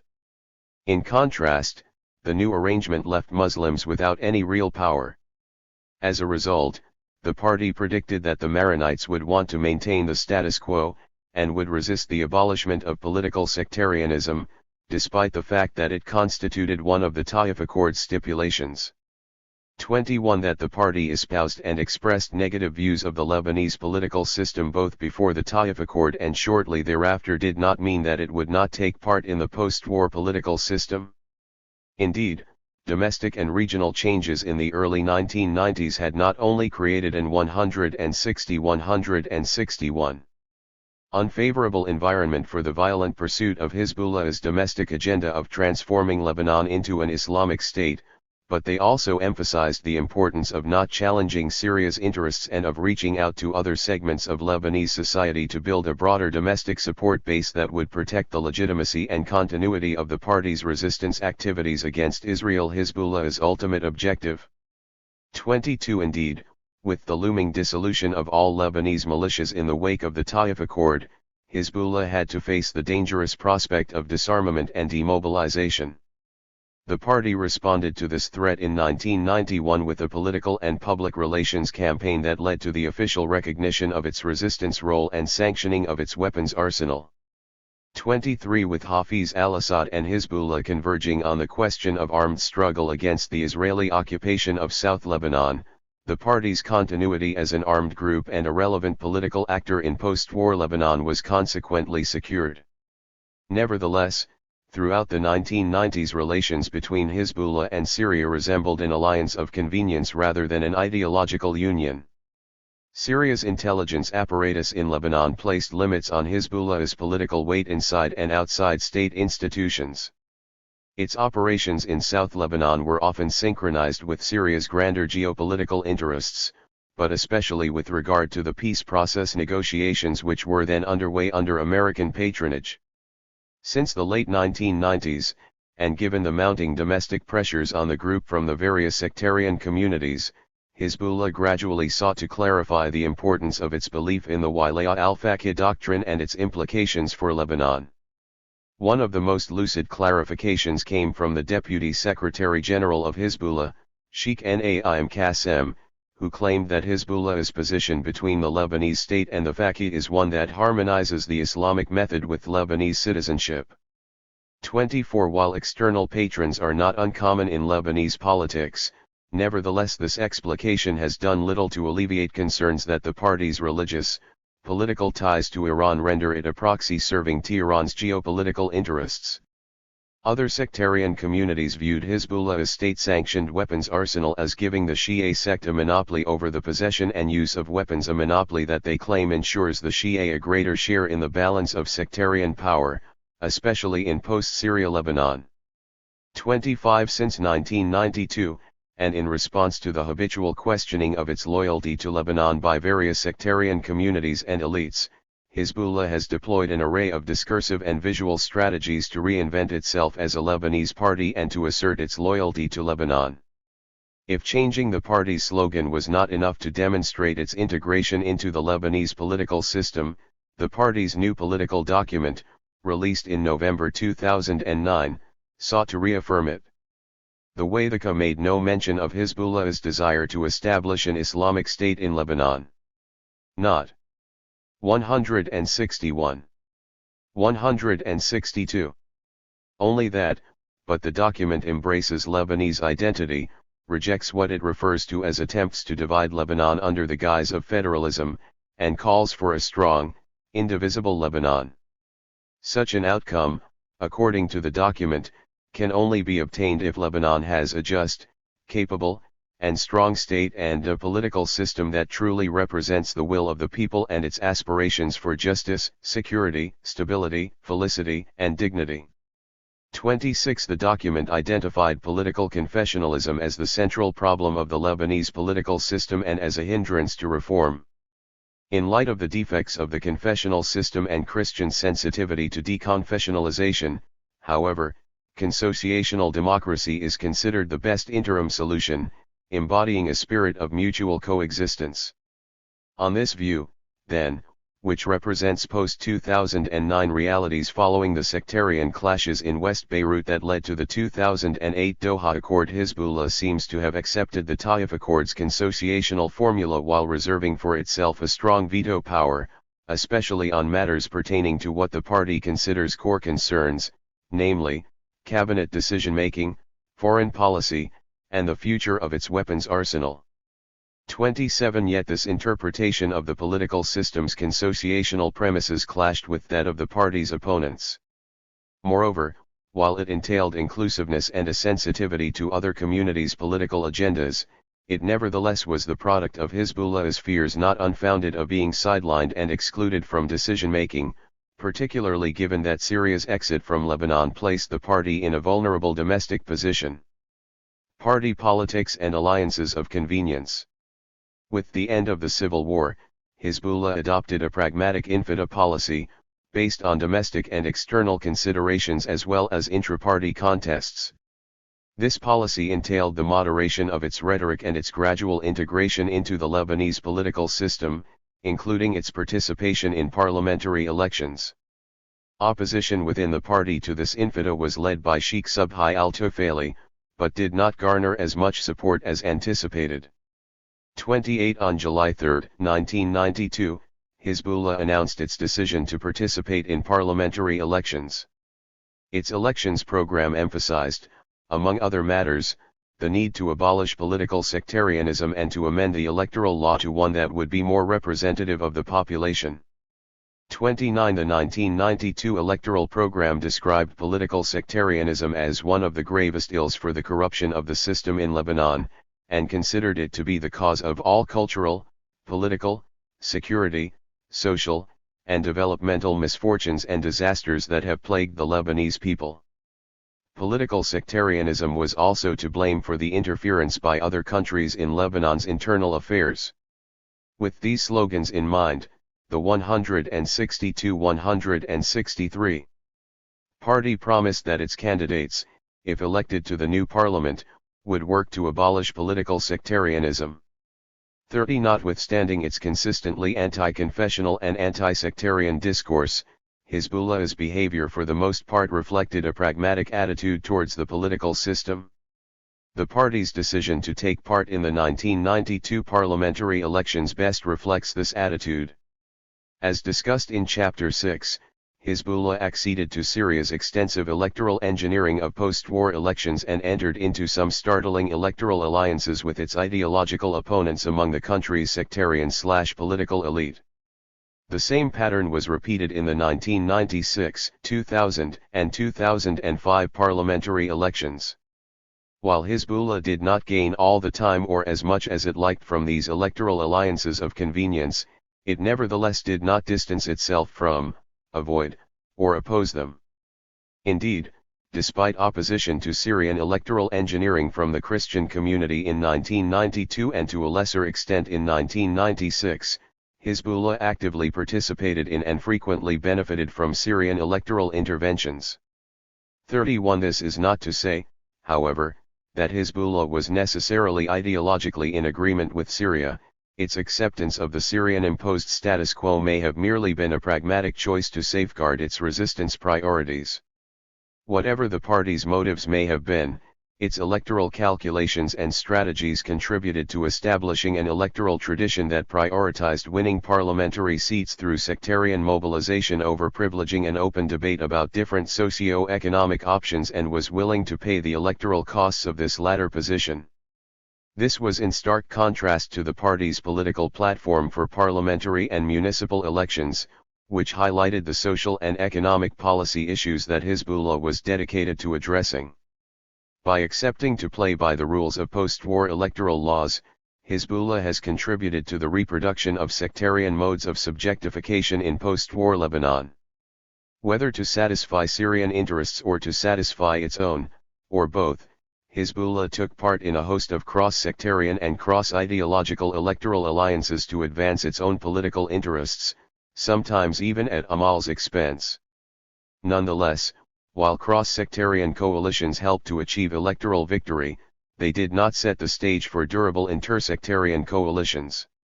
Rather, these endured only as long as they were instrumental to short-term electoral concerns, mainly in the form of battles over seats rather than policy. Indeed, Hezbollah entered into electoral alliances with Hariri in different districts while criticizing his government's socio-economic policies, and not only did the party remain outside the cabinet, it also voted against the government's budget in 1992, 1996, and 2000. 32. Similarly, electoral parliamentary alliances between Hezbollah and Amal camouflage deep chasms between the two parties over the control of the Shia community. These differences were particularly exposed during the run-up to the 1996 parliamentary elections. It took Damascus's full 163. 164. Wait to negotiate an electoral alliance between the two Shia parties. Not even Israel's brutal Operation Grapes of Wrath could unite them.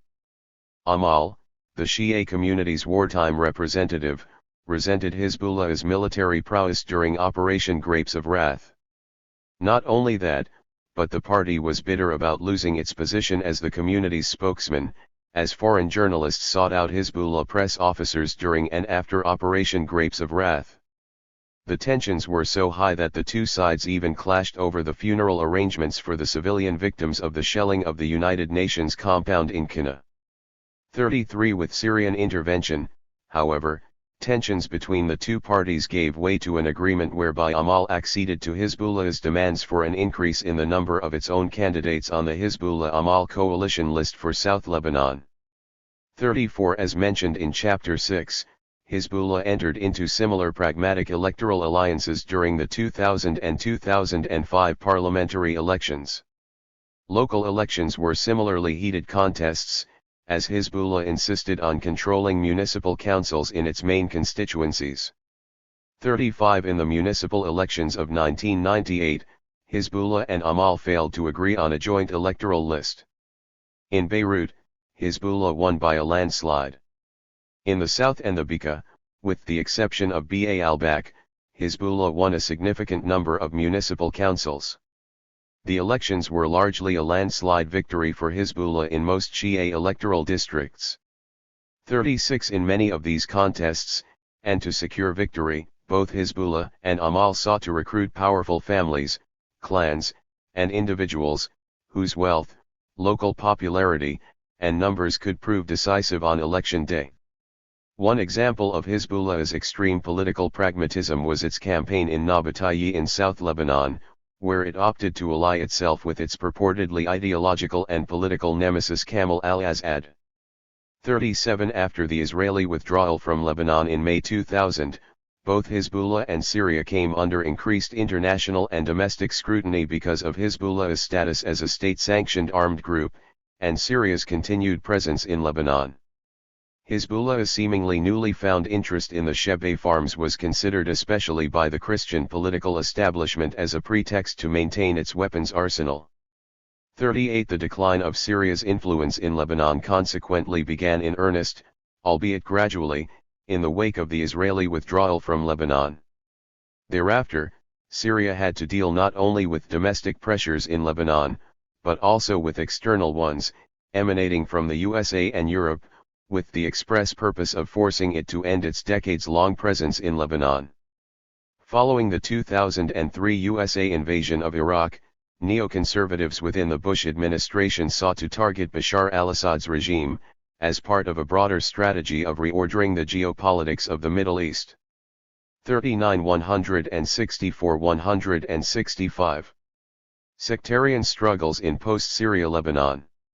If Syrian patronage and pressure had not completely aligned Hezbollah's interests with those of Damascus, the Syria Accountability and Lebanese Sovereignty Restoration Act of April 12, 2003 and UN Security Council Resolution 1559 of September 2, 2004 which called, in reference to Syria and Hezbollah respectively, for all remaining foreign forces to withdraw from Lebanon, and mandated the disbanding and disarmament of all Lebanese and non-Lebanese militias in the country did so. 40 These growing Lebanese and non-Lebanese pressures on Bashar al-Assad's regime fundamentally transformed the relationship between Hezbollah and Syria. While in the past the relationship was imbalanced in favor of Syria, after 2000, and especially after 2004, the two increasingly acted as equal partners in pursuit of mutual interests. 41 This partnership reached new heights after Hariri's assassination in February 2005, Syria's subsequent withdrawal from Lebanon, and the concomitant overlapping struggle over post-Syria Lebanon. 42 Henceforth Damascus sought to use Hezbollah to spoil any political settlement in Lebanon and the region that threatened its security interests. It also sought to sabotage its regional and extra-regional rivals' instrumentalization of Lebanon against Syria and its geopolitical interests. Consequently, any effort to disarm Hezbollah was considered a direct threat to Syria's interests, let alone those of Iran. Efforts by Western states to reduce Hezbollah's influence within Lebanon and in the Arab world were resisted and ultimately backfired. Hitherto, Hezbollah had been content with mere parliamentary representation without claiming a share of the Shia sectarian quota in state institutions, which was monopolized by Damascus and Barry's Amal movement. Instead, the party dedicated itself to preparing for the next war against Israel. 43 However, in the wake of the Hariri assassination, the party realized the importance of taking a more active role in navigating the post-Syria political arena. Hezbollah consequently joined the July 19, 2005 Sinayra cabinet to represent directly, alongside Amal, Shia political interests in state institutions, and also to safeguard Lebanon's foreign policy orientation and its own weapons arsenal. For the next several years, Hezbollah was mired in the struggle to redefine the balance of sectarian power in post-Syria Lebanon. The party had to navigate Lebanon's and the region's sectarian minefield, often getting involved in sectarian clashes and in the process losing much of its previously acquired aura and respect in the Arab and Muslim worlds as an Islamist resistance movement fighting against injustice and oppression. Domestic and regional contests placed the party on a collision course with Saad al-Hariri's Future movement, which represented the interests of the Sunni sect in Lebanon and followed the geopolitical interests of the USA and Saudi Arabia. The two sides battled over a multitude of issues, such as a new electoral law, the implementation of UNSCR 1559, the prerogatives of the International Tribunal investigating the 165. 166. Hariri assassination, the implications of UNSCR 1701 ending the July 2006 war between Hezbollah and Israel, and constitutional debates surrounding the presidential elections after the end of Emil Lahad's tenure on November 24, 2007. In order to ensure that Hezbollah's back was protected from intra-sectarian dissent and rivalry, and to provide the party with the Shia community's political cover as it waged Syria's regional battles in Lebanon, Bashar al-Assad engineered an alliance between Hezbollah and Amal. The February 6, 2006 Memorandum of Understanding with Aoun's FPM served a similar purpose, it was designed to balance against the March 14 alliance and its invasion of state institutions after the Syrian exit from Lebanon. Hezbollah's participation in the Sinayra government did not last very long, as the government adopted increasingly aggressive and exclusionary policies that threatened the party's interests, using the specter of a Sunni, Shia sectarian war to achieve its objectives. The Hezbollah-Amal alliance felt especially threatened by these policies. For example, personnel changes in the different security institutions threatened Hezbollah's interests in Beirut and South Lebanon. Not only that, but Shia clients in the bureaucracy were replaced by nonpartisans without prior consultation with either party. Hezbollah was particularly dismayed that decisions were taken in a unilateral fashion by Sinayra and his allies. Opposing these decisions, they were always told, would inflame Sunni, Shia sectarian tensions. 44 On November 11, 2006, the Shia ministers resigned from the March 14-dominated Sinayra government, as disagreements over the way Lebanon was being remade after the Syrian withdrawal and political decisions were taken, the internal bylaws of the Special Tribunal for Lebanon, and the establishment of a new balance of power among the different sects, became unmanageable.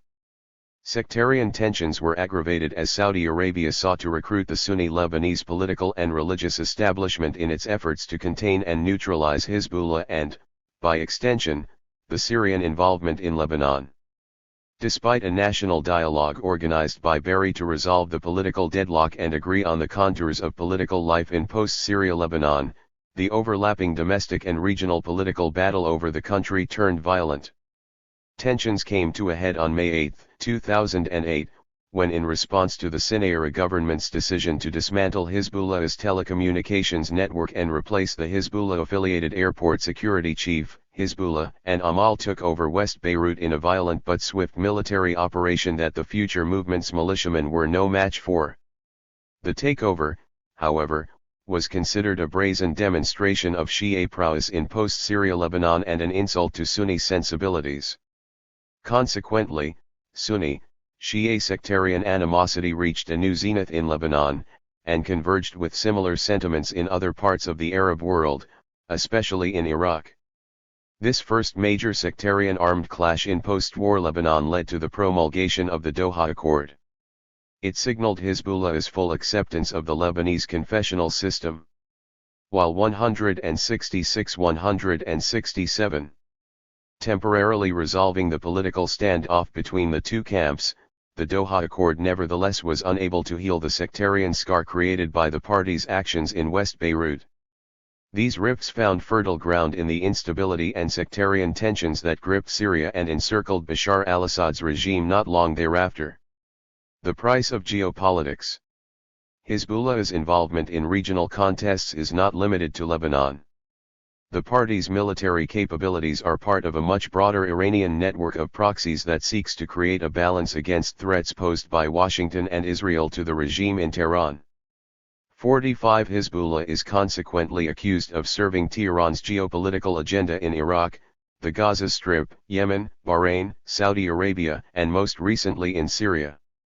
46 Iranian military commanders have gone as far as to declare that Hezbollah constitutes Iran's strategic depth, and that the party will respond to any military attack against Iran. 47 Since 2010, Hezbollah has played an even more active role in these regional contests, as the domino of Arab uprisings altered the party's geopolitical environment. Initially welcoming the popular uprisings against oppressive regimes, it soon changed its tune when it became apparent that even authoritarian regimes with which it was allied were not immune from this avalanche of popular discontent. The wave of popular protests in Syria that commenced on March 15, 2011 calling for democracy, social justice, and accountability, which later turned into a brutal sectarian civil war, created a strategic conundrum for the party. Whatever the genuine original causes and demands of the uprising in Syria, it was viewed by Hezbollah as part of the regional, international geopolitical contest between on the one hand Saudi Arabia backed by the USA, France, Turkey, and Qatar, and, on the other hand, Iran backed by Russia and China. 48 It did not take long for Saudi Arabia to hijack the popular uprising in Syria and use it as an instrument to achieve its geopolitical objectives, namely undermining Iran by instigating a regime change in an allied state. A regime change in Syria could severely curtail Tehran's ability to transfer weapons to Hezbollah, thereby restricting its geopolitical reach and ambitions deep in the heart of the Arab world and along Israel's borders. Even more dangerously, Saudi Arabia deployed sectarianism as a policy instrument to advance its geopolitical objectives. Saudi Arabia's tactics threw oil on already simmering sectarian sentiments across the region, placing the party in a military confrontation with Salloukh jihadi groups in its own Lebanese backyard, and tarnishing even more Hezbollah's image as a pan-Islamist resistance movement. The sectarianization of regional dynamics after the Arab Spring rapidly transformed the conflict in Syria into a Sunni, Alawi civil war. With logistical 167. 168. Assistance from Turkish intelligence, transnational Salloukh jihadi fighters poured from across the Muslim world to Syria to fight a putatively infidel Alawi regime oppressing a Sunni Muslim majority. This brought Salloukh jihadi groups and Hezbollah into direct contact along the Lebanese, Syrian borders, on territory vital for the transfer of military equipment to Hezbollah from Syria. Moreover, control of the border area by anti-Assad transnational Salloukh jihadi groups could enable them to cross the borders and connect with local Salloukh jihadi groups in northern Lebanon, potentially drowning Hezbollah in a domestic sectarian quagmire and threatening its back in the event of another military conflagration with Israel. Hezbollah deemed it crucial to intervene in Syria because of these domestic and geopolitical threats and calculations. Portraying it as a necessary war of choice in Syria, the party sought to forestall a regime change in Syria and to dampen the effects of developments in Syria on both Iran and the party's strategic interests. 49 In contrast to its support of popular uprisings in Libya, Egypt, and Bahrain targeting regimes traditionally hostile to the party and its geopolitical interests, Hezbollah's public declaration of support for what was otherwise portrayed across the region as an oppressive, sectarian Alawi regime further inflamed sectarian tensions in Lebanon and the region, and delegitimized the party in the eyes of the majority of Arabs and Muslims. 50 Domestically, the party sought to ensure that the Lebanese state was neutral vis-a-vis the Syrian crisis in Arab and international forums. While successful at that, the party was nevertheless unable to halt the use of Lebanese territory as a supply route for Salloukh jihadi groups in Syria. Moreover, these Salloukh jihadi groups, whether ISIS or JAN, activated their cells in Lebanon and began launching attacks against Hezbollah positions and population centers. Having commenced initially as strategic consultations with the regime on the use of non-conventional military tactics, Hezbollah's involvement in Syria ultimately grew into a full-scale military operation stretched over substantial Syrian territory. The party helped regain control over neighborhoods of Damascus and Homs which had been lost by the regime to the Free Syrian Army, and aided the Syrian army in protecting its scientific establishments and missile factories built during the last decade with Iranian funding. It sent units to defend the Sayyida Zainab shrine in southern Damascus, and provided support to Shia villages along both sides of the Lebanese, Syrian border in the Hermel region against attacks by the FSA and Salloukh jihadi groups. 51 The party even sent expeditionary missions all the way to the outskirts of the Syrian side of the Golan Heights. Hezbollah then took the lead in training an Iranian-financed People's Army, composed largely of minority groups loyal to the regime. 52 The geopolitical rationale justifying its intervention in Syria notwithstanding, Hezbollah's military involvement in the Qusayr battle in April 2013 marked a watershed in the party's history and sectarian relations that will resonate for many years. It was the first time that Hezbollah was actively involved in Offensive 168-169 military operations on Arab soil outside Lebanon. More importantly, its targets were not Israeli soldiers, but fellow Arabs and Muslims, more specifically Sunni rebel groups. Despite Hezbollah Secretary General Hassan Nasrallah's attempts to justify this intervention as one aiming to frustrate the USA, Israeli, and Salloukh jihadi objectives rather than as targeting the Syrian people and their political choices. 53. The operation caused a further deterioration in domestic and regional sectarian relations, and led to a wave of terrorist attacks against Shia-populated areas housing Hezbollah's core constituency. 54. It also raised eyebrows inside a Shia community feeling increasingly beleaguered by a rising and hostile Salaf wave in the Arab world, and paying a substantial and seemingly limitless blood tax for Iran's geopolitical interests. The hegemony of the resistance society. The party's actions since the 2005 Hariri assassination, and especially in the wake of its military intervention in Syria, elicited criticism from some quarters in the Shia community, and even from some of the party's own rank and file. 55. The party's position on these criticisms is one of dismissal and delegitimization, mostly by means of rhetoric but also through intimidation and the use of its corporatist institutional structure to co-opt and control substantial sections of the Shia community. For example, when on June 9, 2013 members of Ahmed al-Assad's Intima party gathered in front of the Iranian embassy in Beirut to protest Hezbollah's military intervention in Syria, the ensuing scuffle between them and pro-Hezbollah supporters led to the death of one of al-Assad's followers. 56. Although some criticism emanating from the Shia community undoubtedly came from individuals who had been co-opted by Hezbollah's sectarian rivals, 57. The party nevertheless sought to delegitimize any dissent from the party line or from that of the Hezbollah-Amal alliance. In the spring of 2005, a group of Shia intellectuals, elites, and citizens held a press conference at the symbolic Amelia Society in Beirut to declare their independence from the hegemony of Hezbollah and Amal. The group's declaration of a Shia third way elicited ridicule and little support. Soon thereafter, however, in December 2005, and in the name of Shia unity, Afif al-Nabolsi, a Shia cleric and head of the Shia religious scholars of Jabal Amil, issued a fatwa that effectively prohibited any Shia individual or group from replacing Hezbollah's and Amal's ministers, who were then boycotting Sinayra's cabinet. Although he had previously blessed Hezbollah's participation in Sinayra's first post-Syrian withdrawal cabinet, al-Nabolsi's fatwa triggered outrage within the Shia community. A number of intellectuals and secular Shia personalities responded to al-Nabolsi's fatwa by condemning such religious intervention in politics.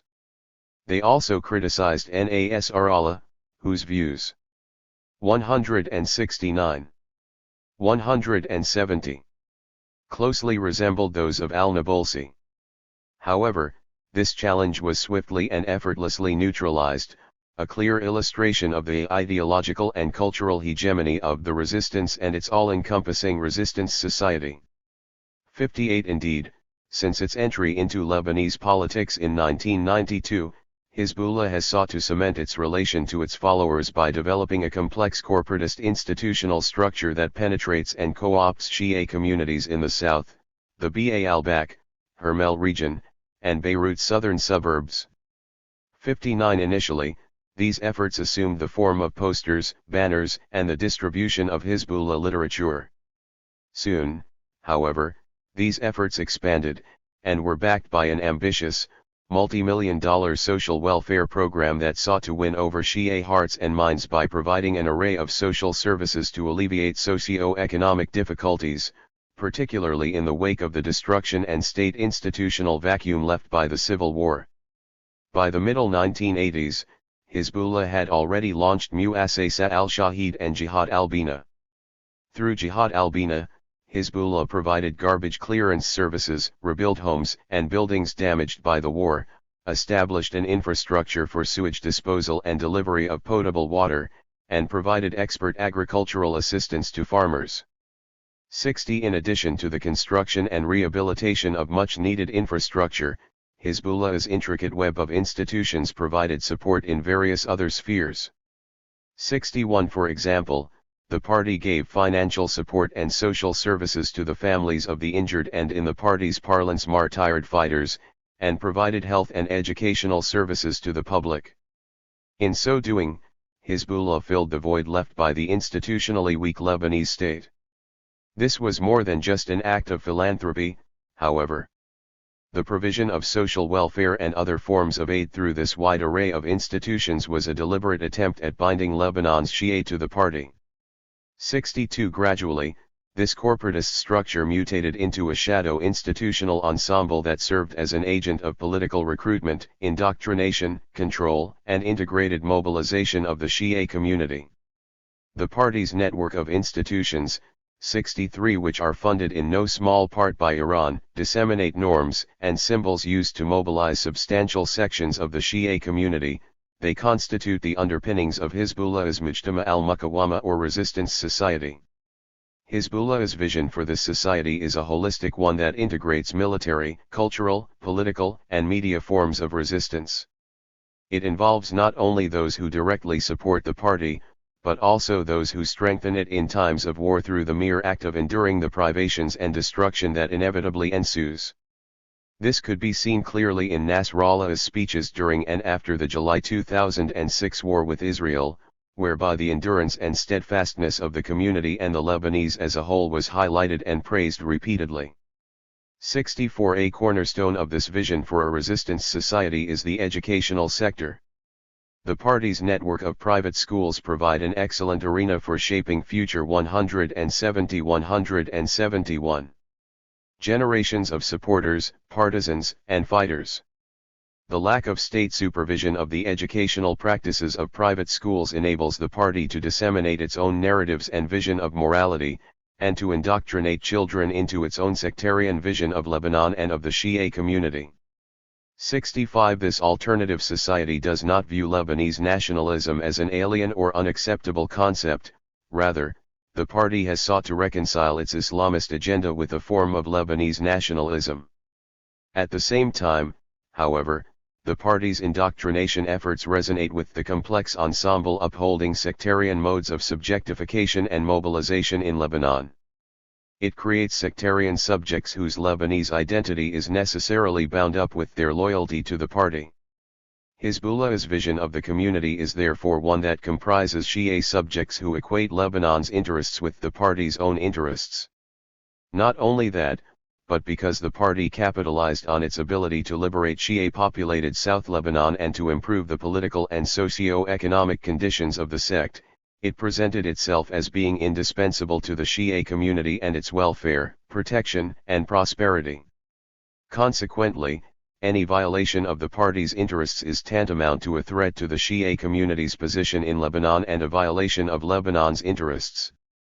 This contributes to the sectarian system's ideological hegemony, and serves to embed sectarian modes of subjectification at the expense of trans-sectarian, national ones.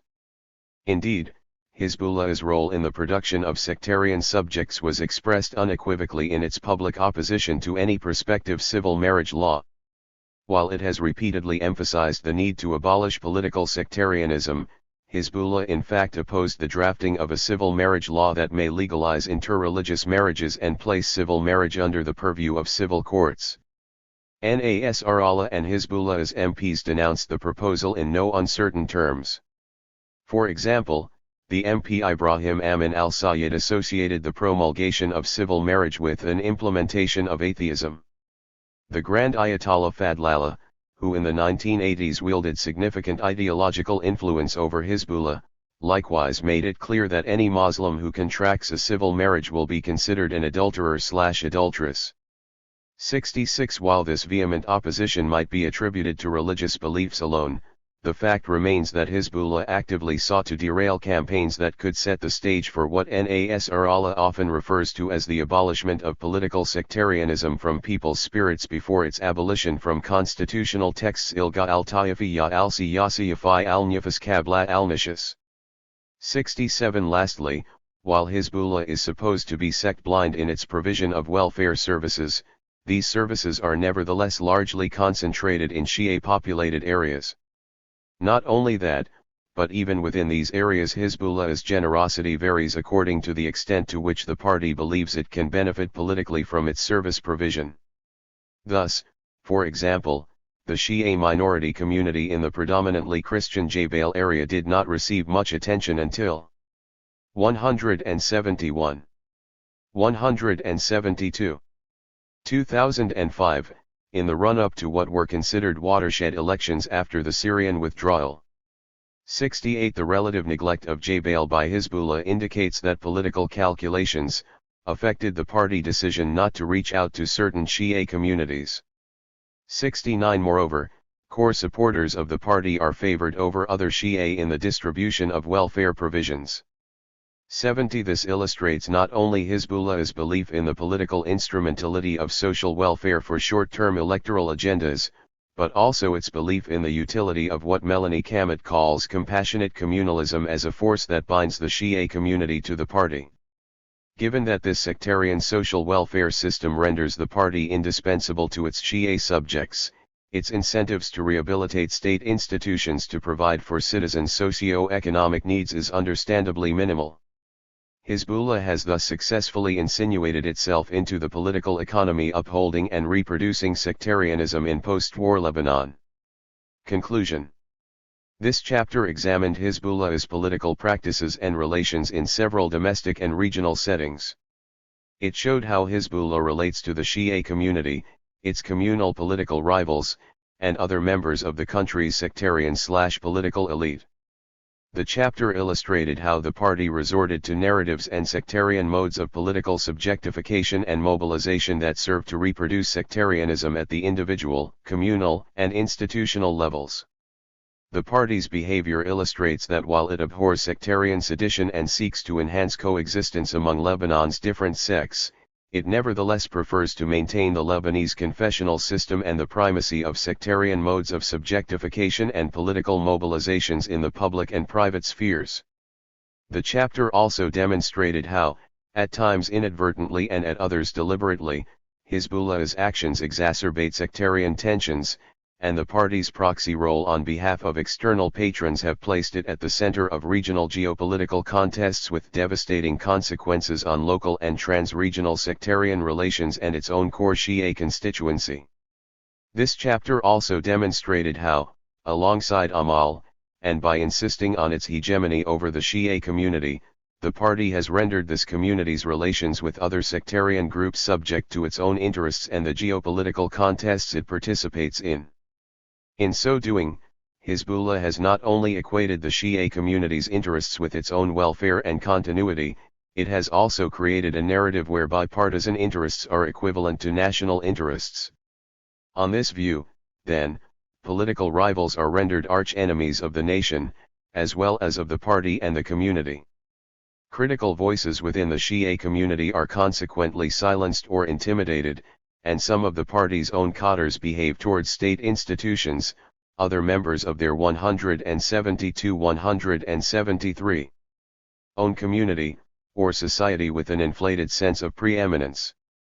While emphasizing its openness to dialogue with its political rivals and support for state institutions and the rule of law, the party at times has struggled to control some of its own supporters, who assume immunity for their acts of lawlessness or everyday violence.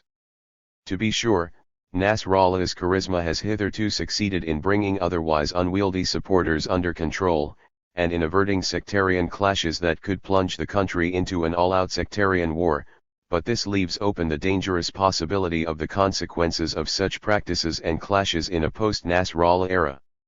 Finally, the party was successful in evading post-war disarmament and demobilization, but in so doing, it became the victim of its own success, as it finds itself caught in an avalanche of domestic and regional sectarian tensions that besieged its own community and brought suicide bombings to the heart of its own strongholds.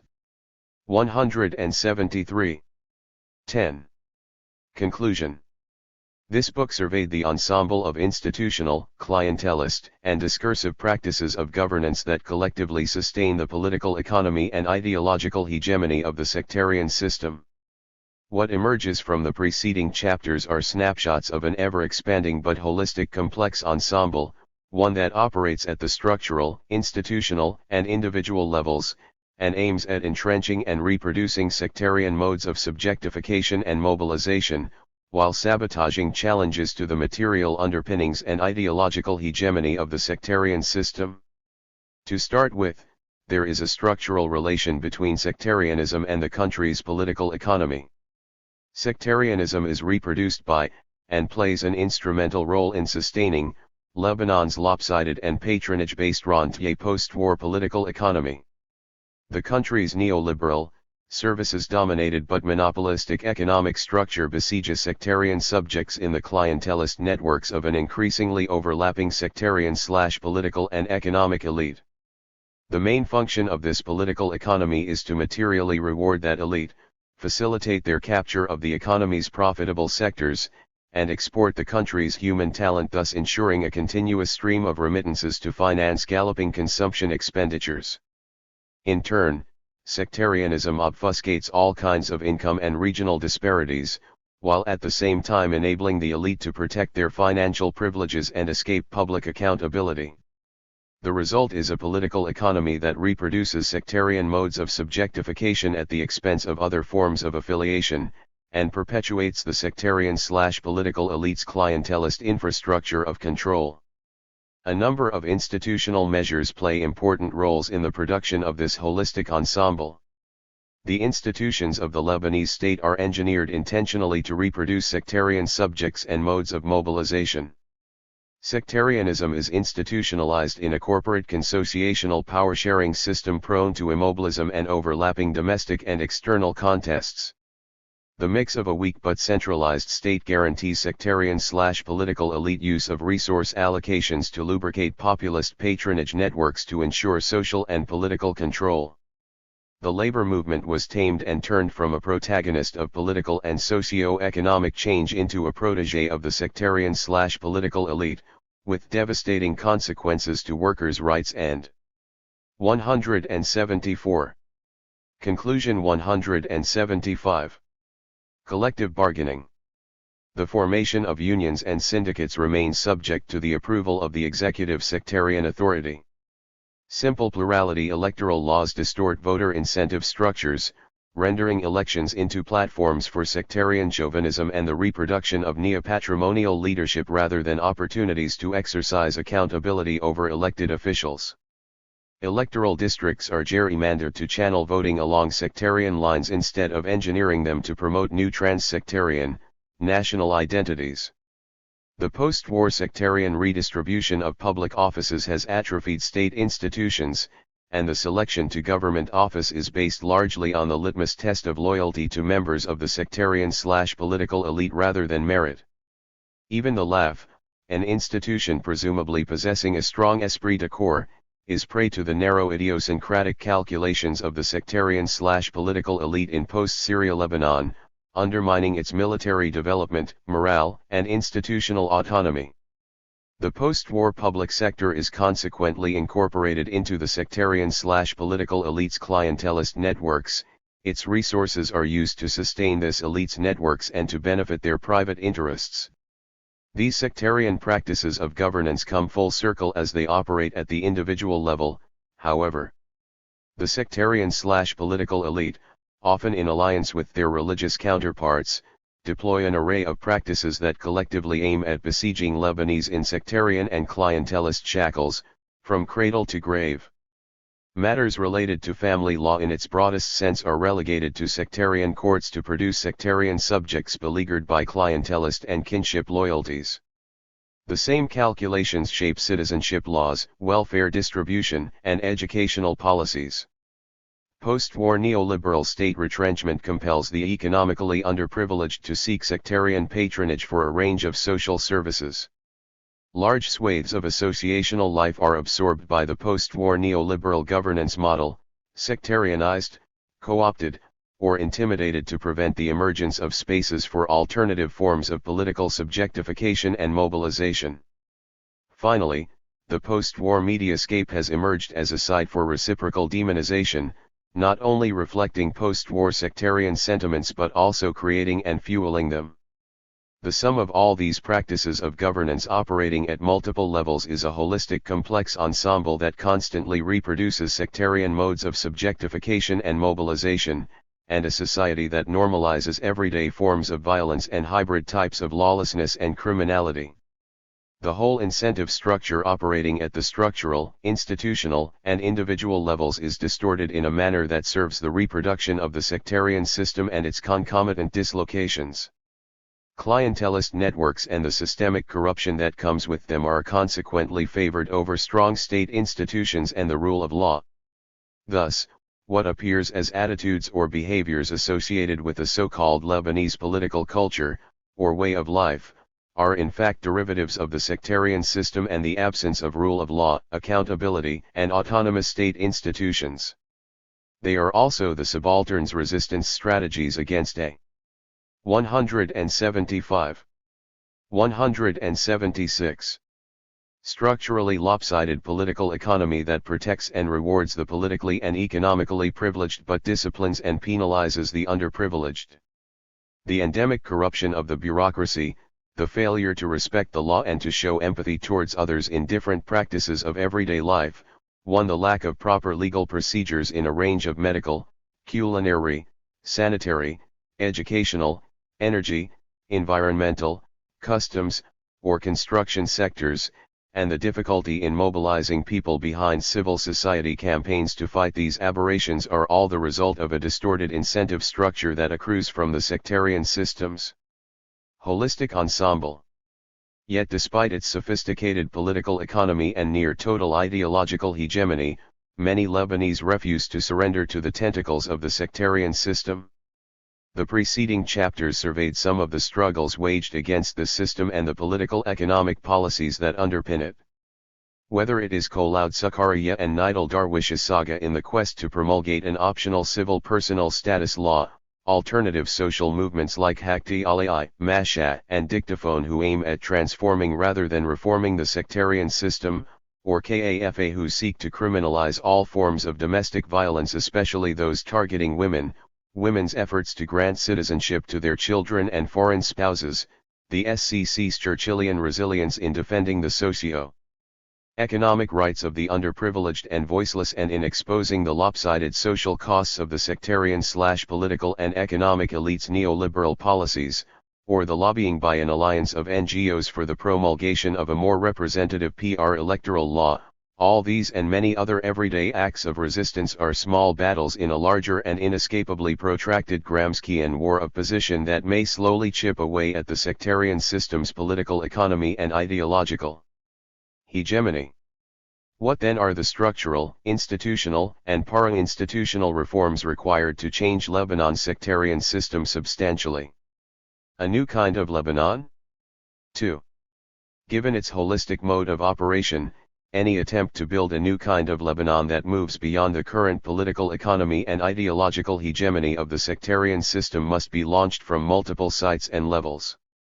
A number of reforms are required at the structural level to undermine the mutually reinforcing relation between the country's rentier political economy and the sectarian system's clientelist networks.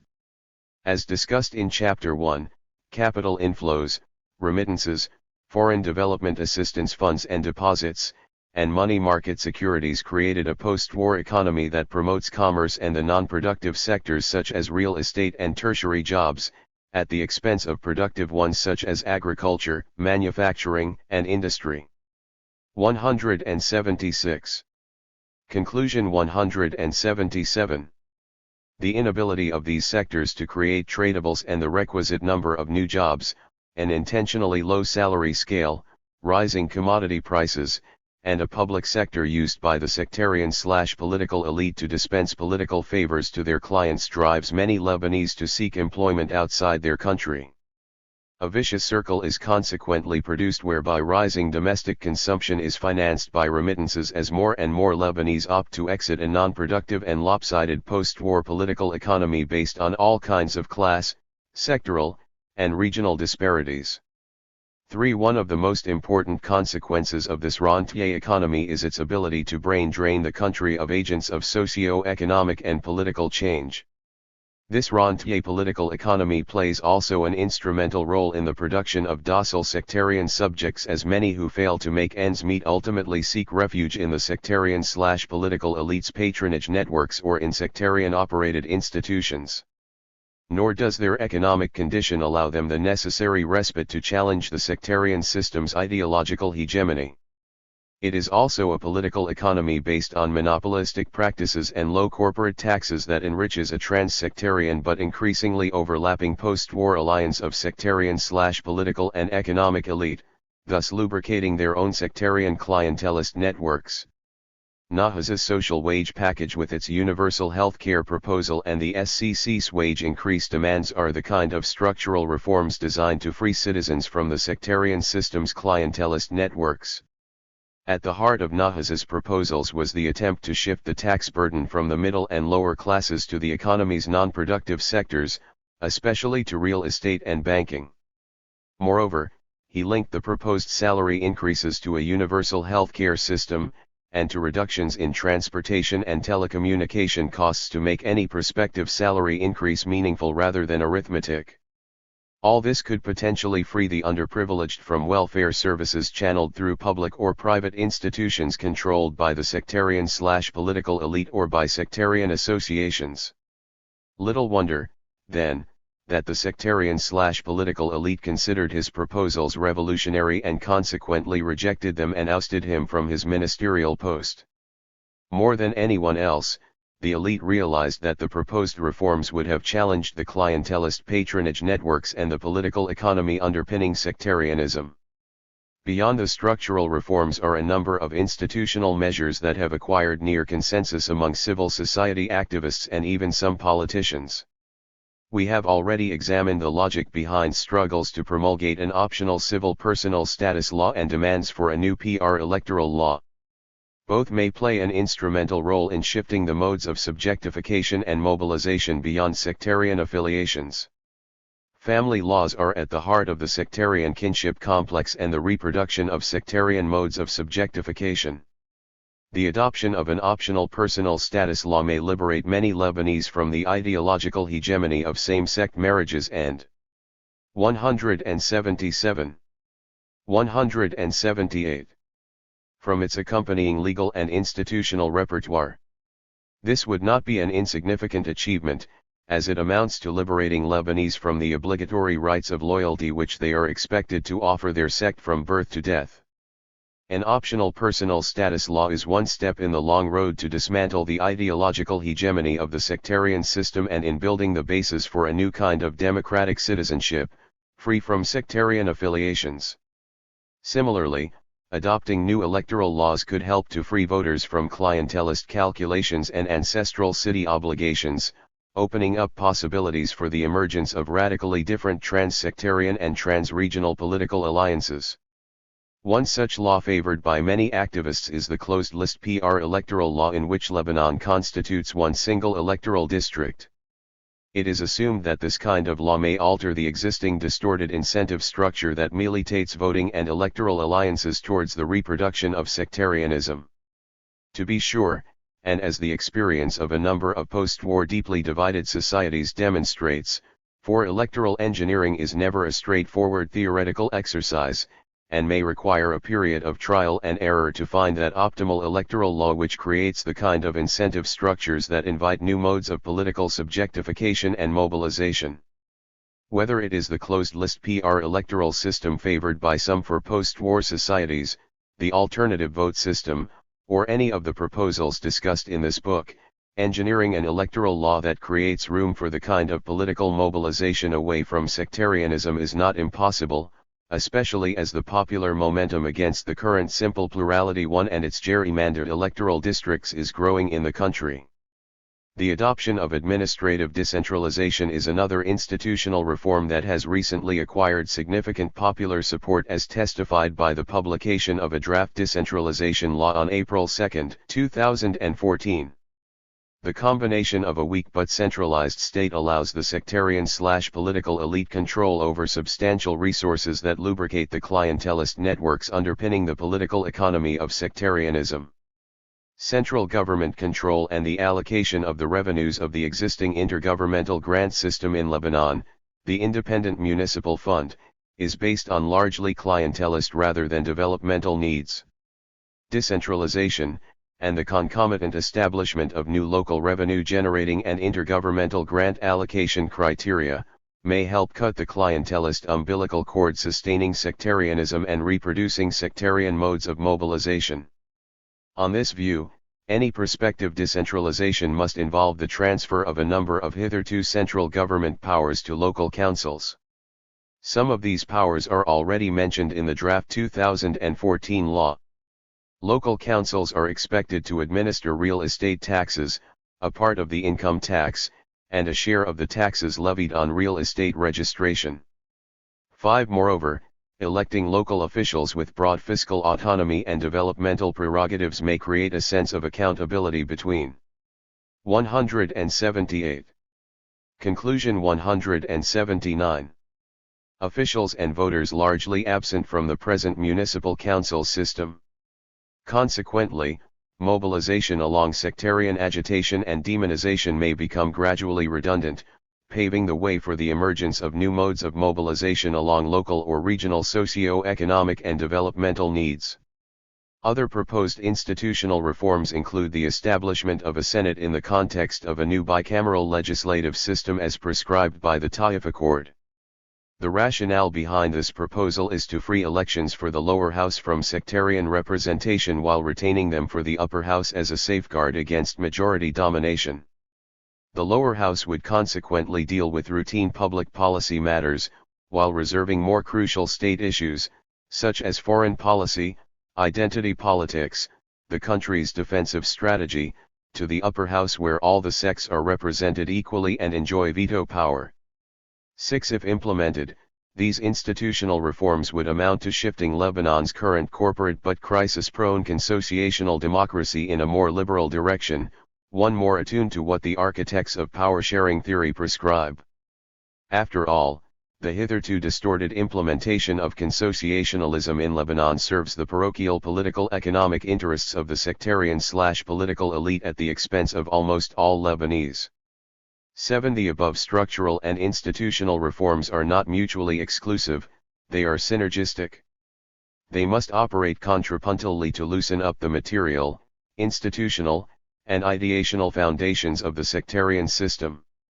Fundamental changes to the political economy of sectarianism must accompany any experiment in institutional engineering, otherwise, large segments of Lebanese society will remain beholden materially to the sectarian/political elite and their economic counterparts. Failure to implement far-reaching structural political economic reforms is bound to undercut the potential effects of institutional reforms. The sectarian/political elite will continue to possess enormous material, symbolic, and coercive resources to sabotage or contain the prospective effects of institutional reforms. Breaching the ensemble of institutional, clientelist, and discursive practices sustaining the production of sectarian subjects and modes of political mobilization mapped out in this book thus entails both fundamental political economic and institutional reforms. This is why reforming the sectarian system has hitherto proved so elusive, and why proposals for fundamental socio-economic and political reforms that could change substantially the foundations of Lebanese politics have remained unchanged since the late 1960s. 8. Tinkering at the edges of what is otherwise a holistic complex ensemble will amount to very little palpable change, if any. Nor is the implementation of structural and institutional reforms without major impediments. After all, who are the sectarian/political elite members that will promulgate these kinds of reforms that must invariably undermine their own political and economic interests? Who among the increasingly integrated sectarian/political and economic elite will accept the economic? 179. 180. Changes proposed by Nahas or Garib. Concomitantly, will all those Lebanese operating beyond the reach of the law, or entrenched comfortably in clientelist networks whether in the public sector or outside it accept reforms that may dry up the corruption swamps financing their inflated consumer habits? How will the country's religious elite accept legal reforms that will loosen up their moral and institutional authority over the laity? Who will promulgate an electoral law that opens up possibilities for the emergence of novel political identities and socio-economic priorities beyond sectarian considerations? What member of the sectarian/political elite will prioritize Lebanon's national interests over its own narrow personal or sectarian calculations or the geopolitical interests of its regional patron? In other words, who are the reformers that can promulgate the kind of reforms that, synergistically, may free Lebanese from the clientelist networks, institutional mechanisms, material rewards, and ideological hegemony of the sectarian system, and thus alter the incentive structures that operate at the structural, institutional, and individual levels to reproduce sectarian modes of subjectification and mobilization? Little wonder, then, that many Lebanese tend to receive news of reform proposals or anti-corruption campaigns led by members of the sectarian/political elite with a heavy dose of skepticism. 9. Breaking the sectarian system's holistic ensemble and moving beyond sectarianism towards a new kind of Lebanon entails more than just a package of structural and institutional reforms, however. It also requires what Tully labels new practical arts of democratic integration among sectarian communities living increasingly separate lives with their very different visions of Lebanon. This involves discovering, imagining, learning, and deploying practical arts of peaceful interaction and dispute resolution among diverse partners. 10. Whether in schools, universities, NGOs, summer camps, or cultural productions, hybrid but novel ethical arts of grassroots conviviality must be unearthed and nourished to foster an alternative form of democratic, polyphonic, and intersectarian citizenship that can serve as a counterpoint to the artificially constructed societal, legal, regional, spatial, and political divisions created by the sectarian system. And despite the politicized, quarrelsome, sometimes undemocratic, and sectarian nature of Lebanon's civil society, a number of alternative NGOs have already assumed the lead in creating public space for this kind of intersectarian forms of democratic recognition, integration, and citizenship. Organized around successive Sunday demonstrations, and gathering a posse of anti-sectarian system groups, a wave of popular protests swept across the streets of Beirut in 2011 as Lebanese from different regions, sects, and classes were galvanized by the popular uprisings of the Arab Spring. The demonstrations borrowed the slogans of the Arab Spring, declaring that the people want to topple the sectarian system. Not without their collective action problems, and riddled by internal differences over tactics. 180. Conclusion 181. The sectarian/political elite nevertheless swiftly penetrated these demonstrations as they sought to deflate their momentum by presenting themselves as part of the protest movement. Although the protest movements gradually petered out, their symbolic challenge to the hegemony of the sectarian system resonated beyond their short duration. Alternative modes of political mobilization are emerging across university campuses, as students grow increasingly frustrated with the importation of sectarian dynamics into student elections and campus life.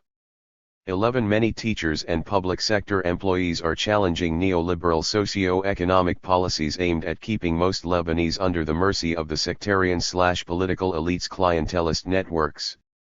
Intellectuals have also recognized the instrumental role theater, music, cinema, literature, and other styles of artistic expression play in helping imagine new forms of intersectarian citizenship.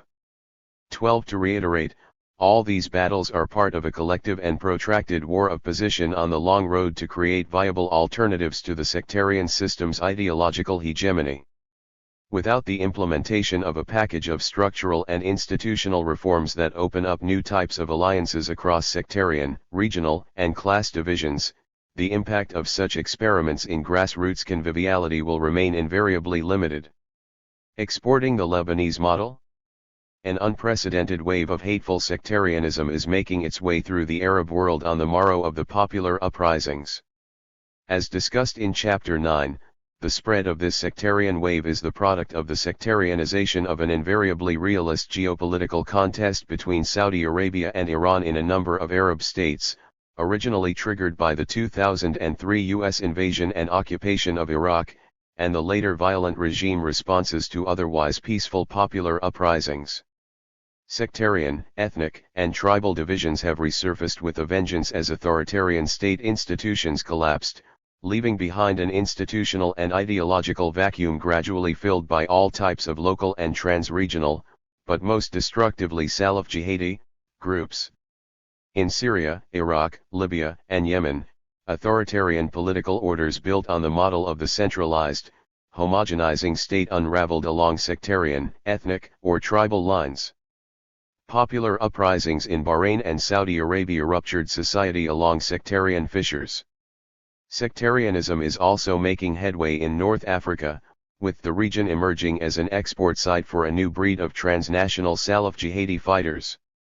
Yet unlike Lebanon's political experience, where sectarian identities were institutionalized into the political system at a very early stage, first in the Mount Lebanon Mutasarrifiyya and later in independent Lebanon in the form of a corporate consociational power-sharing agreement, vertical cleavages in many of these Arab states were not always the primary markers of political. 181. 182. Identity.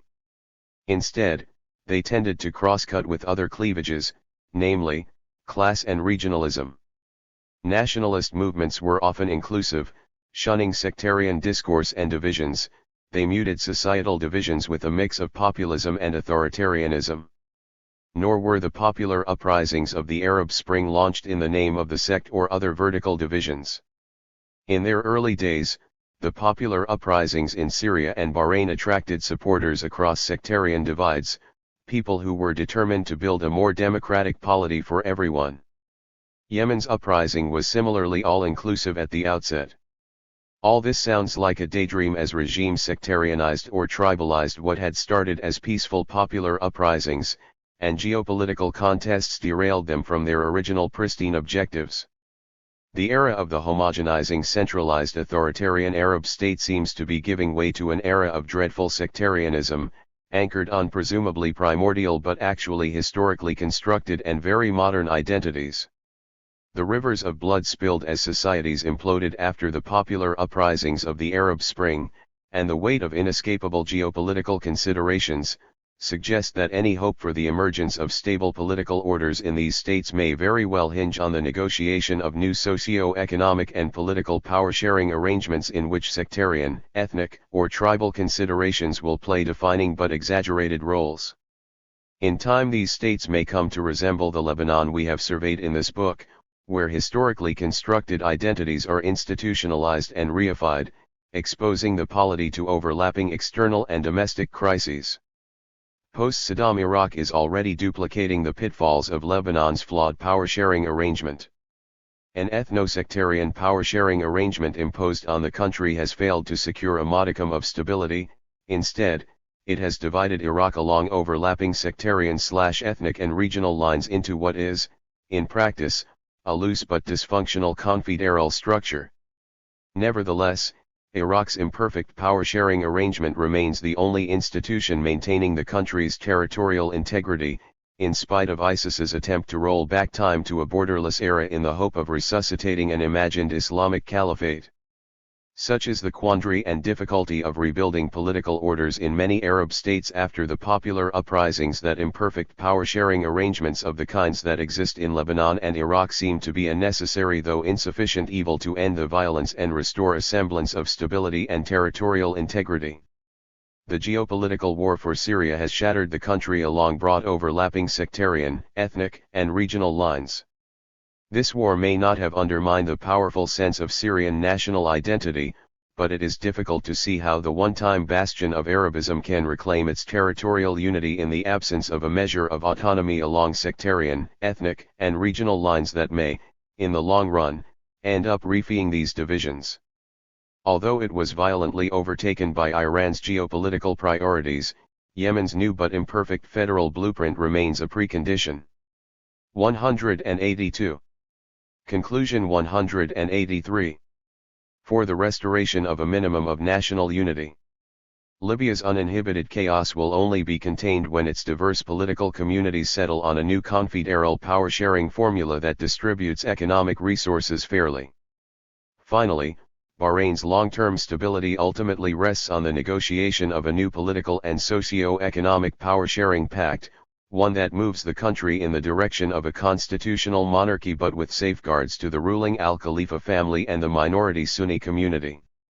Be that as it may, the need to stabilize states and societies shattered by the Arab uprisings may prove to be a far more urgent priority than the democratic aspirations of those who triggered the uprisings in the first place.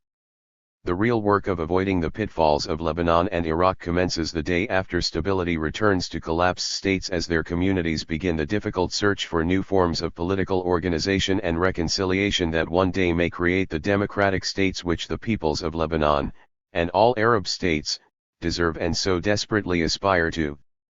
We hope that the surveys we have undertaken in this book prove useful not only for those indefatigable Lebanese committed to making their country a more just and democratic place, free from the shackles of sectarianism, but also to all those peoples in the region determined to avoid Lebanon's bitter lessons on their long road to democracy. 183.